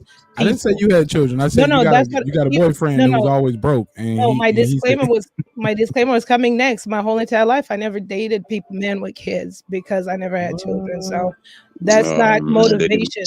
That's never been motivation. It's just that I saw how I seen it both sides. I had friends that took advantage. What if he had kids, but he was like, man, fuck them kids, man. I just pay my check. No, I'm serious. Like, no. But I'm joking, but I'm serious. Like, look, I pay my child support, but look, me and that woman, we have no relationship together. I'm really just a check for her. I have no relationship with the child. I don't respect him then, because you Okay. made that child with her. Yeah. Like Okay. even if you're not together, I mean, if anything, It was a one night stand. She poked holes in the rubber. She tricked me. Still your responsibility. My responsibility is to check, right? No, your child. I met a guy like that where he said he had a one night stand with a girl and she got pregnant, and they're not together, but he still is there for his child. He pays the child support. Yeah, he a sucker. He got bad aim. Aww. It's a one night stand. You know you're supposed to shoot those shots. He a good dude. He's a good dude. But no, those supposed to be facials. Come on, man. One night stand facials. I got a question Rubbers for you. and facials. Like you had a one night stand raw.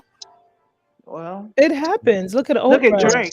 Look What at you Drake. mean? Hold on. Look at Oprah. Her and she Gail was having born- one night stands. No, What happened with her and she was Gail? born out of a one night stand. No, Oprah was born out of a one night stand. I don't think that wasn't that forced, that one night stand? I don't think that was, Consensual.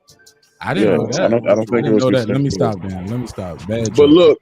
look, girl on the mic, I want to ask you a question. You said you never want to have kids.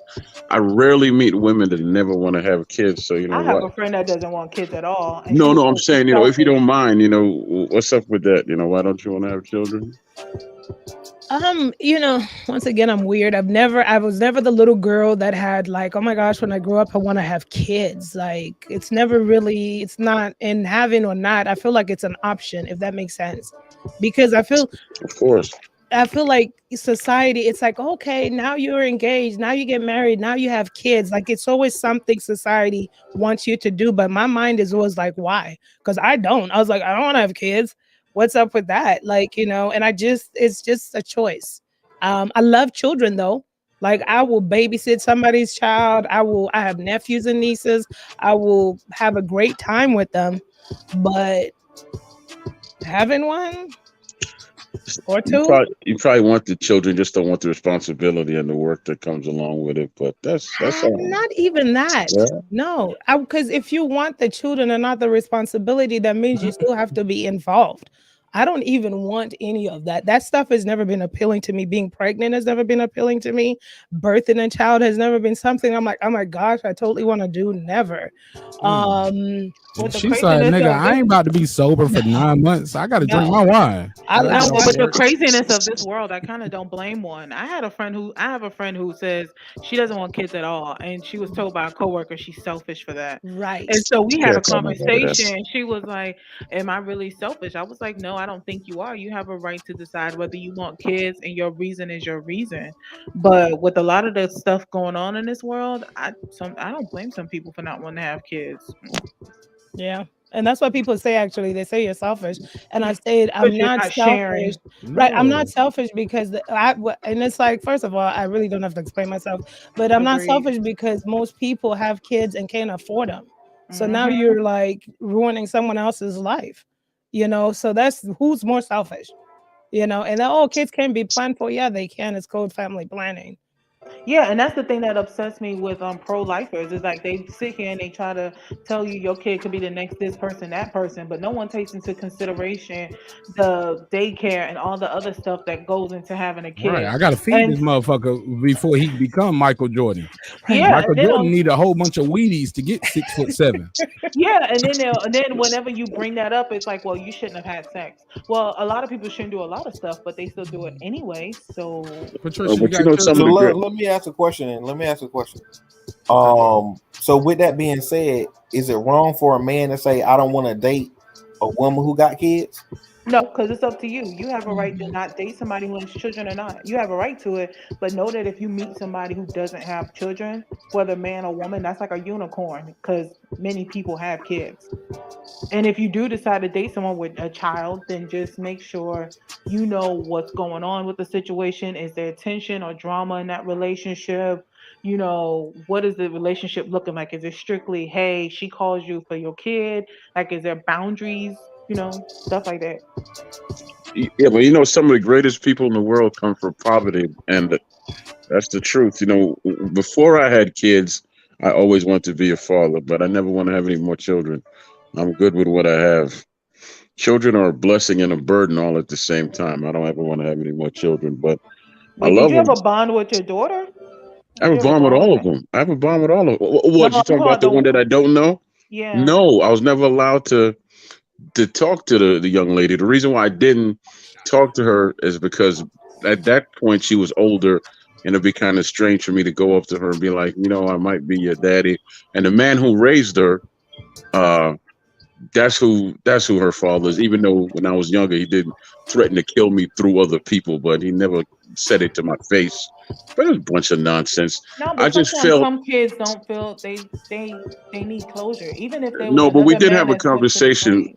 great. We did have a conversation. She said she always never felt a bond with him, and she never looked like his family, but she did resemble her mom somewhat. But then I showed her pictures of my mom and her family, and she just was like, "Okay, Oh, start." You know, it was rough. There's a whole lot to it, and of course. yeah, I'm just glad yes. you at least she knew. Because even with kids, even if they have like a stepfather who's a good parent, yeah, you know, you have a bond with that person, but sometimes you don't, you know, you feel like there's a missing piece.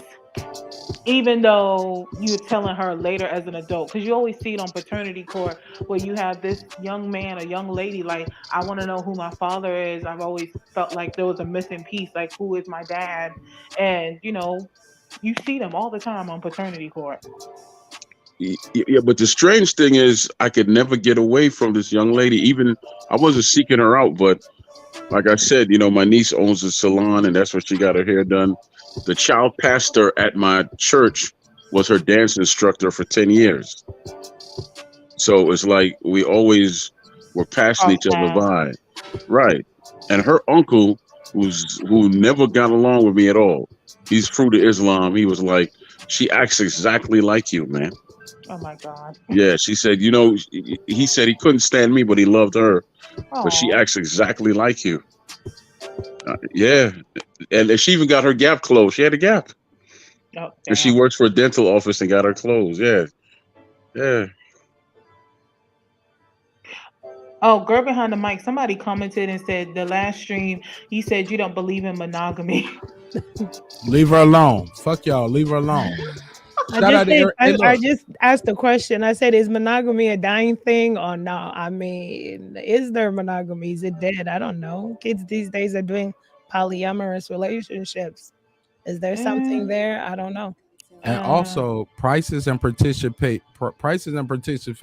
that they vary, right? Prices and participations vary. Yeah. Everybody can't get that 2,000, 2,500 deal. Well, I got it for 15, but I won't supposed to tell nobody.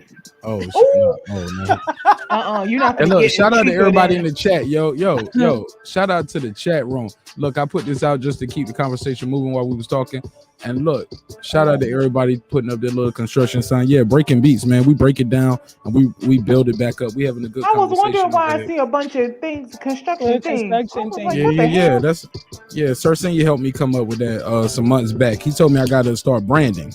He has a point. That's Yeah. pretty cool. Yeah. Yeah. So I like the I wanted to do they don't have a yield sign like we got here because we don't want to put the caution sign up, but yeah, we should put caution, but yeah, Sure Senior and other people in the chat, they came up with this. Like I didn't make this shit up. So shout out to them. The fans chose that.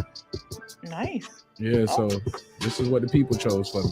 Even though the logo is a different sign, but fuck it, I got close enough. I'll take it, man. The color, it's the right color wave, right? Mm-hmm. Well, look, I'm still looking for my construction sign emoji. I'm coming. Really? I found it. Just After everything tonight, you coming? Okay, found After it. everything, I'm about to say. you gonna make Troy get started. I want to do that. Hey, look, let me ask you.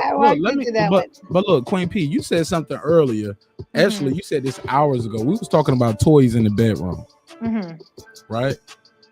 Oh, matter of fact, no. Before I get into that, you sent me a link, and I got that pulled up. It's the Houston dad who paid too much money for child support. So let me go and run this clip real quick. Let me share the screen. I got it queued up, and I just wanted everybody to speak before I played it. But it's about child support and accountability. And this man went to jail for paying too much child support. Can you believe that? Crazy, yeah. It happened. Shout out to Queen P. Shout out to girl behind the mic, King Asia Math, Sir Senior, of course. You know what I'm saying? And we got a full panel here. My boy Troy Graham is here as well. Shout out to Major Key Boxing. Let's get it popping. 1 minute 40 seconds. Let's play this news clip and we'll break it down. But after that, I gotta ask the Queen P about her problem with bringing toys in the bedroom. She said I had a problem. Nah, you said if I got a toy in the bedroom, I don't need no man. What's the man for? But I wouldn't want to just use that. Like, We're gonna get to it. I'd rather agree with HOD, maybe in a combination, but not just that when you have a whole man. Oh yeah. Okay, see, that's now you're doing prerequisites. You're trying to move the goalpost before I play the clip. Trying to clean your image up in the street. You're trying to mop and glow it, or as Troy would say, move the golf post. But let me hit play. Yo, it's your boy Marq Nash breaking beats. Y'all smash that like button on the way in the room, and I get what we gonna call them, breakers. We'll put your construction. I don't even know what to call them. Whatever it is. Y'all see what we're doing. Y'all have fun with it. Let's get it. A child support case. Hello again, everyone. I'm Tom Abrams, in for Eric Barajas.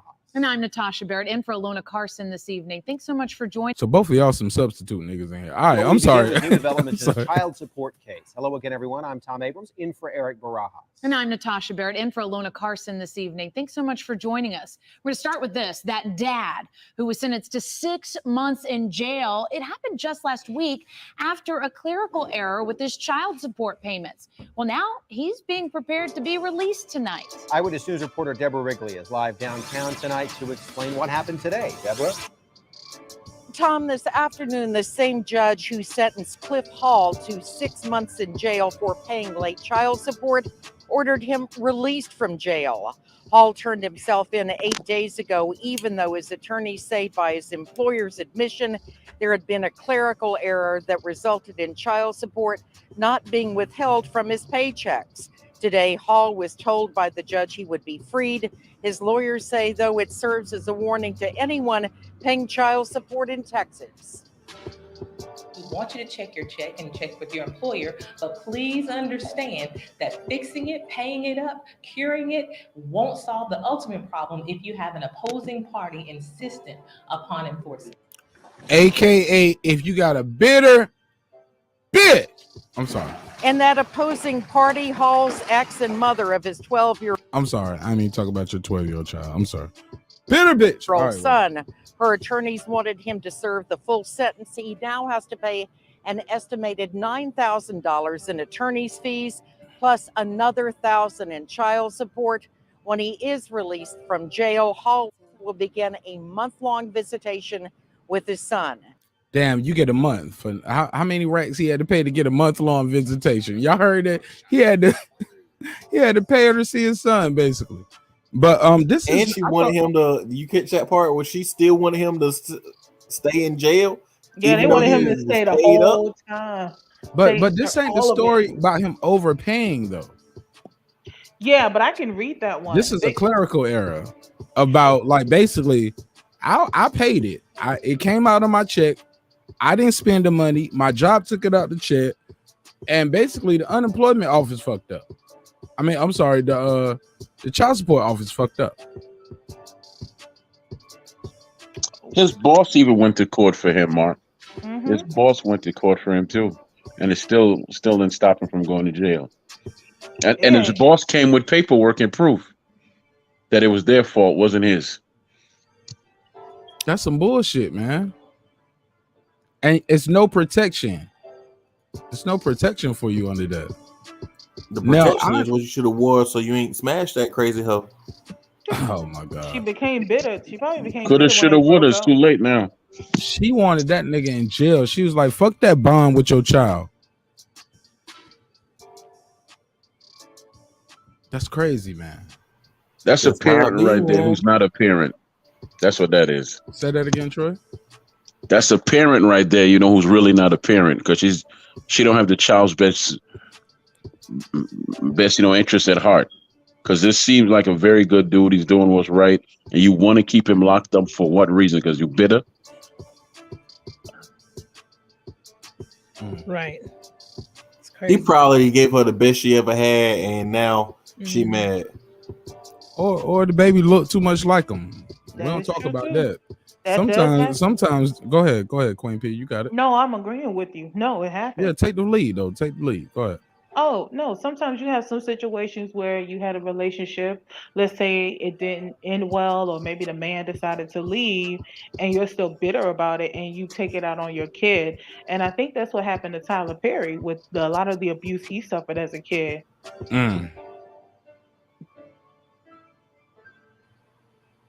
Go ahead. That's it. But That's yeah, all I'm saying. I mean, I lived through all three of those is because my kids look exactly like me. Aw. Two of them act like me, Oh God.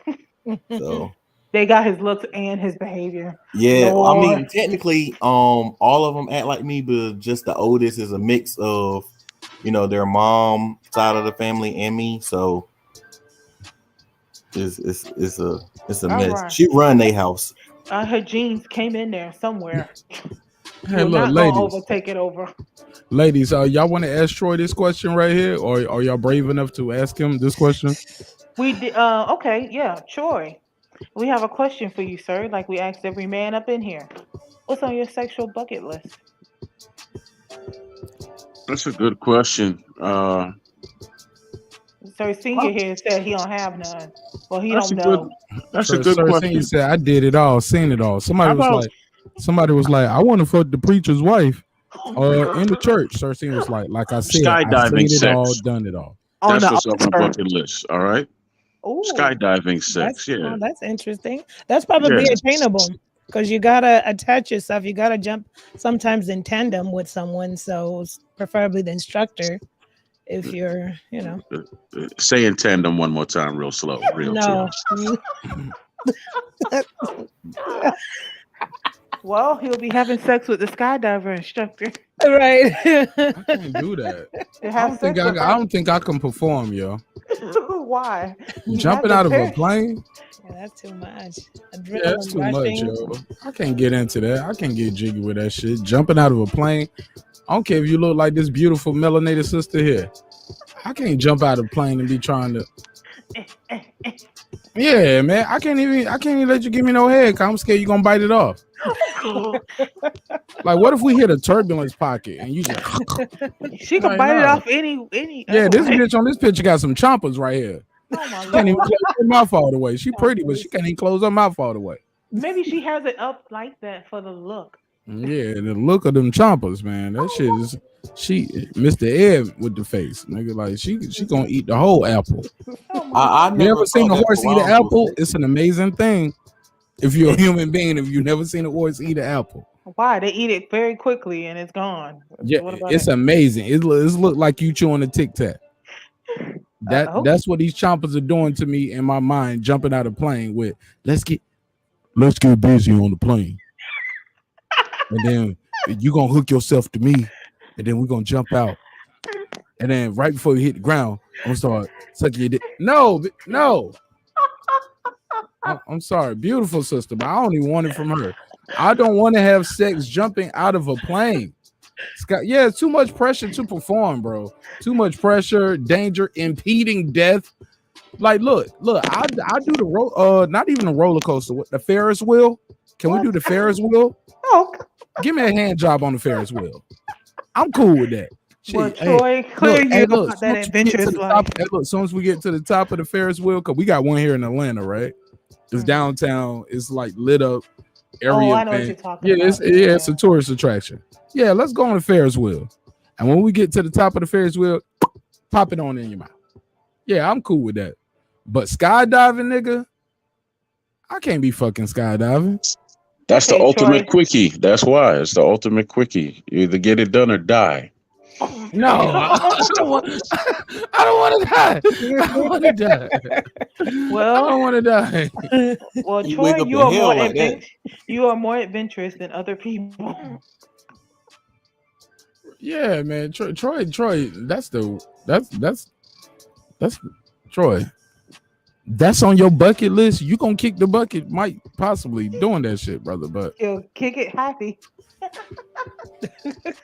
or maybe not. Maybe he can't get it up. Like, that's a lot of pressure to perform, man. There's never pressure to perform. It's just you just gotta time everything right. You might You mess gotta- around. I get you, Troy. Hold on, Troy speaking in code to the blue pill niggas. I get you, Troy. Troy said, nah. He said you gotta time it right. Take about 30 minutes and about a couple bottles of water. We gonna be good. Oh God. Troy said my dick gonna be so hard after that pill, nigga. We gonna bounce off the ground. Like, we gonna be all right. That's really no, but really, you know what that is, right? We You gonna know, land on this dick, bitch. no, but that's Can't sexual. that hurt his stuff though? No. But you know what that is? You know, that's sexual. You know, a shock treatment.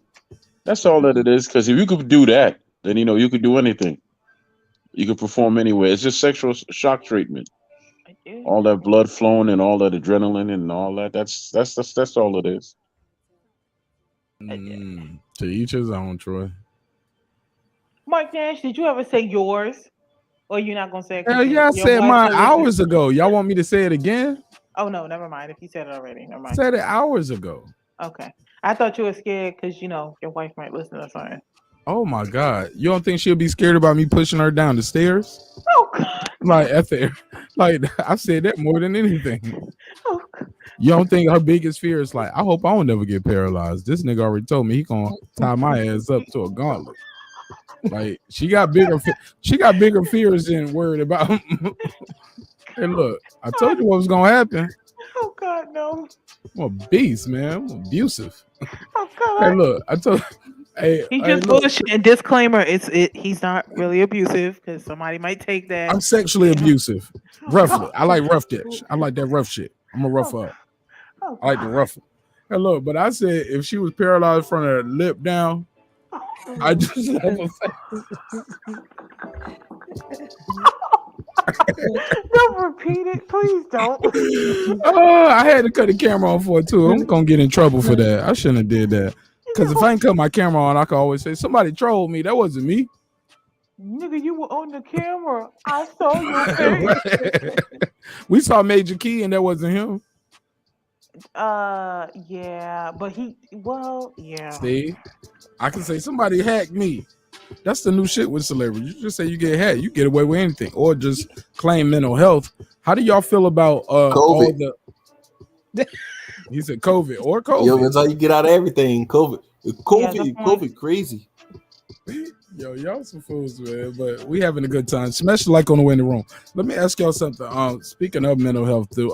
How do y'all feel about the conspiracy theory that's going on that Simone Biles backed out of the Olympics to let the Asian sister? I thought she had the twisties though, and that's something very important because the way they were explaining it, if she would have still performed and she wasn't right mentally, or she couldn't she had like a out of body experience, she could end up having a career-ending injury.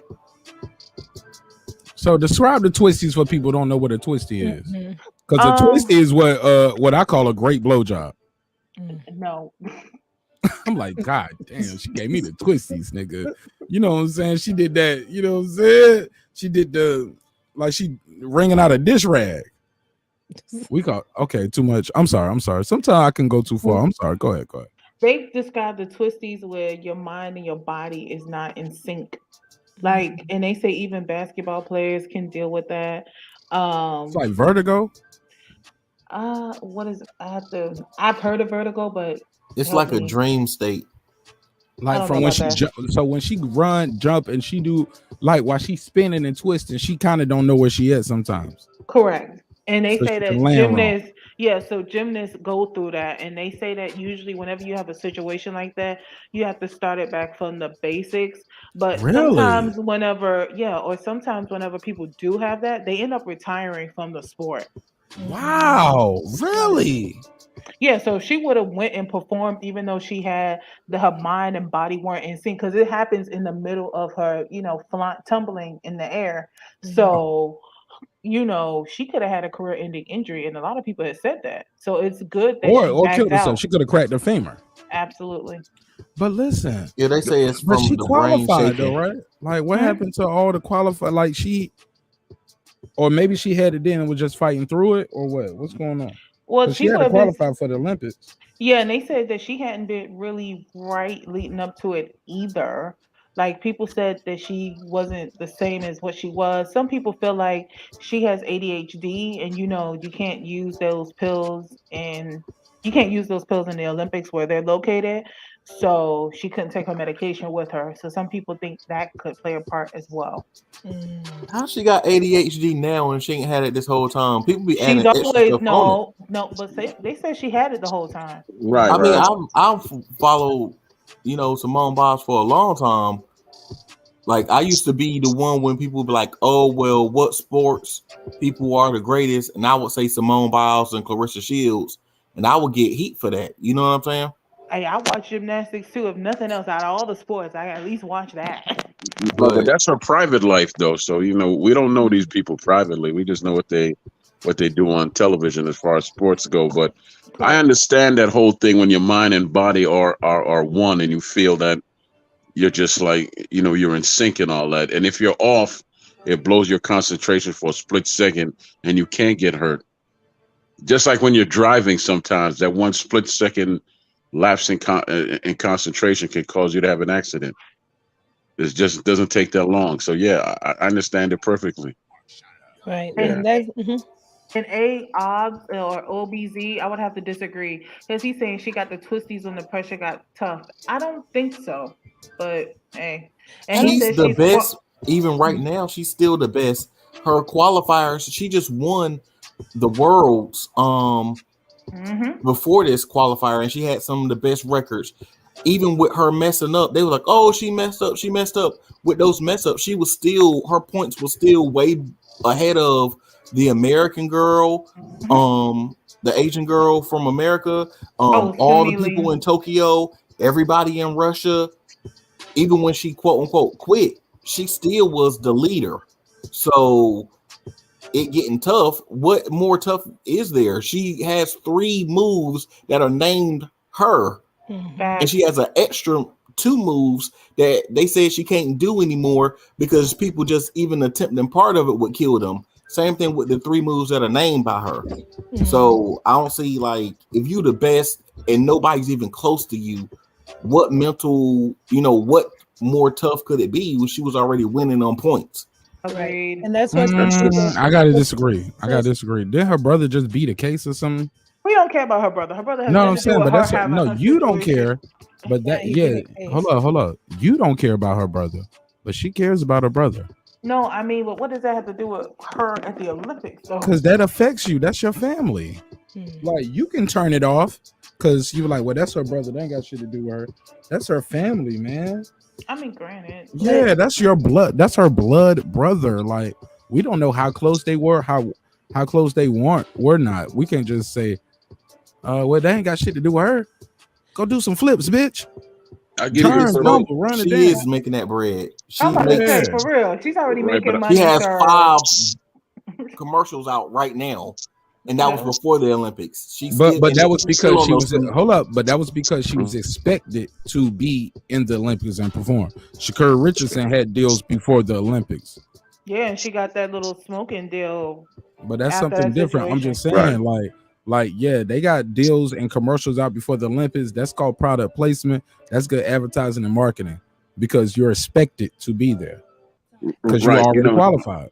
Go ahead though. And I think like the critics for Simone Biles saying, I mean, like I've seen that same statement that she conveniently quit or under pressure, and I also disagree with that because what I've seen is that a lot of people don't understand the amounts of work that goes on to her just doing what she's doing. So you put all of that training, all of those sleepless nights and countless efforts that she was doing to prepare for this whole entire Olympics, plus I think Get the Smoke said it's an injury area or disorientation, and you add that on, that's too much. So a lot of people they're like Piers Morgan, they're judging off the surface because they're selfish, and Piers Morgan is in the UK, so why does he care about the USA? But they're judging it because it's a selfish Piers Morgan thing. is a troll. We don't He care. is. He's a troll. He is, And he but ain't talking about Meghan Markle. He shouldn't have anything to say because he quit live on air.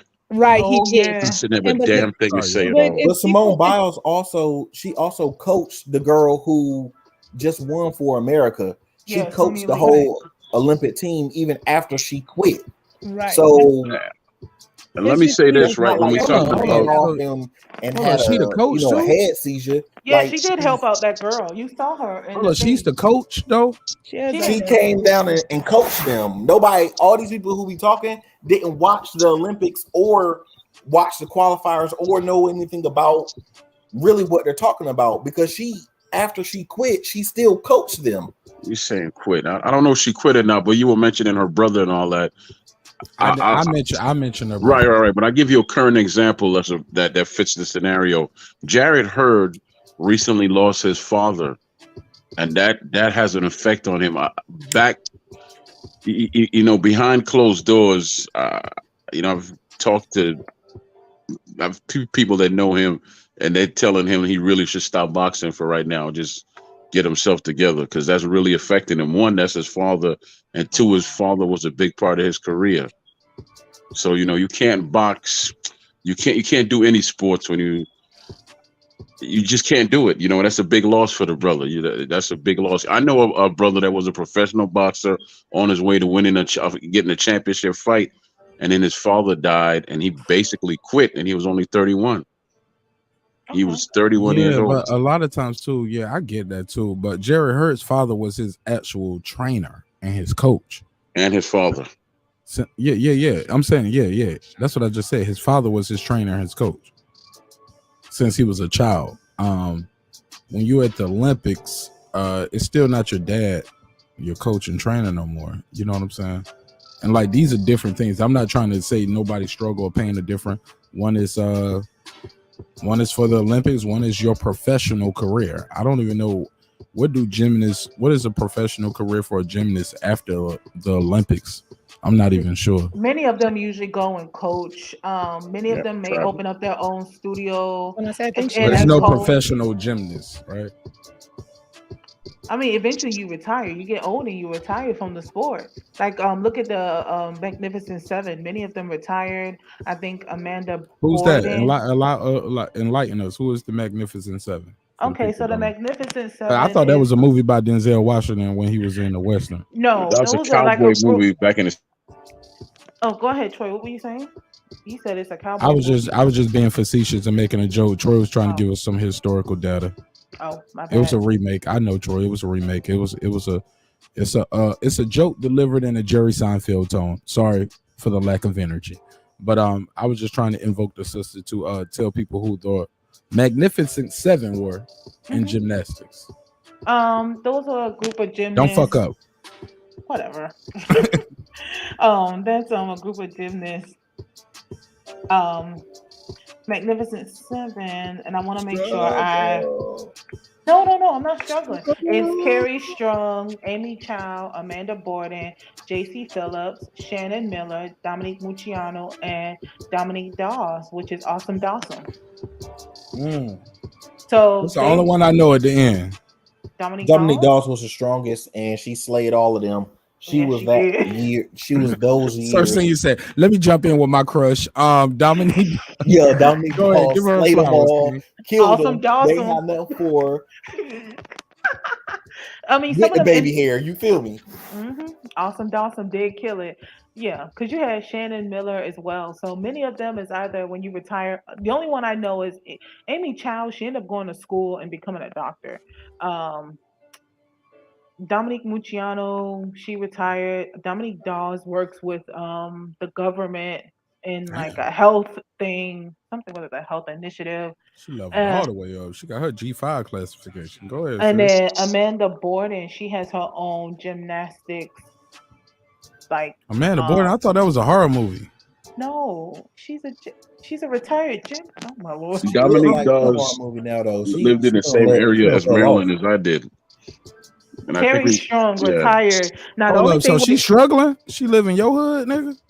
Nah, I used to live in the suburbs of DC years ago. Oh, okay. I'm about to say, Dominique Dawes ain't struggling at all. Not at all. No, I'm just saying, and I ain't trying to say Troy's struggling. No, I used to live in an expensive area, not anymore. I'm just saying, I ain't getting no disrespect, Troy, but I'm just saying, you shouldn't be living in the same neighborhood as Dominique Dawes and talking to me. Why not? And Dominique Dawes shouldn't be. Why not? Living in your neighborhood because your phone be fucking up all the time. I think Dominique Dawes' neighborhood got better reception. No, that's actually your phone, Mark. That's actually your phone. I'm on the studio. I'm on a mic. It can't. Oh, you talking about when we talk off here? Yeah. Shut up, bitch. It's still your phone, nigga. My phone don't be hanging up on Sir Senior like that when I holler at him off air. That's you. Uh-oh. In that trap. Okay, go ahead. Go ahead, Patricia. Go ahead. Oh, I was gonna say with Carrie Strug, I know when she did that whole boat routine and she was like limping on one foot, a lot of people said she didn't even have to do that routine at all because the US was already in the lead. And I say that because she had a career-ending injury. Like she couldn't do gymnastics no more following that. She was trying to keep up with Dominique Dawes. She should have just stayed in her lane. Hell yeah. Shit, now she Carrie Strug. Carrie Strug, and she didn't even have to financially, but her looks is struggled. Oh my God. He is so evil. Yeah, so Simone Biles has her own gym in Texas. So you're saying what can she do after? She could probably double down on all of this, have a franchise. She's got a lot of opportunity, even if she's done. Yeah, and so she's many got a little. gymnasts. Yeah, she they got have real things estate. they do. If Amy you Chow has her own practice. she got my real estate. question, She got to flip man another time. She flipping them houses. You feel me? Mm-hmm. Amen to that. I said that to say because some people after the Olympics, other than boxing, it's not a lot of career paths for a lot of these gymnasts. I was watching become hosts. Nigga, I was watching the ping pong tournament today. I was like, these motherfuckers going in. And when she was done, I think the lady was like, China. I don't know if she was saying China or something else, but it sounded like she was screaming China to me. You know what I'm saying? And it made me think, like, how do certain events become Olympic events? Because when I think back, I'm like, damn, okay, I get basketball. I get running, weightlifting, throwing the ball far. But I'm like, damn, we got table tennis, like ping pong, nigga.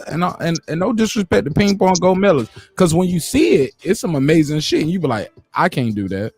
This some Forrest Gump shit. Like, this shit is amazing. Like it started off small, and then they take a step back from the table. And they be like this. Them motherfuckers look like Venus and like, And I'm like, that shit is amazing. But I also think that it's other things that can be done at a high level that should be in the Olympics, like playing dominoes. Just like how she was hitting the table like that. I got some cousins, nigga, OGs, slap them dominoes down. What about Bones, that nigga. fast walking, Mark? That I don't understand that mess. That fast walking that's in the Olympics. I don't understand that at all. Now I missed that. Now hold up. They got fast walking in the Olympics. Yeah, they got a fast walking thing in the Olympics. Yeah. You better not tell me that shit right there.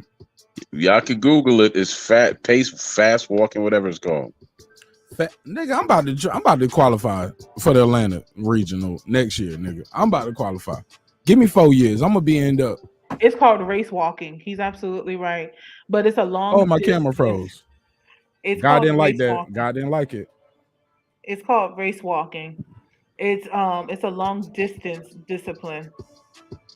How long they gotta walk?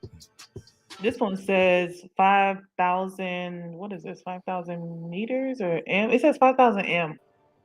What does that stand for? Somebody. Meters. Oh, I was right. Okay, thank you. I thought I was wrong.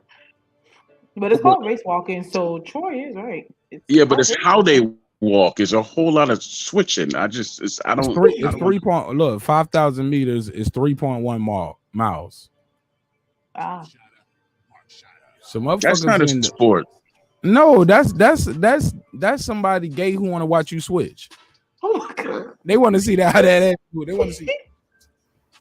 They have men and women who do it. So Troy is right. Okay, shit. That's Look, it's actually how they look, Mark. Funny enough, that's how they look when they walk. Yeah. Yeah, and you can't. It's a thing about you can't bend your knees. Can't bend my past knees. a certain angle. Can I pump my arms?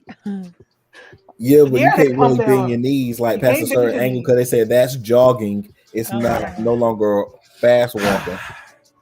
Speed walking. Gonna get this goal. I'm sorry, man. I ain't got no respect. I'm sorry. Okay, yeah, 3.5 miles. That is some shit.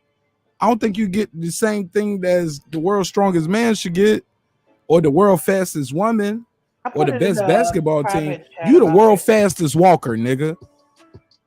Deliver the mail then. Fuck it. Cause my mail be late every week. Get this. Don't start with Troy now. Don't do that. Don't do it. Hey, look, start at Amazon, nigga. Like, look, train the Amazon carriers, train the postal workers. Like, that's what the fastest speed walker can do for me. Show me where my shit at when I walk in Walmart. Hey, where's aisle 6? Don't bend your knees too far. They gonna cancel me for this shit, y'all. Y'all may have 80 speed walkers, and I'm gonna make a clip of his own just to put it out there. Fuck it. Yeah, they have. Oh, but Mark, they have events for the 3,000, 5,000, 10,000, 20,000, and 50,000. Oh shit! Now hold up, now. It gets deep, huh? Hold up. Wait a damn minute now. How many now? It goes from. So what you get the gold medal for? They got a gold medal in all them events. Switching. Yeah, you get it. Hold up. What was it? Hold up. In 5 all those count. events. What's the max meters? Probably just 50,000, 50K. Okay, 50K. Now, oh god damn. Oh yeah, you need a medal for that. That's just a road march in the army. Okay, so you basically it's 50K. So 50,000 meters is 31.06 miles. All right, that ain't nothing to sniff at. That's a lot of walking, whether you walking slow, whether you walking fast. But basically, it's marching. And they get warnings like paddles from different judges. Hold up, paddles. They get tapped on the ass? No, like they have like, for example, if you get like warnings, if you're a red paddle is if you get disqualified. There's a yellow paddle for like different things. Like a yellow paddle is like if it's a loss of contact card. Like they just like put it out there. They don't tap them or nothing, but they be like, hey, you bent your knees. Yeah, and like because basically these guys are walking. You can't bend too much. You can't. It's basically who's the fastest walker, and I get it. As in, you walking at a fast pace, but you can't take off running. You can't start jogging. But if you do, we're gonna pat you on the ass and say, "Hey, slow down. Mm-hmm. You don't straighten your knees out." Yeah, you get 3 warnings and then you get disqualified. Yeah. Okay. Yeah, it's crazy now. Yeah, there's a list of rules. Yeah, they have rules.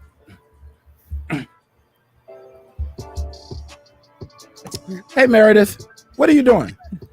I'm training for the Olympics. They don't have no equipment to talk on the No, they're stage. talking to their friends while they leading up to it, while they training. So look, when I be seeing these middle-aged white ladies around the park in my neighborhood right here, and they pushing that stroller, cause they be having the stroller with like chrome wheels and everything, and like big old wheels. Yeah, big wheels. Mm-hmm. I'm like, these are bike tires on the stroller. These bitches might be training for the Olympics, and I need to show them some respect. Or they're trying to lose weight after having that baby. They're like, look, we both gonna get this workout. Where I live at, they can afford to get liposuction, so they ain't got to do that. But I'm just, and Atlanta is cheap. And even if you want to pay for it here in Atlanta, shit, you can get a cheap flight out the country somewhere to Mexico, and they'll take care of you. But go ahead, Troy. What you got for me? No, I was thinking about sports that could be in the Olympics. You could put bowling in there. Bowling is not in the Olympics. No. It's in the Pan Am Games or something like that, but not in the Olympics. Bowling should be in the Olympics. If we got table tennis and speed walking, I think bowling it takes more of a skill than. And dirt biking, you know how they go through the city, them dudes on the dirt bikes. They should make that in the Olympics. They were trying to put it in for 2020, but it got cut. That and also What, dirt biking? No, the bowling with the washu and squash. They were left out. I have no idea what. I don't know what squash is. Squash sound like a game I heard when I used to watch Nick at Night with my grandma. They was like, I'm going to play bridge or I'm going to play squash. What is squash? Squash is almost like badminton or whatever. Let me look it up. I think. Give me 1 second. But I was gonna say no, squash is closer to I was just about to say, so Senior is our Olympics correspondent. So Senior understands the games. And you cook, Sir Senior, right? You ever made any squash cake or muffins? Stop. No, man, we ain't gonna turn into a cooking show right now. It's not a cooking show. It's something else. It kind of reminds me of that game that people play No, at the Squirrel. gym. I'm about to call him Squirrel. Sir just described it. Say it again, sir. What is squash? It's like racquetball. A mix of like racquetball on a field. It's really weird. I see them people play it in the gym when they're in those little private areas where they're doing the. No, that's racquetball. Oh, okay. Do they got softball in the Olympics? I want to say I think so. Do they have? I know they got baseball, right? So, Mark, you could get your dominoes on there. Yes, there is softball. They got hockey. Olympics. They have they got softball. Women win softball. Men play the baseball, right? They got hockey. I remember they made a whole movie about that. Why we ain't got the Olympic space tournament? You can get it on there. They say Do they got poker? Do they got poker in the Olympics? I don't know about that. That's a good question. No. So this article says as long as the sports are being practiced by men in at least 75 countries or 4 continents and by women in no fewer than 40 countries, then you can sign your sports up for the Olympics. So if you got people playing dominoes in about 75 countries, you could do Olympics the next. Double Dutch is in the Olympics? I don't think so. They better. You bullshit. No. No, it should be because they stole it from us and made it go all over the world, so it should be there. Yeah. Hold up, they got jumping rope Olympics? No. It's no jump rope Olympics. No. Ping pong is in the Olympics, y'all. And no tennis. disrespect to ping pong. It's amazing when you see it. But I think if you put anything on a certain level, I think niggas are doing battle rap in 75 countries, yo. They have table tennis. No, I'm talking about battle rap. Oh, I think rap is so popular. It's 75 countries on this earth. And it's 40 countries on this earth where women are rapping to. Can you imagine, Mark, you going to the Olympics to rap against somebody else? Oh my God. Look, it won't be me. Look, I'm doing this for Baby Nash. I ain't, like Tupac said, I ain't gonna be the one to change the world, but I'm gonna give the spark. We need to have the battle rap Olympics. 75 countries with men and 40 countries with women.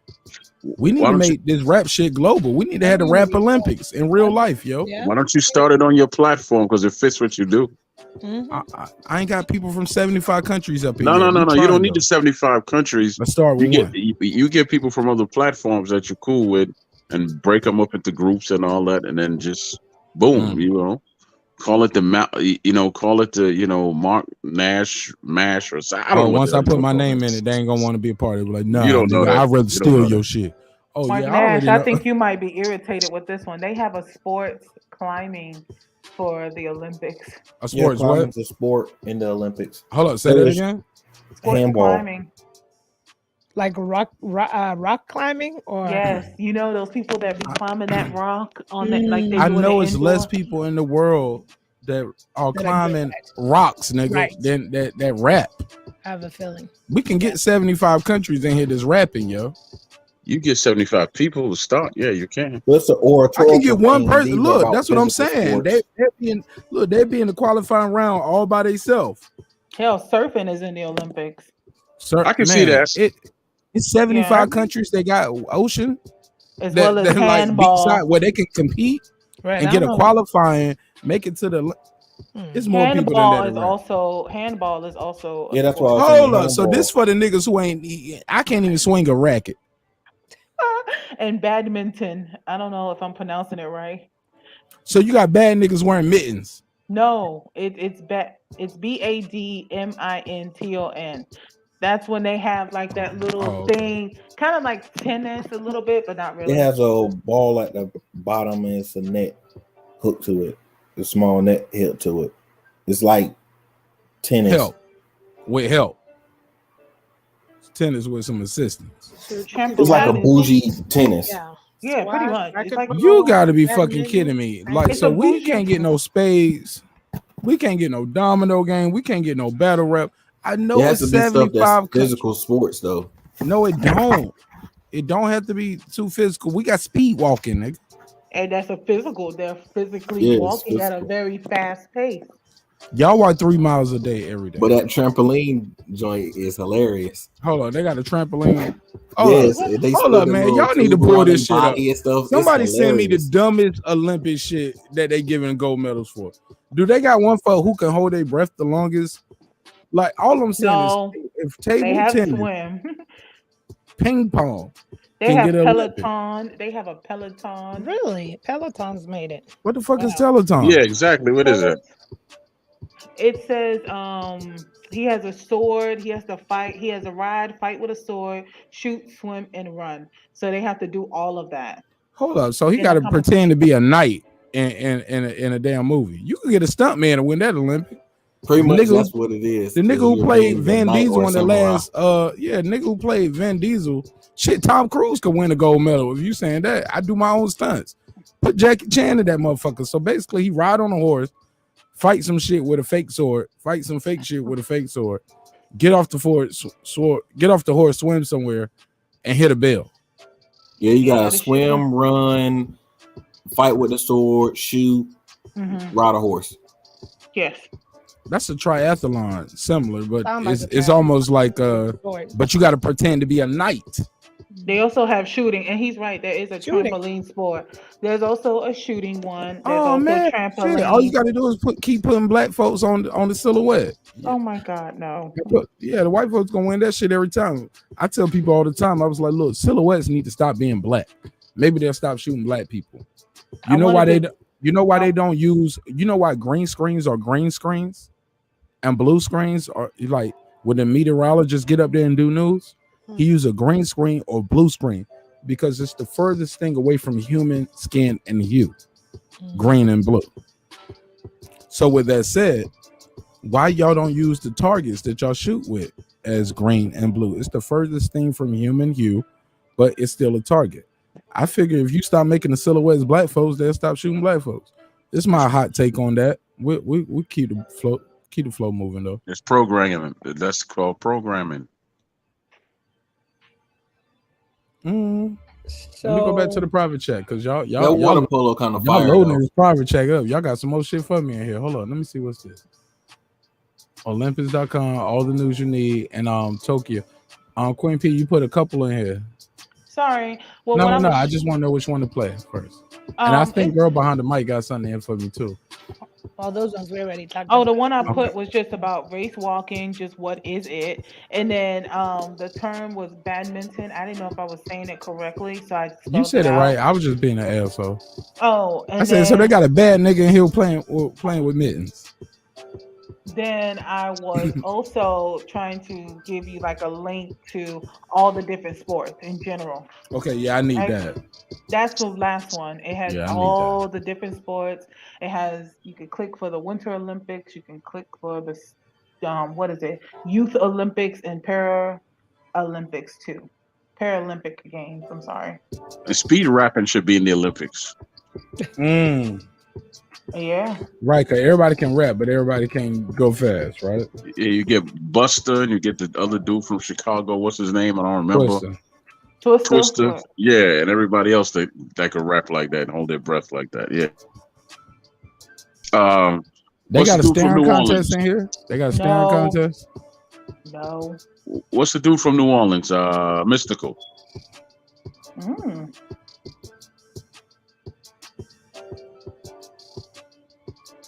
I've never seen trampoline either. I was shocked when I saw that. I was like, "Are you serious?" And it actually is a sport. Trampoline is fire though. They got big titties or I've something. Like, what watch? no. It's like Ripnik. It's kind of puts me in the mindset of Ripnik gymnastics. Yeah, it's really weird. Hold on, it's a team sport. No, it's you by yourself. It's by yourself and they box off the trampoline. It's really weird. Mm-hmm. You do different skills on that big trampoline. It's like a big trampoline. You It's for the jump people on who it. couldn't do Olympics. Like they couldn't do Simone Biles, but shit, give me a trampoline. I could do the same shit that Black bitch doing. They have it for men and women. Basically, it's a big trampoline. You jump on it. You do different types of skills. Hold up, they got laser pointing. Laser pointing. Did y'all know that? Laser? What are you talking about? Look. You sent me a link, but somebody emailed me, and they sent me top 10 dumbest sports in the Olympics. Okay, I don't know about laser pointing. I never heard of that. It's called modern pentathlon, but basically, started in 1912 in Stockholm Games because he believed this sport tested a man's moral qualities as much as his physical resources and skills, producing thereby a complete athlete. The event combines fencing, horse jumping, shooting. Okay, this is it. No, fencing. Yeah, this that's laser different. pointing. Yeah, this fencing, horse jumping, shooting, and a 3K run and a 200-meter swim. That's the laser pointing. You sure it's called laser point? It's not like that other one we talked about. The pellets something. Oh, okay, maybe I'm wrong, but I'm just reading. Yeah, it's the link. modern pentathlon. Yeah, I'm about to modern say. pentathlon. Yeah, aka laser pointing. Oh, okay. I'm like you just Yeah. missing the gun part. Yeah. No, I don't see no. It says fencing, horse jumping, shooting, and a 3K run and a Yeah, there we 200-meter go. swim. Okay, there we It's go. modern how you say it, sir? Pentathlon, Pentagon, nigga. I'm gonna call it Pentagon. No, like, because if you can do all of this, you should be in the CIA. Oh my god. Like, I mean, really, they testing niggas for the CIA. Like, nigga, you can do some fencing. You can jump a horse. Horse jumping. What is horse jumping? What is horse jumping? You ride the horse and you jump over obstacles. Yeah, you have to jump over different height and size obstacles. So it's different from a. And then you got to shoot some shit. You got to run 3K, and then you got to do a 200-meter run. Nigga, this James Bond. Shit, look, I just watched what's the movie with Austin Powers? They didn't have to do this shit. I watch Get Smart all the time. They don't have to do this shit. I just saw G.I. Jane. This some G.I. Jane shit right here. Where you can fight a nigga with a sword, get on a horse, jump over some obstacles, get off, start busting some caps, run for a 3K, then swim 200 meters to safety. Nigga, you an agent. Well, that's some amazing shit right here. Now, I don't think this is a dumb whoever sent me this, that it kind of backfired because this shit is amazing. If they can do all of that, hell yeah, give them a gold medal. That's better than ping pong or table tennis. Ain't that the same thing? Ping pong and table tennis. Yeah, it is. It's trash. How y'all feel about beach volleyball getting an Olympic show? Let's keep it other than the outfits. Because I'm gonna let you know, some of these people, they're gonna lose their Olympic games. Because a lot of people out there complaining about the outfits. And the Olympics was like, nigga, we giving y'all a gold medal just to see y'all, motherfucker. Are you talking about for the gymnasts where they were talking about like not just the gymnasts, some swimmers, like a lot of people are like, nah, we ain't wearing the outfit. Like it's swimmers who don't modify the outfits. Like they wearing one pieces instead of the traditional bikini. Because they like, or some people playing volleyball. People are wearing full suits and shit. But I the thought Russians with, did that. yeah, That was but just I because they thought were with ugly. swimming. Oh, shut up. See, yeah. Oh. I thought you had the option in swimming to wear the 2-piece or a 1-piece. Yeah, you have an option. Except for I think diving, you have to wear a 2-piece. Yeah, it's usually easier to wear the 2-piece or whatever, but you have the option. But yeah, those Russians were just ugly. Oh my god! But that ain't got nothing to do with it. They ain't put no mask on their face. That's what they should have did. Oh That's why all that shit. Personal opinion, but in real life though, what I'm saying is these motherfuckers out here, man, like some of these competitions are for what? Like are these Olympic gold medals? Are these racial and gender biased for certain reasons? Because if we got certain Olympics for this, we should have Olympics for this. I got the ultimate sport for Olympics. What? Fastest blunt roller. Snoop Dogg. Plus size women cheerleading. I'm sick of seeing these skinny ass cheerleaders. Stop it. Stop No, it. I'm serious. Stop. I'm serious. No, stop it. I'm Stop serious. It. Stop it. I want to Look, see. You ain't never been to no games here in Atlanta. They got them plus size cheerleaders. I've seen them on TV. We mean I've seen cheerleaders going in Atlanta. And they'll do eat some hot wings. Jill Scott should be able to cheerlead. You know, Serena Williams. You know, they should all be cheerleading. You know that's Did not you an just Olympic lump sport, Jill right? Scott with Serena Williams? I'm done. You do know cheerleading is not you an been Olympic disrespectful. sport. I do know that, but I would like it to be like one for the plus size sisters. You know. And what would it consist of? Them coming up with a routine? The same thing the skinny ones do. They can do the same routines. They can just add more flavor to it. Or you ever seen the basketball league with all the big plus size sisters? You ever seen that basketball league? Yeah, they take a timeout every fast break. They got to take a timeout. No. But there's a lot of men that's leaving out to take bathroom breaks. But it's a great. No. But seriously though, like I seen those plus size cheerleaders doing their thing. I noticed they don't never do no pyramid. I don't see none of that. Y'all said leave it alone. Leave it alone. Okay, go ahead, sir. Saying you go ahead. Did the grade for me. I mean, obviously they don't. I mean, who gonna hold up all that weight? Oh my god! That's why you get strong male cheerleaders, man. They were trying to be. How many men you know are willing to do that though? How many? The men Rock. I know a bunch of men that are willing to do that. They're willing to hold stop up. it. Stop it. No. There's not a lot of men who would want to cheer because it used to be associated with being gay. No. You ever see the dudes?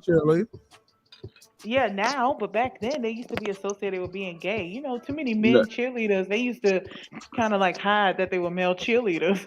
I'm with the athletic department. Nah, that was back then. You ever see the dude that does the video where he goes to the beaches or whatever, and he bench presses, the plus size sisters, what he does is he throw them over his shoulders and he squats them. He squats them. Yeah. That nigga gay. Nah, he's not gay. He's getting a quick feel on the phone number is what he doing. You talking about Goku Pump, and he ain't got to give a phone number. All he got to do is just give a damn Uber Eats gift card. No, he don't. Don't say that. I would hope it's more than just food to please. No, it's not. Chicken wings, and you can get skinny. Ain't nothing wrong. Hey, leave my wings alone. Middle size. Women love chicken wing. Just chicken wing. That's all you ought to get them. Chicken wings. You are confusing, plus size with obese or something. I think I'm not confusing. I'm just having Plus fun with the size show. is obese. Look, I like a little cushion on my pushing anyway. I'm just having fun with the content, baby. Yeah, 6 foot and 175. That's all right. That's all right. I don't want no bitch dunking on me. Mark, you make it I don't want no bitch telling me throw it in the post. Mark, how short are you? I'm 6 foot even. Okay then, dude. That's not I bad. don't, I don't want no girl 6 feet tall. But Sir Senior, because I don't look 6 feet beside a 6 foot woman. You get what I'm saying? A 6 foot woman beside me makes me look like I'm in the paint, posting up. I think I felt when I was dating a woman that was 6'4". No, I don't date. Well, how tall are you? 6 foot. Oh damn. Okay, well. But it's nothing wrong with a 6 foot. I like tall women. Actually, imagine if she was wearing heels. Oh Lord. Look, they always wearing some heels or some Timbs or some sneakers. They ain't walking around in flats all day, so we're gonna be the same height or higher. She gonna have her hair up. If her hair is up, she looks taller than me now. I'm like, hey, tuck that, put a ponytail on. Oh my God. Take that bob down. She gonna be taller than you regardless. You ain't here looking like Dr. Seuss and shit. Cat in the hat ass. Bitch. Take that shit down. Oh my Too God. tall. No, I'm joking. I've never really been that way. I actually always been attracted to tall women or taller women, but they always want a guy even taller. You get what I'm saying? Well, yeah, because some men feel emasculated by that. No. Let me bust you down. Check out the package first. Let's get some work in. We're gonna see what's what and who is who. And a lot of tall women feel like, why should I have to not wear heels because this person's shorter? I like my heels. Yeah, I like your heels too. Wear the heels, baby. Wear the heels. Wear the heels, but don't be in there yelling. The first thing she said though was, "Oh, well, the man feel emasculated." Right. She don't know what she look. Queen P been doing that for a minute. She low key hate on the brother real quick. How tall are you, Patricia? She ain't hating though. How tall are you? 5'8". Little That's bitty. all right. That's all right. She a little bitty. And he trying to act like you act like you. What's the tall girl from Australia? What's her name? I don't know. Beautiful sister playing the WNBA. She tall as hell. To them girls, because she like 6'8", 6'7", 6'8".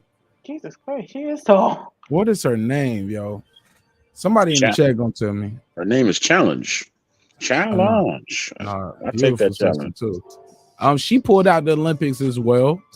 Aww. Yeah, she had pulled out. She played for Australia. I'm gonna tell y'all her name. Hold on, WNBA. Yeah. Don't say pull out when you're talking about a 6'8" woman. Go ahead. Right. Never that. But she got a lot of videos. Is her name Margot Dyer? No, Liz Cambridge. Oh, this lady's 7'2" and she's 223 pounds. I don't know what she looked like. I know Liz Cambridge is a baddie. She tall and she beautiful. She like 6'7", she's 6'8". I need to get her on the show. Oh, she played for the Vegas Aces. Oh, I'm about to say, because I'm looking at her now. Oh, yeah, she is tall. She's beautiful too, right? Yeah, I don't know what pictures you've seen of her, but she's a gorgeous sister. But she's 6'8".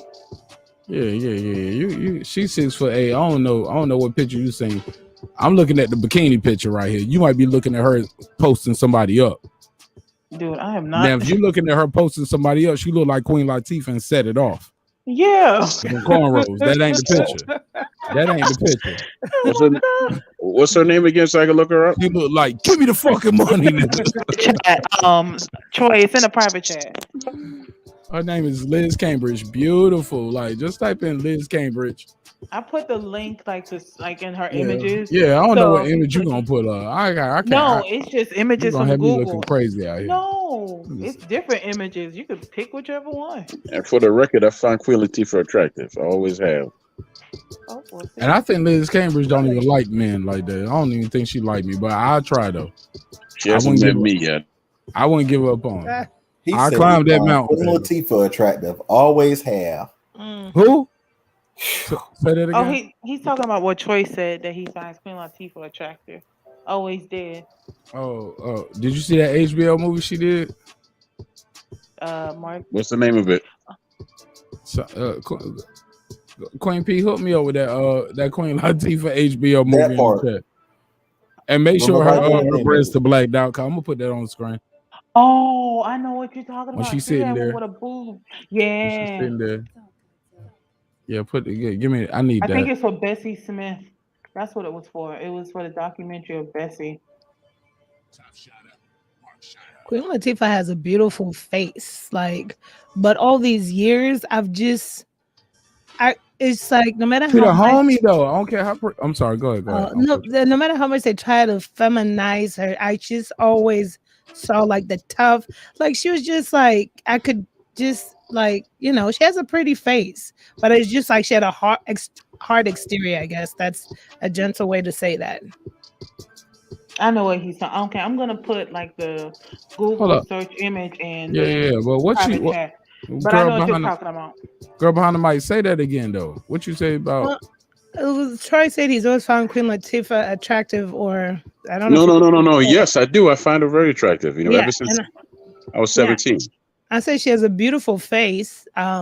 She's beautiful in the face, but it's like every show that I've ever watched her on, no matter how they try to feminize her, if that's a word, it always just felt like she was just like kind of hardcore, like tomboyish to me. Just kind of tomboyish on the exterior, but it doesn't take away from her face, No, that's the same thing with the Brat. The Brat's very attractive, very but pretty. yeah. Y'all, Yeah, I remember when she used to date Allen Iverson. Yeah, she's attractive, but I can't be attracted to her because she looked too much like my cousins. Yeah, she's tomboy. Y'all can see the chick. Yeah, she's beautiful, pretty. sister. She's 6'8". Yeah, she's attractive. Like, look how far that knee is on this picture over here. How far that knee is from the hip. It's a lot of thigh meat, nigga. That's like that's your whole torso. I got women in my family that look like this, so nah, she's attractive, but I can't be attracted to her. All right, you're lost. Tell your cousin to holler though. Oh. I Plural. got about 30 years left on my marriage contract. Oh my God. I got a 50-year contract. I'm halfway through. He went and looked up pictures of her. Everybody in my family's fine, man. I love Liz Cambridge. She is so beautiful, man, to me. How did you even hear about her? Because she played in the WNBA. Oh. Yeah, she's an athlete. What's the purpose of watching the WNBA unless you want to look at the women? Look how far her knee is from her thigh on this picture right here. You see where that knee at? Like, yo, she left out the hospital with all the blessings that day. God was like, I'm gonna give you. They should do a calendar. Do they do a time. calendar, Mark? The females in the WNBA. Do they do like a calendar? I don't watch that bullshit. I just watch it. Oh, I thought you were for real. Look at it. Nah, nigga. Nah, yeah, of course they do a calendar. But look at it. That's how tall she is beside mortal women. That's okay. You go ahead. We don't know how tall those people are. Those are average height women. This is a 6'8" woman. That's how it looks beside normal women. I'm saying that's how she looks. I was gonna say she's gonna look tall regardless, whether it's She's short 6'8", women or 6'7", average. 6'8", and she probably got some heels on right here. That's big Liz, nigga. Baddie, beautiful. Post me up. Post me up. So you telling me you would date her if you had the opportunity, Marq Nash, 6'8" and all? Look, I love my wife. If you weren't married, I love my daughter. If you were not married, but God don't make mistakes. oh, but I said if you weren't married. No, I'm talking about like if I was to meet Liz Cambridge, I think that's a sign of God. I'm supposed to push my wife down the stairs. No. Like No. God made this happen for a reason. No, This is your new wife. Like you ain't gonna get this chance twice. How much you want to? Do you want to be great? You want to be normal or you want to be immortal? I was gonna say before your wife, but okay. Push her down the stairs. Like I would hear the demons chanting to the a trap beat from Lil Jon. Push her downstairs. Hey. Okay, yeah, nigga. I had to make that hit. I had to make that hit record. But you only 6 feet and she's 6'8", so you gonna look shorter than her, I sir. don't give a fuck. That's fine. Should be all right. Look, baby, I'll be your biggest cheerleader. I'm like, yo, you ain't got to worry about none of it. Look, I wear Timbs with extensions on the heels. Platforms? Oh God. Nigga, I be walking around here like I'm Fendi bag in the bag. Right, nigga, I wear the Mayweathers. I be walking around here in the Rudy Ray Moores, nigga. Dolomite shoes, nigga. I have my 4 inches. Only problem is that she probably got size 14 feet, but she could get her shoes. I don't care. She'll be fine. And look, now I can't suck no toes on no Liz Cambridge now. That's giving head. But wait, Mark. That's hold on. I can't suck no Liz Cambridge toes, nigga. But she could give you some footsie. She could give you footsies. I might not even want footsie because if we doing footsie, that means I'm all the way down at the bed. I'm doing footsie to her, but I'm doing navel. I'm kissing her navel while we playing footsie. She'll probably cradle you like a baby in her arms. Oh my God. I can only be so lucky. Clearly, he doesn't care. He But doesn't I ain't sucking them big ass toes though, nigga. That motherfucker got Shaq feet. Oh God.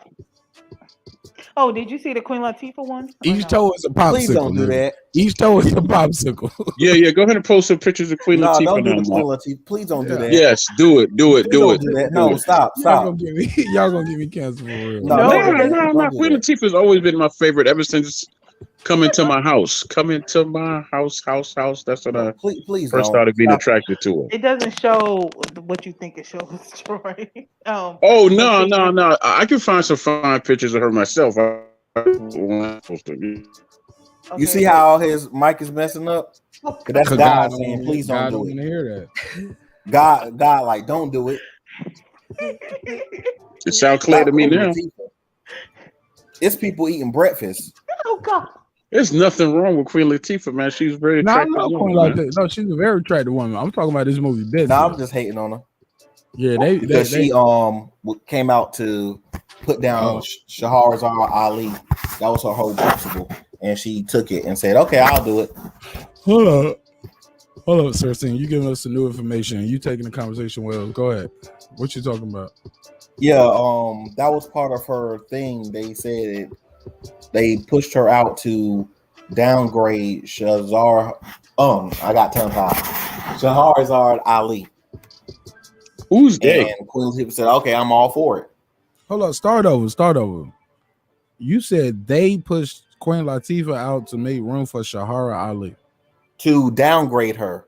Who is the sister and why would they do that? You just jumped in with a name that people don't know. Ali is a woman who made a book about pretty much how black women need to be better, and way before Kevin Samuels thing. When did she write the book? What, do you know? What year? You said what? When did she do this book, roughly? Early 90s. Well, she has the Black Man's Guide to Understanding a Black Woman that came out in 1989. This one says, Are You Still a Slave? Which came out in 94. This one talked about how not to eat pork or Life Without the Pig, which was in 1985. Sounds like an honorable woman right here. Things Your Parents Should Have Told You, which was in 98. She active in the book thing. Yeah. Yeah, Sir Singh, what she got to do with Queen Latifah? Because I've been listening to Queen Latifah out to be the mock of her. So they wanted to get people away from her. Who is they? Said, okay, well, we're going to put Queen Latifah out to start her off. Sir Singh, slow down. When you say they, you got to be specific. When you say they, who are you talking about, and why Queen Latifah? The white feminist movement, the white and feminist movement, because Shahrazad Ali was telling you to be good to black men, to be subject to black men, to big up and promote black men. That's your job as a black woman, and why you should be against feminism. They said, we can't have that. So Queen Latifah has always came out and said that she was either gay or bi. She never said she was gay. She never said that, bro. I'm about to say She had. Okay, hold on. Queen Hold on. Wait. Let me drop Queen the link. Latifah Hold on. recently came I out. know it Let me was. look for it. I thought she was. I thought it was always suspected. And that, I don't think I can't think of a about her time. girlfriend recently. Yeah, they say Talking she about came out recent, sir. Saying you said She's been Queen doing that Latifah. for years. No, she has never came out. Oh my god! Well, When did she come I out? I've been studied. listening to her since I was 17 years old. Stop. No, Let's they had stop. Everybody pictures. stop. Everybody stop. Sir Senior said he studied this. Show me send me the link. Private chat is out there. Put the link up. But show me something dating back to when the 90s. Queen Latifah admitting she's gay or coming out. Like whatever you studying that you said you studied, put that out there in the I private put chat. one in the private chat, but this was recent. I don't know about in the past because I never heard her disclose. I know it was always suspected. Yeah. But she never disclosed until recently. Yeah, she never came out and said everything, and I can't think of any time that she ever talked down black men, because you got to think of all the black men that she employed, right? She got a song called UNITY. Her Naughty by manager, Nature. her manager is Shakim. Naughty by Nature wouldn't be around without Queen Latifah. Her manager is Shakim. That's the guy she started in with Flavor Unit with. They've been together since her beginning of her career. And they And still two, together. You ever heard of the Flavor Unit? Hold on, stop. Yes, Hold I on, have. I'm I hearing was about to- Cersei my point. like that's inaccurate. Is she No, not I still was with saying Shakim? that because the black men she employed that she actually made direct money for. She made stuff off of that. That's people who she started with. No. That's not what you started with. That's not what you said. You I said what black people she men, employed. and we said My her point was manager. for you to answer that for me to point Her out manager. that it's only people who she was connected with, where she gained doubly off of that. This is my homie, and I'm making money off of them. But that's what's supposed to happen if I employ you, nigga. I don't work for you. You work for me. We said who did she employ? I was saying that it was. Hold on, brother. Hold on. Let's get together. It wasn't like she's picking random My nigga, black but that men. ain't the same thing. That ain't the same thing. When you say random black men, I don't want to work with random black people. I don't want to work with random black men. I want to work with people and hire people who are going to help me get to my next level. So, like I said, it's not like she picked random people who were just qualified. She picked the homie. So that's what's wrong with picking a homie. I've been with you since we were kids. What's wrong with that? That's loyalty. Why drop the homie for a random nigga who you don't know? I didn't say drop the homie. You see how you keep changing? But you said you changed. Hold on, everybody. Hold on. Stop. This is what I'm saying. Stop. Let's stop. Let's stop and reset. Let's stop and reset. Let's do a quick reset. Let's do a reset. What people did she employ? That was your first question, right? What black men did she employ? That was your question, right? Chat, panel, everybody agree. That was the question. We said an answer, and then it goes from what random. You said random, not me. I just said, why would I fuck with some random dude? Add the word drop, take the word drop out. Regardless, I employ black men. Then your reply was, well, yeah, well, she do that because it benefits her. It should benefit me. I employ you. Your reply to that was the random guy. I didn't move and change nothing, brother. If you check the playback, you moved it 2 or 3 times. And I almost did it verbatim there. And if I'm wrong, somebody other than you tell me I was wrong. Did anybody here think anything different from what I just said there to what just happened? Hello? Troy, Queen P, girl behind the mic. No. That was pretty much how it just sounded, right? I'm still here. Troy, that's how it sounded to you too? Yes. Okay, Queen P, girl behind the mic. Mm-hmm. Right. Okay. All right, now go ahead, Sir Senior. I just want to make sure I'm not moving the goalposts. I want to make sure I'm not insane. It's other people here that's hearing it as well. You got the floor. Go Insane ahead. in the membrane. Oh, sorry. I just thought of that. You goofy. So goofy. Yeah, so I ain't trying to bully on you, brother, but don't say I don't keep trying to move nothing. That's literally what everybody just heard happen. First, you were saying that when she talked about being gay, when she talked on the set of Set It Off, she played a gay woman, correct? Okay. She talked in those interviews. She also talked about how her feelings on homosexuality and how she agrees with that, but she doesn't always stick to that. So she would consider herself more up to making her choice in the moment.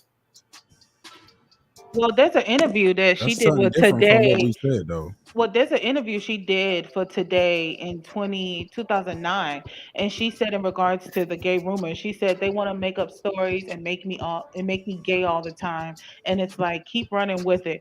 I've definitely been annoyed by it, but I learned a long time ago that it was pointless to say anything. Everybody else can do the reading, I'll do the living. And then she disclosed about being sexually abused as a kid.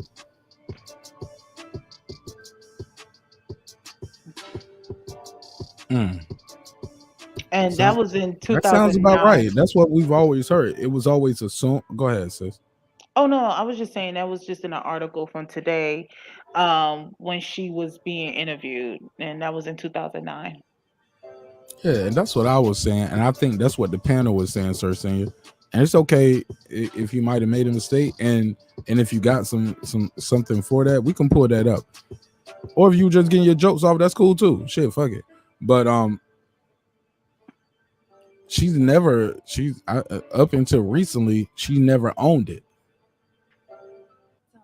Is what I was aware of, and I think the panel was agreeing with me on that. Up until recently, she actually, leaned into it.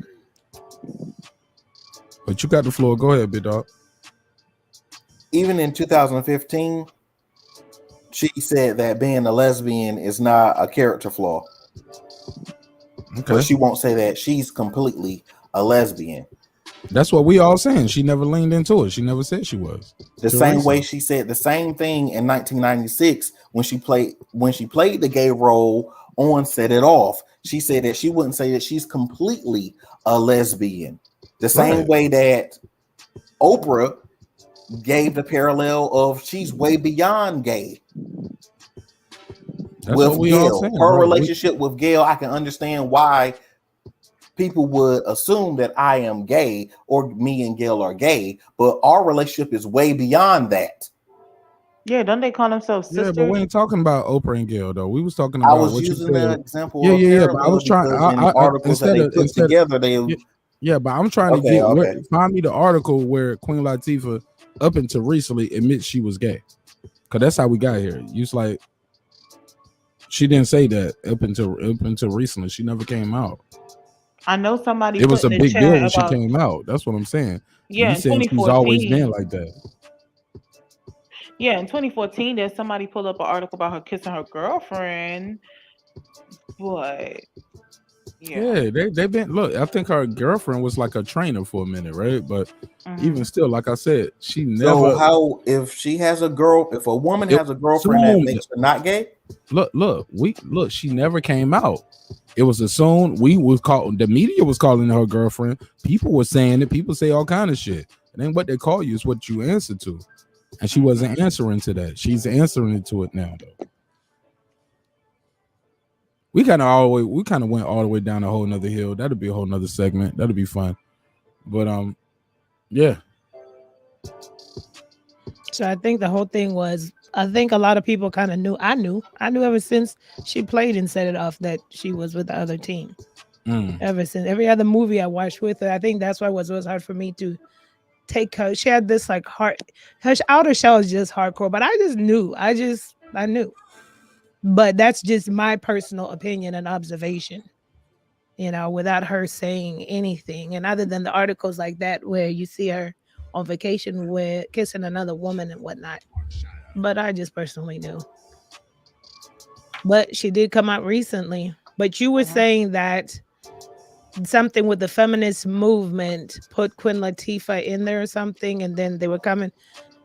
And when you say, I don't know about the feminist movement, honestly. I know about that hat. When you see the person that Sir Senior mentioned in the hat that Queen Latifah wore, like in the beginning, I'm like, okay, that looks similar. What is it? That what you're talking about? Like It was the whole purpose of her doing that. That was the whole purpose of pushing her forward. Was the feminist movement. According to who though? It's been articles. You have to do your research. I'm trying to plug them in, but I don't see it it's in the private funny. It's chat. funny that girl behind the mic said she understood it way back when she saw Set It Off, which was in '96, and That's that's an around the opinion. time she That's came my out. opinion. A lot of us had an opinion, but she And didn't come out back then. She never she came said out. that okay. And if it's so, pull it up. Let me know. If you ain't got it now, we can revisit this later. But like, we can keep the conversation moving while you pull it up. Like everybody else been pulling up stuff, dropping in the private chat. Like, but I see this article. It but girl says, behind the mic didn't say she read an article. She said she felt that way because you kissed that girl. You wouldn't do that if you didn't feel that way. In my opinion, I don't want to put words in your mouth. Girl behind the mic, is that what you mean? Or can you explain how did you know? Not even just the movie moment, because there's a lot of other movies that have come up with people like Broke Mountain, whatever, and I don't necessarily think those characters were currently gay, but for Queen Latifah, just like you can sense when for me, I just knew she played for the other team. I don't know how to say it. There's some people I meet, people I see, and I'm like, then it's just a personal opinion. It could have been jaded. Maybe she might have came out today and been married and never been, but I just was like, I knew she was a lesbian, just the same way I knew Debrat was. Even when Debrat was with Allen Iverson. Women know. She might have been bisexual. I don't know, but I knew. There was an article on New York Times, kind of alluding to what Cersei is saying. Put but it up. Put it in there. Help them out and help me but out. but whenever you go on there, it says you need to subscribe and all that other stupid stuff. Oh yeah, you gotta subscribe to get their article. Yeah. Can you copy and paste the link and find or find the text in a different way? That's what I'm looking for now. But I did see something. Because here's the deal, in my opinion. Like sometimes you see things as a man and you're a woman and you were like, I wouldn't play that role. No different from Terry Crews. If somebody was to Terry Crews come out 10 years from now, all of us would be like, yeah, we knew that back when he played white chicks. You get what I'm saying? We knew that when he played Damon. You get what I'm saying? You don't keep playing the roles. Like some people would be like, yeah, we been knew that.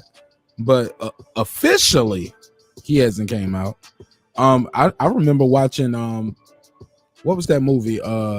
Not Class Act. It was House Party. I think it might have been another House Party. It was like House Party 2 or 3 when they were in college, and Queen Latifah was there, and Kid was thinking the girl, Tisha Campbell at the time, was like, yo, maybe she playing for the other team because now she doing everything this girl doing. She's moving militant. She wearing the African hat. But I just believe that was part of the culture back then too. That's not just them trying to pick Queen Latifah. They had Bahamadia. It was a lot of sisters out there. Soldier Sister, like that was the movement for the sisters too. That doesn't mean they all were gay or they were claiming it or the feminist movement was trying to move them. Women just wanted respect too.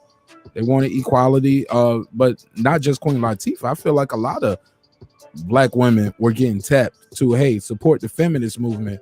But really, the feminist movement was more of white privilege, in my opinion. But I could be wrong. The only one I'm waiting to come out is Missy Elliott. Because I had Queen Latifah, Debrat, and Missy.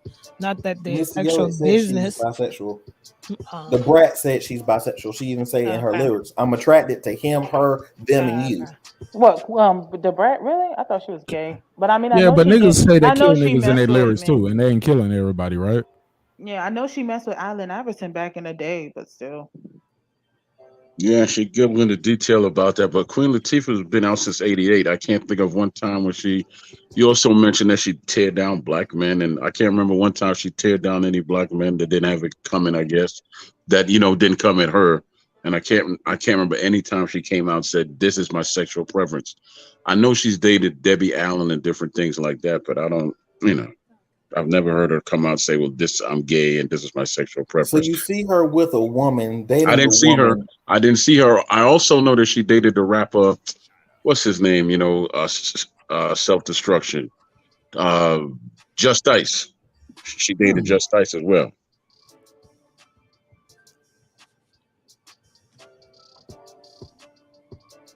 Do you know for 1,000,000% she was dating Debbie Allen, or that's what the tabloid said, and they was pictured together a lot? Nah, that's Because she something I never read. came out and said, Debbie Allen's this my bad bitch, this my new bitch. No, I don't They know that weren't on for the red 100%, carpet but together. I could prove that she dated a boy that I mentioned. Yeah, that I can 100% prove. And that's all I'm trying to say to Sir Senior. That was all it. Like I'm if it's true, look, I got something. Sir Senior got something in the truck in the joint for me. All right, let me pull that up. But y'all can continue while I pull this up. Go ahead. Somebody sent me a long ass link right here.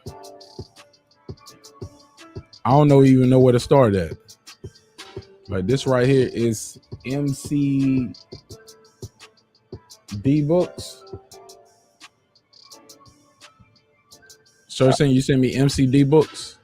Yeah, it's a long link talking about how there's a black author who talks about how they would never.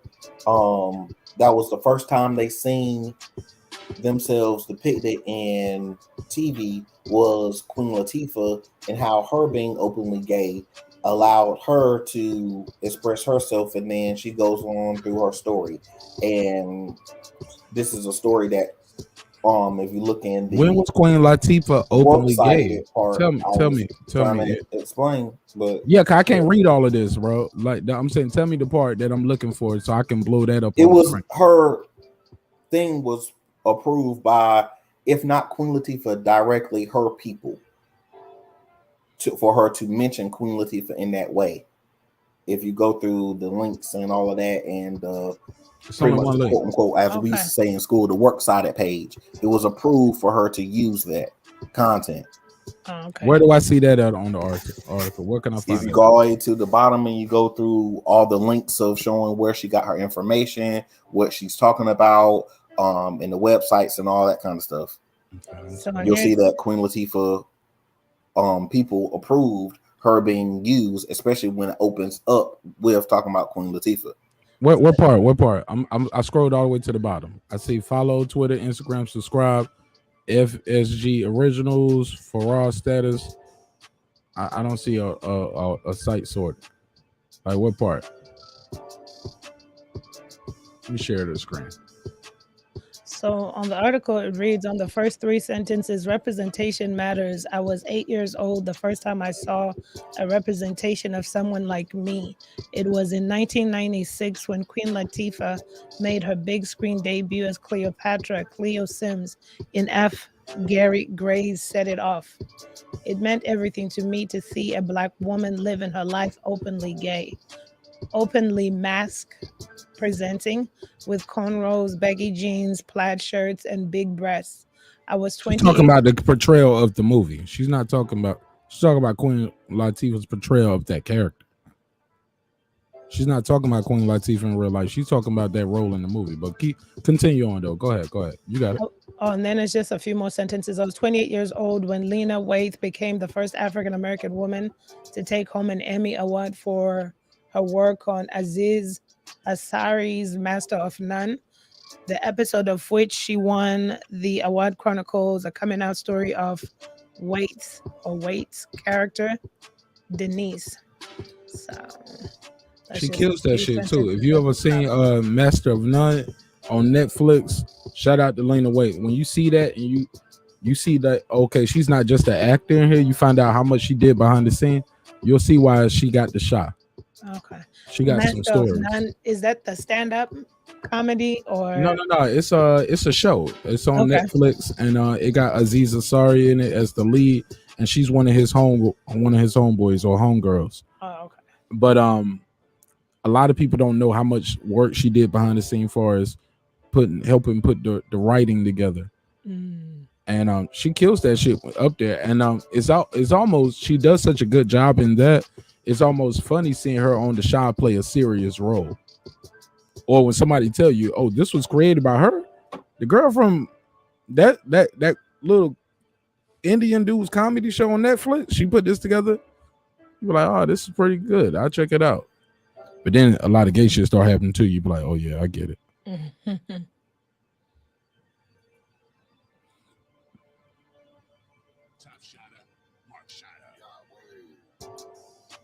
Yeah, I'm looking at it right here, and she made her debut on the big screen as Cleopatra. Yeah, that's what we got on the screen right here, Sir Senior. But this is her making her debut, and it's talking about how this woman saw the character being portrayed. It's not about Queen Latifah being gay. This is about her portrayal of an openly gay character.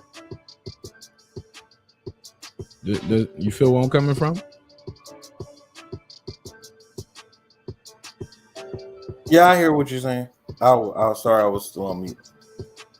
But I hear what you're saying. Put it on the screen, though. I've read the whole article, and I've read up on the lady, and I read her work sided stuff. So, skimming over it for 30, 45 seconds is not going to give you the same intent of reading the stuff word for word and looking the lady up and saying that she had to get that part. Send me that, then. Send me that. Let's put that up for 30, 45 seconds. I'm just going with what you said.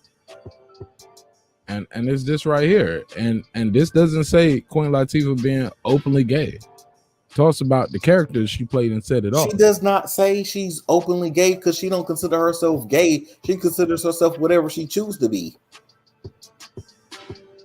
Her messing with women, men, or whatever else she chooses to do. Right. But very simply, if a man messes with a man, you consider him gay. So if a woman messes with a woman, it will be the same thing, or at least quote unquote bi. Yeah, but I ain't know nothing about her messing with no woman until recently, stating the fact that she's been this way for years. Still, somehow, I don't see what the pushback is for. But okay, no, because you said she's always been that. Am I insane here? She spoke that when she did the interviews about her being for the part in the '96 movie, Set It Off. She's always been pro. It wasn't the LGBTQ element of pro don't mean I'm gay.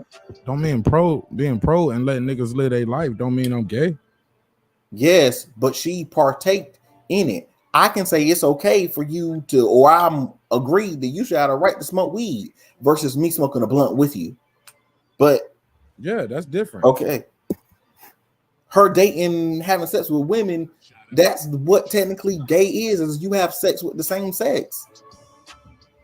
Right. You are attracted to and copulate with the same sex.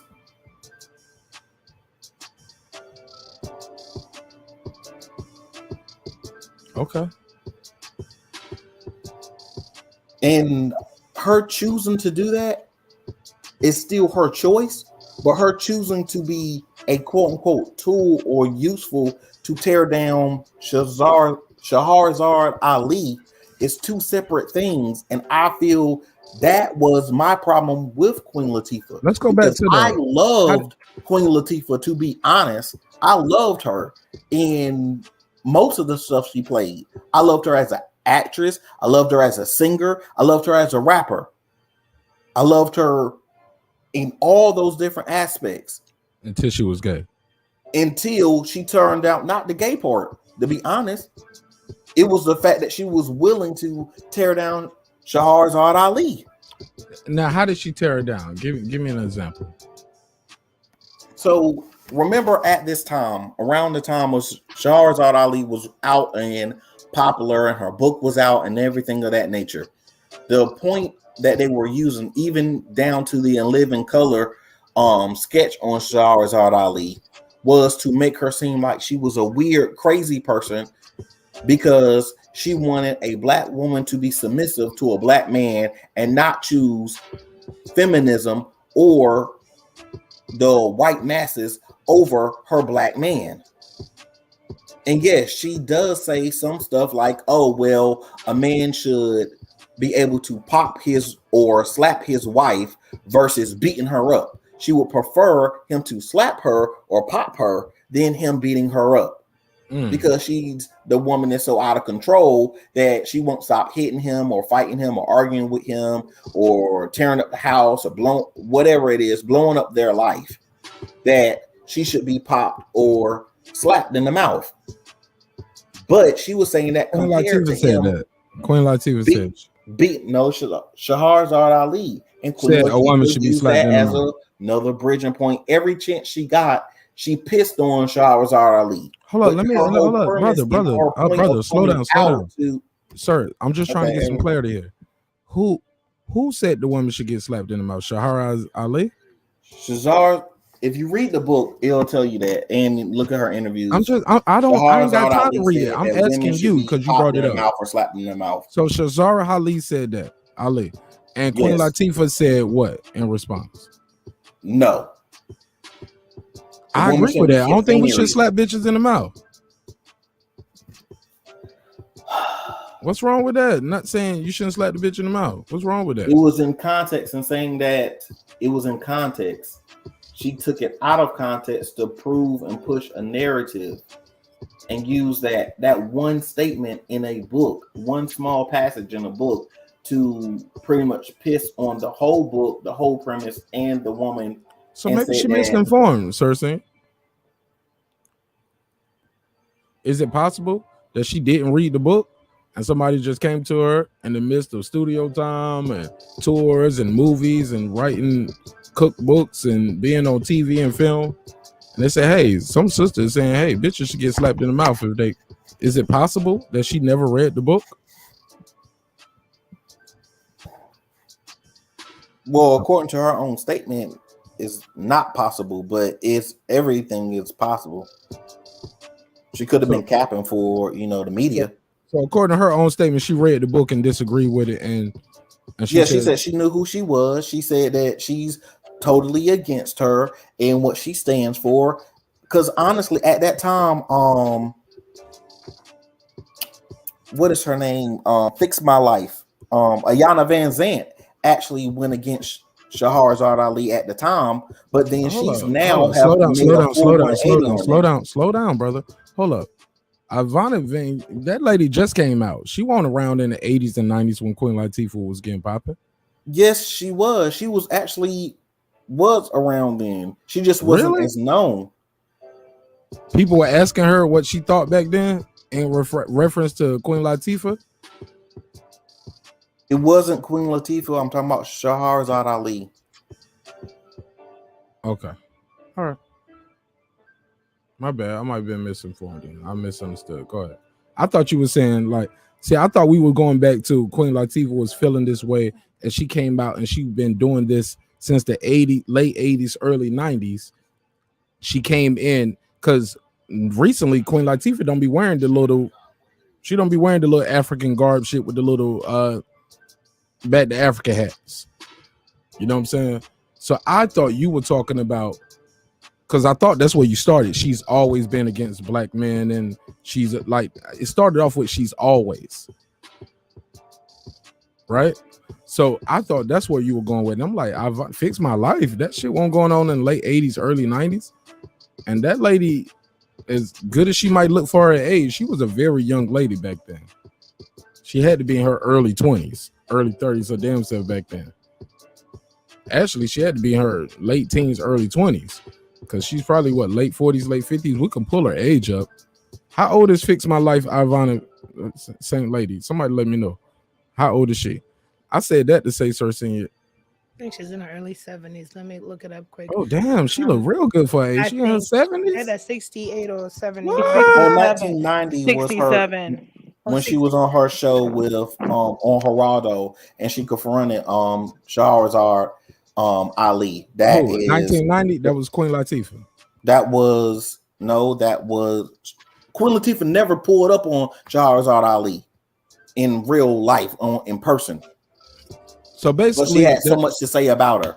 But you're saying that Queen Latifah is a gimmick. Long story less long. You saying Queen Latifah has been a gimmick and a tool and a puppet since the beginning of her career. From wearing the hats. Who you calling a bitch? UNITY, the whole facade. She's been gay. She's just been in the closet gay. I can get that. I go with you on that. I'll ride in the car on that. That's what I'm saying. I can ride with you on that. I believe she's been gay for a while, but I disagree with you as she's always came out and she's always been for that.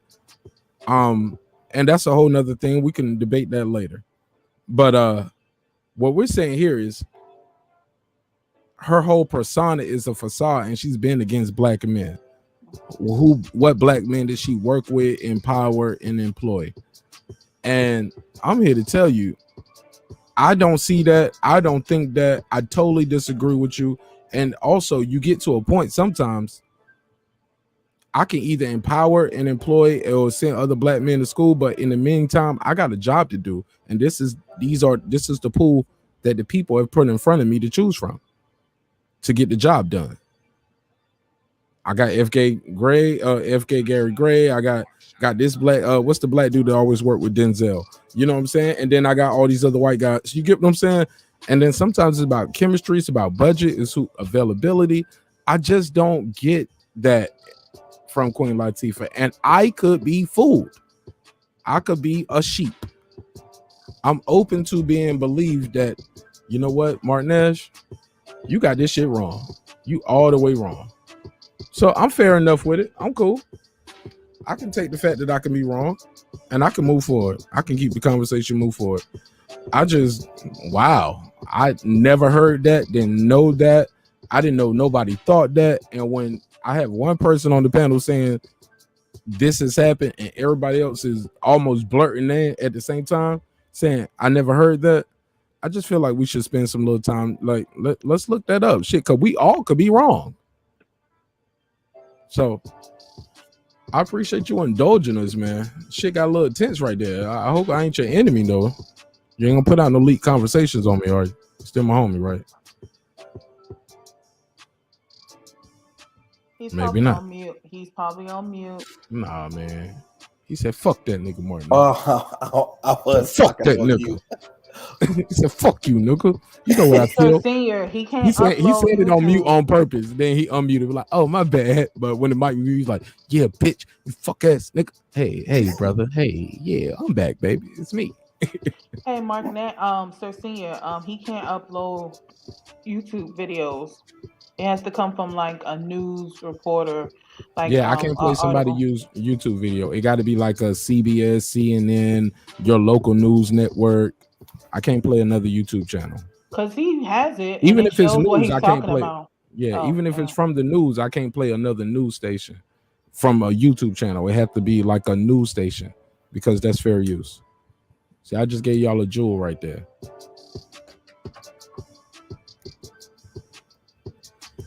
Oh man, what a show! What a show! What a show! What a show! Troy Graham, you got any flirtatious remarks for the ladies? Oh dear God. Troy Graham was like, "Oh, he got us on mute." Troy either that or his keyboard stuck. Or he that nigga went to sleep. He was like, "These niggas talking about Queen Latifah. I don't want to talk about this shit before I go to sleep." That's his crush, so. Or maybe he just hung up on Sir. He's like, "I'll come back when Sir Senior leaves." Or when he's finished. Yeah.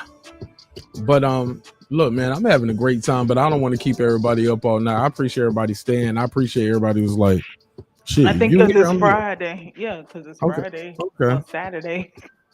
Because some people be like, shit, if you here, I'm here. I'm kicking it. And then some people be like, look, man, I've been waiting for you to end the show for a couple of hours. I just didn't want to leave. I ain't want to do that to you. Aww. So yeah, and I appreciate that too. I'm like, damn, man, you ain't have to do that. You could just leave. They was like, no, man, I ain't want to leave you alone up there, man. You know how niggas do. I'm like, God damn, man, I appreciate that shit better than the club. Niggas got my back on the Wi-Fi more than they got my back in the streets. It was a leave my ass a club, nigga. I got to get on with my family. Wi-Fi shit. I'm already at the house, nigga. Fuck it. I'm laying in the bed now. What's up?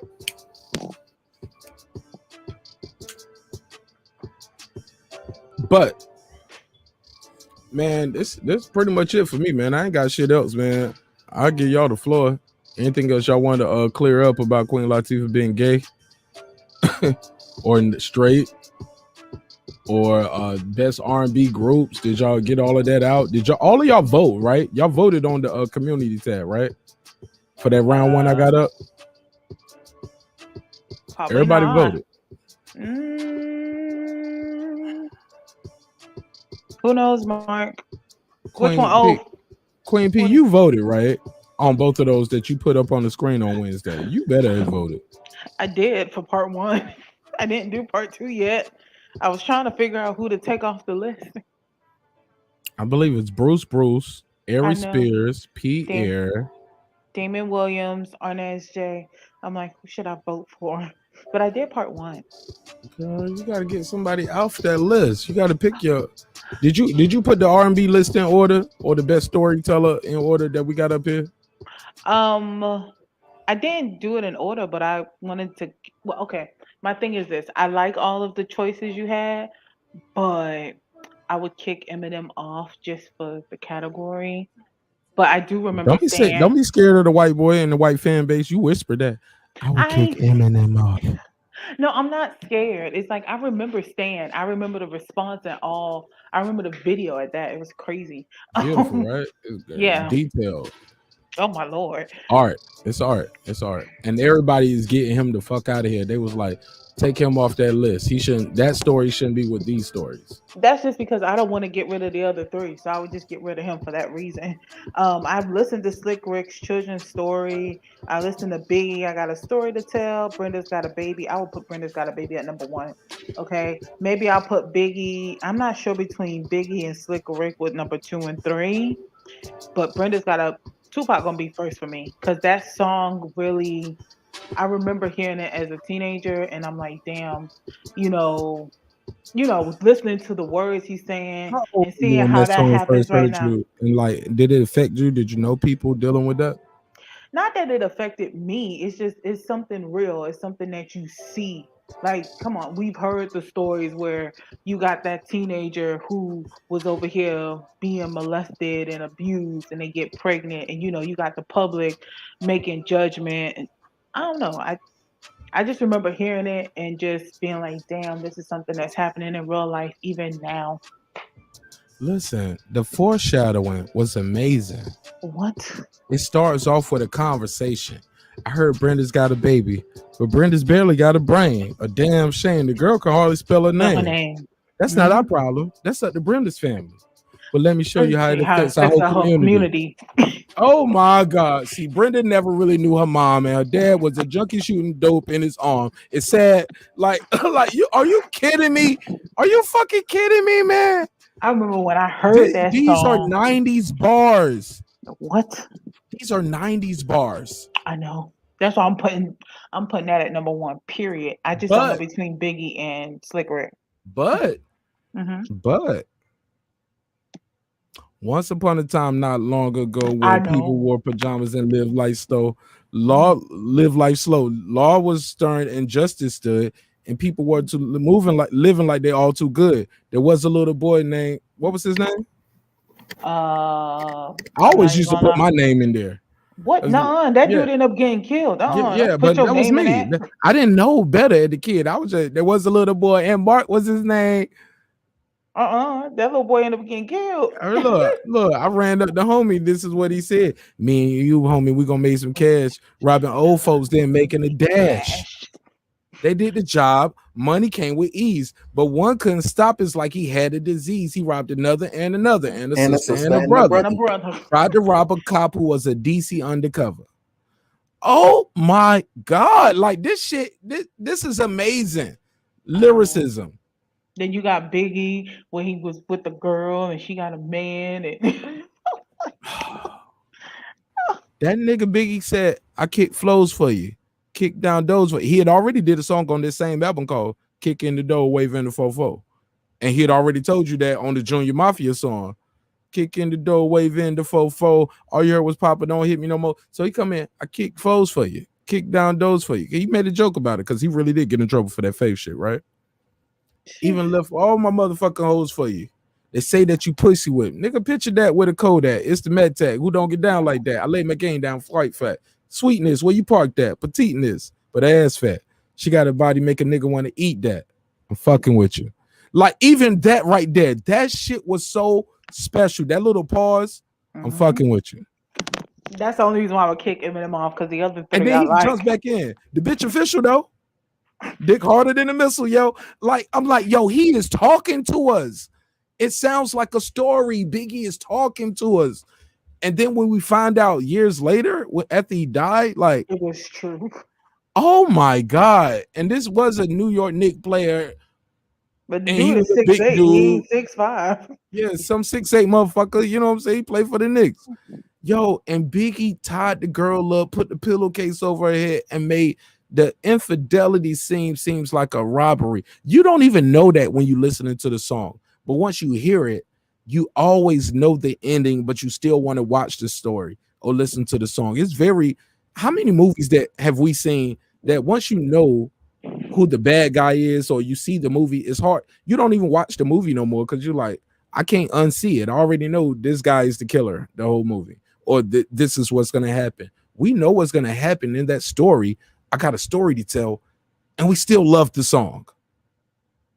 And you got Eminem Stan, which was the fan that was a stalker. Stan was trash compared to any one of these three. Stop it, man. Now look, Like y'all gotta Stan- leave the white boy alone, man. Man, Y'all let, bump hold up, that. y'all let me hold up. Y'all see how niggas do? Y'all niggas let me sit there and give everybody their flowers. I quoted some bars and broke it down so passionately. And then as soon as I say the white boy name, y'all mother niggas ain't shit. Get him. Nah, I ain't gonna get him. I love it. Look, Get the song is on the. Listen, man.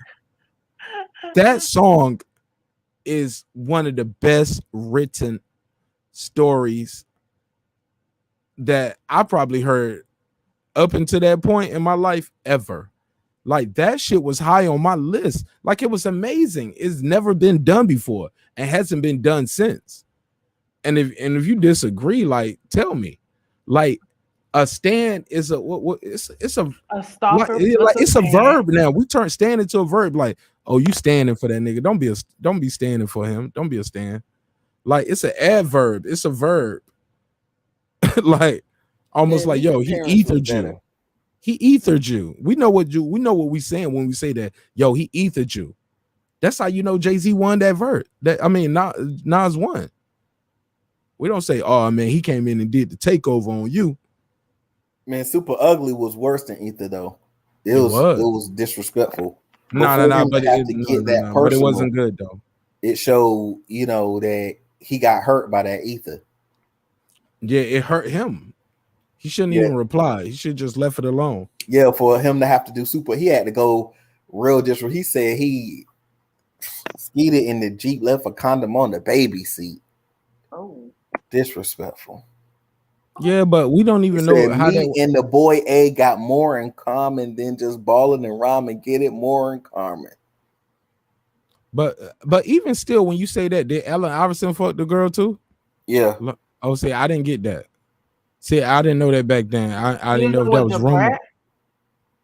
No, it was Nas baby's mama back then. Oh, never mind. I didn't know and that Jay-Z allegedly, she is admitted, so it's not alleged. We all know it's true. Carmen had messed with him. But when he said AI, and I'm like back then, a lot of us didn't get it. We didn't know what he was talking about. But he said, because in the first one in Takeover, he was like, you know who, do you know what, will you know who? But let's keep that between me and you. Between me and you. For now. And then he said, and as the hook come in, he said, for now, ROC, we're running this rap shit. And then the hook comes in the album him. version, he came back where he actually got it, and he added an extra verse, which was crazy. But he came at Nas again on that, and the hook was so trash. What, the Super Ugly? No. That was a remix. That was Dr. Dre and Nocturnal's beat. Yeah. And he just rapped on it. Yeah. But on his album, it was the Blueprint 2 when he came at him again. And it was OVA, got my mojo back, baby. OVA. Nigga, I was like, nigga, this nigga ain't doing Austin Powers bars like Jay-Z. No. I'm like, who cleared this shit? Yo, it was hilarious though. It wasn't hilarious. The hook was trash. The verse was crazy when he was like, can y'all? Hov told Nas, he was like, can't y'all see he's fake? The rap version of TD Jakes prophesying on his CDs and tapes. I was like, oh my God, can't y'all see he's fake? The rap version of TD Jakes prophesying on his CDs and tapes. I was like, stop, rewind it, take the whole tape over again, start it over. I need to hear the whole album again. up until this point. I missed a lot. As good as that is, I want to hear the whole thing again. Like the kid Hove was on the run. They made but that when whole that battle hook, so interesting. but that like, hook you wanted though to hear is it over. trash. Hold up, my nigga. We can't let him slide with that. OVA got my mojo back, baby. OVA. OVA. The blueprint too, baby. On the way. No, you love that shit, Cersei. That shit was good. Get the fuck out of here. I can't let that shit slide. Yo, he was getting up. Yo, I love that battle. I actually did my one of my reports in high school in AP English. You flunked that shit, nigga. That battle. I know you ain't get an A in that. I got an A in it, but you got a B plus, nigga, for cussing because I played the actual songs. Bruh, you did a school report on the Nas and Jay-Z battle. Yes. And at that time, Super Ugly just came out. Super Ugly just came out at that time, and I printed out the lyrics for everybody in different colors. It was crazy, yo. It was crazy. Oh my god, I had to. Everybody talked about it. It was crazy. It was like, and he had the cussing in it. You know, you ain't supposed to be cussing in high school. And, you was the man. You was the man. English, and I had the cussing in it and everything. Like little Christian Chris, like man, you know that's what they call Christian Chris. Christian Chris. Christian Chris a hoe. Or a hoe. Or a hoe. He said Christian Chris or a hoe. Oh, matter of fact, you how old were you when you had your first child? Because you had your first child very young, right? Damn, he started early. Like 1920, something like that. Yeah, man. Yeah. I was just out of high school. I was going to. Yeah, all them church niggas was getting pussy, yo. Them church road trips, them church road trips, that choir rehearsal, spending them Saturdays there, especially you at a big church. Oh, it's funny, I never smashed. Well, I did smash some people from church, but that was years later. You ain't smashing the church van or on them church trips. You ain't fingering on the church van. I ain't even date or flirt with none of them. I wasn't feeling them at the time. Man, shit, I was up there trying to sit on the front row with the mother's boy. Cause I knew them hoes were desperate. Nigga, I was on the front row with the mother's boy. I be like, you gonna give me some back for you? Hell yeah, you old woman. She was like, I'm gonna let you taste the good cake after church. I was like, I don't want that, but all right. All right, because you know the mother's boy used to always have the hot dogs and the hamburgers and the cookies and the black church always hustling, nigga. We fuck the offering. That's for the building fund. This our fund right here. The new hat fund. Yo, look at Mark trying to get close. People gonna think I hated my church growing up, yo. I always talk about the black church. One day I'm gonna drop some of them stories though. One day I'm gonna drop some of them stories. Some of them black church stories? Yeah, a whole bunch of stories. Like, you ever seen somebody fall out and then they look over to hey look, hold on, let me cut my camera. Hey look, they be in church, they get touched, they fall out, then they do like this, make sure ain't nobody going in their purse. More so to make sure people believe they actually fell out. Yeah, how many people are paying attention? We just in the club last night and you falling out. You wear those same heels. Hey, look, I'm trying to get delivered. Look, he saved me last night. I ain't have to make it here today. That's when you supposed to praise God the most. Shoot, that's how they start coming out with the let them use you. They're like, you're supposed to be Jesus, not that nigga from the club last night. I'm glad this show is Friday going into Saturday, not Saturday going into Sunday. We still got time to get our life together, y'all. Can you imagine all that you saying, knowing you about to go to church? I mean, it's the Sabbath. You're supposed to keep the Sabbath holy. Yeah. You know what the real niggas say, Patricia. Girl behind the mic. God know your heart, right? God knows my heart. He knows my heart. Yep. God knows. Look. Only God knows my heart. Exactly. Mm-hmm. What does that mean, though? It means I'm gonna get home. No, stop, Cersei. Hold up, Cersei. Man, you been running them up. Let me let the ladies go at it real quick.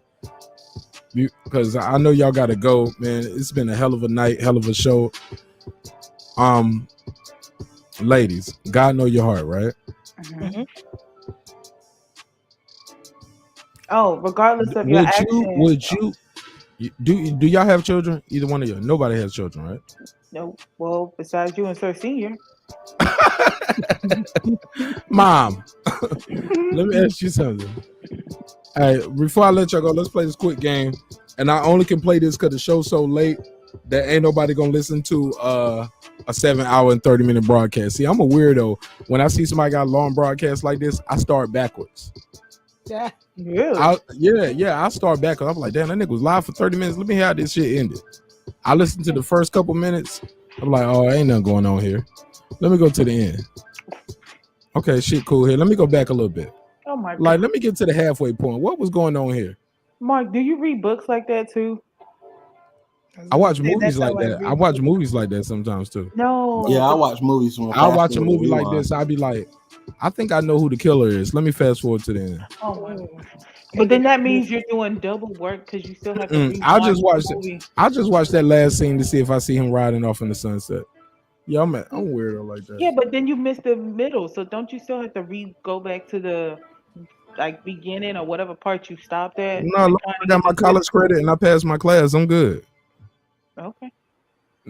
But no, seriously though, I am one of those people though, Queen P, who when I watch a movie, I will write it down. I'll grab it in my phone. I'll type something in my phone just to be that aha person. I don't do that for real. Like go to the end of the movie.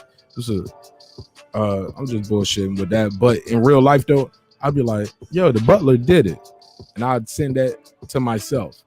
So at the end of it, I'd be like, yo, I told you the butler did it with the candlestick. The only way I would do that is if it's extremely boring in the beginning, that I will fast forward it a little bit. Is if it's extremely boring to the point that I'm getting sleepy. A lot of these apps, when you watch them on your phone, I know Netflix got it now. I know YouTube has had it for a while. You can watch shit in double time.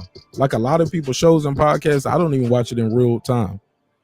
Oh. Yeah, I've had that shit on fast forward a little bit. I'm watching, I'm listening, but it might be like at 1.25, 1.5. You know what I'm saying? And I watch shit like that. So if it's 3 hours, like I shorten that shit down to like 2 hours or an hour and a half.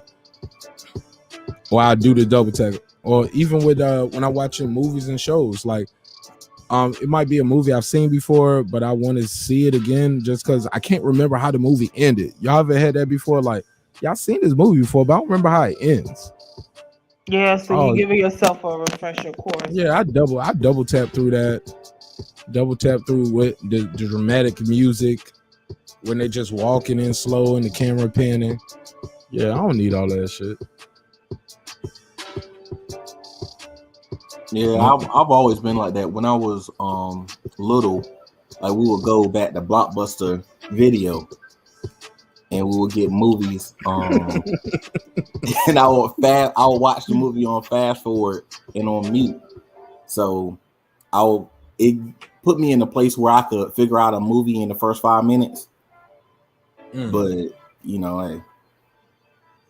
also helped me learn body language because I couldn't hear what them niggas were saying. Just like watching Asian movies with the subtitles, you start learning that body language for the most part is the same no matter where you are. Right. Nigga, get out my stove look the same in every language. Even with the sound off. Or no can be said the same way. Just the word no. Yeah. You're 100% right. Well, look, I ain't gonna hold nobody else up because, like I said, I got love for y'all, and I love doing this show right here, and I love kicking it with y'all, especially you three right here. You know what I'm saying? Y'all already know y'all my favorite people, man. You know what I'm saying? I can chop it up with y'all. Yeah, come on, man. Y'all wouldn't be here this long. I wouldn't be here this long if I didn't enjoy being here, right? True. But I'll probably get off the phone with y'all and start back chopping up and trying to do some of the edits. We gotta start doing these edits. I be bullshitting. I be up here looking at the next video, working on the next show topic, thumbnails for me, working with other content creators, helping them with thumbnails and show intros, logos. in the midst of trying to still be a father and a husband, right? But I love chopping it up with you. Yeah, man, I love chopping it up with y'all. But I gotta get off this motherfucker because I ain't gonna be worth shit in the morning. But thank God it's Saturday. Yeah, but it's Saturday though, so I'm good. I'll be like, nah, it's your day, Nick. You got morning shift. It's Saturday. Yeah. I do night shift on Saturday, man. Oh. Yeah. Look, every day I don't do the show, I am doing bath time and bedtime and prayers and story time with my daughter. So the show is 3 days a week. So all those other 4 days, yeah, man, that's why I don't do the show at that time. Or if I can do a show, it might be a pop-up and it's because it's late and I'm, you know what I'm saying? I spent time with everybody I need to spend time with. I did what I needed to do. Because even still, like I tell people all the time, you don't want to treat your wife like a roommate. That's true. And ladies, you don't want to treat your husband like a dildo or somebody who just pay bills or the trash man or he the landscaper. Like, bitch, I do more around than cut grass. And kill spiders. Yeah, right. I'm not your exterminator. But that's how it be sometimes. And it's a beautiful thing. It's a beautiful thing. I tell people all the time, man, I don't care who you with and how you get down. You need somebody to talk to sometimes, bro. Because everything about you don't want to know. Your mama don't need to know, and you don't want your friends to know. You know what I'm saying? It's like, man, this bitch gonna tell everybody, or this nigga gonna tell everybody. So I get it. You know what I'm saying? But and then some things you just don't want your mama to know, because you don't want them to think they did a bad job. Nah, mama, you did a great job. I just made a poor decision. This was going on. So it has nothing to do with you. Can I get real quick borrow? Yeah, man, y'all take your time, man. Like I said, man, I hate I got it ended. I feel like I got it ended just because I'm looking at the clock and I'm like, damn, man, these motherfuckers still here and I'm holding them up. Like y'all can't just hang up y'all Well, Troy hung up. Shoot. Right. That's how I go. Fuck Troy. He ain't loyal. No, I'm joking. Troy. Nah, y'all good though. Go ahead. Man, this shit was better, man, earlier, man. I was killing it earlier, man. I don't fell off, man. That's because it's late. Yeah. Man, early. Look, man, I did a shift with y'all, nigga. Some niggas don't work at their first day at McDonald's as long as I been up here with y'all niggas tonight. So that's we true. put some time. Go ahead, sir. Sir got something for us though. Oh, but yeah, it was something that I found was interesting. Like talking to my mom versus talking to my dad. And I would sit down and I would have these real deep conversations with my mom. And like I was like, Mom, kind of, embarrassed that I'm a hoe out here in these streets. But I've been Hold up, start over. Hold up. You said this to your hold up, start over, sir. Saying we need some clarity. Let me drop the beat. You really told your mom you a hoe though? Yeah, so I was like, yo, this shit seemed real awkward with no music in the background now. So I was like, You do, but we need to hear him. Go ahead, sir. But I was like, so I'm kind of embarrassed that I was a hoe out here in these streets. And she was like, I know, but you not, as big as a hoe you could be. I was like, facts, Mom, but I just it makes me feel bad because I want to do the right thing with the Lord. I want to find a good woman and all of that. She said, forget all that good woman stuff. Like, you love too hard. You need about 5 women. I'm like, I know. But she was like, no, you need to talk to 5 women, like talk to different women, not smash different women. I was like, oh, you right. But I don't know. But are you really gonna be able to do that without smashing? Oh yeah, most definitely. I'm real funny. Like, I'm real funny that way. Like, I've turned down, that's a story for another time. But I turned down a lot. Okay, because there's some men who feel like, if they're around a woman, they can't turn them down, like kind of like Rick Ross, where he can't have a female artist because he'll want to smash her. Oh yeah, I turned down so much, like it's almost disrespectful. She slayed that Rick Ross just in real nice. sometimes I'm rude with it. I'm like, nah, I'm good on that. But I thought we was gonna. Nah, I'm good. I gotta Are you go. sure? Right, sir. She like, not, what you mean? capping. You ain't gotta go nowhere. Yeah, I'm good. I gotta go home. I gotta work in the morning. You said you was off tomorrow. Sir, you Dang, capping, I B. did say that. Sir, All you right, capping. y'all. Sir, you capping. What she look like though? Oh, she was bad. Nah. Yo, but that's the thing. It's the how to be a player thing.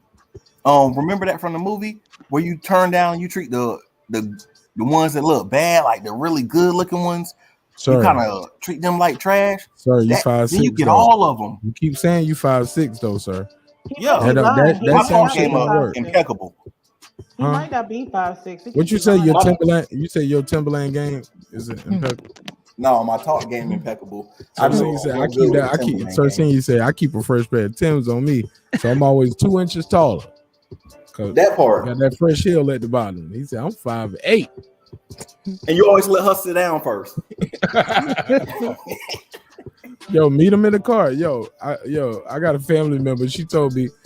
Yeah, first of all, I was bugged out that she even told me this story. Cause I was like, yo, you be picking niggas up off the highway. I'm like, niggas be doing that shit. Like this, that sound like some unsolved mystery. But basically, she was like, she was on the highway and she saw the dude and he told her to pull over at the next exit, and she did. And she get off the exit, she meet him at the gas station. They change information, and they both get back on the highway and they go down their own way. When they meet for their first date, she was like, because this was what happened. When I see her, I was like, yo, what's going on? You know what I'm saying? She was like, yeah, man. Yeah, I'm trying to smoke some good CBD, which is legal here in Georgia. She said CBD. All right. And I was like, all right, go ahead, look, cuz what's popping? She was like, yeah, man. Yeah, man. I went on this date with this nigga, man. I thought he was taller and I thought his body looked different. I was like, hold on, how you meet him? Like online or something? She was like, no, I met him on the highway. Like he flagged me down. I was on 285. You know, and he saw me and he flagged me down, told me pull over, and I pulled over and we exchanged info and we went out date. I was like, bitch, that's how Jeffrey Dahmer met his victims. That's how Charles Manson met his co. But then he used to act like an old man so that people I don't know what the for fuck him and he help did. him. Yeah, that's what Jeffrey Dahmer did. Yeah, he would act like an old man, or either he'll go to the gay clubs and dance, and they think they're gonna get some booty. Then I know that from the. I remember that from the Martin joke. Martin was like, he's like, when Jeffrey Dahmer would be like, yeah, I'm gonna take you on and give you some head. He was like, they didn't know he meant that literally. Or when he was on that dating show and the woman that won, she didn't feel comfortable going on a date with him, so she was like, yeah, no. Even though I didn't know none of that. I don't know nothing about Jeffrey Dahmer. I heard they got a movie or a documentary or something out about him. Yeah, have y'all heard about it? Yes. Yeah. I didn't see it. I think it's with Zac Efron. Is it good? No. I thought Zac Efron played the Unabomber. He played the Unabomber. No, he did the Jeffrey. Oh no, he did Ted Bundy. I'm sorry. Oh yeah, not the Unabomber. Yeah, Ted Bundy, and he did a hell of a job. Yeah. Yeah, that Ted Bundy shit is crazy. Evan Peters is who played Jeffrey Dahmer. I'm sorry. Is it good? Like, is it on Netflix? Where is it at? So it's not a doc. It's like it's a movie. It was on Netflix. It's yeah. It says X-Men star Evan Peters will portray the infamous serial killer Jeffrey Dahmer in an upcoming Netflix series about the man known as the Milwaukee Cannibal. Imagine being uninvited to every Thanksgiving dinner after playing that role. You got to understand it. You got to be like, yeah, I get it, nigga. I played that role too well. But like, you can't play Jeffrey Dahmer and come to my house for Thanksgiving. No cookout, no barbecue. Nigga, I don't want you on the grill till I brought my own meat. I bet you did. Sorry, that was Ted Bundy that used to act like an old man, not Jeffrey Dahmer. That was disgusting. I shouldn't have said that, right? No disrespect to the families who lost in life, because it's not funny. Because he murdered 17 he men. killed a whole bunch of them. Of course he murdered people. They didn't just say, hey, eat me. Know about. And if they did say eat me, they didn't mean it literally. He even ate his brother. Oh, God. Hold up, he killed his brother? Yeah, they said, did Jeffrey Dahmer eat his brother? Yes. He was known to participate in cannibalism on the boys he killed, and he admitted to eating his victims when he was Jeffrey Dahmer? arrested. Hold Yep. up. They said when he This was ain't Cain and arrested. Abel to a whole nother level. Hold up. They said when he was arrested in 1982, police found body parts in his refrigerator and freezer as well as throughout the apartment. Yeah, now I know they found a half of ass in the freezer. They found about 4 pounds of ass. I know they found some shit in the freezer because I remember seeing a He little was short trying to news make clip. them into sex zombies before they died. He was determined to make them into that. He would pour acid inside their skulls and rape them while incapacitated. Ugh. Oh man, he was on some real shit. And what city and state was this in again? Milwaukee. God damn, man. Milwaukee get cold in the winter too. Niggas get missing in Milwaukee, bro. Yeah. Anywhere where it's a lot of snow, a lot of mountains and shit like that, motherfuckers get missing in those areas, yo. You got to be careful. You need to be somewhere where they're going to smell your body stinking. She laughed. She laughed. She was like, this nigga's a fool. I'm for real, man. You need to be in a hot climate, yo, especially black folks. Because it's already, but the problem is that's the double standard. The place where it's warm at in America, you're going to get the most racism. The white folks where it's cold at, hey, come on in, let's have some hot cocoa. Yup, you don't know if they. You are the hot cocoa, nigga. We're about to put your hot cocoa ass on the grill. Like, I love dark meat. Hey, Patricia, girl on the mic, Sir, I got my second win. I'm back. Golly, that was funny. Oh my God. I'm sorry.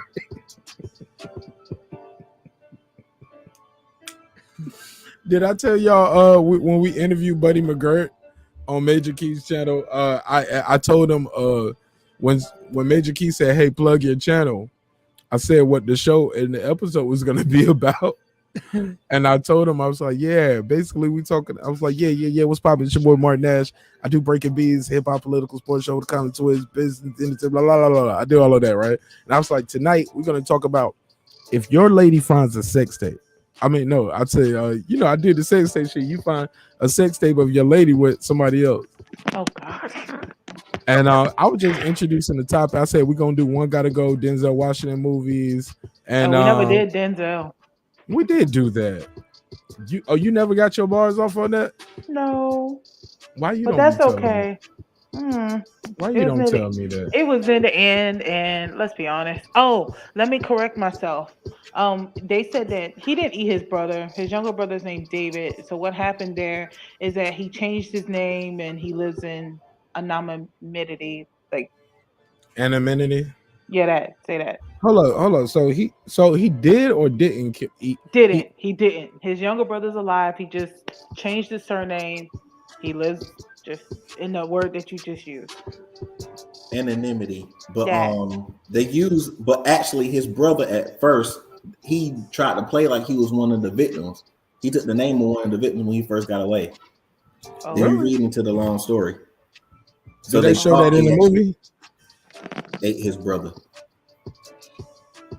Why would the brother say? Why would the brother want to lie and say he got ate or killed? So he couldn't find him, so he wouldn't be connected to him at all. Oh. So he said he pretended to take the name of one of the victims. One of the victims. Because he didn't want to be John Dahmer, related to Jeffrey Dahmer. Because if your last name is Dahmer right now, yeah, his name was David. Yeah, you can't come to no cookouts, especially if you bring your own meat. I can't stress that enough. Don't be like, yeah, man, I got some hot dogs, some sausage. I'm like, that shit better have Kroger on it or something. Let's say Food Line, Piggly Wiggly. Like, my nigga, I don't want no meat from the Dahmer house. Yeah, that's the other dark meat, not the other white meat. Yo, that shit was hilarious when I was like, hey, come on in for some hot cocoa. And you're the hot cocoa. Hey, look, that's the crazy part. Like, but that's true, man. A lot of people in those areas, especially where it's really cold in the mountains, people get missing, dude. People get missing. If you Google how many missing people, type in your demographics, it'll shock you how many people that are your demographics that are missing. Like black men, 35 years old, missing in America. How many? You'll be like, golly. It's about 40,000 of us missing, or 3,000 a year.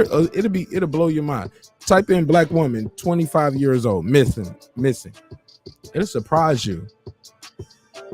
People be snatching up motherfuckers. Yo, I just saw some shit on the news the other day. Man, I had so many stories for the night. I blew it tonight, man.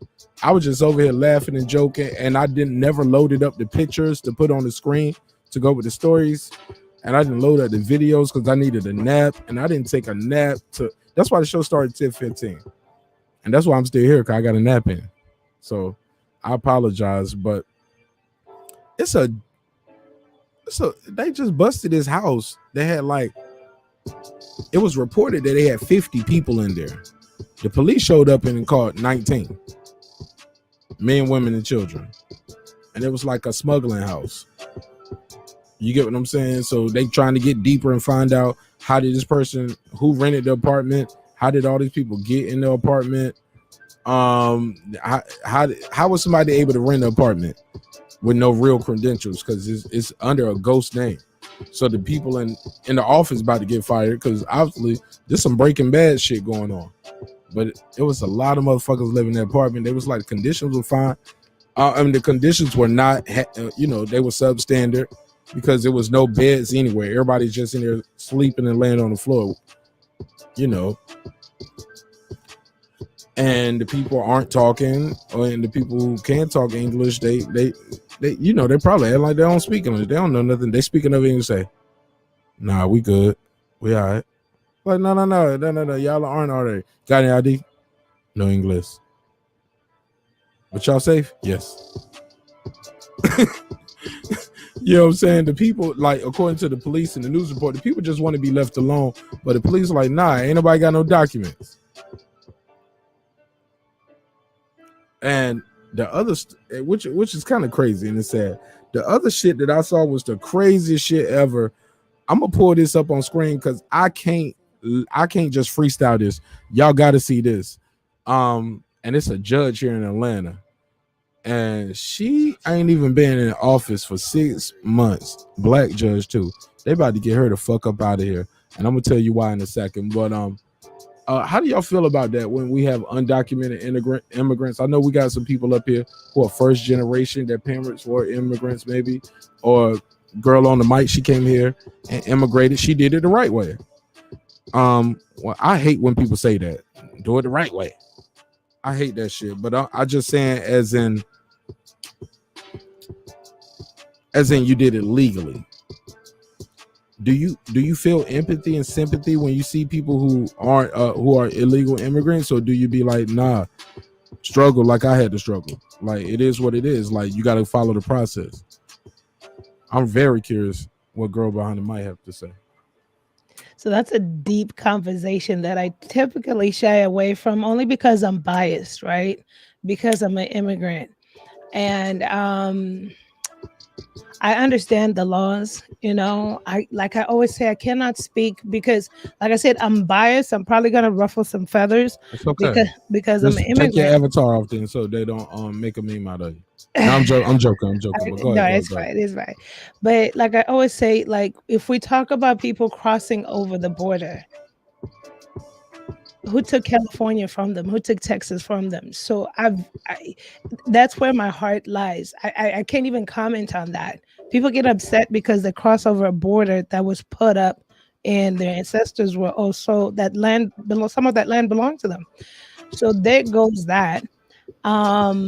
That's why I can't talk about it, because I feel like it's so hypocritical, because who is America? Who is America? America is nothing but immigrants. That's who America is. So therefore, again, I'm biased because people always, here's the thing that fascinates me. A lot of people always have something to, not a lot, but most people have something to say about that, right? Do it the right way. Or undocumented immigrants. And what they don't understand is, to me, my observation, has anybody ever wondered why it's a political talking point? every Republican, Democrats, they say undocumented, undocumented, and yet they give you a number. So how is there a number if they're undocumented? You got to understand the political shenanigans that are involved when it comes to the immigration talk. The government knows what's going on. The system is definitely broken, but I feel like it's broken on purpose to continue to have speaking points. So when it comes to immigration, my stance is, who is America? And then you have people saying, well, we can't just have everybody coming in and doing all this and just, whatever it is. But like, again, I can't speak for the people that cross over the border, because there's so many. Like, if you wanted to get me there to that part, I'll get really annoyed, because of, like, Mexicans have the right to be here. That's the way I feel. Boom, done. Now let's talk about immigration on its own. If you want to talk about people are coming here and all this other stuff, do you understand that when you fly, the ones that fly into America, it's extremely hard to get here. So don't let politicians tell you about vetting. That's a bunch of BS. You are vetted now. If you're a Caucasoid, you're not. If you're Caucasian, Caucasoid, European, America has treaties or friendship relationships such as Australia's. They want as many, and I'm not racist. I'm just telling you the nitty gritty from the way I see it. They want as many white people as they can here, but people from Finland are not necessarily intrigued by moving to America. They got it over there. They're like, whatever.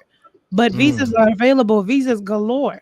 But then when you look at black, brown, or black communities, minority communities, perhaps other communities, right? Third world countries, it's the hardest process to even like fathom because of the stipulations as it pertains to immigration. So it's a lot. The system is broken. It's a lot of biases. It's a lot of craziness.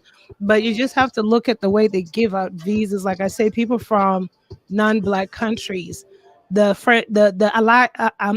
is what they call them. They're allies. So that's what I think about immigration. What I'm trying to say about that is that the people that do make it here trust and believe, especially if they've flown here, that they have gone through the vetting process, so I guess they deserve to be here.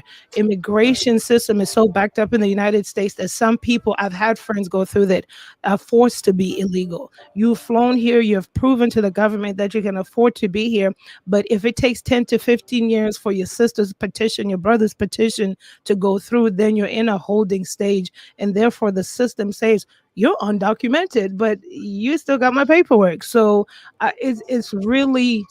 I'm sorry, sister. I saw you winding down. I didn't mean to cut you off, but I saw you was winding down. Can you go back and elaborate? Because I was trying to explain to Mrs. Nash and a couple of my friends what you were saying on another episode, and I'm gonna be able to find this a lot better because I'm gonna write this timestamp down. And this episode was so flawless. Like, it was full of comedy, it was full of information. We had a little beef there. Me and Sir Senior brush heads a little bit on Queen Latifah, but hey, he ain't trying to fuck and I ain't either, so it's all good.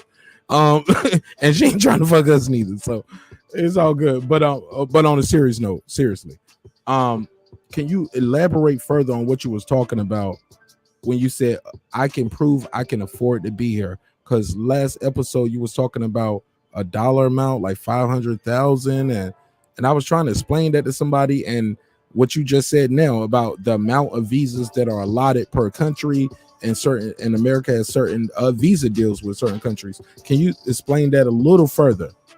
Okay, so for instance, in the continent of Africa, there's certain countries, not every country in Africa even has a relationship, not even to speak of some countries that have been sanctioned away by the United States.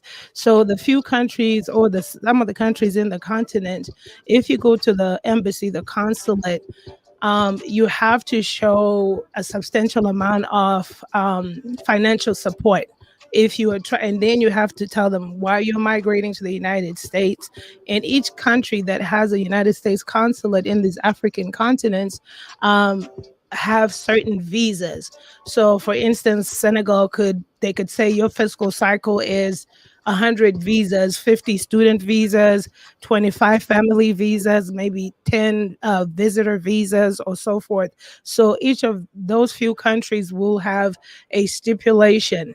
and there's a strict vetting process. They interview you thoroughly before you even leave your country, because a lot of people will say they just come in here and they just taking over, and it's like, no, you're vetted. Well, if you're flying in, you're vetted way before you even get on the plane. Like America, people don't understand, America does not play. And then when you land here, Homeland Security is looking at you crazy. They're looking at your passport. They're asking you 6,000, a million questions. So it's not a free for all. It's not a the like politicians like to make it. You just, you have to travel out sometimes to come back to kind of see how the processes are done, because you also, it depending if you're flying out here with a family of 5, they need to see 10 years worth or 5 years worth of financial backing. We need your bank account statements. For 10 years. It could be depending on the country, the stipulations. It could be 5 years, 10 years, the number of people coming and why you're coming, because what they're avoiding is you coming here and becoming a financial burden to the system, which is funny because you cannot be a financial burden to the system when you come here as an immigrant. They won't give you anything. You gotta prove like, hey, I got a business. Now, 500,000 to $1 million, you could come under investors, visas, and so forth.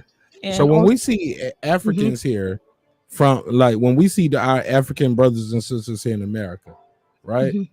These people had to go through what or to be here? Like they had to prove, like, hey, basically, I'm a millionaire back home, or is that American? Is that $1 million in American dollars, or like how does that work?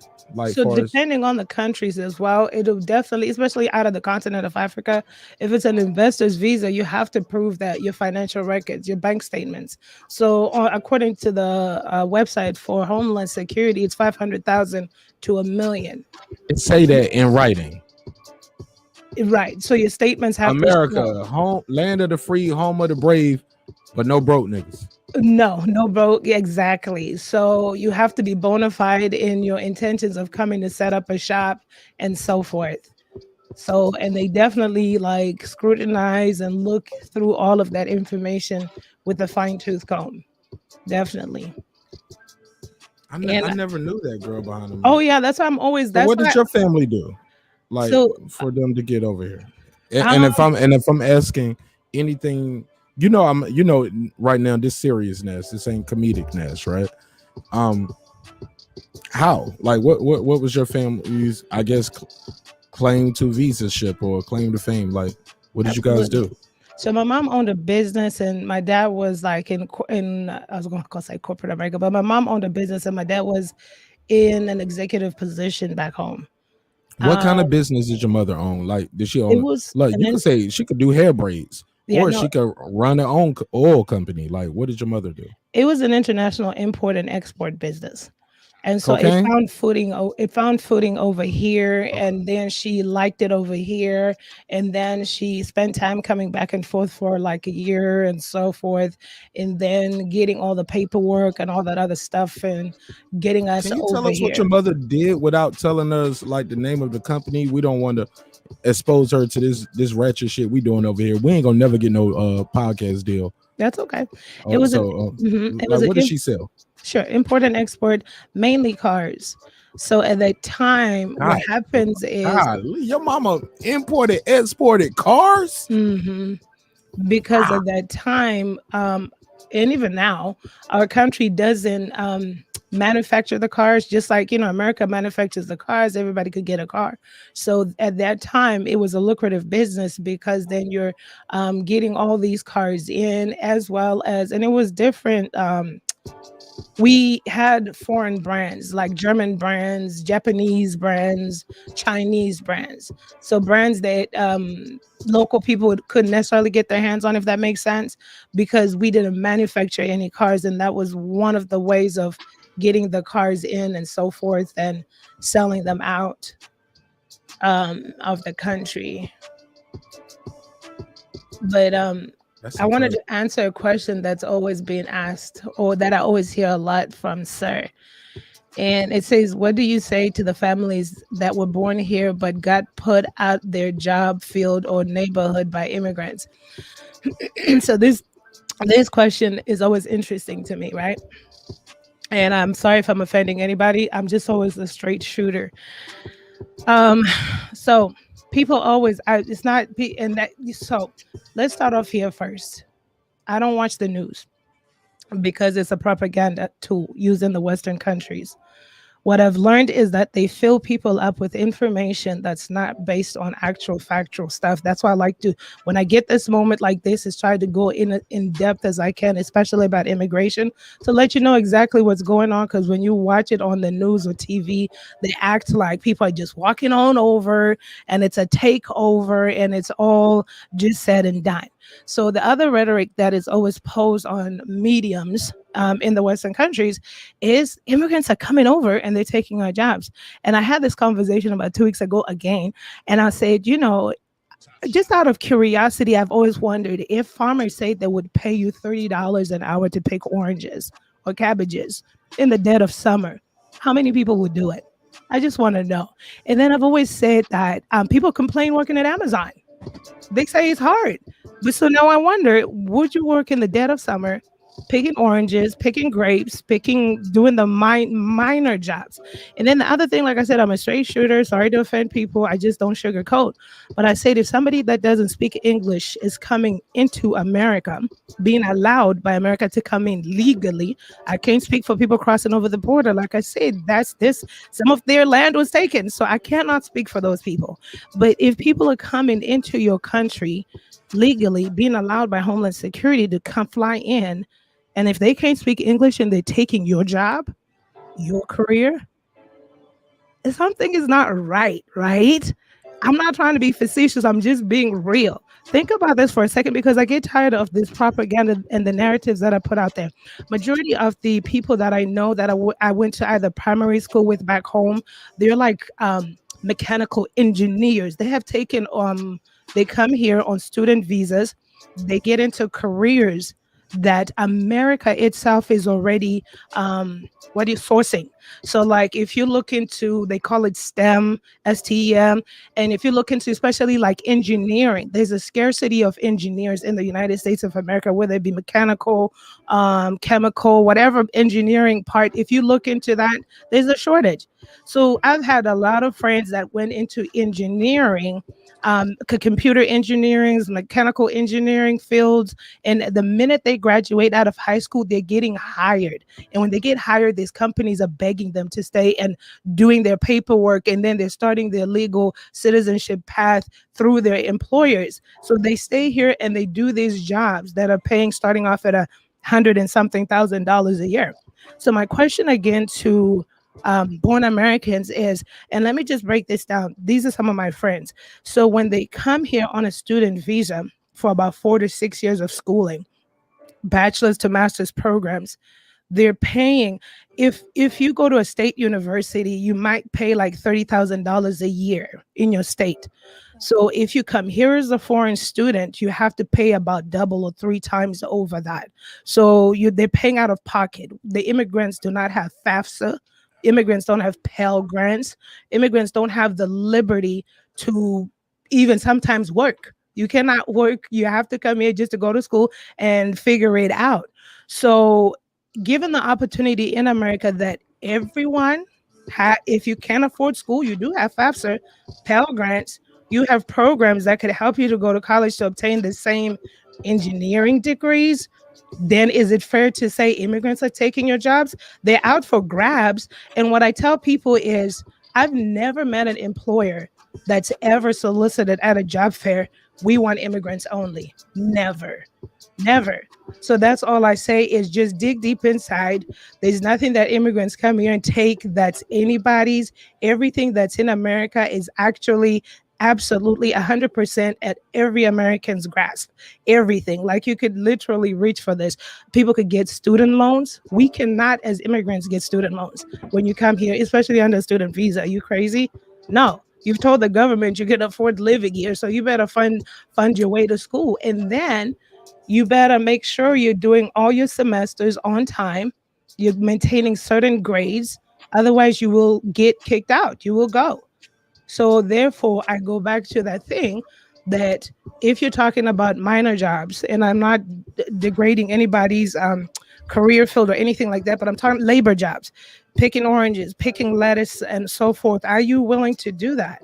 Because they're out there, they're farmers. Do you know that farmers in the hospitality industry actually also offers H-1B visas? I want to say that from the top of my head, but it's an employment visa where they purposely take also help from the Philippines. So they're asking Philippine workers to come here to do the work because they can't find American people to clean their hotels or to do the minor jobs. So what jobs are immigrants taking that are not open to Americans? There is no, ever since I've been here. Can I say something? Yeah. No, I was going to say, ever since I've been here, I've never known of an exclusive immigrant membership club with all dibs to like jobs or anything. It's just like we just come here and we just go in, and everything is literally just at the same reach for everybody, except I feel like it's even better for Americans because you don't have to go through all the stipulations and you don't have to pay 3 times or 4 times more of the tuition a year if you do go to college or university, or if you go to a trade school. But also, let's be clear, like you said. I'm sorry, were you done? Yeah. I just want to say something. What do you say to the people who say, like you said, you already are rich when you come over here? You get what I'm saying? I get it. Where you coming from? What it's a disconnect between Native Africans and African Americans, and like where you coming from? Like, hey, we are not your enemy. We're not taking your jobs, but we didn't know that. A lot of us didn't know that. I never knew that until you told me. Like, hold up, motherfuckers over here is really Prince Hakeem? Like, hold up, you really like you might not have $1 million in your bank account, but your business and your family, you guys are basically American millionaires coming here. African millionaires coming here, or at least 500,000 right? That's the minimum, right? For people coming with investment opportunities, if you're coming from Africa, and like I said, it depends on the different countries, but also at the same time, what I want people to understand, because I see also like Cooking Star said, let's be honest, you can get turned down for loans that immigrants get as a person who lived here. I put it on the screen. There you go. So that's the other thing. Immigrants do not have preferential treatment. It's a myth. They're lying to you. If they did, the first thing my family would have done upon arriving here is probably expanding an empire and so forth. Now, like I've said before, you also have to remember that we got the Asian continent. Nobody ever looks at that. They're the ones, as long as you're China's before now, but back in the day, China and all these other Asian countries having a great or allyship with the United States, you literally have people that have mega businesses here. I'm talking about hair shops, nail shops, people that are probably being invited by the United States itself to come set up shops. So in as far as define that though, what do you mean by being invited by the United States compared to Africa and brown countries? Exactly. So most Trump times, actually said it. Most people don't say it. Right. So most times I don't know if we lost Queen P, if she dropped off, or if she just didn't want to interrupt the flow and just laid down. But I'll drop the link again for Queen P just in case she but please continue. So most times it's so annoying politics because it's about the allyship to the United States of America. So if China is in good standing with America, if Japan is in good standing with America, if the Philippines is in good standing with America, then they don't necessarily have the same stipulations of coming in the gate with five. This is where I have to research, but this is where I've heard people get the tax-free government come set up shop business grants. Yes. Hold up. Let's grant go is not that. alone. Let's go into that, because growing up, I would hear stories. It'd be like that, and the store will go like, "Hey, the store is owned by Ali. Ali get the store tax-free for 2 years, so all the money he make, he get to keep." Blah blah blah. After 2 years, he got to start paying taxes. Now, granted, he collects taxes when he pays for things. He might have to pay state taxes, but federal taxes, he get to keep all the money. At the end of 2 years, Ali is gonna sell the store to his cousin Ali. to another cousin. Right. And now the cousin takes the business.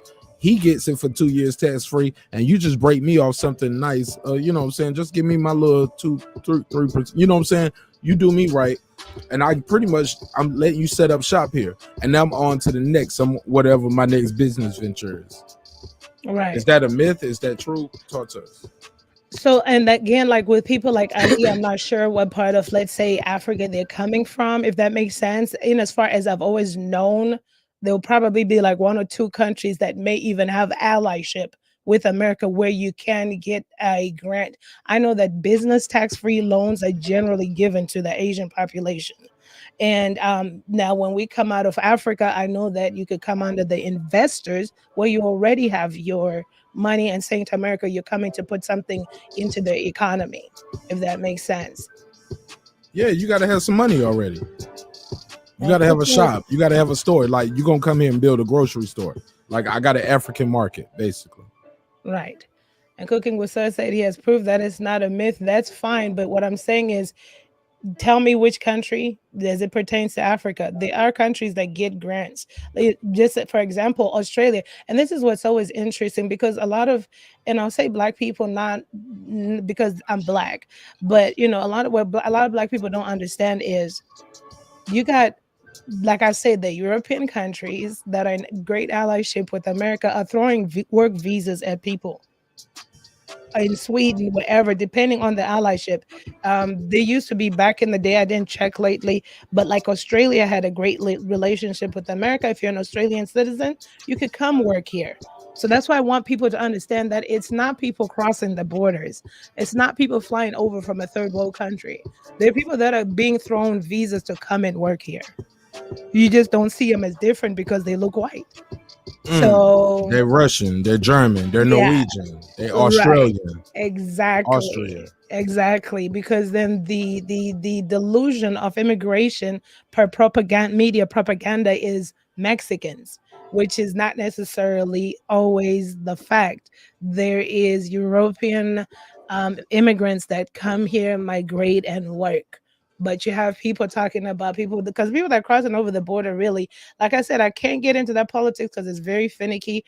But the thing is, the jobs they get, do people want them? Because you could get them. If you want to be in a field picking lettuce, cabbage, oranges, tomatoes on a farm, farmers are hiring. I just don't know, like, if people are wanting to go work those jobs. It's not like the exclusive to Latinos or Latinas. Let's play around with that. What do you say to the people who say, hey, if they pay me to work there, they have to give me benefits. They have, you get what I'm saying? They have certain laws fundamentally they have to abide by, excuse me.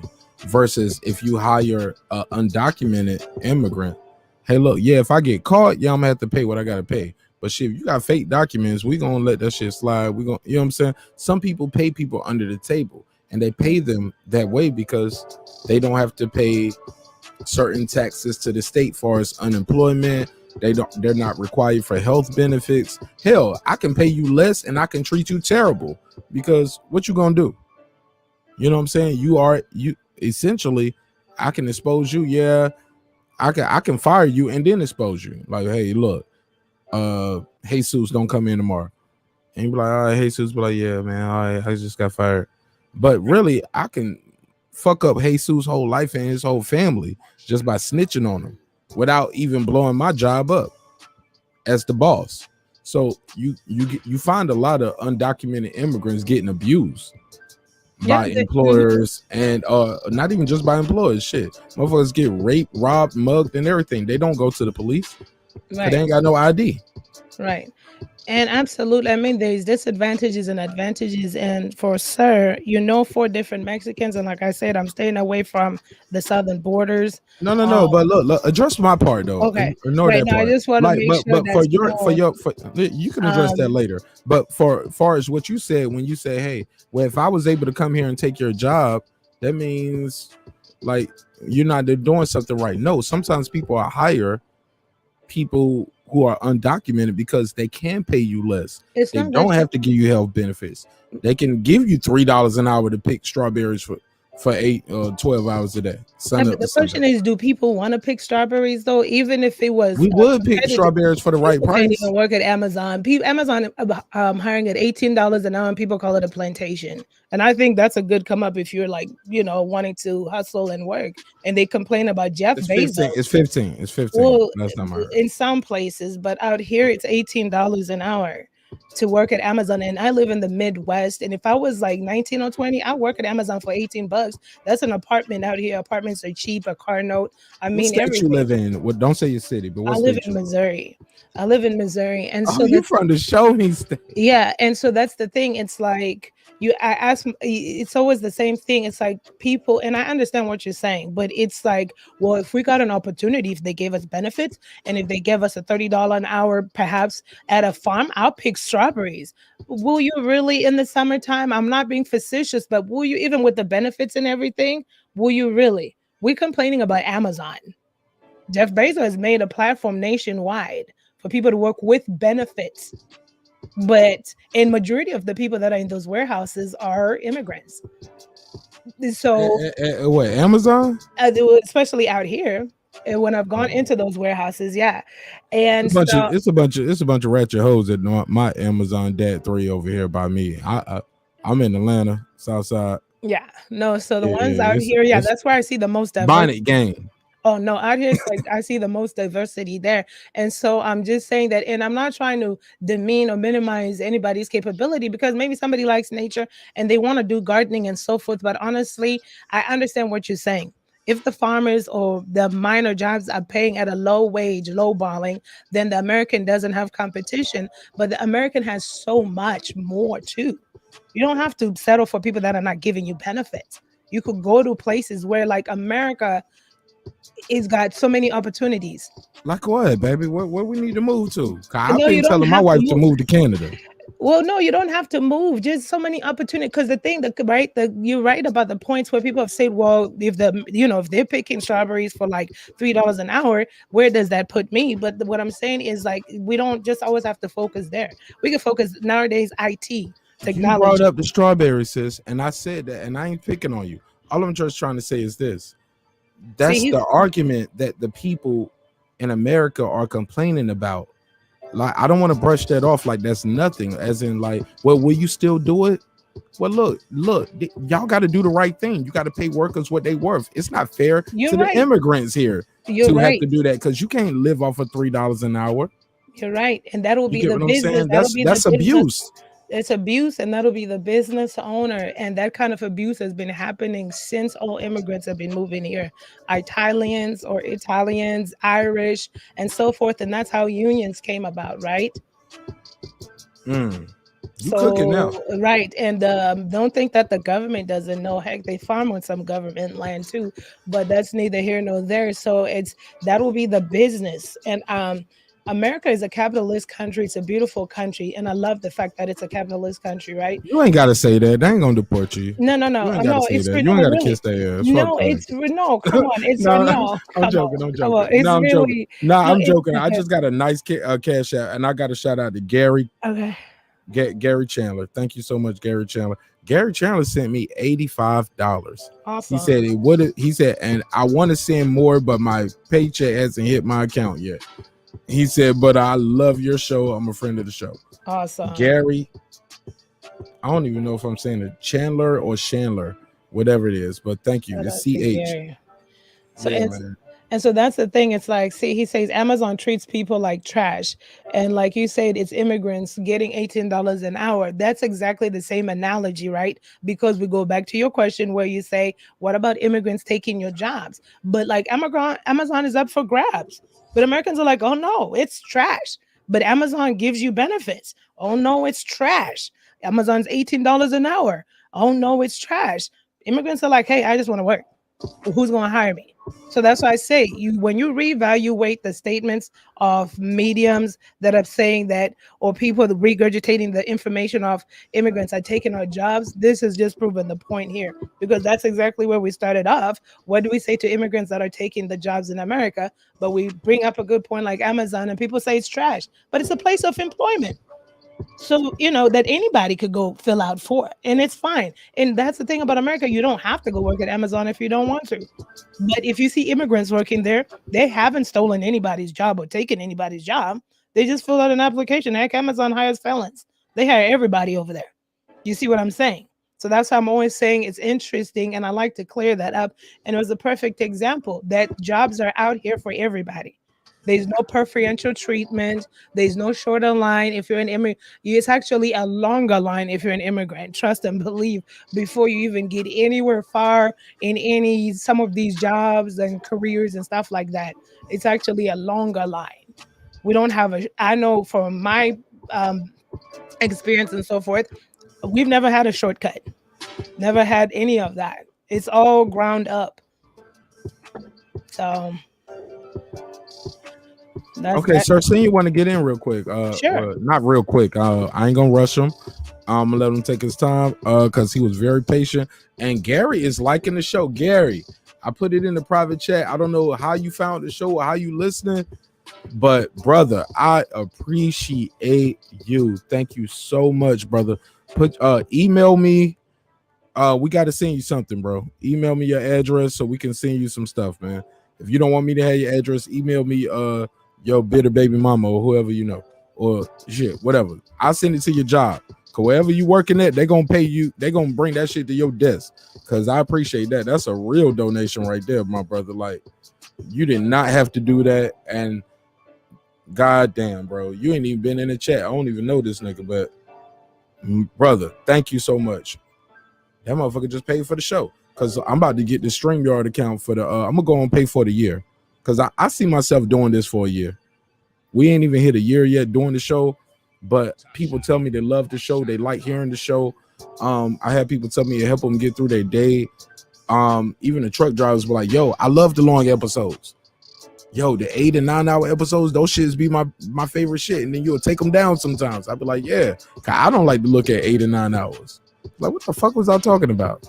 You're like, nah, nigga, it's good. Keep it. He was like, this shit is that's my North Carolina to Maryland trip or something. So yeah, so I appreciate everybody who supports the show. Nobody, look, whether you support it with a like, a comment, look, the comments count. The comments count just as much as the donations. Like, when you see the video posted, you ain't even got to type shit. Just go in there and put an emoji. That shit counts. That shows user activity. YouTube likes that, and they'll promote the show. I found out recently that 83% of my views come from my video being suggested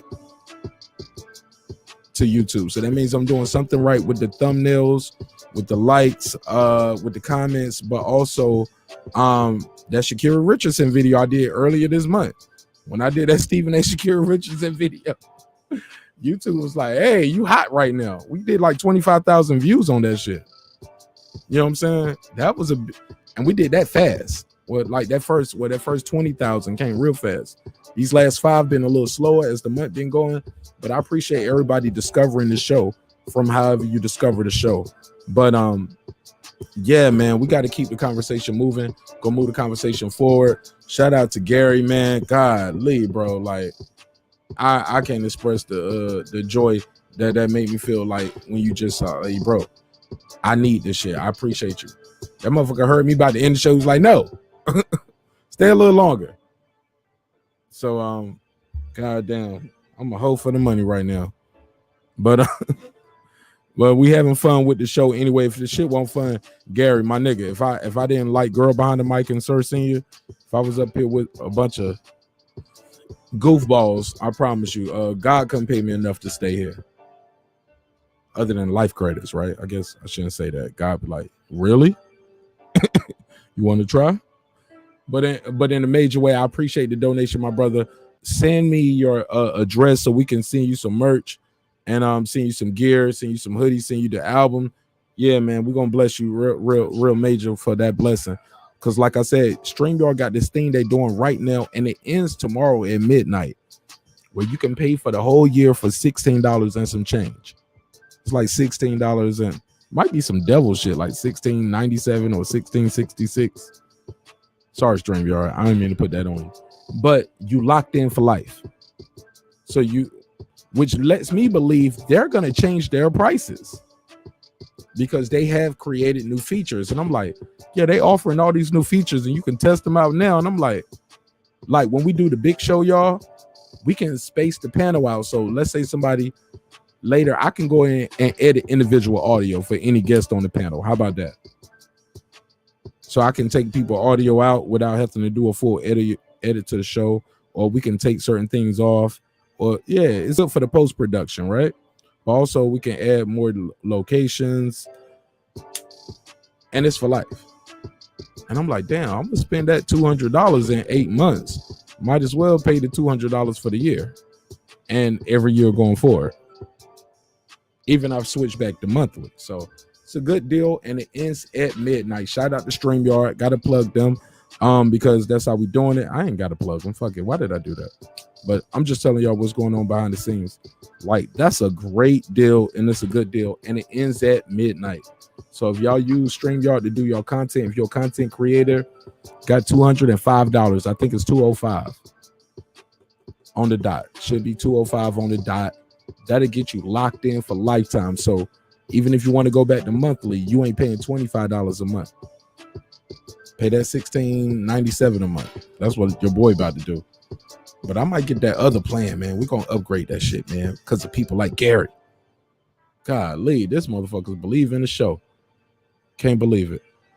Sir Sin, you got the floor, man. You had a lot to say in the chat, and I was just trying to keep it cool for a minute because I know you about to bring all the smoke. Girl behind the mic, do not get offended. Let the man speak.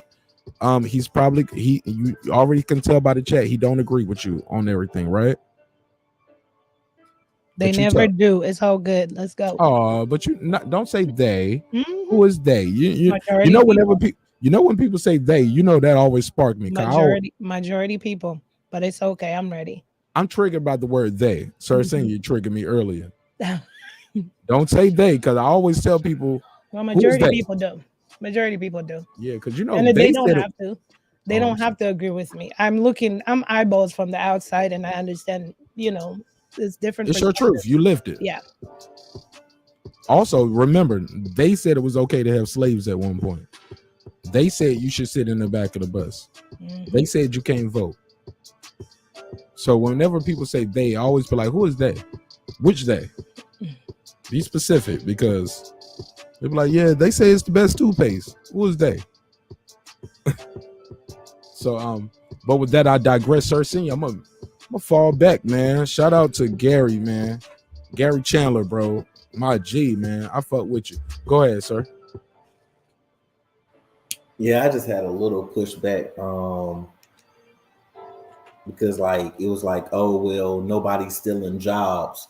When somebody's been working a job their entire life, their father and their grandfather worked that same job, and they were being trained in that job. And now the whole company is going because now we're talking about an immigrant. An immigrant came in and started their company when they're technically what they call illegal. And they got a loan and grants to start a company. They were able to promote their company because they promoted it, one, by being, the different ethnic thing, but also they get to say, okay, well, we'll do it for cheaper. So they get to come in with extra funding. And as you said, some of these people already have money. So not only are you fighting against somebody who already has money, somebody who already has backing, somebody who now gets funded in two different ways for grants and loans, and then they get to come in and cut you out now, and that's just an open market. That's not talking about the jobs. Then you said the part of on the jobs, Amazon will hire, Amazon will quote unquote hire almost anyone to a certain extent who's willing to do the job. And Amazon will fire almost anyone, even if you're doing the job.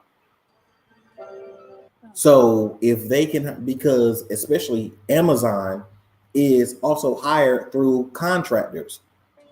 They are immigrants who are allowed to have their quote unquote work visa that they did not qualify before through Amazon, because they come in, they get somebody who's supposed to be paid $22, $25, $26 an hour. They take $10 off tops, and now paying that person $15 an hour, and they're making $1 an hour off this person's back. But they're an immigrant, where the person who lives here wasn't able to do that because they didn't have the funding, because they didn't have the backing, because they didn't have the extra loans and the ability to say, well, I'm an immigrant coming in to build small business. Or, oh, well, because I come from another country, I can say if I can fully speak the language or not. I speak another language, so now my company is bilingual or international. But you're illegal and you're not even supposed to be here. But then you say, well, I work hard. Just because you work hard, people rob people. That's a tough job, robbing people. I know people right now that rob people. It's tough. It's a tough job. You can get killed. It's an easy job. It's an easy job, sir. Let's be clear. Nah, it's a dangerous, tough, high risk, but I can't let that slide. It's not an easy job. It's funny. You gotta plan it out. You gotta have tools. These niggas ain't Ocean's 11. These niggas ain't here like this. These niggas ain't doing no Ocean's 11. They up there like how we was talking about earlier with the paralyzed girl. Evan said, like, give it to me. No, nigga, like, but so, I get the metaphor, I get the joke, but I mean, do you feel where the sister's coming from though? Like the people that we see here, I did not know that. Did you know that, sir? And keep it a buck with me, that Africans coming here pretty much got to be sitting on 6 figures. Not all of them. That's a falsity. That's okay, a falsity. I don't know because that because you're black, because you come from a black. I'm just going by what she said though. That's what she said, brother. Yeah, but you saw what I posted in the chat though. Was the money amount that it normally is, and you put a there's YouTube also video or you talking loans. I can't play the YouTube. That you can go around that because I know people personally who have done that to be able to get citizenship. I know people who've had a criminal past that if you was an American, you probably couldn't get a regular job.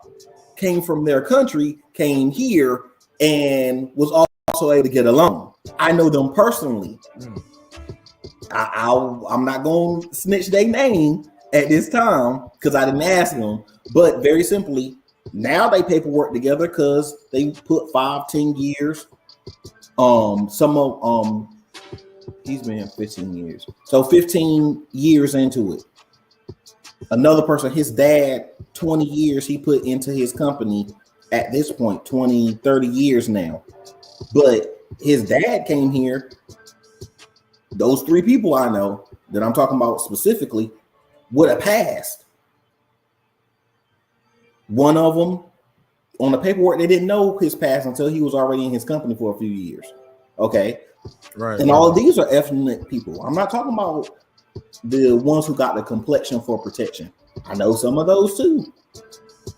But you'll say, well, because they're white or they come from a white seeming background, and it do be different.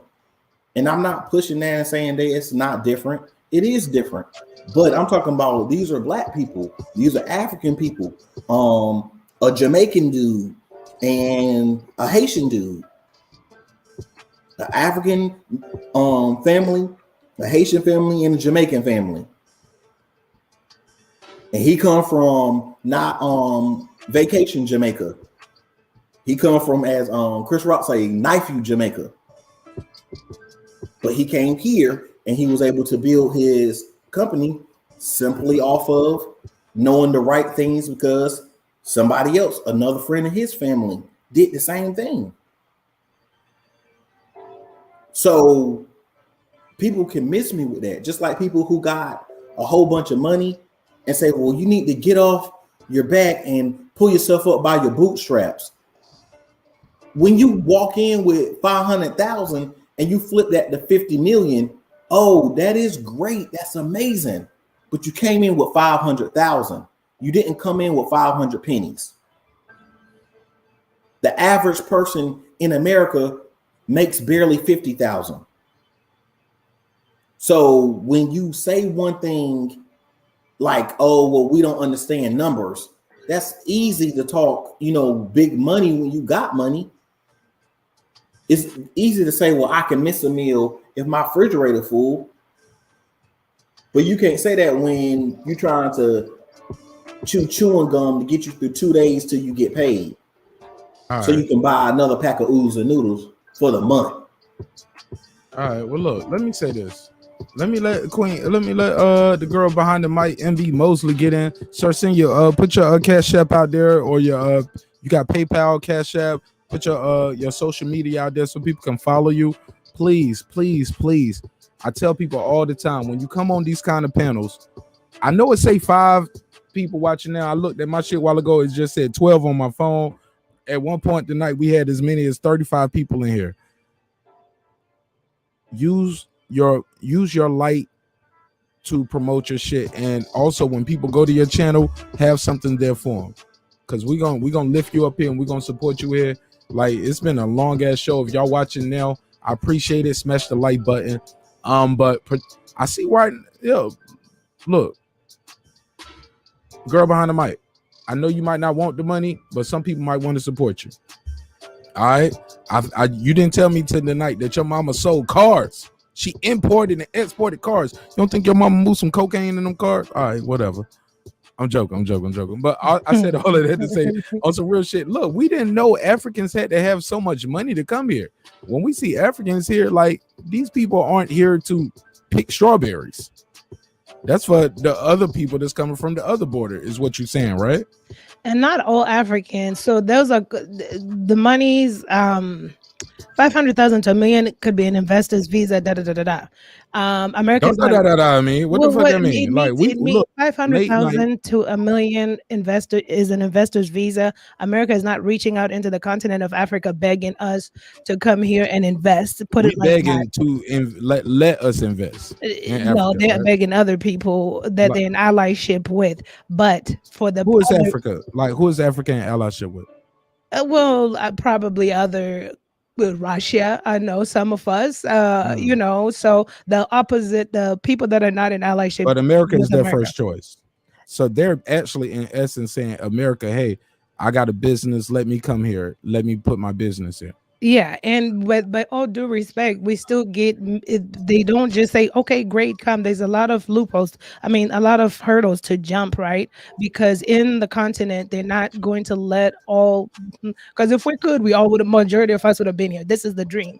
But and then I want to go back to not. It's not necessarily saying everyone that comes here from Africa is loaded with money. You have to prove financial support. It's the part of the prerequisite. There's no ifs, ands, or buts. You have to prove that you'll be able to financially support yourself, however that looks, if you're not coming under a business visa. And then let's not forget, there are refugees that come up out of Africa as well as there also could be refugees that come up out of the Middle East and so forth. So those are also different asylees. Those are also different measures. Okay, so they're coming with nothing at all. So I don't want to just seem like everyone that comes from the continent is coming with all of that. So those are the different categories. So like I said, you don't want us to rob them niggas. That's all that is. You're like, leave my brothers and sisters alone. I can't tell them we all this. No, not even. So we got the real gold. No, that's not even that. But here's the thing, right? What's the problem? What's the problem? That's all I want to know. So perhaps I'm also biased because my leadership background doesn't allow me room for excuses. I like to do problem solutions orientation. So what's the problem? The problem is that somebody that was illegal started a business. Why don't you start a business? Question. And before we even go to that, and I'm not trying to be funny because the question rebuttal is always like, I just can't start a business. But do you understand? For instance, I can only speak for the state I reside in. In the state of Missouri, if you go to the Missouri.gov, you can look up government programs. So if you have a van, a car, you like senior citizens, you can turn your car into an emergency taxi and start your own business for no cost at all. Use your money and actually get on the program for the Medicaid or Medicare state funded program in your in here in this state. I don't know about other states. You get fingerprints done. They just want to make sure you're not a felon. You got a business started. You start making money from that. You can expand to other vans, and there you have it. You have an emergency taxi business, or perhaps you can start your own taxi company. So you don't need a lot of money for that. Under Missouri, in the if you go to the state gov, if you like to teach substance courses, you just look for your courts, go to your city courts, find mandated courses. You take those online, $25 for a certification. All you need is one of those rental spaces. You start your students. The courts itself will send you someone to you. Then $200 and something for a SATOP class or something for alcohol abuse. I mean, for alcohol DUI classes. Boom, you got your business. You don't even Hey, need don't that. tell nobody nothing else. Just No. email I'm me. gonna keep. I need No, to talk to you because I need I that business understand, right but now. I have to end. But I have to break all this down to people, and everything I'm telling you right now never came in a Welcome to America immigration brochure. It's information I have personally researched online myself, and understand that when I came here I was 16. My parents' money is not my money. I was a bus girl when I was 16.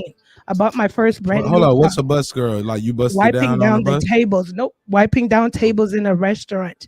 Wiping down tables, making tips, and bare minimum wage $5.25. I bought my little bucket when I was 17, Mercury Topaz, with my own money, not my parents' money. And at 18, I bought my new Mazda Protege with my own money.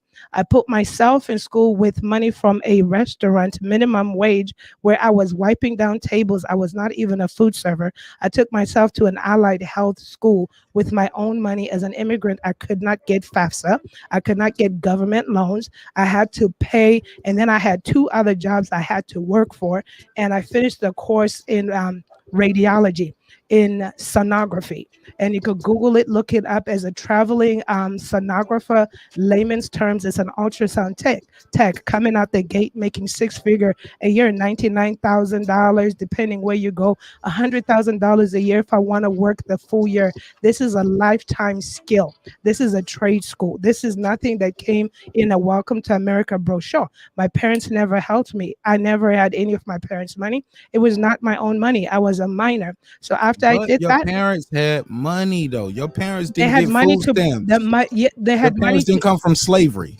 my parents had money to prove that they can sponsor 4 children in America and keep the lights on and keep everything going. But listen, let's not make excuses, right? I was working $5.25 an hour. And Before then you I was had working though, like, or did you well, come here illegal working there? when I came here, I was 16. I got my first job at 16. So some would I did argue. Can every I play money, devil's advocate? but go for You it. know I love you though, girl. No, Behind the mic, no, that's fine. Go for it. We I'm gonna need fuck this. with you though, right here on this. I understand. You took somebody else's job. Some would say, Who like wanted to somebody else wanted to busser? wait tables. That's fine. Come, babe. We were always short staff. We were always short staff.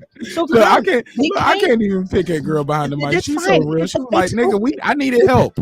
It's okay. We were short staff. We had room for everybody. I was begging my That was so sisters to real. come and work and everything like that. My point and premise being that I wasn't spoon fed. Just because my parents brought us here with money as a minor because they couldn't just leave their children. I also had to work. I worked 3 jobs. I was pursuing this American dream. And I'm just saying that what I'm saying is anyone here, even if you could get FAFSA, a grant, you could change your life in 2 years. You could get an IT degree and get a 6-figure income. I did a 2-year allied in sonography, traveling all around the country. Phenomenal. I retired at 35, and then I worked in a private company where we traveled furthermore, and I was in a leadership role in the corporate America as a clinician. And so therefore the pay increased, not because I'm an immigrant, because I just came with the skills from this school, and so everything I obtained, anyone can obtain, except that when you go to the 2-year allied program, you can apply for FAFSA or even a loan or a grant or whatever it is. There, you could get that. I couldn't. So therefore, when I got my career, I paid back. The school allowed me to do payments because I was hustling these little jobs, bare minimum jobs at that. And when I got my job, I paid off what I owed the school and then just focused on that and kept going for whatever else I can. But if we go back to the state, just start at your state. If you feel not empowered by how to start a business, if you feel immigrants are taking a business, just Google your state. Every state has a funding program. Literally, some of these states want you to start the first tech company. They want you in Missouri, in my town. You could go, there's a women's center that's been set up by the government for women to get empowered in starting a business. They got grants. They got grants. You just got to teach yourself how to write grants or what to fall into. And like I said, you could do court mandated classes. That's an easy money. If you feel like, oh, I'd like to do anger management classes, your state can, depending on your state, if they allow regular people to participate in this. And it's easy. I've always felt like government money is easy money. If I could work with the state, if you could go hustle with them, because you always get a check. And I've always wanted to debunk people saying, I don't have capital. I don't even have $500. Some of these things, all you have to do, like the emergency taxi, you just have to have a car. And then you just have to sign up, get your fingerprints in the database, and they give you the clients. Here in Missouri, they have a system where it's already set up, and you just let them know, I want to work these days, and you're getting paid through Medicare, Medicaid, whatever it is, because that's who they have, and you're taking patients that usually cannot, take an ambulance ride to maybe 30 minutes away, and you're billing the government. So your state has a lot of programs, and people don't want to look at them or maybe don't know it. But I'm saying all that to just say, listen, if somebody that's here illegally taking up an illegal business, you can actually get legal businesses started up. It just starts with some searches in your state. And like I said, no preferential treatment. And I wanted the record to be proven that I've been working since I was 16. It was never my parents' money. I had to do 2 jobs, 3 jobs at times just to keep going and figuring out how to pay for my tuition, my car note, my car insurance, and all that stuff. So I didn't grow up with a silver spoon in my mouth. Did you have a frozen spoon in your vagina? No, I didn't. But back home, I had a maid some people and a just nice life. Hey, look, some people just tuning in now. They like, Nash, that's so disrespectful. Why would you say that? We had that conversation. Y'all missed the first 2-3 hours. Like, we've been here all night. These my that homies. part. We've been here. Y'all late on the callback, Joe. Sir Senior, you want to rebuttal to her? But Sir Senior, she's making some points, bro. She's making some points. But even still, though, hold on, Sir Senior, we're gonna bill her real quick because she a rich nigga, man. She can take it. Her mom. Somebody in the chat said your mom was flipping Benzes across the Atlantic. It's an easy hustle too. I could tell you about that if you have connections. Like in my country, you buy a Mercedes Benz for about $6,000, $5,000. But the more you do it, depending on if you get a commercial, I got $6,000 right now, cash, liquid. I got $6,000 easy, cash, liquid right now. Right. Okay, let's do it. Well, right. So you need to probably, if you want to do more than one, because you don't want to pay the customs and duty and all that other stuff, right? So you'd probably get a commercial, not trading, but it's a commercial license where you're able to send out cars. So you find a country you want to do it that has a market, right? So let's say for me, like my uncle, he buys trucks from here to there and sells them. So he buys just the head. What do you call those? The semi trucks. He just buys just the head at like $20,000-$30,000 here, and he has a mock up of like $100,000 by the time it gets to him over there. So, I mean, things could be done. It's possible. Don't limit yourself and don't get discouraged because you feel like you're seeing immigrants. It feels like immigrants are taking over. There truly is no preferential treatment or any special programs that want to put immigrants ahead of born Americans. None that I've ever known of. What about Black Americans? Because is that a myth? Yes, commercial dealer license.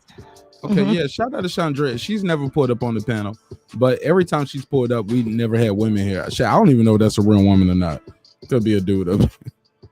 You know how they do. But respectfully. Respectfully, she could be a woman.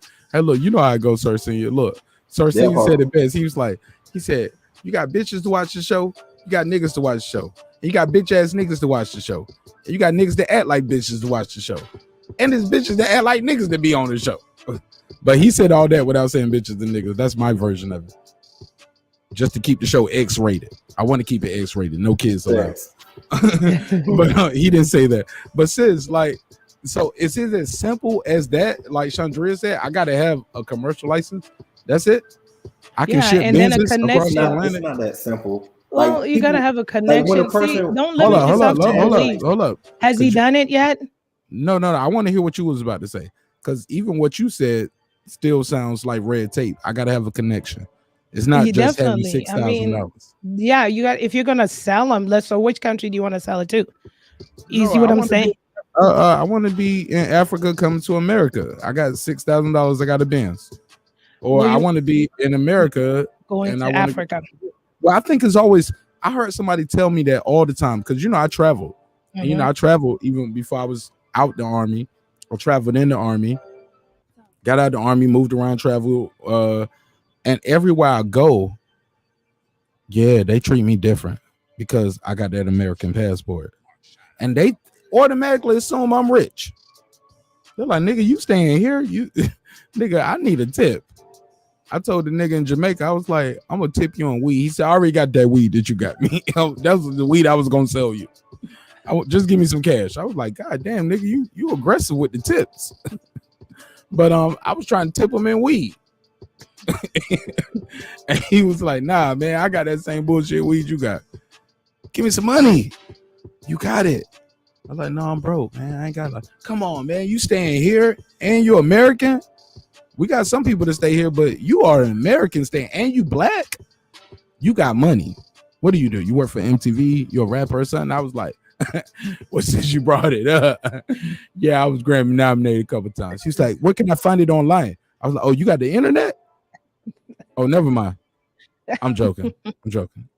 I wasn't Grammy nominated. Like, you ain't gonna find my real name, but yeah, it's out there." You was Grammy. I work for MTV. Like, nigga, they thought I'm joking. I'm bullshitting with y'all, but I promise you, everywhere I went on that damn resort, everybody was like, MTV.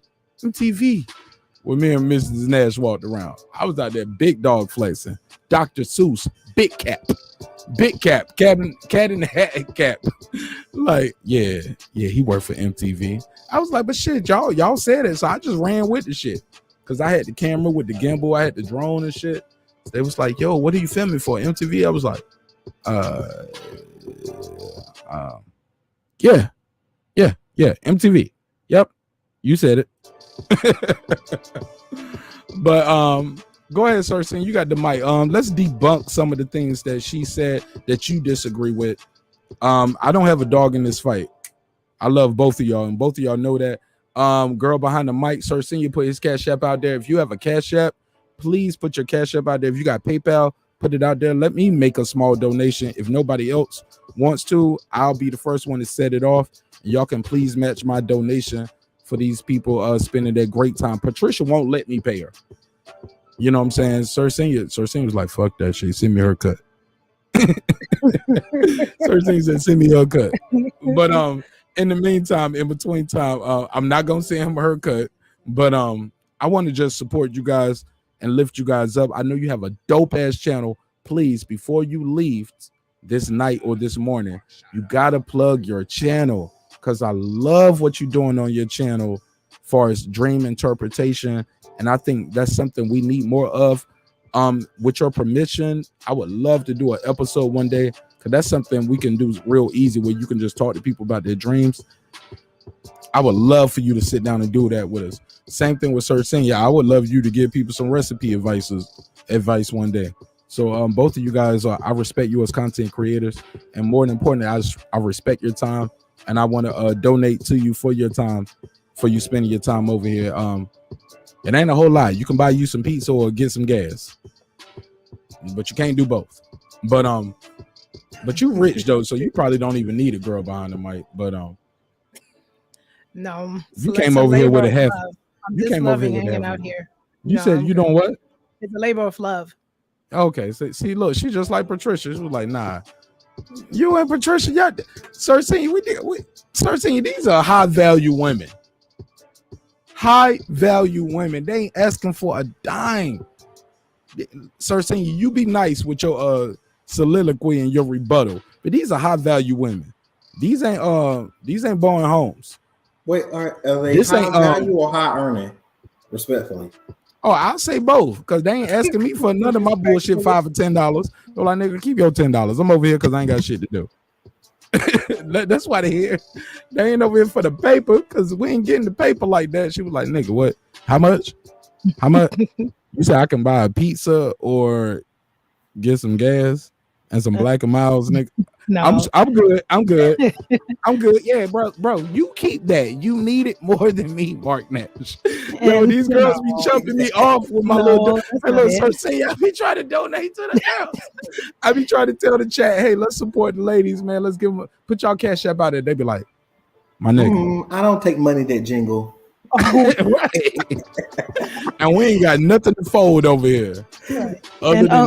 Other than these niggas with they backhanded compliments and they boxing opinions, they fold on that when they boy don't take the fight. But that's a whole nother conversation. But girl behind the mic, please be patient with Sir Senior. No worries. But he's not agreeing with your position. No worries. Can I just say one thing real quick? Hell yeah. Look, we always gonna let the girls have the lead. The women have we all come from a woman. Got a name from a woman, except for me, because my daughter didn't get her name from her mama, because while her mama was medicated, I changed the birth certificate. I just want to say real quick to A.O. Baz, no, I don't spend my money on Birkin bags. I don't own brand name purses at all. It's a waste of money. Options, stock options, maybe, but go ahead. I'm done. I'll listen. Okay, go ahead, Sir Senior. Look at her and AI was trying to make a love connection. I ain't mad at y'all. Look, I just want to get invited to the wedding. Shoot your shot. But just know she came from $500,000 to $1 million, brother. I don't know how that translate over here, but you get your weight up, my nigga. You can't have the golden arches hollering at girl behind the mic. Girl behind the mic, would you do? Oh, that's a whole nother question. Come on now. Look, the girl behind the mic can be dickmatized. She did say that. And she got her own money, so she don't need your money. So if you got that package, nigga, you just laying that hammer. You got that hammer, and you doing what you got to do at home. She got her own money. She don't need your money. She just needs your loyalty. Thor. I'm in there. Not just play. Look at Cersei, you trying to slide in like a damn. Cersei, you got kids though. She don't want no guy with no children. Hey, they live with their mama. What you said, big dog? I said they live with their mama. Cersei said they live. Hey, look, shout out to Mom Deuce though. Mom Deuce gonna come in there and say, put some socks on the feet, baby. You know what I'm saying? Mom Deuce she gonna wipe your name off the orange juice to make it look like it's both of y'all orange juice for everybody in the house. You know what I'm saying? Mom Deuce gonna make her feel real comfortable. But yeah, man, you gotta be an independent man, no kids. Girl behind the mic might give you some time a day, especially if you are what you say you missing off your bucket list. See, they late to the show. Yeah, she said you either gotta be tall or midget. You can't be in yeah, she need a midget. Yo, so if you 3'6" and you got your own paper, girl behind the mic might give you some time a day. Go ahead, Cersei, you got the floor. The show don't supposed to be this fun. A damn show don't supposed to be this long, but we having a good time. Go ahead. But yeah, respectfully though, that is a big thing is people don't know about grant writing. My mom was a grant writer, and you can get a lot of grants. The problem is when you get into grant writing, it all has to be accepted, just like an application. A job say, well, I'll take an application from anybody. That don't mean they're going to hire you.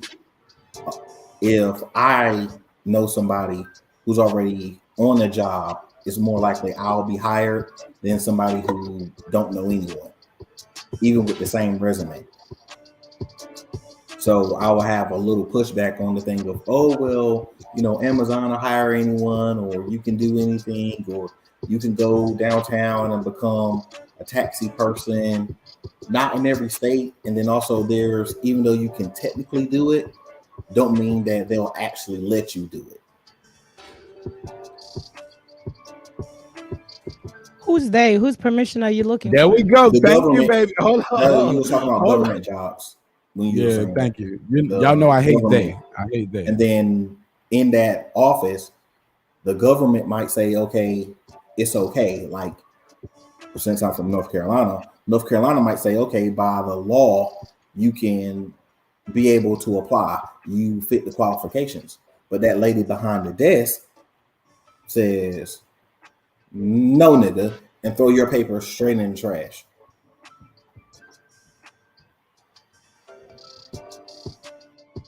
I look, I ain't even finished the sentence. I said, Sandra, how you feel about long distance? She was like, I love them. She think I'm talking about the pipe. No, I'm talking about long distance relationships, sis. She was like, I love some long distance. Give me from the door to the counter strokes. Hey, look, if you guys just tuning in, we've having a crazy, great conversation. It went from talking about best R&B groups, who the best storytellers in hip hop. Do you believe long distance relationships can work in 2021? We got girl behind the mic in here, Sir Senior. Shout out to Queen P, King Asia Mav, my boy Mike, that guy Eclipse, and everybody else who pulled up on the panel. HLD, you know me.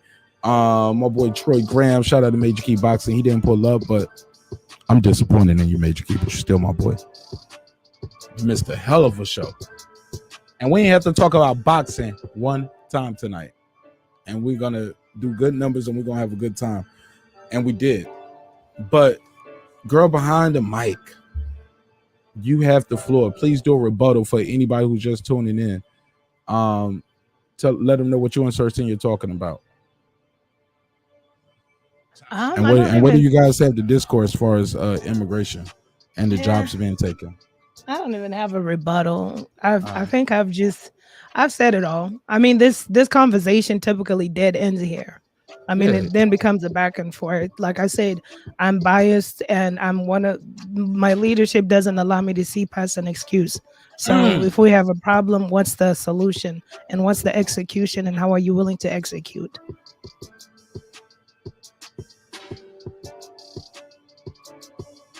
Okay, Chandra, can you call in? Do you want to call in? She said, that's why I'm here. LDR is my dating specialty. She said, I don't want to fuck with y'all niggas. Look, we was talking about that earlier. That was crazy. Some people prefer long distance relationships. Just like I said, I love my wife, but if something happened, she was paralyzed from the jaw down, nigga, I wouldn't break up.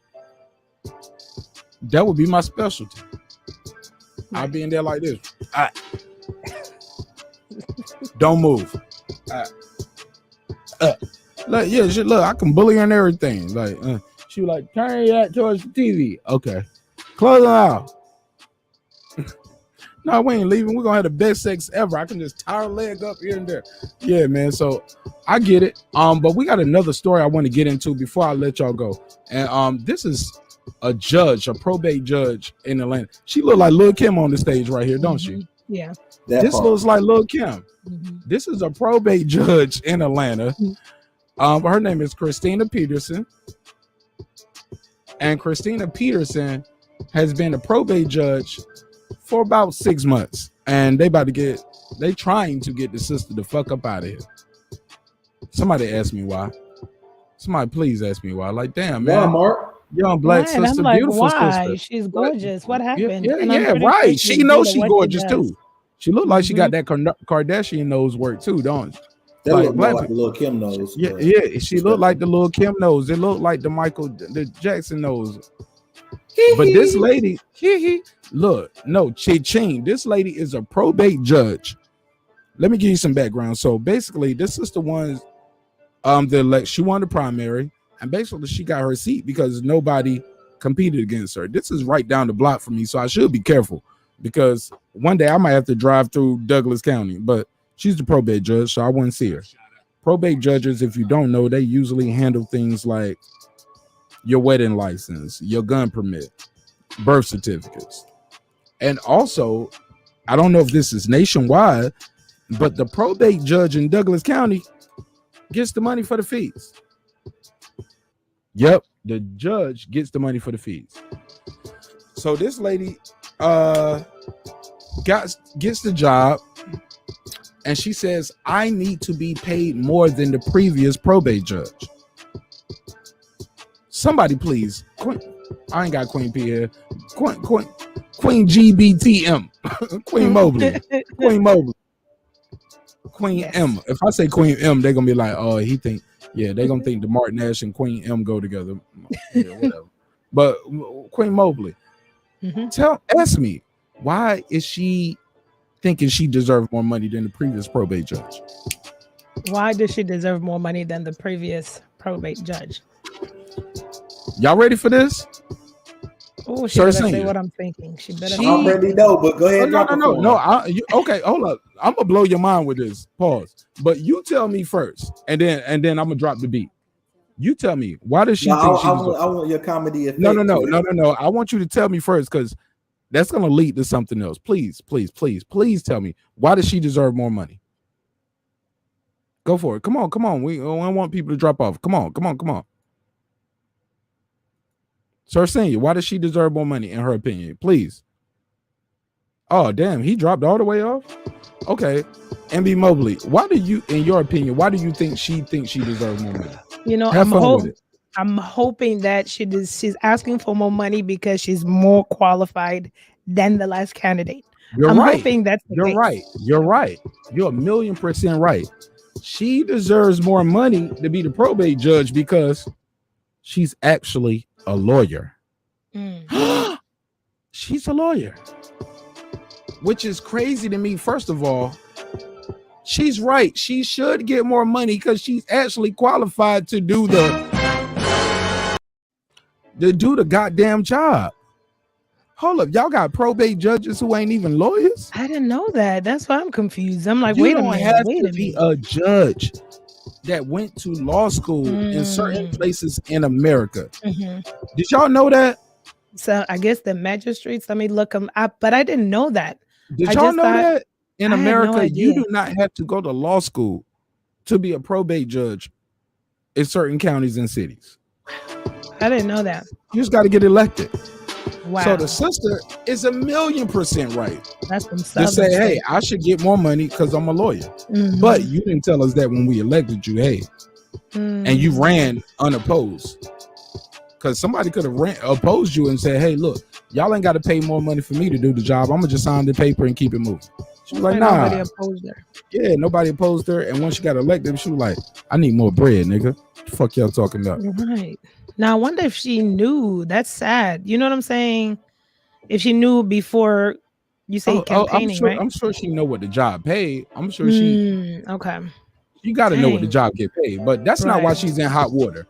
I said that to say this is how her name first got in the papers. Okay. People were upset that based off the amount she was getting paid, $126,000 a year, $126,000 a year. Based off the fact that, matter of fact, hold on, let me be clear. I could be wrong in there. I might be fucking up. That might have been what she getting with the pay raise. Okay. But they were upset because based off the money that she's requesting, in accordance with the fees that she gets as the probate judge for birth certificates, weddings, gun permits, she gets those fees. She's gonna make more money than the Supreme Court in the state. The justice in the Supreme Court state aren't gonna make what she makes. She's up to make about $196,000 a year. So why are they mad at her? She ain't got to That's put. her coin. Look, she ain't doing no cases. She just, hey, here's your birth certificate, nigga. Congratulations, welcome to life. Here's your marriage certificate, nigga. Congratulations. Here's your ball and chain. All right, so let's get deeper into it. She is under hot water because of this post. That post? Oh, let's read it. Can y'all see that? It's blurred on my end. Let me let's blow it up. Let me blow it up. Okay, it is blurred here, but basically she's saying, hey, oh yeah, it is blurry, but basically you can see the dollar sign emojis, right? She basically put this up with her birthday tiara and said, hey, anybody trying to share some of their quarantine wealth, my Cashapp is CJ blah blah blah blah blah. This is the local judge. You can't put this picture up and ask for money as the judge. Nope. Because who wouldn't want to stand in front of a judge one day that you gave a Cashapp to back when she was a probate judge for her birthday? She is also on flyers promoting restaurants and businesses as judge-elect. She cashing in, ain't she? Yeah, she all about the money. This sister also is doing relationship advice on, I don't know if it was Twitter or Instagram, but she's doing so. Look, I gotta be clear and I gotta be respectful because she is a judge. She will sue me for everything I got if I say this wrong. So allegedly goes in front and at the end of everything we say here tonight when addressing this sister. Okay? Allegedly. But allegedly this is her. And allegedly she's under investigation and they want to take her off the bench.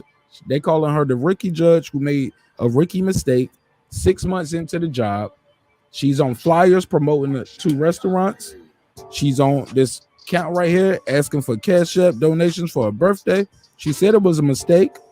To be clear, she did say it was a mistake. She said, I thought this was my personal page. Social media affects employment. Everybody knows that. She got to know that as a judge. Yeah. Let's unpack this. Should this judge be removed? Also, hold on, I'm missing one. Oh yeah, when she was giving the relationship advice, she did refer to African American male genitalia, i.e., black man got that hammer. Allegedly. I don't know shit. I'm dumb. I don't know shit. I'm just a failed rapper. I don't know shit. But y'all tell me, what do y'all think about this situation right here? This is your probate judge. So the relationship advice, you said she's giving it on social media as well, or on a post? Yeah, I don't know if it was Twitter or Instagram or whatever, but it is on social media. That is part of the account that the counts that they have against her, because they have a word for this term when you bring a judge on basically charges of not doing things that you're supposed to do as a judge, for lack of better word. It's probably in breach. No. It's called it's a word. It's called desapprove. Okay. I'll pull it up. And so and I'll play the clip so we can be covered. We just giving commentary for the video that I'm about to play. But go ahead. So of course I'm very proud of her. I'm proud of what she's accomplished. And this is in Georgia, right? Yep.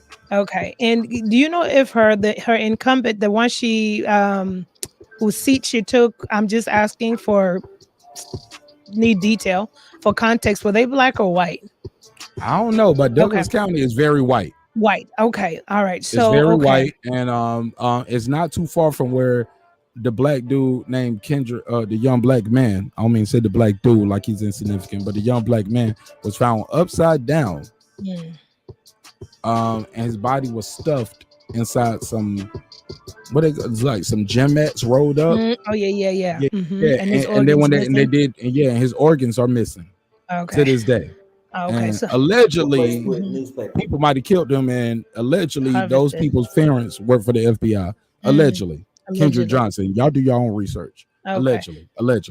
Yeah, so and the reason why I ask a few of those questions, once again, it's not always black and white, but you're talking about the South in Georgia. She's beautiful. I'm happy for all of her accomplishments. She looks like a young lady. Like Little Kim. What you mean? She does look like Little Kim, but she's beautiful. In her face, she looks younger, right?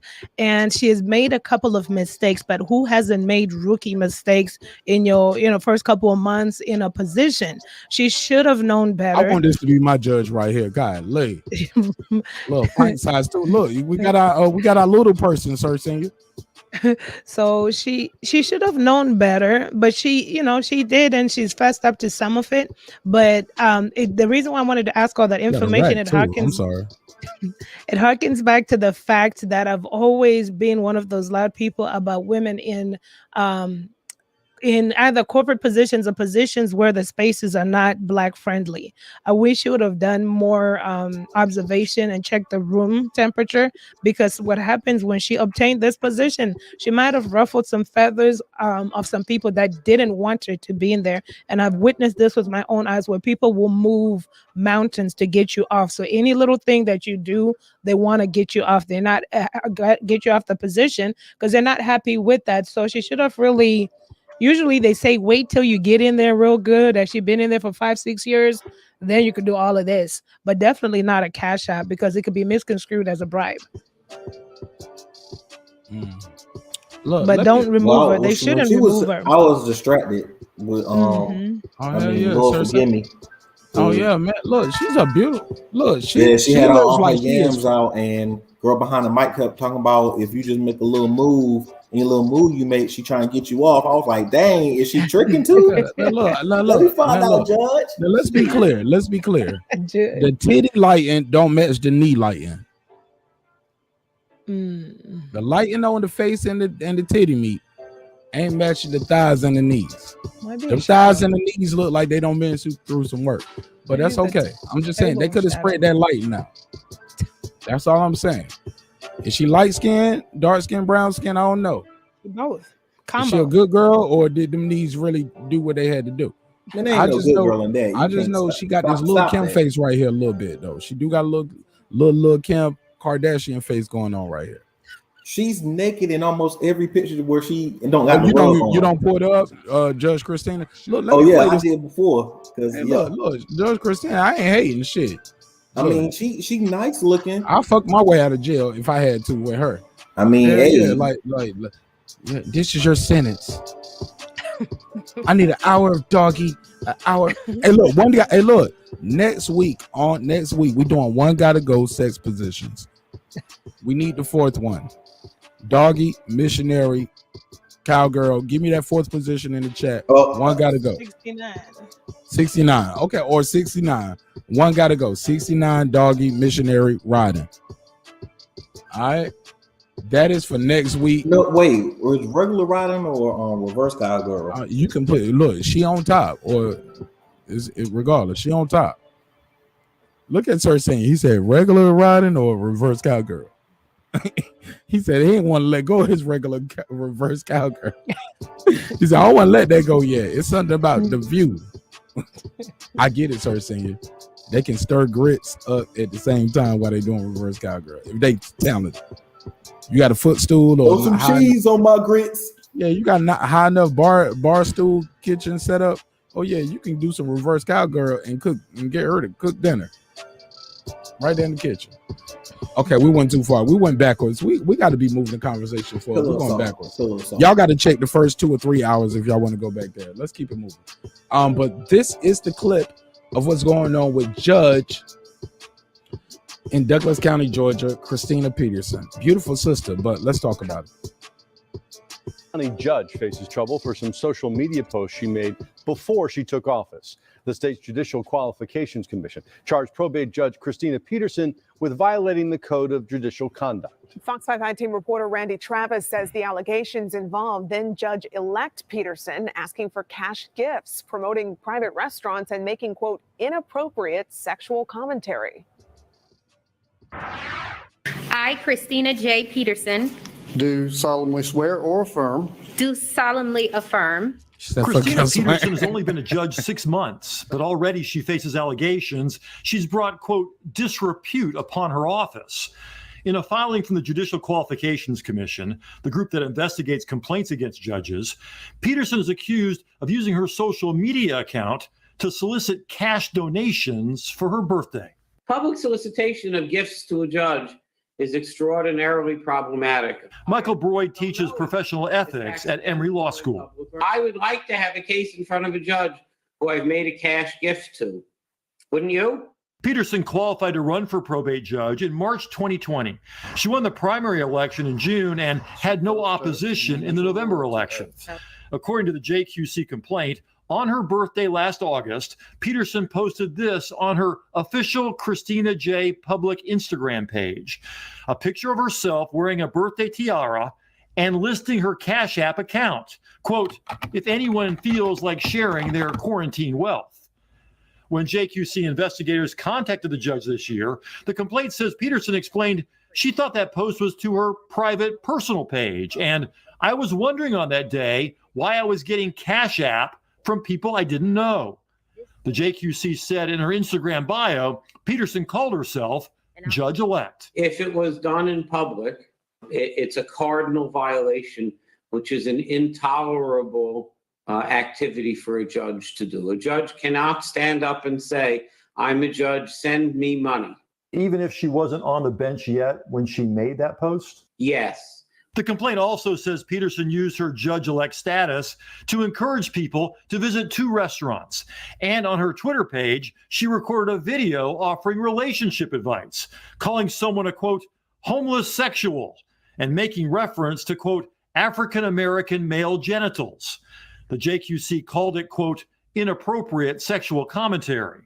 Judge Peterson did not reply to repeated requests for comment from the Fox 5i team. I'm grateful that the people of Douglas County elected me to serve as their probate judge. That is a big thing. Peterson already generated controversy before she took office, convincing commissioners to pay her more than her predecessor because he was not an attorney and she is. Peterson now collects $124,000 a year. Combine that with the money she's allowed to keep from fees paid for documents like marriage and birth certificates, and Peterson could make more than a state Supreme Court judge. Now those same justices will decide whether the JQC allegations are true, and if so, what kind of punishment Judge Peterson should face. Randy Travis, Fox 5 News. So I got a question. Man, let me before you ask a question. Let me get before you ask a question, let me get a response from girl behind the mic who's a melanated sister. Man, what you think of this story? You think they just hating on a bad bitch?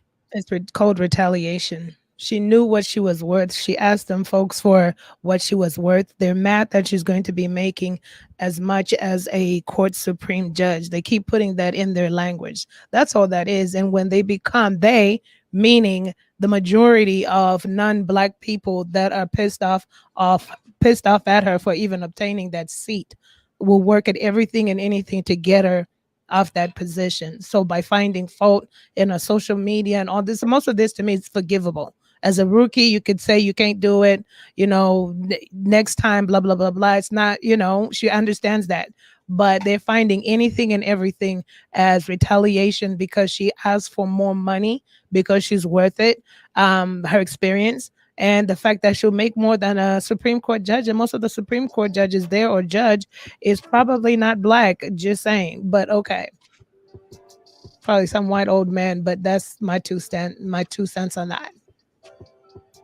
Hey, somebody said Miss Judge got a fatty. Hell yeah. Hell yeah, nigga. I'm looking at Judge Peterson too. I'm trying to commit crime in Douglas County, hoping I get Judge Peterson. I'm like, shit, I can buy this bitch right here. I'm like, hey, check your cash app, Judge. You know I fuck with you on your birthday, right? September 24th, that was you, right? Yeah, boo, that's me. That's me. Marq Nash, Breaking Beats, that's us. I'm fucking around, bullshit. Go ahead, Sourcine, you got the floor. Yeah, I was trying to. Come on, Sourcine, you matched his energy, yo. Come on, that's my energy. High energy, Sourcine. He was like, that's me, that was me. Both the dollar signs and the smiley face with the tongue out. So, yeah, come on. So are they hating on the judge because she a bad bitch? Or is she doing too much too soon? I think she was doing too much, my personal opinion. But I will ask, does your job change who you are? Elaborate. That's a good one, brother. Go ahead. Because I'm a lawyer, I'm a judge, or I'm a producer, I'm an import-export specialist, I work at a factory, I'm a doctor, whatever it is. Does my job or my position change who I am? Should you look at what I do, right or wrong, in a different light because of my job?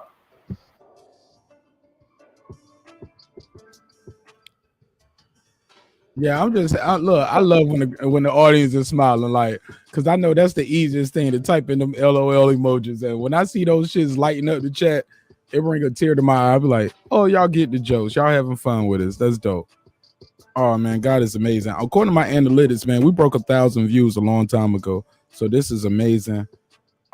Just to be sitting here talking to you guys for this long, we better broke 1,000 views. I better not be up here for 10 hours for 150. 150 views, 5 likes. So I think there was a code of the oath she took, just like doctors take an oath. So whatever oath she took, she probably broke something in there I think it's something they could overlook as a rookie, but they're not going to do it. It's because a Black woman asked for a raise, rightfully so, and she's about to make more money than perhaps. I'll have to look into this county. Let's get into that. Yeah, I'll have to look into the county, but I'm pretty sure most of these positions, Supreme Court judges, are like in the South over there in Georgia, away from Atlanta. It seems like it's probably state Supreme Court is for the state, so it don't matter. Oh, state Supreme. Okay, Yeah, state Supreme. She's gonna make more in Douglas County than the state Supreme Court justice. Okay. So let me see. These are the people that trying to get the job in Washington at state Supreme Court. You know what I'm saying? I mean, as U.S. Supreme. But here's the thing, though, and this is my only issue with it. And I know some people ain't gonna like me saying this. My wife says this all the time. You always want to play devil's advocate, but the devil don't need no advocate. He got enough white folks doing it. I'm like, shut up, man. No, I'm joking. I do not say that to her face. What I but here's I don't. I be like, yes, ma'am. You're a good wife. God has blessed me. Shoot, you'll wake up burning bread. He who has found a wife has found a good thing. Yeah, that's what I say. Because she still cooks my meals. Okay. Mr. and Mrs. Smith. And we don't eat the same thing. Like, because I like onions and bell peppers. She be like, I don't want that in my spaghetti. I be like, well, I ain't gonna eat the spaghetti. I'm gonna eat from the same pot you making. Don't make me no special spaghetti. You don't want onions and bell peppers? I ain't eating, but we eating together. And you taking the first bite, nigga. I ain't fucking around. She told me she watched the show. I'm like, shit, I gotta be ready for anything. That's why she's building up a tolerance. She got a special meal for you one day. Or she building up a case for domestic abuse. Listen to his shows. You heard what he said he was gonna do if I was paralyzed. He's gonna push me down the stairs. Yeah. I forgot my point. Oh my God, what was we talking about? We're not on immigration anymore. What were we on? Talking about the judge. Oh, Thinking Minaj. Thinking Minaj, yeah. Oh. The IG model judge. Yeah, IG judge. Yeah, the IG model judge. Let me talk to this sister. Oh my God. Queen. Beautiful sister. Goddess. Your Honor. We love your style. We love your flow. We love how you fucking with the hip hop culture. But you can't be out here hosting gigs and be the judge. You damn sure can't be on Cashapp asking for no birthday donations for anybody who want to share their quarantine wealth. You making $200,000 a year. Sister, you can't do that. Now, some would call this a rookie mistake. I'm here to tell the judge, sky's the limit. They ain't paying you enough. Man, hold her accountable. Hold up, fuck it. Nah, fuck that. I'm going on a limb. Look, I know what she want. I know. Look at this picture right here. Does this look like a judge? Man, you can't take Does this look like a judge or your favorite female MC? Female MC. Like a female MC. This look like Lil' Kim. This look like somebody doing an interview for that Love and Hip Hop segment. This don't look like nobody judge. And that's okay. I want this judge. Handle my speed ticket. Please handle my divorce case, my traffic violation, whatever. I love this judge. But I do understand, Your Honor, sister, shout out to this judge. She worked hard to be here. The motherfucker that had the job before you didn't even have a law degree. What the fuck are we talking about? That's the biggest issue right there. And she ran against no competition, nigga. Ain't no other name on the ballot. Pick me, Christina Peterson. Christina J. Peterson, Esquire. Bad bitch. Yo, judge. Holla at me. And holla at me on my birthday for the Cashapp. Yo, I can't make this shit up. Yo, people be like, yo, how you find these stories? People send them to me. Sometimes I search for just some good material, but I promise when I used to watch YouTubers be like, yo, some of my subscribers sent me this. I'm like, nigga, ain't nobody sent you that shit, nigga. You follow that nigga. No, people really send you stuff. And this was one of the stories that I was like, I ain't got 2 hours for this, but god damn. I got she got an OnlyFans, nigga? Like, this the judge? Douglas County?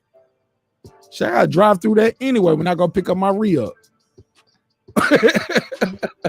Shit. When I go re-up, nigga, I feel safe in Douglas County. This the judge? Thinking Minaj? This the judge? And she asking for Cashapp donations. Sir Senior, fuck what you talking about. She need to be protected at all costs. We got to protect this judge. Because here's the thing. You know how y'all see that show called Married to Medicine? Y'all don't think they gonna make a Atlanta show called Married to Law or some shit? Oh man, she gonna be on the show. She gonna be one of the main characters. This is a judge in Douglas County, yo. When you need it, but now granted, she's a probate judge, so she just do marriage licenses, birth certificates, gun license. It's a signature job. But the motherfucker who had the job before her didn't even have a law degree. That should be the bigger news. How the fuck are you a probate judge with no law degree? They hating on this sister a little bit. Then granted, she might be doing the most. But god damn, man. Look at her, man. Look at the sunny side up. God made her to be a judge. Because if you standing in front of her and she give you probation, you be like, you know what? I ain't gonna never see these titties again, man, if I go to prison. This would change some men's lives. And they would like, I'm gonna stay out of prison. I might see her in Magic City next weekend. I'll trick off on this bit right here. Yeah, this the judge. Oh man, that's cool.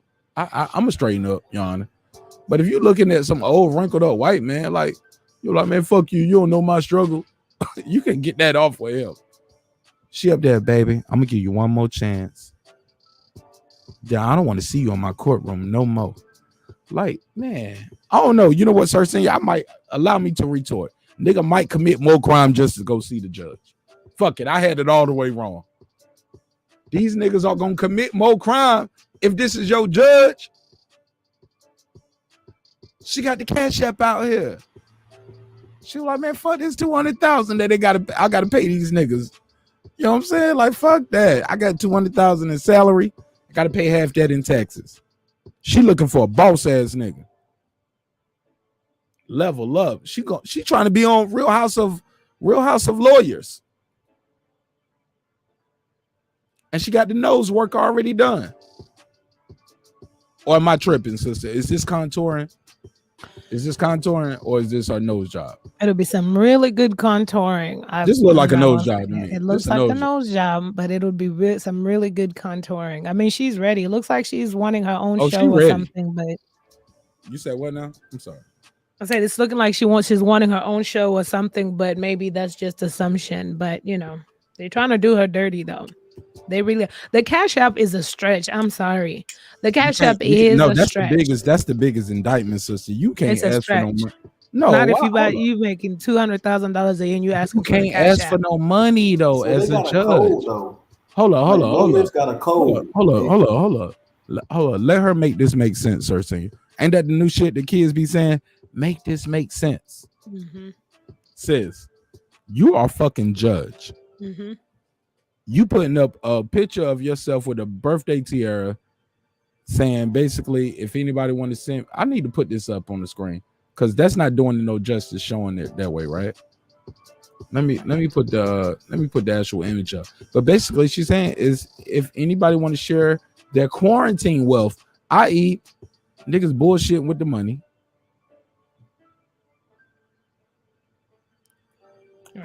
Like what? I just want this to make. Hold up. I'll mute my mic. Just make this make sense. As far as her asking for money for her birthday as a judge, have you ever seen that before? I've been watching Judge Hatchett on divorce court and all that shit. I ain't never seen Judge Hatchett ask for nothing. Nobody. I didn't know a judge could even have a Cashapp. Right. Like, why do you think they coming after this goddess, this queen, this beautiful judge? Who also put this picture out asking for Cashapp. She's giving relationship advice. She's on I can't say club flyers, but she's doing hostings. And on the hosting flyer, it says probate judge elect Christina Peterson. Yeah, she did too much too early. And like I say, they did this because they saw a window of opportunity. It's that request that trickled down to a retaliation. What was the window? Her asking for money. If there's something did they see a window or did she hold up? Hold up. Did she open a window or did they leave? She opened the window. She opened the window. She did. She gave him every excuse to come after her. She opened the window. But you're saying she should be forgiven. She keeps saying it's a rookie mistake, though. How is it a rookie mistake? But She's the one who pointed out. That's what the news came. Lawyer. Sir Senior, to be fair, She that's was what a the lawyer, but not a judge. Sir Senior, to be fair, that's what the news headline says too. When I found this story, because nobody sent me this, I was capping on that. Nobody sent me this. I was just looking at the news. I was like, that shit happened today. I said, I need that on the show tonight, and I already made the thumbnail. But I was like, maybe I won't get into it, but this is a perfect segment of its own.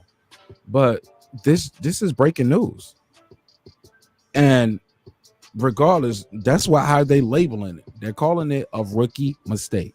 Or they calling her the rookie judge. Because that's what she is. She ain't been a judge less than 6 months. Right, the news is insulting her low key. That's all they're doing. They're making a mockery of her, but she opened that window, and exactly like what Sandra said, she overreached. And this is a message to majority of Black people. When you find yourself in spaces that are not friendly to us, wait it out. They always say that, wait it out, earn what you need, 5 years, 6 years, then do what you got to do. When you when you get there, then you could come out with whatever you want to do, and all hands are off. But they were watching her. She's the new girl on the block. They didn't like the fact that she asked for a raise. In America, women typically make less than male counterparts. So I was still looking for the Supreme Court, the state Supreme Court judges, just to see what the makeup is. Usually it's like a majority male. So how dare this Black young woman make more than a man, and let alone don't let it be mostly white men, or so that's where that is. It's really retaliation, but she should have known better. The Cashapp is an open way for bribery. Judges are not supposed to take any monetary gifts. Like, even somebody in layman could understand that, knows that, because you're opening up for bribes. So that one was a doozy. But can they overlook this? They can, if they turn their cheek the other way like they do with their people. But she was marked when she asked for that. I've seen this type of corporate retaliation. They do this to minorities in workspaces that are overqualified. When you try to challenge them on what you're worth and so forth, and don't be a female, they will be out for you. They will watch everything. Why you think I left corporate America after 15 years? Because you made your money. You not just because I mean it's a politics. She ran unopposed. Like, come on now. Like, that's the thing. She flexed too much. It's like she ran unopposed. So if they really wanted to get her, then they could have put some white person up there just to get her out the way. Then on top of that, that's something people do what they used to doing. She been doing. That's how she got through law school, getting them little Cashapp, sugar daddy. We can't say that. Well, no, sir, saying it. We got to stop. Allegedly. No. We can't even say allegedly because nobody alleged that. We got to stick with this shit right here. You just went by how her knees look. Sir, I'm saying this. If you do what you're used to doing, and very simply, she knew because she by this picture right here herself that I'm the only one who's a judge. That's how she got her raise. So if you're a judge, you sound bitter. You personally, and you're the only one who's a lawyer, then very simply, you should use some of that schooling to understand and learn the rules. and you know in the rules you can't take a bribe. Mm-hmm. A cop can't take money from you, not directly. A sheriff can't take money from you, not directly. And sheriffs have more leeway than almost any other person in law enforcement because they are also elected. She said it was a mistake. It was a mistake. She said she posted that to the wrong account. It was it's supposed to be her personal account, not the public account. Why she ain't What's deleted? a personal account? Why she ain't deleted? We don't know she didn't, Sir Senior. Maybe she did delete it. We don't know she didn't, and we don't know if she did. The retort that question. I wonder why I was no getting... way to listen. I'm just trying to tell you what she said. She made a mistake. We don't know if she did or didn't delete it, or how quick it was deleted or not deleted. But she did admit it was a mistake, and it was taken down. We don't know how fast it was taken down, but she did take it down. To answer your question, we just did she get the money back? I don't know that. We got to stick with the facts at hand. To answer your first question, she didn't put it purposely, allegedly, to her personal account. Once she noticed that, she took it down. Why would you do that anyway with the words that you're a judge? I agree. Why the fuck do you are a judge asking for money on the fucking IG talking about you want to share your quarantine wealth? That's what she said. Anybody I didn't want to share their quarantine wealth, holler at me. Basically, that's inappropriate. That alone, forget she for black. me as a Forget nigga she doing woman. crime, driving through Forget any of Douglas that. County, I need that bitch on the team. I need her on the team, Sir Senior. Let's be protect real. her. If that was a old white dude and you could pay him I off don't need him on the in the team. Cash App and he a judge, I'm gonna pay off the cash. I'm gonna pay off the Cash App judge. If I'm out here doing dirt, or I need some paperwork. Oh, Sir Senior don't gave the media a new name for her. He don't call her the Cash App judge. Lord. Yeah, the Cash App was a stretch. That's the part I don't like. Yeah. Any other part you can does up and down. I'm giving relationship advice. I can do that if that's my background or my personal view. As long as I'm saying it's my personal view or something in my background, I can do that. If I want to talk about, what I like sexually, that's my personal stuff. If I'm doing that on my personal stuff, that's something that's overlooked, and that's why they lumped it all together. The truth of the matter is her going out there saying, I need Cash Apps, if it was on her personal page or her other page, knowing she's a judge, but especially putting I'm a judge elect. That is showing very simply, I'm using the fact that I'm going to be a judge because nobody running against me. You can't stop me unless you kill me. Very simply, she already knew that was wrong because, of course, she's a lawyer. And if she didn't, ignorance of the law is not an excuse for the law. And But hold on, Judge Elect, real quick. You, the lawyer, First thing that was incorrect though. Judge Elect don't mean nobody's running against you. Judge Elect just means you just waiting to be seated. You already got the job. No, her being judge like elect president elect, running unopposed means no. But when you said judge elect, that doesn't mean you was unopposed. Like Biden and Trump, they ran against each other. Once Biden won, he was president elect, as in we got the votes, we won. We just waiting for the formalities to change over. That's what that elect mean. I had to say that for the people listening. Go ahead though. Yeah, she's doing too much. The Cash App is gonna nail her. She had already asked for a raise and everything. I'm telling you, when you ruffle the feathers, when you go into especially the South and these systems that have been in place, the person before her didn't even have a law background. Yeah, perhaps, they didn't have to, but it's already, people were already watching her. They're watching you. And they gave you that little raise or that big raise, but now you go further, and get the Cash App and all this other stuff. Oh, yeah. Somebody had to have seen it. You have to go to Instagram to see it. It's not like those people that she works with are following her like that. You know what I'm saying? So they were watching her and they were ready for her because of that. They cannot stomach the fact that she'll be making more than state Supreme Court judges. Well, look, me and my wife had a problem with that. Mm-hmm. When I first brought this story up to her earlier today, and she was like, yeah, I feel her, because sometimes I go places and and what I do in my job, my level of, I said it before, everybody know I was a combat medic, my wife's a nurse. Certain, it, some people know. But I just, look, full disclosure, right? Keeping it 1,000. Wifey told me, she was like, yeah, it's some people that work there and they're not registered nurse. Not a registered nurse. I said they're not registered. They're not registered nurses, or they didn't do the 4 years. They might be a LPN. I should get paid more than the LPN because I have my bachelor's in nursing. You get what I'm saying? I understand exactly what you're saying. And my argument to my wife was, this is a government elected position.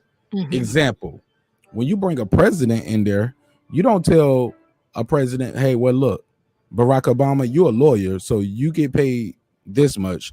Donald Trump, you was a businessman with no law degree, so you get paid this much. And when we bring another president who might just have a degree in medicine, so yeah, you deserve this much because you don't know that much about business and you don't know law, so you get no. It's a government position. This is what the job pays. The brick is the brick. She ran unopposed, and once she got in there, she muscled.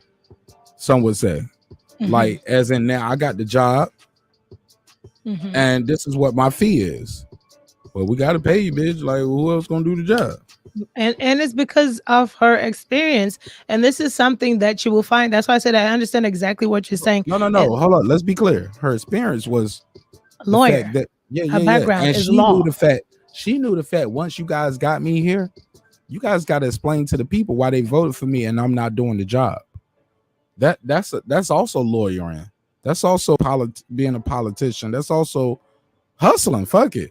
As in, like, look, I put my name on the ballot when I qualified. I got it at this position for the primary. Nobody ran against me. I'm the guy, or I'm the girl, or I'm the woman. But this is my fee. You didn't tell the people we had to pay you more. Like, you knew what this job paid when you ran on the ballot. Right, but once she got it, because nobody ran against her, and that could be a good point to why they're further retaliating against her, because they probably didn't want her in there to begin with, but they also know the noise that comes from it. If she such as said, I'm a lawyer, and they're not willing to pay me for my experience. They paid her. They paid her. Well, yeah, they paid her. That's what I'm saying. They know the noise that would have come out with it. But then she put herself on club flyers for restaurants. She did too much too soon. She did too much too soon. Ever. When is that okay? When is that cool? Listen, when you've been doing it for 10 years, you could maybe, once you figure your job, because if you want to lose your job in about 10 years, you could promote a restaurant and push the envelope a little bit, right? But not even Cashapp. Cashapp should never happen. That's not wait until the job happens or whatever the case is. It's just she did too much too soon. And that's exactly what you're saying. That's why I'm saying people have to understand the old systems that have been in place, just like you're saying your wife was saying. That's exactly the example. That's why I feel sorry for her. No, she disagreed with me. My wife was like, oh, I'm saying about her, ask like, for more money. Well, yeah, she should. A lawyer, and the other person want no lawyer. I said she should have told people that before they voted for her. No, listen, you have to bait and switch. Yeah, well, no, you have to know you have to know your value. Just like she was saying. No, sister. I agree with you. Know your value, but we're talking about an elected official. Yeah, the taxpayers got to pay you. This ain't you just going to apply to work at Grady Hospital. Exactly, that's personal, but. She's a lawyer. But don't you tell also me. Got to remember, she gets the money from all the paperwork she does. She gets that money anyway. She already getting more than what the salary is. Exactly. So that's why she was gonna make about $190,000 when once No, ma'am. You missed the part. That's with her pay increase. They agreed. The pay increase of 120 something, and then with all those fees, she was going to max out probably the 194.7, but it was going to be more than the state supreme, and that's their problem. And that's what I'm saying. When the terms that I agree with your wife in terms of in places where systems have been set up, some people are unqualified. I've never seen them being black people. It's my experience because that's why I feel empathy for this lady. I've been in a space where people were grandfathered in clinically, which wasn't a thing. So you come with your certification, your registration. Who are you? And of course, I know how much I'm worth. And that's why I say I know about the retaliation, especially being a black girl in a space where there's no other people that look like you. And you're telling people I'm registered in this, and this. Look at the registry. This is what I'm worth. They don't like that. They do not like that. They're going to try to make your life a little bit uncomfortable because they know they can't fight it because you could sue them. So now they're gritting their teeth like, let's just give her what she wants, but they're watching everything. See, now I knew about that. They're gonna watch how you do everything just to get a chance to say something. She should have knew that. She should have knew that. The Cash App was a no-no. That's a lawyer basic, you know. But everything with her social media, she should have known that. People need to know that employers resort to your social media because majority of times what you do unfortunately people don't understand this. I understood this in leadership. What you do on your off time, even if it's your off time, you're still representing your company. That's why you see all those Karens getting fired. It's not because they were mean to a Black person. It's because the employer doesn't want to get the liability. They're representing the company. They don't want to lose customers and they don't want to lose their reputation and so forth. So they fired the Karen. That's it. It's not because they didn't, they were mean or whatever. It's employer trying to save face. So that's why employers always look to social media. She should have knew that. I don't know if she's fresh out of like school, have never worked a day in her life. That's She's my obviously in next her question. 30s. She's easily in her 30s. I was trying to look at her age and I saw something that say 36, Yeah, that's but it about wasn't right. really Yeah, that's a little, I kept little trying to 36 dig. MILF. But that's the thing in my mind. And maybe she's been in school all her life and maybe didn't, and that's okay. She never had any work experience out here. I don't know. But it was really poor judgment. So now people question your judging. You see? So you have to be able to call make me Marq Nash. I'm not on Narc. I hope that's a typo because the M and N so close together. Don't be calling me no Marq Nash. I ain't snitching on this bitch. But I hope she's learned the biggest Marq lesson. Nash. Oh my God. I'm sorry. Go ahead. I had to get at that time of day. That was hilarious. Even if it was a typo, that was funny. They called me Marq Nash. I'm snitching on the judge.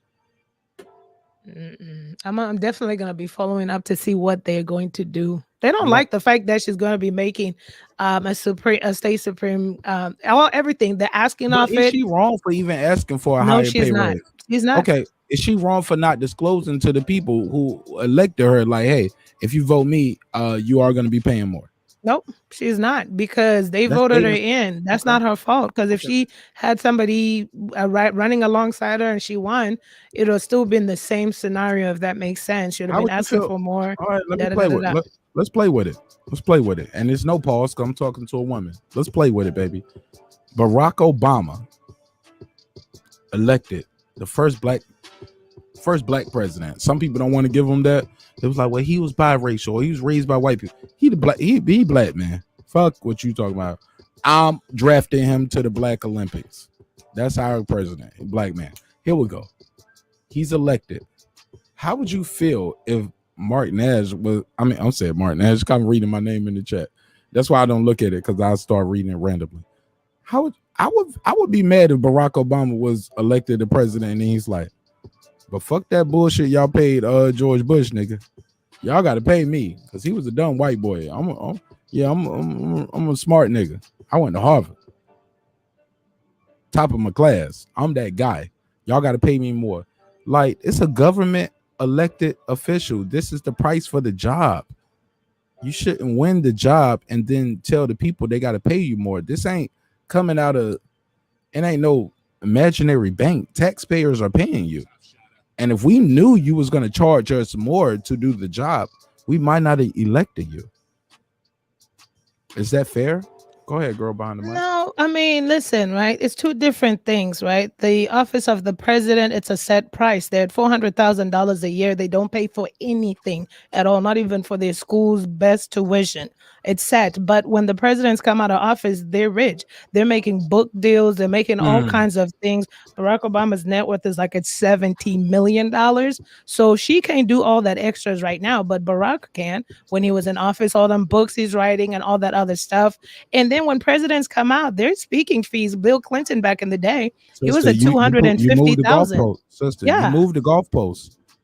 Like Troy would say, not goal post. You moved the golf post. Yeah, but I mean, I'm just saying presidents No, have no, more I'm perks. talking- No, she said earlier that you can't make excuses. Sister, and we're talking about you running on a platform. You running on a campaign. We elect you. After you are elected, you tell us the price for the job is going up. We didn't know that when we voted you in. You ain't even sat down yet. Right, but I think there's a rule where they don't have to take her in if she's out of the budget. but they gladly gave it to her though. So you see what I'm saying? If they didn't have it, they would have been like, She well, ran we didn't. unopposed. She did run unopposed, so they probably is a low where, ma'am, our taxpayers cannot afford that budget. I'm pretty sure they have little city hall meetings, you know, how they all come together and tell her we can't afford that. So she can make a choice to probably bow out or take the pay, but they gave her the money. So they obviously have a budget for her. That's why she asked. She knew. She asked, she knew.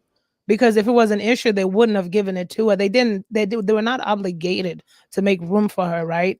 They work on budgets, whatever the budget was. And after she asked, look at her, she a bad bitch. We're gonna clear the budget for this. Right. Look No, at her, but man. if you Look, run she look like unopposed, it's your against the favorite. law to kick her out unless she breaks the law. No, yeah, you her don't have to. hustling the situation was because she knew the law loopholes. It's funny on one side, oh well, she know the law loopholes. Right. It's okay, get your money. But on the other side, she don't know the law requirements. So for her not to throw out cash apps, come on, you got to make it make sense. You got to keep that same energy. Remember, no excuses. Right. No excuses. That's what I mean. Look, I'm there, but I'm saying she had the right to ask for a pay. They gave her the pay, but yes, she did too much too soon, and that cash app was a no for a judge. Like she should have known that. I definitely, and I wouldn't. That's why I'm gonna follow up on it because I wouldn't be surprised if she's not gonna be sitting on it because they've been looking for a way Look to at that. probably She's snatch sitting her. on it now. She can't even sit down. She got ass shots and everything. Look how he's sitting on the chair. She at the edge of her stool. And I hope that they don't. I hope that they work it out, but I don't know. It's gonna be interesting to see what happens. She definitely the cash app was a stretch. Yo, that's she the did too craziest much. shit ever. Look, they gonna put her with the girl who was with Young Jock. Look, I was talking to my wife about this. She was like, yo, well, you know, Young Jock, the girl he talking to on Love and Hip Hop, she do real estate. I was like, oh, Mona Scott might be putting a show together. And you got you one right here. Oh man, you got you So one if she right was here. a white lady, would we be saying the same thing that she deserve it and overlook it and all that kind of stuff? No, Say it if she again, was a white Susan. lady, I'd say take her off the platform ASAP. But if she all right was a then, white so lady, take her off. no, She they got wouldn't money for even. help. No, if she was a white Those lady, we Asian wouldn't be women having. Hold up, sir. Saying let her. You look, we walked her through the door. Let her step in all the shit that she about to step in through. Oh, You open the door, sir, senior, right? And she gladly walked through it quick. She didn't even think about it. She was like, if she was a white woman, fuck that bitch. off the bench. She said, fuck that bitch. Immediately, She ASAP. Petition. She trying to emasculate black men. Fuck that. We'll If she was petition. white. But you would start a petition. start a petition ASAP. But Look, we no, gonna they start a wouldn't even petition. go Look, that we gonna far. start a petition to get you. Well, not you, because you rich already, but no, Queen P. We gonna start. She said, no, me too. Don't say me too ever on the show, please. But we gonna start a petition to get you and Queen P paid because you guys bring so much energy to the show that we wouldn't have, and I damn sure wouldn't be here talking to a bunch of niggas this long. I tried that before. It wasn't fun. So, but you saying if she white, get her the fuck up out of here. Why? Off. No, Why? I'm just teasing. No, Listen, you ain't bullshit. I gave you a way out and you took the right, I door. wouldn't have as much empathy. No, I'm just kidding. Because then I would know that both rules apply. But you would never see this though. When was the last time you've ever seen that? A white woman in a somewhat powerful position, right? Being chastised or being a rookie with a mistake. I know she's not the first one to make such a mistake, but not Cashapp, but in terms of a mistake against their oath or whatever the party is, but there's still people in their careers today, you know? So, and I'm going to start looking while I talk, but I would hope the rules apply. But it would be finicky because once again, I'm trying to look. I mean, Georgia doesn't like to show us their pictures of their state Supreme judges. And I guess maybe because I'm like, I see they're all like Republicans. I see male names, but I'm trying to read the temperature because then once again, if it's a majority, because if they ever give niggas rights, the white folks gonna turn against them. No, if it's a bunch of white older men that are Republicans, they will still want like a woman. It's about the woman, you know, as well. They don't like they wouldn't want a woman making like the same amount of money they Oh, making. really? They don't care if she black or white. Old white men don't Old like white men men. They that don't are like white in women, black women. They want old white men. in such positions. If they don't want you making the same money as they earned to make, they've worked all their lives to get to where they are. So Did they work? Did they work? No, they got there. Okay. Okay. We just know they got Nepotism. there. Nepotism is real, right? We know they got there, and they wouldn't want that too. So they would probably find a loophole if she was a white woman, especially out there in the South. Go ahead, sir, senior. I'm trying to figure out, because earlier she said that there's no big way how people take up for their own, or how immigrants don't get special treatment. But if I'm an immigrant, I can help other immigrants, and that's okay. And if I learn the rules and I teach somebody else and help them get along quicker or faster than somebody else, if it kicks somebody out, then it kicks them out. Learn the rules and learn how to win. But if they do it for holding her just accountable for her actions, since she's the only lawyer, because the last person wasn't a lawyer. Remember, that's how she got her big raise, because she was a lawyer. You got to pay her for what she know. Don't you think it's time to pay her for what she know? Because she got enough cash apps. Because she said, I was wondering why I was getting cash apps from random people. Well, we don't know. I'm a $1 cash app nigga myself. With that said, speaking of cash app, shout out to Yogi Fish. I got your donation, my brother. Thank you so much for being in the chat. Thank you so much for communicating with the show. I don't know what time you sent this, because I haven't really been looking at the phone, and I don't know if you still here, but I got a couple other cash apps that I gotta read. I'll read it after Sir Senior finishes his soliloquy, but I just had to plug in Yogi Fish real quick because that was the first one I saw, but I see it's a couple others here. I'll do those afterwards. Go ahead, sir. I'm just saying that we got to keep the same energy. On one side, we got to take up for black women no matter what. But it's a whole bunch of black women who's out there killing it. There's a whole bunch of black women who are becoming the first judges in their family, the first judges in their city, the first this or that, period. There's a bunch of black women who are taking up for black women and doing things the right way and doing the right things. And then there's a bunch of black women who are using the fact that they're a black woman to do whatever they want. If you out here asking random people for cash apps, we would be saying, oh, well, she's an IG thought. But because she got a robe on, oh, well, something different. No, she's just a smart IG thought. If that's what she is. Respectfully.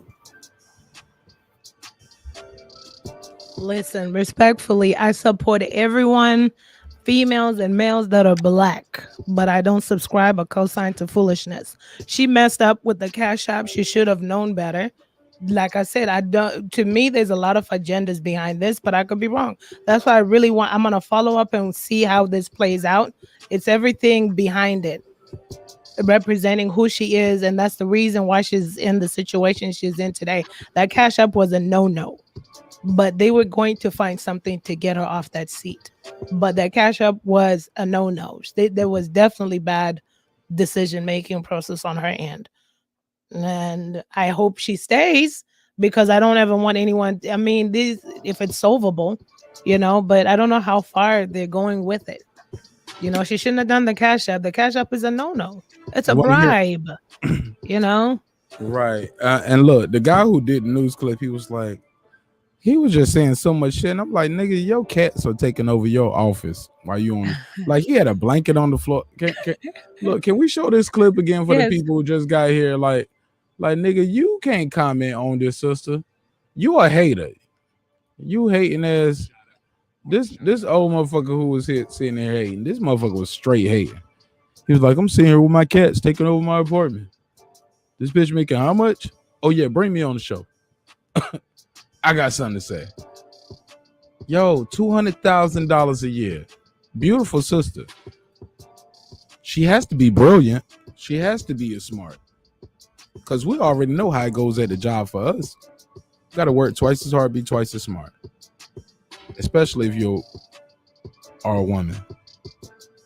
In my opinion, I could be wrong. Sir, saying you want to cut me off with that? You got something for me, or you gonna let me do that one? Can I say that? Rock, keep cooking.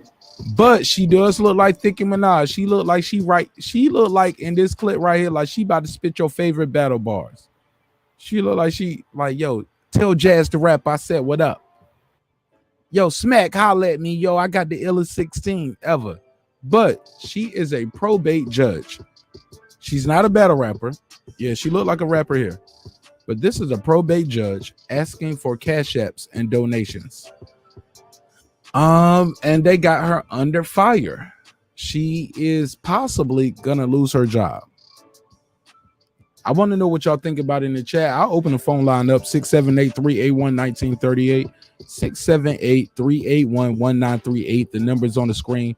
This is a Douglas County probate judge. I did not know this, but like I said, the probate judges get to keep a portion, or well, they didn't even say a portion. They said she get to keep the fees, right?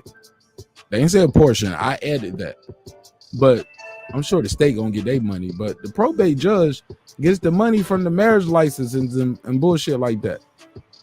She is on Instagram on her birthday asking for cash app. She's posting. She's on flyers promoting a couple restaurants, probably black businesses. Let's keep it real, right, girl behind the mic? Right. She probably promoting her homeboy or her homegirl crab shack or they liquor spot. You know what I'm saying? But she's promoting some businesses. I'm gonna just say they black businesses, allegedly. But they wouldn't be making this noise if she was promoting Chick-fil-A. No. Hey, go to Target. Target has great deals on socks. No. Hey, look, get you some Birkin bag socks at Target. See, that's called a callback. See, you called it instantly, girl behind the mic, huh? See, look, but here's the deal. The sister is under fire. I'll play the clip again for the people who are just getting in here, and we'll talk about it. Let me share my screen, and I want to know what you guys think. And after that, I'll take a couple calls after I go back to a girl behind the mic and Sir Senior, and we can land this plane because, like I said, man, this is the show that never ends, right? Like, golly, man, when you gonna end this shit? Here we go. So here we are. It's they calling it a rookie judge accused of. They called the word disrepute, which is when you look it up, it's an offense that can cause you to be removed from the bench. And she got 4 counts. So basically, they're trying to get her job. And if you get removed as a judge, you can't go back to work for the DA office. Like, you got removed as a judge. Bitch, we don't want you. How can you go to private practice and say, hey, I'm going to be the best lawyer on your firm? I used to be a judge. What happened at your job? Right. Well, I got fired for posting an IG page asking for cash apps. I get you, girl behind the mic. It could be a smear job, but she made it easy for them. For the people just tuning in, we're going to run this clip. This is a judge in Douglas County, Georgia, being accused of disrepute for asking for cash apps, giving relationship advice, and promoting local businesses. Let's play the clip. A Douglas County judge faces trouble for some social media posts she made before she took office. The state's Judicial Qualifications Commission charged probate judge Christina Peterson with violating the Code of Judicial Conduct. Fox 5 High-Team reporter Randy Travis says the allegations involve then-Judge-elect Peterson asking for cash gifts, promoting private restaurants, and making, quote, inappropriate sexual commentary. I, Christina J. Peterson, Do solemnly swear or affirm do solemnly affirm Christina Peterson has only been a judge 6 months, but already she faces allegations she's brought, quote, disrepute upon her office.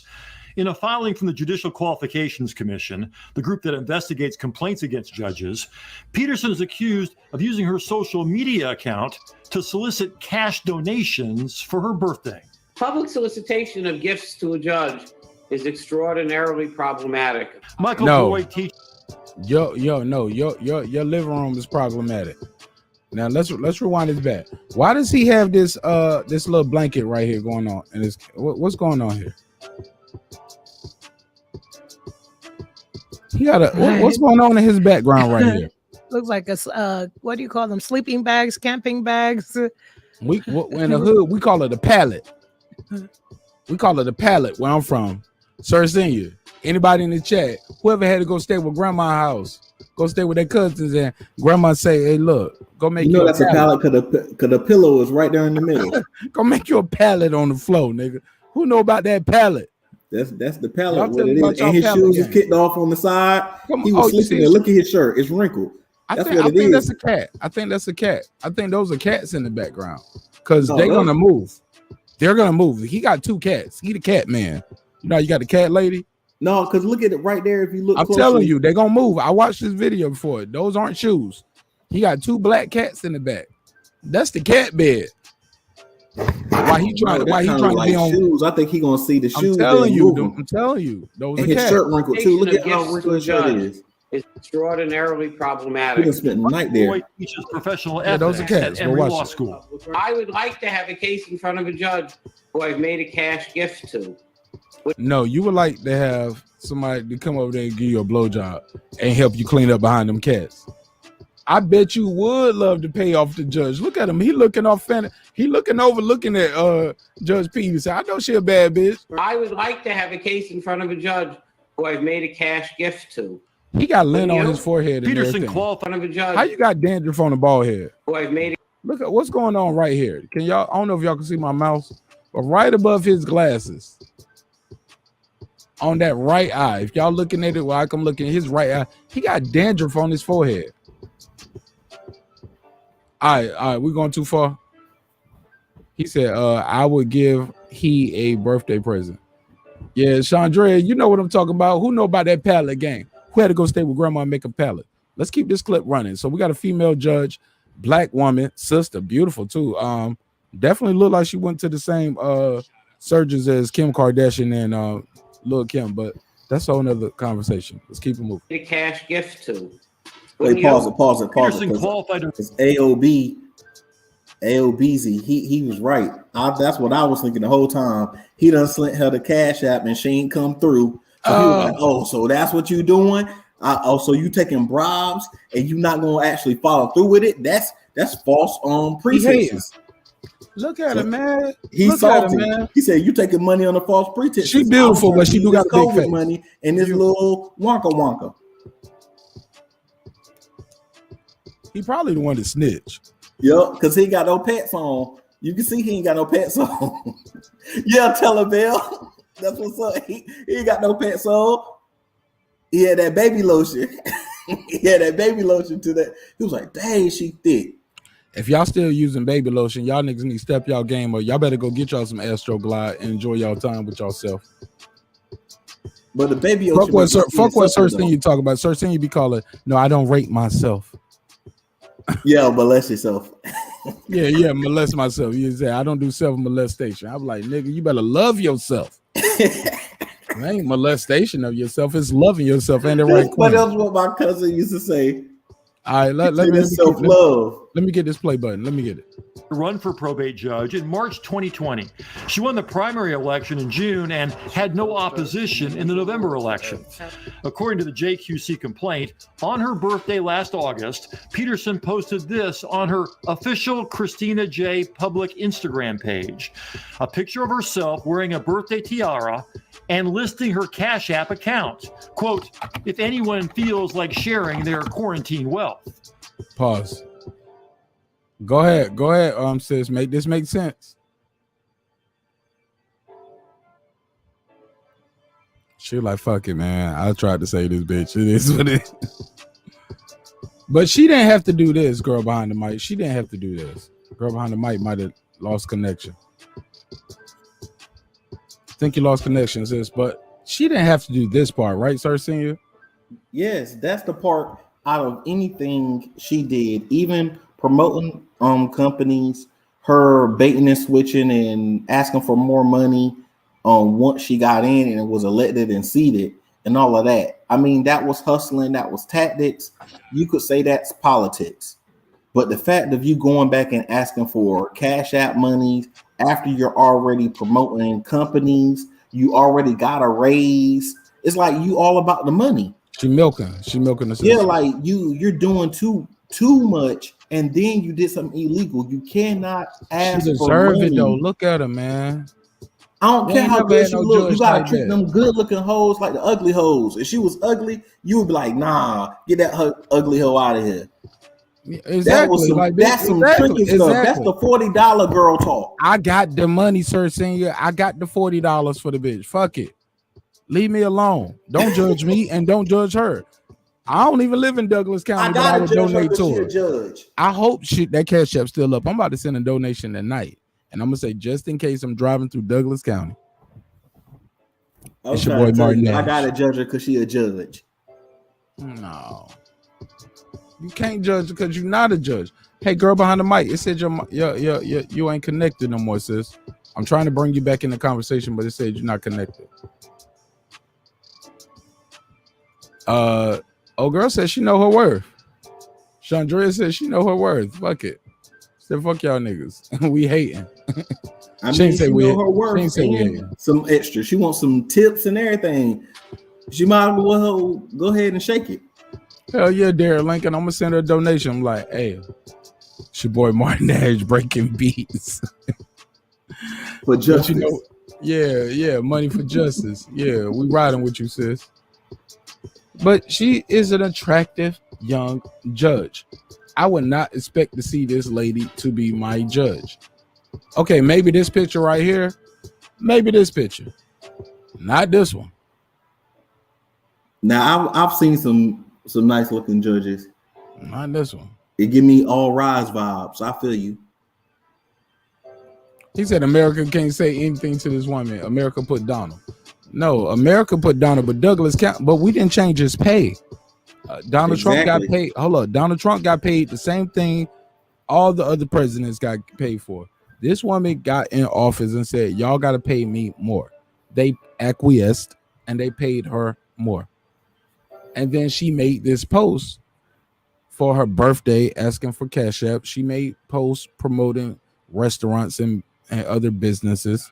She also was giving out relationship advice on social media and referred to black male genitalia, African American genitalia. I'm not mad at that, and she can get around that. It's freedom of speech. It's so many different things where she can get around that part. That's why I didn't even mention it. You lose some freedom of speeches depending on your job. Yeah, you do. But I was saying that because she was saying it in the context. They were saying it was in the context of relationship advice. You can't do that though. Certain shit you can't give. You can't put it in context. Your job eliminates you from context. I.e., perfect example. I'm a soldier. And I know what it was like to be I'm not a soldier anymore, but as an American soldier, we cannot talk to the media. Yeah, you got freedom of speech. You got your First Amendment rights, but we told you you can't do this. If you talk to the media when they come around, XYZ can happen. Yeah, you got freedom of speech. Say what you want to say. It is consequences, though. Yep, it is consequences. But I don't know. Now, I'm just saying it's kind of, I don't know. That one I think is easier for her to get past. I don't see how she can legally get past unless she gets to say, oh, well, it was grandfather. It was before I actually took office. And once I took office, I knew and I agreed to those. And it was before she took office. Like, yeah, unless she can to the clip. Yeah, she can get that by, then she could get out of it. But Sir Senior, I don't know if you heard the clip the first time. We already talked about that. Yeah, I know what I'm saying. That's what I'm saying is if they make it so it doesn't matter that it was before she took office because she said judge-elect and she was running unopposed, so she already knew she was going to be a judge, and they emphasize the fact that we already talked about it. But yeah, for the people just tuning in. Go ahead. Yeah, there's people pulling up, so I'm trying to restate those points. But I don't know, man. Like that Cash App killed him. That Cash App contacted the judge this year. The complaint. Here we go. Quote, if anyone feels like sharing their quarantine wealth. When JQC investigators contacted the judge this year, the complaint says Peterson explained she thought that post was to her private personal page. And I was wondering on that day why I was getting Cashapp from people I didn't know. The JQC said in her Instagram bio, Peterson called herself judge-elect. If it was done in public, it's a cardinal violation, which is an intolerable activity for a judge to do. A judge cannot stand up and say, no, you having your background with dirty blankets and cat drippings is intolerable. Why he got that blanket and that pillow on the floor? I told you that's a little pallet now. No, this is Cat Man. He fucking them cats. He fucking them cats. They need to send the health inspector over there and they need to investigate you, nigga. Stop hating on a bad bitch. That's what you're doing. He hating on this. Tell me one man out there in America, black man only. I'm sorry, guys. I know we got people from multi-racial demographics. But come on, man. Wouldn't you want this to be your judge right here? Nah. You're a hating ass nigga, sir. Saying I ain't talking to you. I'm talking to the chat. I want Lil' Kim to be my judge. I can't. Hell yeah. I want Lil' Kim to be my judge right here. Golly, look at shit. Look, we call this fun size, sir. Saying this fun size. Yeah, I know what that's about. Cause you fun size 5'6", nigga. Hey, Troy Graham, talk to me, man. Make this shit make sense. Why is this judge asking for cash apps? It doesn't make sense. And she wasn't a judge when she asked, right? Yes or no? Was she a judge when she asked? Bro, bitches always asking for money. Yeah. Bitches ask for money. Okay, because you just said that she wasn't in office when she asked. No, she wasn't. She was she wasn't in office, but she was elect. She was the judge elect. And Judge elect, meaning she didn't ask on the bench or anything like that. She just put it out online. Fucking Troy. I don't know if you just tuned in, but shit. I did. Today I got time. Let's run it. I play the story and I'll let you get your commentary. Same for everybody else. Let's get it. A Douglas County judge faces trouble for some social media posts she made before she took office. The state's Judicial Qualifications Commission charged probate judge Christina Peterson with violating the Code of Judicial Conduct. Fox 5 High-Team reporter Randy Travis says the allegations involve then-Judge-elect Peterson asking for cash gifts, promoting private restaurants, and making, quote, inappropriate sexual commentary. Wait a second. Do you see his body language? I, Christina J. Peterson, do solemnly swear or affirm. do solemnly affirm. Christina Peterson has only been a judge 6 months, but already she faces allegations she's brought, quote, disrepute upon her office. In a filing from the Judicial Qualifications Commission, the group that investigates complaints against judges, no. You got to hear Peterson this. is accused of using her social media account to solicit cash donations for her birthday. public solicitation of gifts to a judge is extraordinarily problematic. Michael Broyd teaches professional ethics at Emory Law School.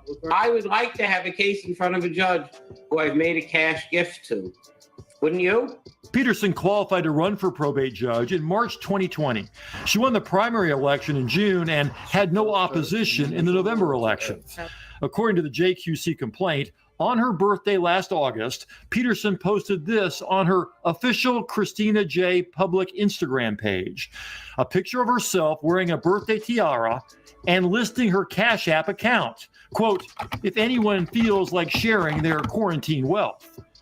When JQC investigators contacted the judge this year, the complaint says Peterson explained she thought that post was to her private personal page. And I was wondering on that day why I was getting Cashapp from people I didn't know. The JQC said in her Instagram bio, Peterson called herself judge-elect. If it was done in public, it's a cardinal violation, which is an intolerable activity for a judge to do. A judge cannot stand up and say, I'm a judge, send me money. Even if she wasn't on the bench yet when she made that post? Yes. The complaint also says Peterson used her judge-elect status to encourage people to visit 2 restaurants. And on her Twitter page, she recorded a video offering relationship advice, calling someone a, quote, homeless sexual, and making reference to, quote, African-American male genitals. The JQC called it, quote, inappropriate sexual commentary.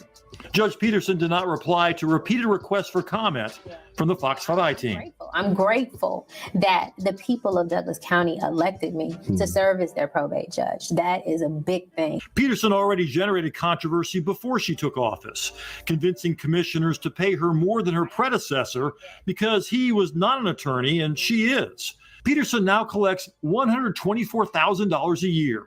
Combine that with the money she's allowed to keep from fees paid for documents like marriage and birth certificates, and Peterson could make more than a state Supreme Court judge. Now those same justices will decide whether the JQC allegations are true, and if so, what kind of punishment Judge Peterson should face. Randy Travis. What type of punishment she should face is nothing. She did nothing wrong in my eyes. She wasn't on the bench asking for money or anything like that. She said she thought it was her private. It went through a private account. I'm gonna take her at her word. I don't give a damn what this country feels. They put Donald Trump in office, the highest office in the land. They put a pussy grabber in office of the land, right? It's your boy. I'm sorry. Nobody said anything. This man is on tape saying, "I'm gonna grab him by the pussy." He's currently getting sued by close to 20 women for grabbing them and all that. So I don't want to hear that. I don't give a damn. I don't think she did anything wrong. She made a mistake, yeah. And if she was white with blonde hair and blue eyes, we wouldn't be having this conversation. Because they'd be like, oh, it's just a rookie mistake. Make sure you don't do it again. Move on in life. Nobody was hurt. So you know what? Move on in life. Nobody got hurt. Nobody. All right, so Troy Graham is okay with the Cashapp, Sir Senior, catch and shoot. So I'm trying to figure out how she do nothing wrong if she made a mistake. You just answered your question. It was a mistake. Then it had to be something she did wrong. To make a mistake, you have to do something wrong. You can't mistakenly do the right thing, can you? Yes. So she mistakenly did the right thing by putting her Cashapp out there? She made a mistake and sent it to the wrong whatever instead of her personal one, and that's the mistake. Nothing else. Who got her from all this? Okay, so she did something wrong. So by doing something wrong, you have to be held accountable because she's a judge who holds other people accountable, and she represents the law and the state and the government. So by her taking those oaths, that means that she has to uphold those oaths, and you cannot take money. Period. You can't take money, and you can't ask for money, especially. She asked for the money and took it because she blatantly said, I wondered why I got these cash apps from people I didn't know. That means she took the money. She accepted it. So that is accepting a bribe. Well, I would agree with you if those laws meant anything to me. When you could shoot someone in a car in front of their wife and their daughter, and then you go free, Mr. Police Officer, then you can't tell me about the law of the land because it don't mean nothing to me. Nothing at all. Funny thing about a law, me? You can The get same away thing. with Hey, Sir you Senior, can't take I didn't bribes. talk when you were talking, man. Hold on a second. The same thing about the law. It only works for certain people. It does. It works for wealthy people and people that don't look anything like me.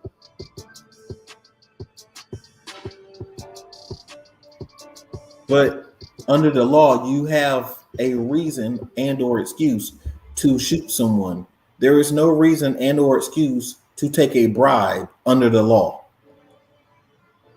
So people get locked up they get away with killing people in broad daylight. They get away with killing people in their own house while they eating ice cream, but you get caught for bribery. People who sell drugs and get away with it for years, but don't pay their taxes and they go away for life. So if she's a judge, she's supposed to follow the law.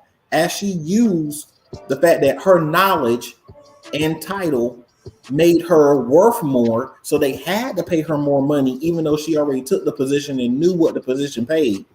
Then her title and her knowledge, she has to be held accountable by that. With great power comes great responsibility. And if a cartoon can tell you that, then obviously her law degree should told her that. I don't read Spider-Man anymore, actually. even though I do still collect graphic novels, but they're all black-owned comic books. But I don't read Spider-Man no more. Anyway, again, I don't see the issue here. Nobody got hurt. Nobody got put in jail for life by this judge or anything like that. The only person that she screwed up is herself. So move on, let her do her job, and keep it trucking. That's the way I look at it. No one got hurt here. Nobody. I don't see any damn laws broken here. What laws? It's America. The laws only apply to people who can't afford to actually get a lawyer, things of that nature. They don't apply to people who know the law and have enough money to actually get away with murder and everything else. They don't apply. And she's in that position. She did nothing wrong. Nobody was harmed. Nobody. And nobody's suing her for that money, right? Is anybody coming after her for that money? Saying I was robbed They and all still that? trying to fuck, nigga. Look at this bitch. They still trying to fuck. They hoping that she get this bar. So like, hey, I heard you. I heard what happened, baby. I heard you down on your luck. Yeah, I'm your $2,000 cash app. That's me, Marq Nash. Yeah, pull up. My wife, she with the shit. Ask girl behind the mic. Yeah, and if she gets disbarred, guess what will happen? She'll make more money being on private practice, and she'll probably get a reality show. Does that happen with black people, or does that happen with white people? Because George Zimmer out here making a fortune off the gun that he murdered Trayvon Martin with. Now she's still alive. Oh, the streets is dead. Because people love bigging up horrible people. That's why. Because they hate on people telling the truth and trying to do the right thing. And a horrible bastard gets to walk around free, get bigged up. That's why. And most people ain't who they say they are. All these gangsters and everything else want to shoot little babies and helpless women and men trying to work for their families, but they can't shoot somebody who deserve a bullet, or better yet, ain't worth a bullet. He was signing packs of Skittles and selling it on eBay. Yeah, he was doing artwork too. But you know what? I made a mistake just now. I said, why is he still alive? Death is something that you deserve. He doesn't deserve death. There's worse things in life than death. Well, he's a woman beater. Forget the people who say, okay, well, he did this and then he made a mockery of the dead and all of that. He's a known woman beater. Y'all not mad that he out here slapping up white women? You're not mad he up here slapping up white women? And he's a drunk. Y'all the whites. What about the just like DUIs? Black Dynamite did. Did you see Black Dynamite when he kicked the woman into the? The whites should be upset, Sir Senior. The whites. That's what I'm saying.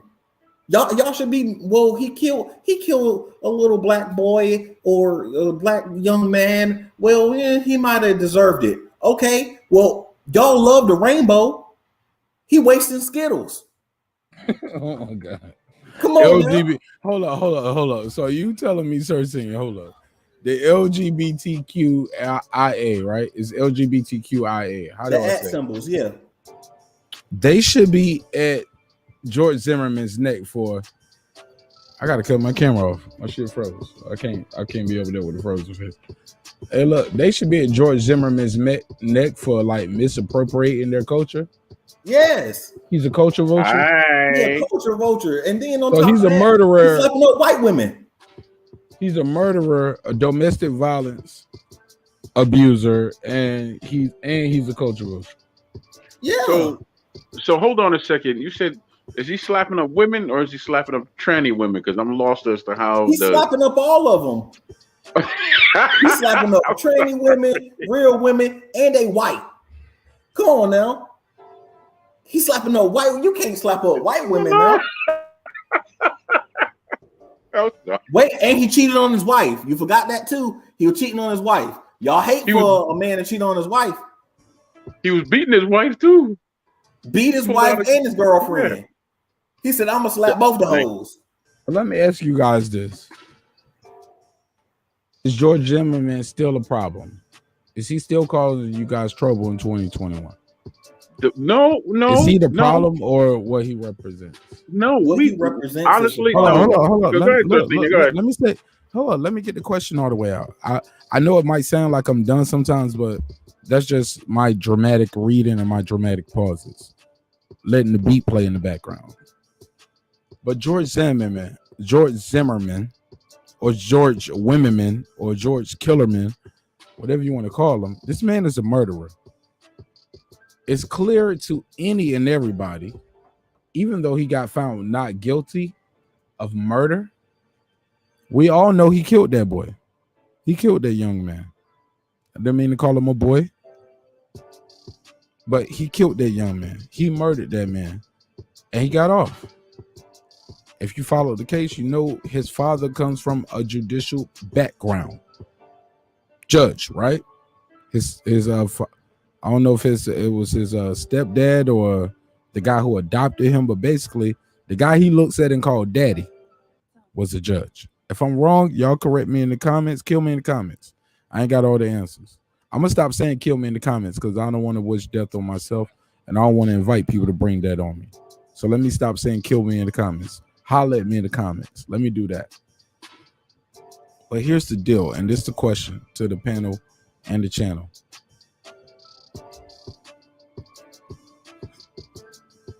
George Zimmerman, the fact that he's still walking around, breathing, kicking it, selling the gun and auctioning a gun off that he killed somebody with, and we all know he beat the trial and can't get charged again.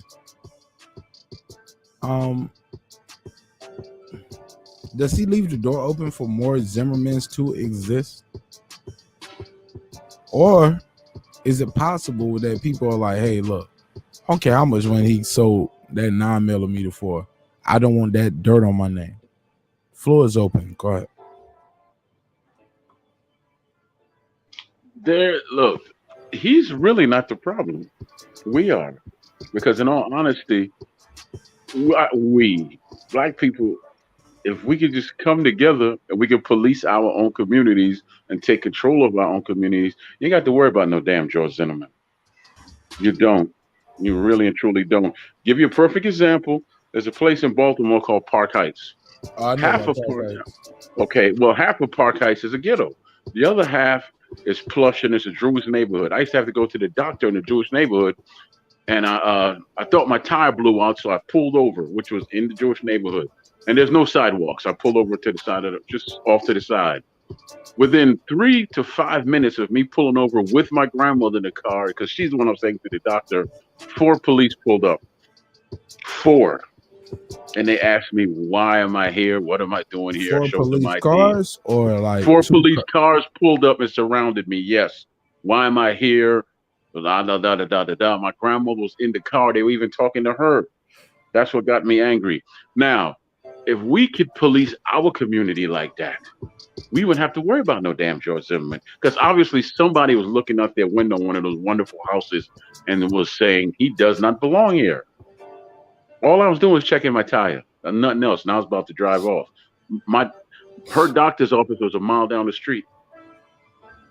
So if we could police our communities and buy up our communities as well, we wouldn't have to worry about George Zimmerman or the police at all. So George isn't the problem. He's a cause of a problem, but he's not the source of the problem. Sure. It sounds like you're saying we need more economical developments. We need more black people in power. So, or we need to take more control, or we need to take more control over our own system and environment, i.e., and I could be wrong here, but I'm gonna paraphrase. You're telling me the guy shouldn't have called the police on George Floyd. He should have handled, if what we hear is true, handled that counterfeit bill himself. Or in the situation with the sister judge, somebody should have pulled a coattail and was like, hey sis, you can't do that. Is it lack of education, awareness, opportunity? Because from George Floyd all the way up to this judge, decisions are being made. What I'm saying is this. Somebody lost their life and this lady might lose her job. Regardless, mistakes are being made. I have spent counterfeit bills. Fuck it, story time. Marq Nash. I bought some weed from a nigga and I gave him 2 20s. That nigga called me, and the nigga was like, "No, nigga, this your money, cause I know where I put the money at from when I sell this set. Your money was on the top of this one. You was my last play. Yeah, nigga, these are your 220s. I went back and got them 220s from that nigga, paid him the regular 220s, and I spent them shits at the McDonald's or some Burger King or Hardee's, some fast food place. Then I went to another place and spent gas. I ain't gonna take the loss of the $40. Somebody got to eat that loss, but should that person lose their job? Should that person be considered a traitor or they doing a crime? No, they just accepted my bill because I was doing some fucked up shit. But shit, I got fucked over too. I can't eat that cost. Go ahead. No, what I'm simply saying is you said some control. No, absolute control, not some control, absolute. That's why it's called our communities, not some, absolute. All those boarded up businesses and houses, buy them all the hell up. Every business that's in the community, you go around and you give them a portion of what you're trying to do. Everyone that doesn't agree with you, you go around and you use your voice. You get others and use their voice and tell them do not support them. Once they lose money, you get them the hell up out of the community, and then you take over. Then I know a dude right now. He turned the crack alley into a flourishing garden. There's urban farmers out here instead of living Is it crack in the garden? Nah, he tilled the earth, man. It took him a year and a half, and he has a real garden. There's urban gardens out here. We get the land, we turn them into real farms right here in the so-called hood and all that. It's not about taking some control, take absolute control. You don't have some control over yourself, do you? You have absolute control over yourself. So why can't we have absolute control over our communities? You have to put a white face on it for you to buy your community. Then you stand back and do that. But it is one word missing from this equation: unity. That's what's missing. That's the word that's missing. I will also say that you have to add the fact that look at the situation with a young, and everybody's gonna know who I'm saying. There was a young man who was just jogging and decided to look at a building that was a house that was just being built. And someone who pretended to be a cop or on some, I think I'm a cop, take the law in my own hands stuff, decided to gun this man down. They tracked him, followed him, 3 people on one, blocked him in, beat him up and shot him. The same way George Zimmerman did the same thing. I'm sick of these niggas coming through my neighborhood. Tried to beat him up, got that work, according to him, and then shot him. So each time the difference was he didn't have 2 other people with him. But think about it. First it was George Zimmerman. They learned from that. They said, well, we need to have not only guns, but outstanding numbers. So it's going to keep getting worse and worse the longer we keep letting it go by. So if we going out somewhere, male or female, we need to go in 2s or 3s because they're going to come in 2s or 3s or more. You need to also have somebody to know where you're at. We have to take better care of ourselves, and let alone not allowing people to take stuff into their own hands with no consequence. Because in each situation, George Zimmerman was able to hit the news because the videos got out quicker. But very simply, without the videos and the evidence, it goes unheard for months. They sweep it under the rug. Don't let it be swept under the rug. Have better control over yourself. Have better connection with your family members. They ain't came home and they went to the store. Oh, it's just been 5-10 minutes. Call them, see where they're at. Somebody should have went with them. Protect your family. Protect yourself at all times. And also, we should have more people, more lawyers, more judges, but also we should start building our own media because no one can tell your story but you. You should have your own media, just like what happened with the guy in Jersey, right? When he was harassing that black family, he said he don't give a damn and all that. You see how nice and nice and gentle. The cop handled him like he was his best friend.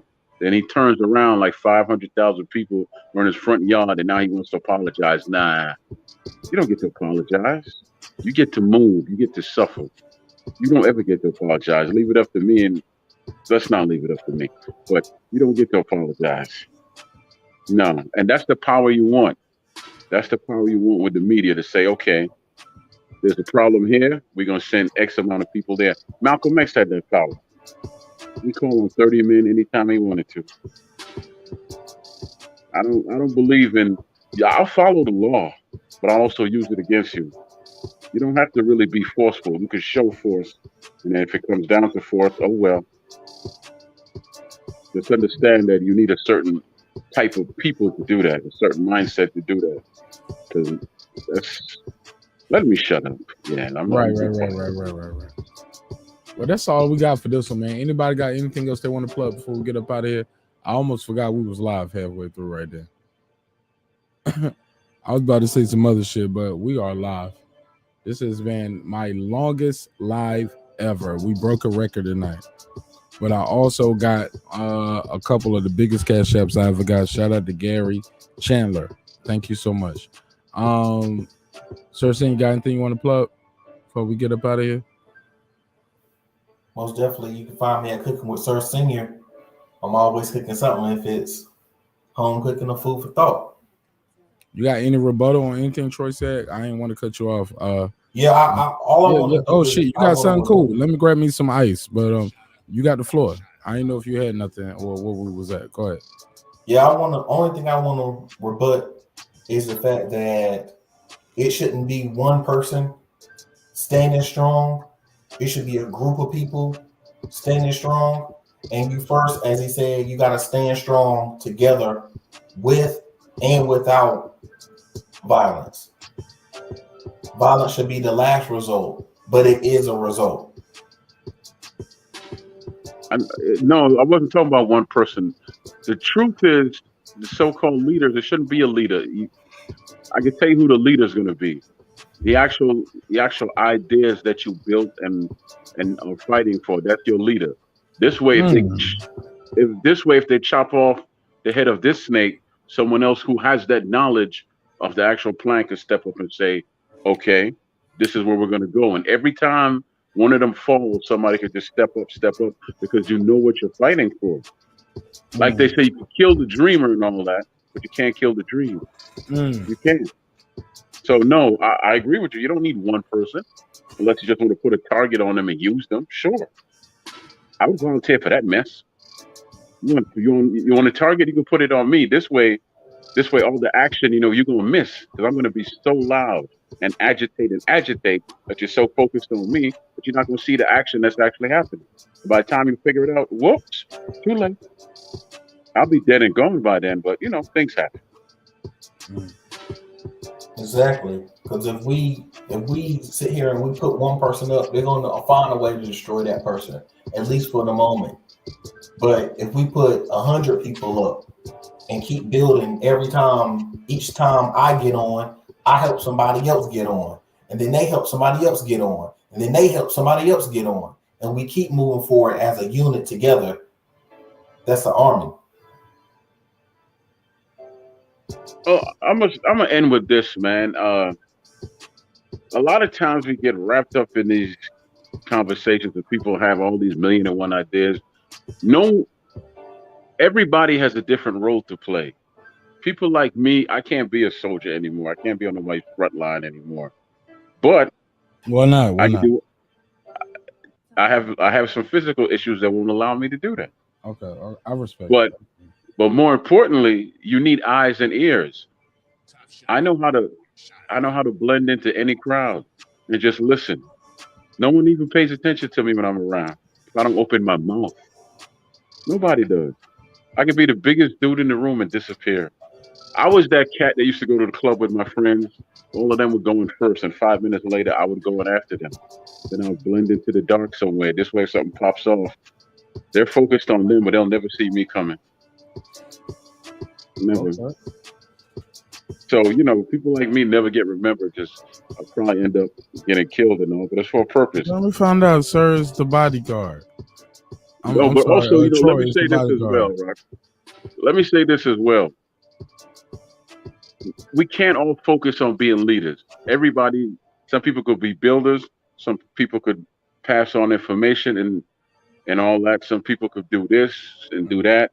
Everybody has a purpose. And I think what happens a lot of times is people are afraid because I don't want to step up and be a leader. You are a leader in anything that you're good at, like Sir Senior Cooks. That's his leadership right there. Mark does music and everything else. That's your leadership right there. Me? I'm glad you No, brought no, me I'm up. not. I'm not done. I'm not done. Me, I could do other things, but I can't say everything I want to say. I just can't because I know better. You know, and things really could work out if just a few people, take 12 people could get together and just start working. That's it. Some will, some won't. So what? You don't really need everybody. You just need enough people to make a point. That's all.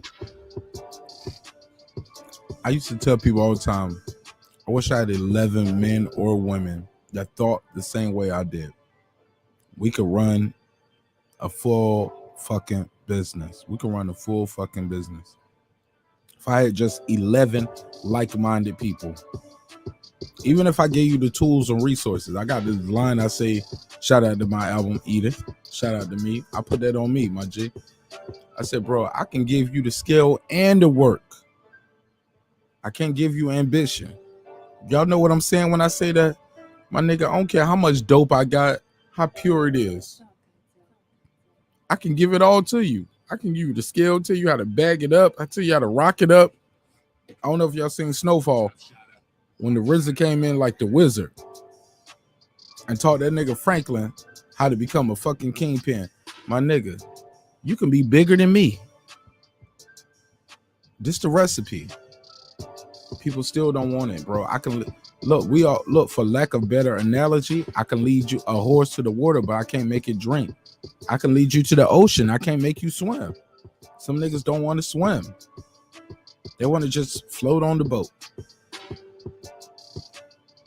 And that's cool too.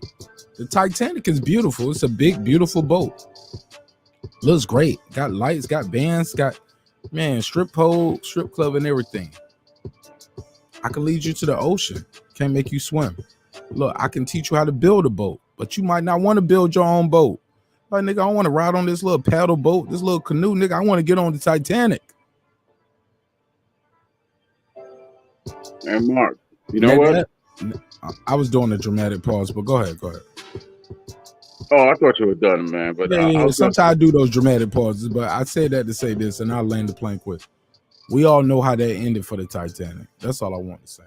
Like, you can work with people, you can help them, you can cultivate different talent, but you can't make them want it.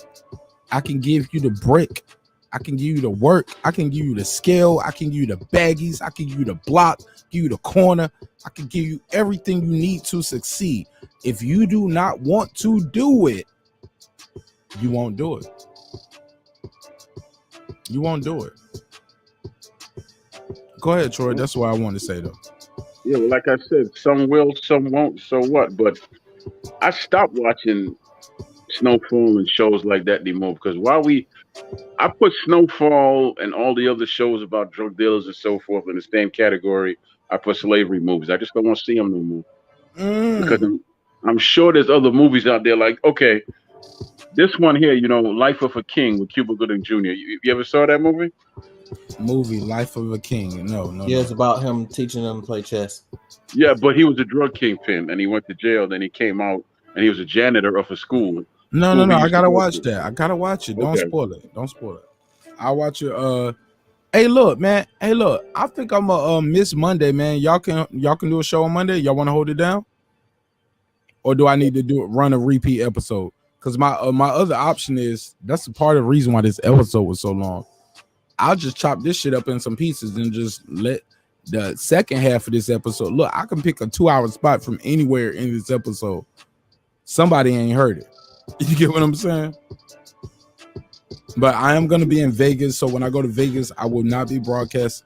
I might tap in. Fuck it. I'll bring the laptop. I might tap in. But for the most part, I ain't doing no shows. Monday is my anniversary. That would make since what's the year? 2021. So I've been tied to Mrs. Nash since 2014. Since we've been married. And allegedly, I'm the only dick she don't had since 2014. They say to have a wife is a good thing. No, to have a wife is to have a cosigner, nigga. Well, no, to have a wife is a good thing, especially when you're on the same plane. When you're weak, she's your strength, and when she's weak, you're her strength.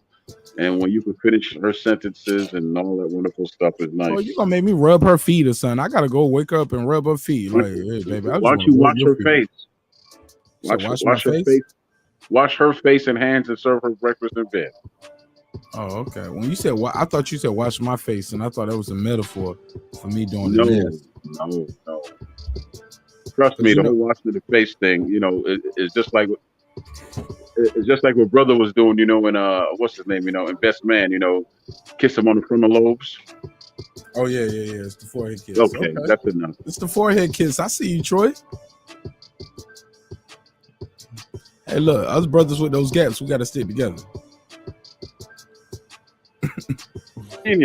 No matter how big, no matter how small, we got to stick together. I'll get your page from Mark, and he'll write it out to me or whatever, so I come visit you.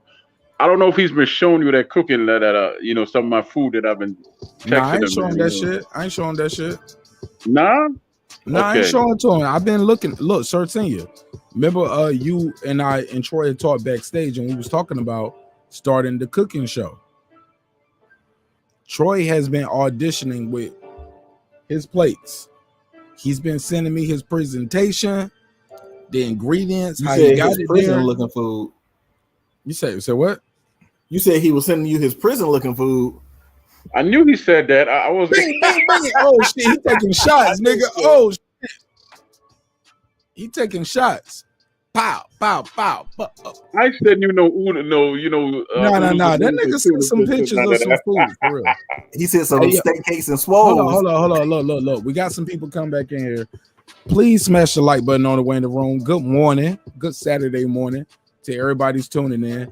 No, it is not a typo on your screen. Our goofy asses have been here for 11 hours. 11 hours strong, killing it. It's not a typo. Yes, we have been here that long. So what? Is that what he said? I sent you the hookup. He talked about my prison food. I sent you the hookup. No. Look, he just cracking jokes because he ain't seen no pictures. But the plate look amazing. Nigga look like he did his Job Corps class. He went to Job Corps. He went on time. He was trying to get him a judge that looked like this.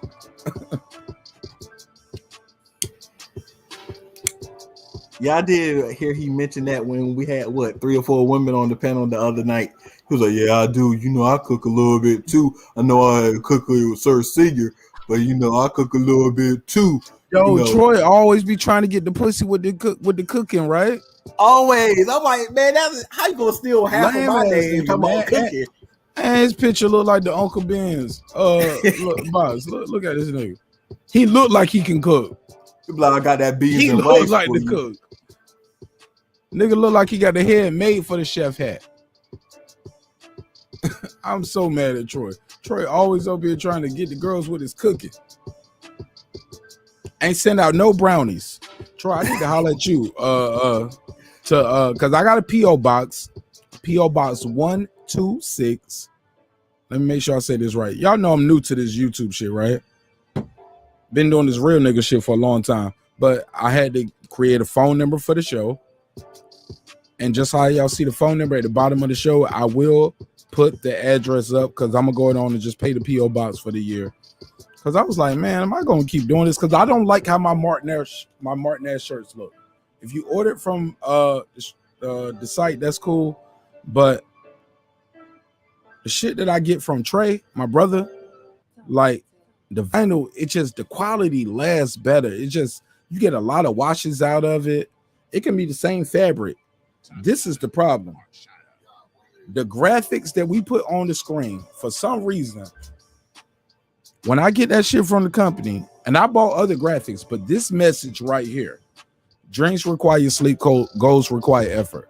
I told my wife, I was like, is there something wrong with the message? Like, everything else is fine, but this message, you watch it one time, that shit is crack. I don't care if you watch it inside out, it's crack. That's why I stopped. That's why I stopped promoting it, because I can't be promoting no bullshit product, even if it's my own shit. I don't want people to be like, yo, I bought this shit from Marq Nash, I wore it one time and it's trash. So everybody out there who got a bad product, they got it for free, because I was just sending people merch too, just for being a loyal supporter. But some people got the good shit and they don't even wear it. They don't even wear it.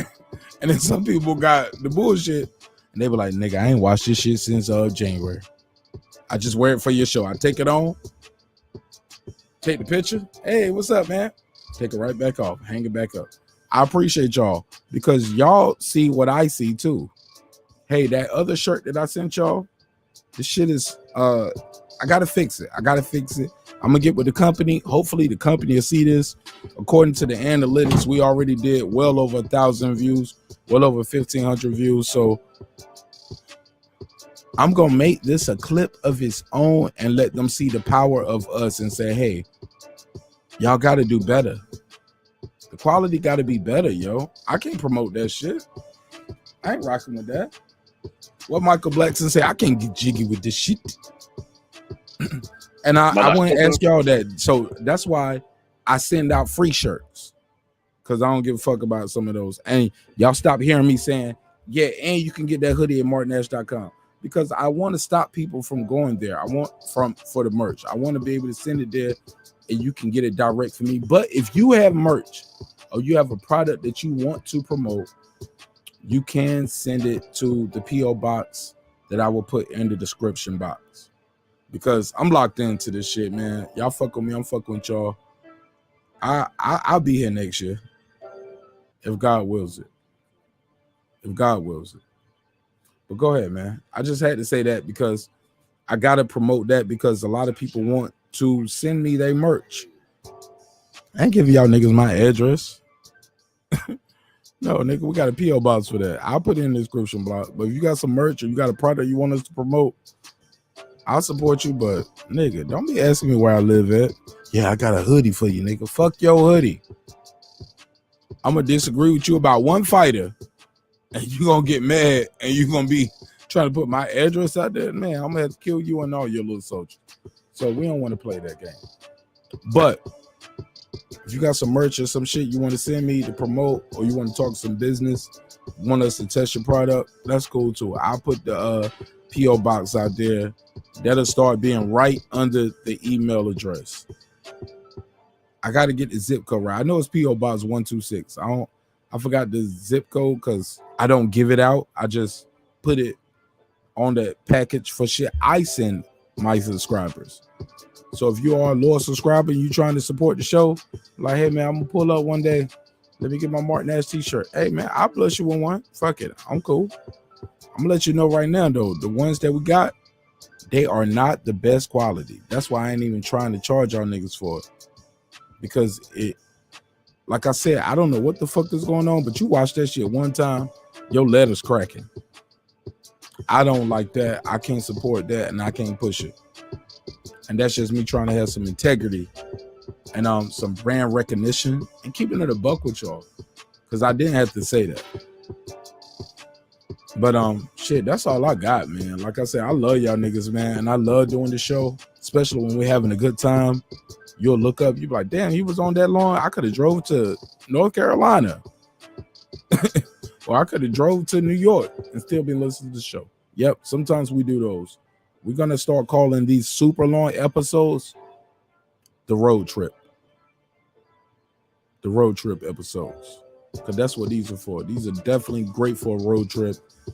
Man, this episode alone will get you to New York. Like, I'm going to listen to these, some of these right here. When I got to take my next road trip, I'm going to pull up some of my old episodes right here. And we just going to get in the car and we're going to like laugh our asses off. Like, how did we go from there to here? So I'm just so thankful that you guys tuned in. As always, my guests will get the last word. So, Sir Senior, Troy Graham, y'all take us home. Or y'all can keep talking and I'll just leave. Like other content creators. Niggas would be like, nah, just put that thumbnail up. Put that one up. Yeah, we can talk about that. I got it. But y'all guys got anything else? Yeah. Hell yeah, Darren Lincoln. These the road trip episode. These for the truckers. I do it for the truckers. I do it for the truckers. I do it for the truck. Hey, yo, the truckers fuck with us, yo. The truckers are fucking with this show, yo. Which blow my mind, because I be like, nigga, I pass big trucks all the time. I don't want niggas in the big truck that I'm passing to listen to my wild ass show. Niggas might swerve over. Cause a mezcal. So, but I appreciate them and I support you guys and I love you all, man. Like, I can't express it enough. You guys literally keep the show going. This is not no cap. I know a lot of niggas be like, yo, shout out to support. No, I'm broke as fuck, nigga. I ain't got shit. Like, literally. I'm about to do more videos. Y'all thought y'all be getting a lot of videos between episodes. Y'all about to get 15 to 20 episodes in between because we need it. We gotta have it. We gotta have the views. We gotta have the likes. We gotta have the comments. Like, I know you guys might be busy, but when y'all see me post, just put an emoji. Just put an emoji and as a comment. That shit helps YouTube. It tells YouTube that the people who are subscribed are liking it, and they start pushing it even more. It's sad that some of the shit that YouTube pushes the most is the shit that where it's hate comments. Where I gotta make people mad for them to comment. Man, I fuck with y'all. Y'all fuck with me, man. Yo, let's grow this show. This ain't my show. This is y'all's show. This is our show. And ain't nobody gonna take it from us. Ain't nobody gonna take it from us. But it does cost. We gotta pay for StreamYard. We gotta pay for the videos, which is Adobe. We gotta have the phone line.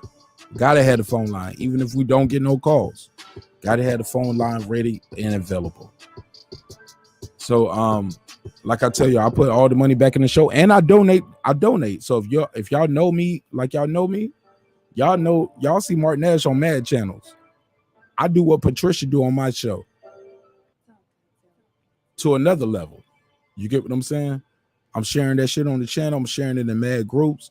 I donate, and when I say donate, I tell everybody match my donation. I need X amount of people to match my donation. That's what I do when I pull up. And I ain't telling nobody y'all got to do that here. But I'm telling you, it costs money to keep this motherfucker alive.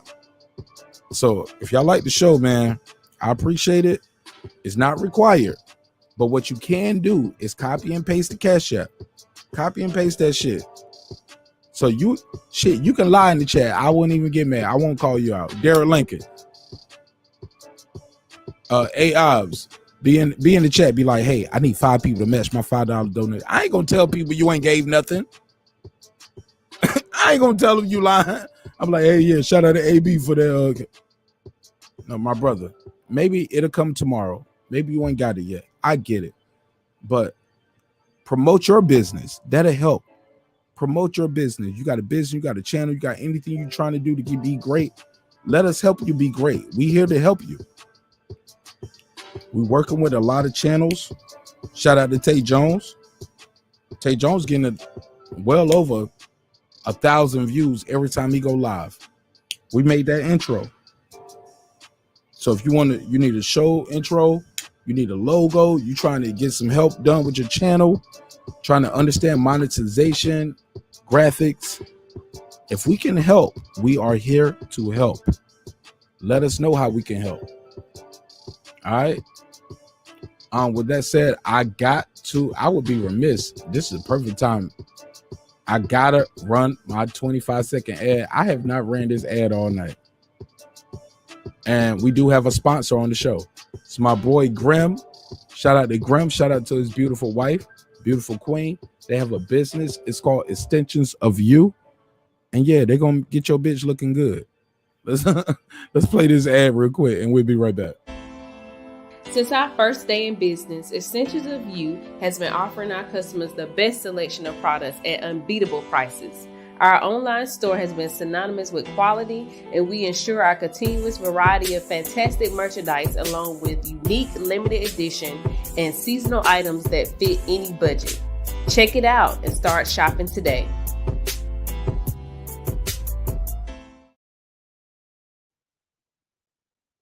Yeah, man. Extensions of you. I do not wear the product. I can't tell you how good it is yet, but people like it. And they fuck with us, and I fuck with them. Like I said, I'm killing mad birds with one stone. I'm helping a friend. I'm helping an independent business. I'm helping a woman. I'm helping a black business. But more importantly, I get to make a couple dollars, and I get to take care of my family just by playing a 25-second ad. God is good, right? Who knew? All the time. Who knew that my show was appealing to women? That it was like, hey, tell some of them niggas you listening to tell their bitch get her wig tight over here. She be like, well, it costs $250 to get the hair. That costs another $200 to put it in. Hold up. Extensions, you can get that shit done. How much you paying for your bundles? Have you heard of extensions of you? Bitch, you shopping at the wrong place. Why you paying $230? Nah, you need to go here. Since our first day in business, Essentials of You has been offering our customers the best selection of products at unbeatable prices. Our online store has been synonymous with quality, and we ensure our continuous variety of fantastic merchandise along with unique limited edition and seasonal items that fit any budget. Check it out and start shopping today. You better check it out and start shopping today. Go ahead, man. I got to get it off. I got one more time. I got to play it for the episode end.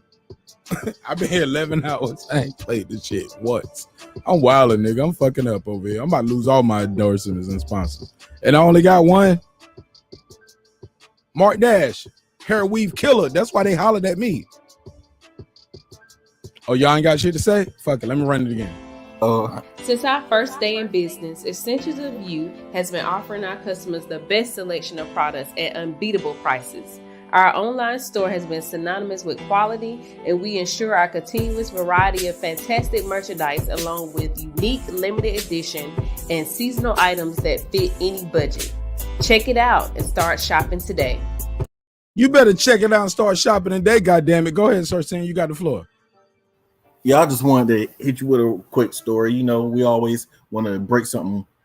So it was one day I was, back in high school, and you know how it works. Sometimes chicks get beefing over a dude, their best friends are like the same dude, and like, oh snap, well dang, he ain't do you know what I'm saying, what my man did for Valentine's Day. He was like, shoot, I might want that man.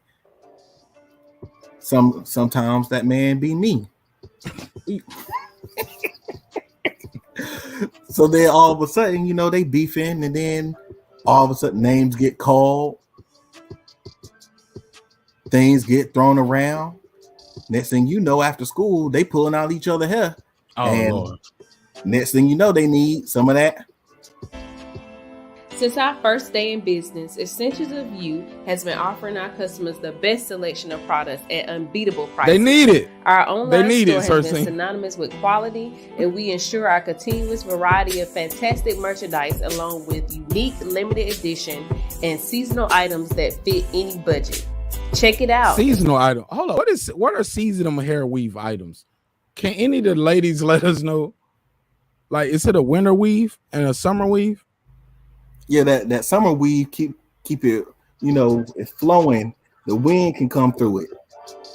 So they got that winter weave have that undercoat like a fur. So for bitch wearing winter weave in the summertime, her hair stink. Yo, she's stinking. Oh hell no! Let me hit it. Since our first day in business, Essentials of You has been offering our customers the best selection of products at unbeatable prices. Our online store has been synonymous with quality, and we ensure our continuous variety of fantastic merchandise along with unique limited edition and seasonal items that fit any budget. Check it out and start shopping today. Hey, okay, so limited edition What is a limited edition weave? That These means shits come like, with Jordan logos or something in it. I don't even. yeah, that's a special edition weave. What is limited under edition the baby weave? hair? It got the extra swoosh. It tell you just do it. You bullshit. You bullshit. I see we got Sandrea Gullet. She was like, she laughed her ass off, but she fucking with us though. Sandrea, you're beautiful sister. If that's really you, it could be a man right there though. Shit.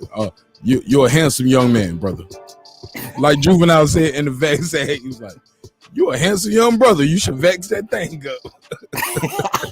What the fuck was up with Juvenile with that vex that thing up? That's a whole nother conversation. Check my video out. It's on the channel. But Troy, shout out to Extensions of You. Troy, did you know there were seasonal editions of hair weave that the hoes can get? I'm sorry, that you can get for your lady? Nah, I've never dated women who had any weave. Hold up, Troy. So every girl you dated had a natural. Yeah, natural or long hair. And that's why you're single. No, Troy, I mean you're single now, right? You are single for the record. And all that. Yeah. Huh? Troy is single. Yeah, I'm single now. Because you gotta let them girls be free. They can't even they can't even put their extensions of you on around you, Troy. I don't stop a woman from doing anything. She's free to do it if she wants. I'm just telling you, I never dated one with a weave. Troy, if you in your house and you see a girl in here trying to write the ad down and she's playing this. Since our first day in business, you're gonna be like, shut the fuck up. Like, are you that guy? Like, are you Mr. Natural? You can't wear no weave in the house. I would care less. To be honest. Okay, real nigga. You don't care as long as the mouth good. I'm sorry, as long as she's a good person. They all the same. Okay. They all the same. Hey, I'm sending you some stuff to your phone because you mentioned something about sponsors. So I'm gonna send you two, and maybe you could get them as sponsors too. You want me to tell you the names of them or no? It's up to you, my brother. You got the floor. Okay, good. I'm fearless up here, Troy. I'm literally at home. Have you heard of Grips? At home. Have you heard of Grips in Atlanta? Grips. Grips. We were talking about Grips earlier when we was talking about ice cubes with the young ladies and Kegels. So I don't know if it's the same type of Grips. Nah, this is a black-owned. This is a black-owned spot in Atlanta there, and they're known for their food. Grips. Oh, it's good food. Yeah, it was started by this brother and his father, who learned how to cook from his grandfather, who's his father's father. Called Grips in Atlanta. I guess his grandfather would be his father's father. I wasn't impressed by that. No, I'm listening. Troy. Relax. We got time, bro. I'm having fun. Like, God is good. And also I'm sending you this sister. Her name is Sugar Brown. It's Sugar Brown Comedy. Don't send me that to my phone, man. Like, I can't explain that to my wife. No. Tell her it's from me. It's Sugar Brown Comedy. My wife don't fucking know you. I be like, Troy. I know she don't, baby, but look, it's cool. Hold on, Troy. Let me. Okay, you're not hearing me. Go ahead. Troy, I gotta make the joke fly, my nigga. Like, you can't be like, tell her it's from me. She don't fucking know you. Mrs. Nash do not know Troy Graham. When I can be like, hey. I know. Sugar Brown just sent me a message say, "Hey, pull up. I'm gonna help you grow your large platform and your steady growing platform." That sound like a Viagra egg, man. My nigga, I'm gonna be sending you a text to Baltimore like, "I need to move in, bro. I'm on the couch." Like, that's fine. It's not gonna work. I can't tell her, "Hey, it's cool," because Troy Graham said it. No. Okay, well, that sound like you can check it out with her. You can check it out with her because she likes IG Thought Judge. Right. Yeah. Why don't you just check her out with your wife and see if there's someone you want to book on your show? Now, my ex-girlfriend. No. I'm gonna check out with my wife. I'm gonna be planning something for our anniversary, and I'm gonna be trying to get something strange. How much she charge? I have no idea. I just know she does comedy like half naked and all that, and a whole bunch of. And she goes, she's on a pole and da. Oh, sure.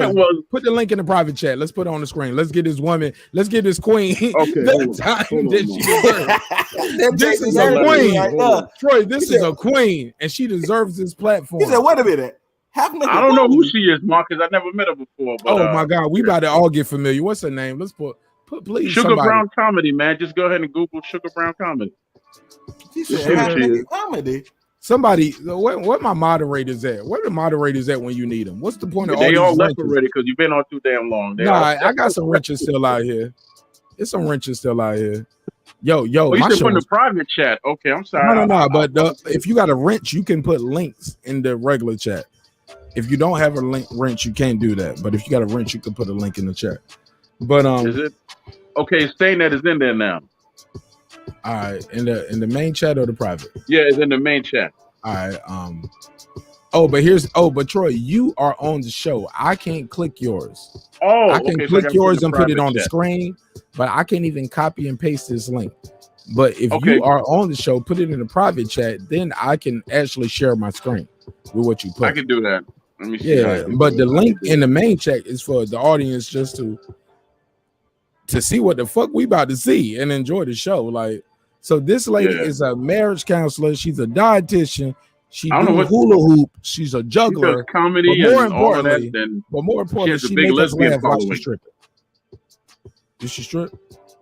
Yeah, I guess because she's Oh. half naked on her show, so I'm guessing it's she does amazing. that. God, it's amazing. She has a Let me- large female following. She was here, but I couldn't go Hold to the on, show. hold on. You said large female following, so all her followers are big bitches? No. She has married Hold up, couples wait a that minute. come up and do stuff with her. Hey, and stuff nigga, I like ain't that. trying to have a whole audience of Lizzos out here, like, nigga. Just, like, I No, deal with but that there's married enough couples who come up and do with my stuff with her aunties. too. Okay. I don't know about. All right, that's fine. That's fine. Okay, see. Look, the audience is getting me. The audience, they riding, they on their commute. They know what I'm doing. They see what I'm doing. They're like, this nigga Nash is stupid. They get what I'm getting. They see what I'm doing. All right, so let me go to the private chat. Sure, there you Should go. be in there Troy. now. You see it? Yeah, I got it's a FB page, right? Facebook, yeah, the Facebook page, yeah. Go to the news feed. Let's see. Oh yes, public service announcement. If I do not follow you on Facebook already, I don't do the Facebooks, yo. Fuck with me on Instagram or fuck with me on YouTube. Those are my two main social medias. Yes, I post on Facebook, but I do not accept new friends on Facebook. All my new friends, we got to have like 100 or so mutual friends. I don't accept new friends on Facebook, but my Breaking Beats Facebook group is open for all of y'all. Y'all can join that. It's free. You can post all your shit in there. If you join the show and you post something there, I'm gonna blast it and I'm gonna support you and I'm gonna put it out there because you are a part of our community. But don't be on Facebook like, yo, shit, nigga, I'm your boy, nigga. It's me, 38 Mike 48 26 from Omaha. No, nigga. I can't have you up there having access to my baby pictures like that. Nah, we cool. You know what I'm saying? Or just you get mad at me on a boxing match and they were like, well, look at his daughter. His daughter's ugly, so of course his fight pics are ugly. Like, nigga, I'm about to find you, nigga. Don't be up here talking about baby Nash like that, nigga. I'm gonna find you, nigga. I'm gonna do that 48 hours in jail. I'm gonna beat you up, nigga. I'm gonna beat you up. Or I got money, I give somebody $500. I'm like, hey man, where he live? I can't say that on air. I can't say that, right? All right, let me on our personal business. All right, whatever. Don't do that no more. All right, whatever. But long story less long, I don't fuck with the Facebook shit because I got so much family and friends up there, and I don't want to keep it like that. So, but y'all can follow me on Breaking Beats on Facebook. That is the Facebook group, and you can follow me at Marq Nash on Instagram. I took all my wife and daughter pictures off there, so it's cool. But yeah, man, these motherfuckers are relentless, man. They'll create a troll account with it'll say Marq Nash wife. As soon as you click it, it's a naked, oiled up black man, hands on his knees, shaking ass on his stock shit with a white dick though. I'm like, these boys be working hard. Pause. So, but I definitely put that out there. So I want to challenge you guys to be great. Support the brand Breaking Beats. BRI. It's no G on it. I'm the G. All right. So you ain't got to put the G in the title. Breaking Beats, no G. BREAKIN. BEATS. Simple as that. Hashtag that. Breaking beats. You can't mess it up. All right, with that said, Troy Graham, you sent me a link. I got the link. Let me click on the link. Let me open that page up. And it's a YouTube video when I click it. This is Grips, Good Eats and Sweets. Here's the thing. I don't know if I can play people's YouTubes here. What we do is I can play news clips, like if it's CBS, Fox, WGLT, like your local station news. But this is Drizzle Dollar Man. What are you talking about? Yeah, Drizzle Dollar Man. This your folks? I don't know anybody named Drizzle. No, that's who owns the YouTube channel, Drizzle Dollar Man. No. And it's Grips Good Eats. You sent me a YouTube link. Yeah, you sent me a Facebook. I mean, what you want me to send you? I can't play. I'm just saying, like, I didn't know what you wanted. You can send me whatever, but I can't play his content over here without his permission. Okay, cool. I'll just send it to your phone then. Shut down the whole 11-hour broadcast. But you can promote it, shout it out. No, I just thought it'd be a good look for you because you're in Atlanta. Well, you're in Georgia, I'm guessing. It'd be a great look if I had his permission and we talked, and that was cool. All right, well, I'll tell you what, he's on IG, so they ain't that hard to. Yeah, but you on tell IG too. Tell him I gotta get nigga, I'm Marq Nash. I'm everywhere with this same name. I'm just telling people I don't follow you back on Facebook. I follow you back on YouTube, and I follow you back on Instagram. I'll follow you back on Twitter. I'm just not that active on Twitter. Right, but I sent you another one too. Playing your content, I learned the hard way. I have to get it in writing. I have to have it in writing. I sent you another one too. That's from Facebook. And her last name is Shepherd. Her first name is Vanessa. Nigga, are we gonna get a free plate? Are they gonna give us a plate? You know what? You possibly can. You possibly can. You just have possibly to reach out. Sound like possibly, and you already know what I can they call. say. I can put you on three-way with her. I call you and call her. You two could talk. Just that simple. She here in the city though, right? Yeah. Pull up her Facebook link and read it. It's I'll tell you her address because it's public on Facebook. It's not her address, but it's the address to the restaurant. What's the name of the restaurant? I can pull it up on the screen. Name of the restaurant is My Jamaican Spot. 2880 Holcomb Bridge Road. Help me with this. Is ALPH. It's more than one. That's why I'm giving you the full address. Alpharetta, Georgia. Alpharetta. Yeah. Alpharetta. It's ALPHA. Yeah, they in Alpharetta. Okay, they the Alpharetta location. All right. Yeah. Oh man, beautiful website. Okay, I see this is beautiful. Nice. Yeah, she learned how to cook from her. Oh man, this website is so dope. I would love to show it to the audience for a small fee. But I can put you on the phone with her. Yeah, man, let's do that. This is beautiful. And then you a DJ, man. She has a brother who owns a restaurant, and he has a spot that's attached to the restaurant that holds 1,500 people. If you ever want to put on a show. Oh yeah, I mean, shit, they want to put on the show. Shit, holla at me. I got the lights, the speakers. We can do the booking, but I ain't in no position to do no free work no more. That's all I'm saying. That's all I'm saying. I can do no free work. But I get security because I got a friend who lives down there, and that's what he does. He does security. He has a crew, and he's licensed, and all of that. Yeah. Yo, my man Derek was like, "Oh, this website is beautiful. I would love to show it to the people for a small fee." You damn right. As much as I like, look, what would that? Hey, look, what would that mean for extensions of you? If I could just play that website for free? No, I got to play that. Since our first day in business, Essentials of You has been offering our customers the best selection of products at unbeatable. You damn right. The best selection of products. I gotta play that because they pay me. And they love the show. And they love the show. Hell yeah. He said Mark always working. Hell yeah, man. I don't care if it's 2 people, 12 or 22 or 2,100. Because the playback game is killer. The shit goes further than YouTube. That's what I tell content creators. Oh, go ahead. Holla at Detroit. Why you do that? But look, this is what I was telling people too, my brother. Sir Senior, I recorded a video the other day. Just a private video, and I'm about to put it out. Wait, you talking about the home video? No. You know I do those. But you can't tell it's me because I keep my tattoos covered up. I wear a mask, she wear a mask. But nigga, look, we still live. Stop asking me that. Anyway, what I'm trying to say is this.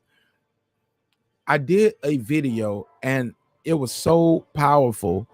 I watched it twice, and on some real shit, my nigga, by the end of it, I was almost near tears. And it was called My Message to Content Creators. And I'm like, should I put this out? Should I leave it alone? And I was like, I was dumbfounded and I was stuck with myself. And I talk to myself often. Y'all know that. I talk in my sleep. I got this show because my wife said, you keep talking in your sleep and you talking to me awake, you talking to me sleep, nigga. Go talk to somebody else. Go talk to somebody on YouTube. I don't give a fuck about Terrence Crawford. Who? I was like, he's pound for pound. I was like, right, you already. I was like, baby, he's pound for pound the best box, nigga. I'm pound for pound about to file for a divorce. If you talk to me about one more boxing match, nigga, the fight is over. The fight ended about 1-2 o'clock in the morning, nigga. You still talking to me about this shit? I'm done.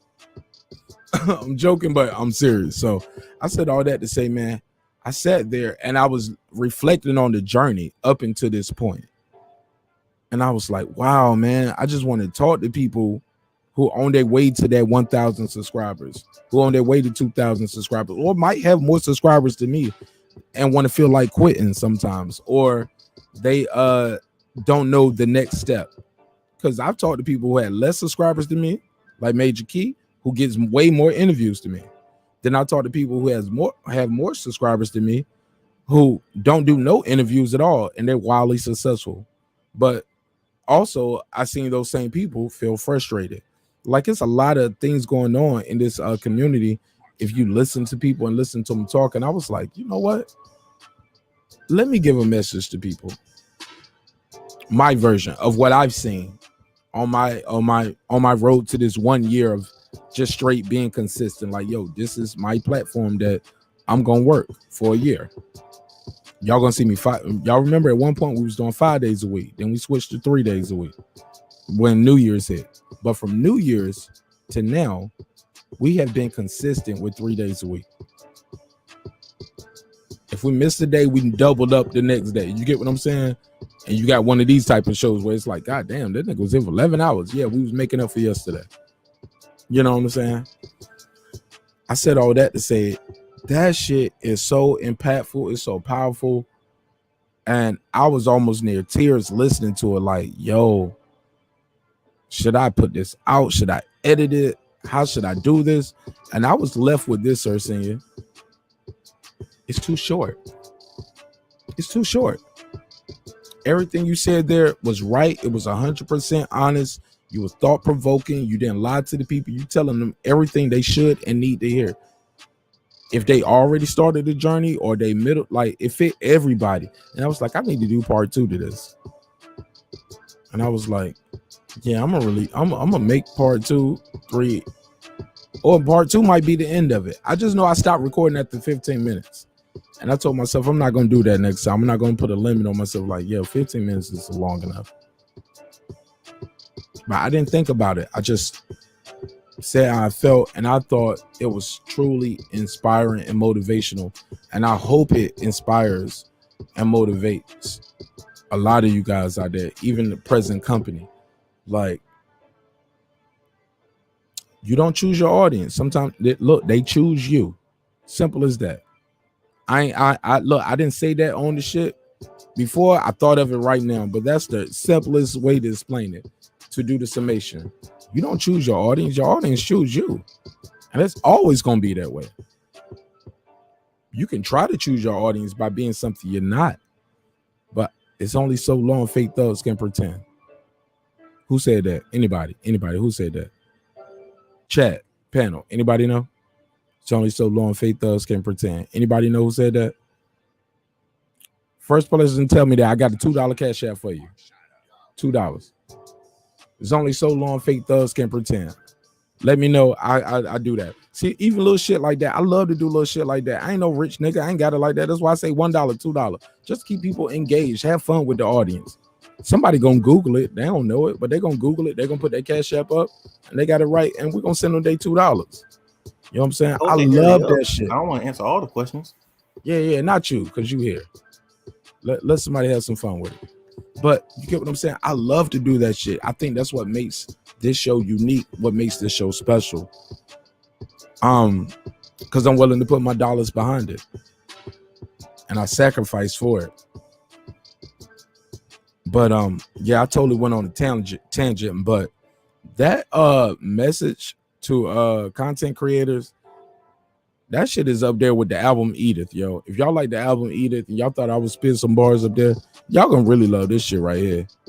Cause it's no whole bars, no punches. I'm talking about dealing with motherfuckers that be like, yo, make a logo for me or make an intro for me. They don't never pay you. You know what I'm saying? What you gonna do? You gonna beat them up? You can blast them. You can go all out. Or you can just say, all right, fuck it. The nigga ain't paying me for my work. Even though he using the intro every day. All right, fuck it. We can handle it that way. We can handle some street way. Or I can go out here and just start making YouTube videos dissing you. Or I can just let you feel like you got one up on me, my brother. However it goes. Just know you don't get no more work from me. You can't smile with me. I might smile with you, but my smile is different.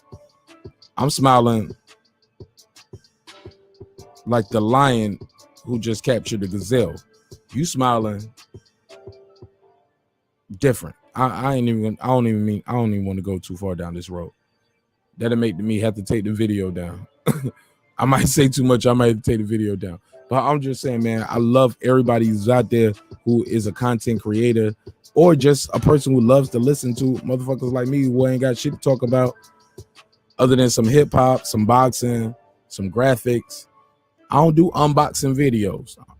I feel like when you do unboxing videos, I'm just letting niggas what I got in the house.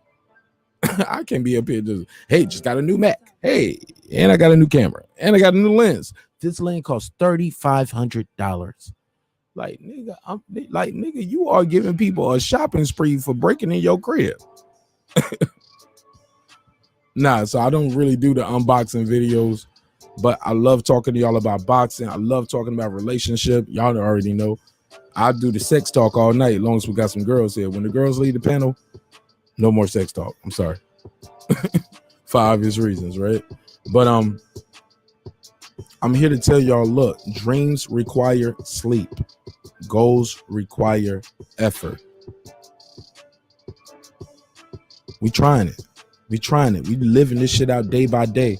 And this show is a testament. And you guys, as the audience, man, you guys made this show happen. So, like I said, I appreciate everybody for their time. I try my best to be here on time. I used to tell people all the time, look, I'm gonna be on time and we're gonna end on time because I want y'all to respect my time like I respect y'all time. But then I realized everybody don't respect my time. And I don't have to make room for no other show. Cause that show, first of all, don't fuck with me anyway. Second of all, we ain't talking about the same shit. Y'all gonna talk about the same couple fights every week. I ain't talked about boxing all night, and I'm okay with that. Cause we had a good time. And we help people's commute. We help people get through their day. We brought some new information to it. We had a lot of laughs, a lot of fun. I'm okay with the show not being about boxing every day. How many times we gonna talk about Bud versus Spence? Imaginary fights. Ain't nowhere near being made. Oh, we gonna talk about Tyson and Wilder? It's scheduled imaginary to happen. Fight. Ain't nowhere close to being made. Come on, bro. It's supposed to happen. But that fight might not even happen. And anybody who's in the know and know what you're dealing with on that other side of the pond, you won't be surprised if that motherfucker don't make the fight. He has never defended the title. I ain't saying he's scared of no man. Tyson Fury, he's a fucking champ. We ain't saying he's scared of nobody, but he's never defended the title. And that's a whole nother conversation. What we're gonna talk about? Jamal need to fight Canelo. Got a 160 guy who said I ain't coming up to 168. I'm a 160-pound fighter. Now I'm hearing he might fight Caleb Plant. And if he beats Caleb Plant, he'll fight Canelo. Bruh. But what about Benavidez? That's the guy who I had all that smoke for you. Talking shit about you. You talk shit about him. I get it. You can always say, well, he ain't got no title. I get it. But at the end of the day, the man just did an interview and said, I ain't going nowhere. I'm the king of the 160 pound is my division. It is my division, quote unquote. But I'm here for it. If he's gonna fight Caleb Plant to go up to Canelo, I'm all for it. I'm here for it. I'll pay for it. But it is what it is, my brother. You gonna look a little funny in the light to some people because you called out Benavidez. And I'm biased. Some people gonna say, Marq Nash, you biased because you did an interview with David Benavidez. Hell yeah, I'm biased. Fuck it. I talked to the man. Eye to eye. Well, not eye to eye, face to face, but yeah, camera on, face to face. I'm talking to him. He's talking to me. And we talked about this fight. And he said, hey, stop saying my name and I'll leave you alone. Sound like he got that smoke for Charlo. He sound like he bullying him. Like I know I'm bullying him. I know he can't fuck with me. Ready. Stop saying my name and I'll leave you alone. The man was 200 and something pounds early on his career. He's a naturally bigger man than all of these dudes. He was 200 pounds. How old was he, Troy, when he was 200 pounds? Teenager, right? 15, around 15 years old. 15. He was like 205. What was he? 220, I think. 220. He was a big boy. Yeah, he was like 220. Teenager, 220. Telling motherfuckers, I know how to box. Bitches like, nigga, your fat ass can't box. David Benavidez can box, bro. And became a 2-time champion. Would have stayed there if he was more disciplined. And we talked about that too. Like, we didn't hold no punches. The interviews on the channel. Shout out to Major Key Boxing. Shout out to Troy Graham. Y'all made that happen. But I said all that to say, I'm excited about Charlo fighting Caleb Plant if it's gonna happen. But I'm gonna tell you this: win, lose, or draw, it don't mean neither one of those guys are gonna get the Canelo fight. Caleb Plant might have burnt that bridge. He had several times to go to that drinking well, and when I read the statements, it's saying that Canelo is being a diva. They saying the brother is I call him a brother because he's a champion. I got love for him. They say the brother Canelo, simply put, is being a diva. He's asking for too much. It's hard to negotiate with somebody who's always used to getting their way. He the bad bitch at the prom, nigga. You got to give him his way. You want to go to the dance, right? Want to go to the dance with the prom queen? Yeah, she want a limo. You got to buy the limo. You got to buy the dress. You got to buy the corsage. You the B side, Caleb Plant. Sometimes you got to acquiesce. But with that said, I digress. I'll pass the mic around a little bit. Shout out to everybody pulling up. Some people didn't pull up for no boxing talk. That shit went up and went down real quick. Them niggas like, Caleb Plant, I'm out of here. Go ahead, y'all. I don't give a fuck. I'm glad they pulled up anyway. Can't have that part though. Yeah, there we go. I was like, we can't have that there. Yeah, the Caleb Plant, he got to understand that sometimes you got to step out of your own way and strike while the iron's hot. And when you don't call the shots, sometimes you need to make that earlier deal before, as you say, somebody start being the diva or the so-called big heads get into it. Jump in there real quick. If you can get the stuff signed, it's signed and you can square out the other little details instead of, trying to draw out and wait and debate. If you know somebody's difficult to deal with, you got to automatically prepare for that. Understand the nature of the creature you're dealing with. And also understand you trying to get your money the best way possible. Get your money, man. Or let it go. Go ahead, Chief. Go ahead, Troy. Yeah, I just finished talking to Miss Shepherd. That's the lady who owns a Jamaican spot in Georgia. Okay. Right? Look, I tell her, look, I can play the ad right now. Tell her we don't I have gave her the over number to 1,000 the views show. tonight.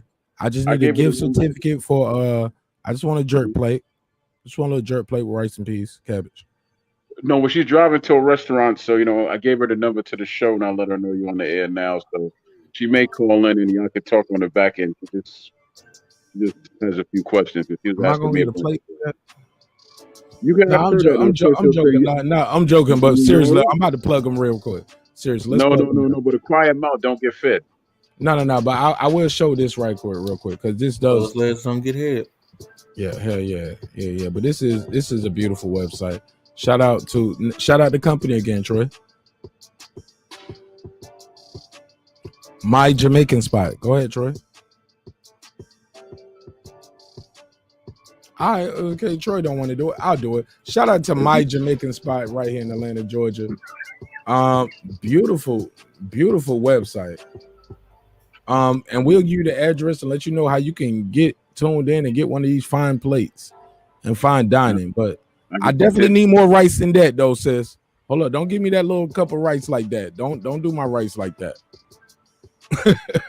Don't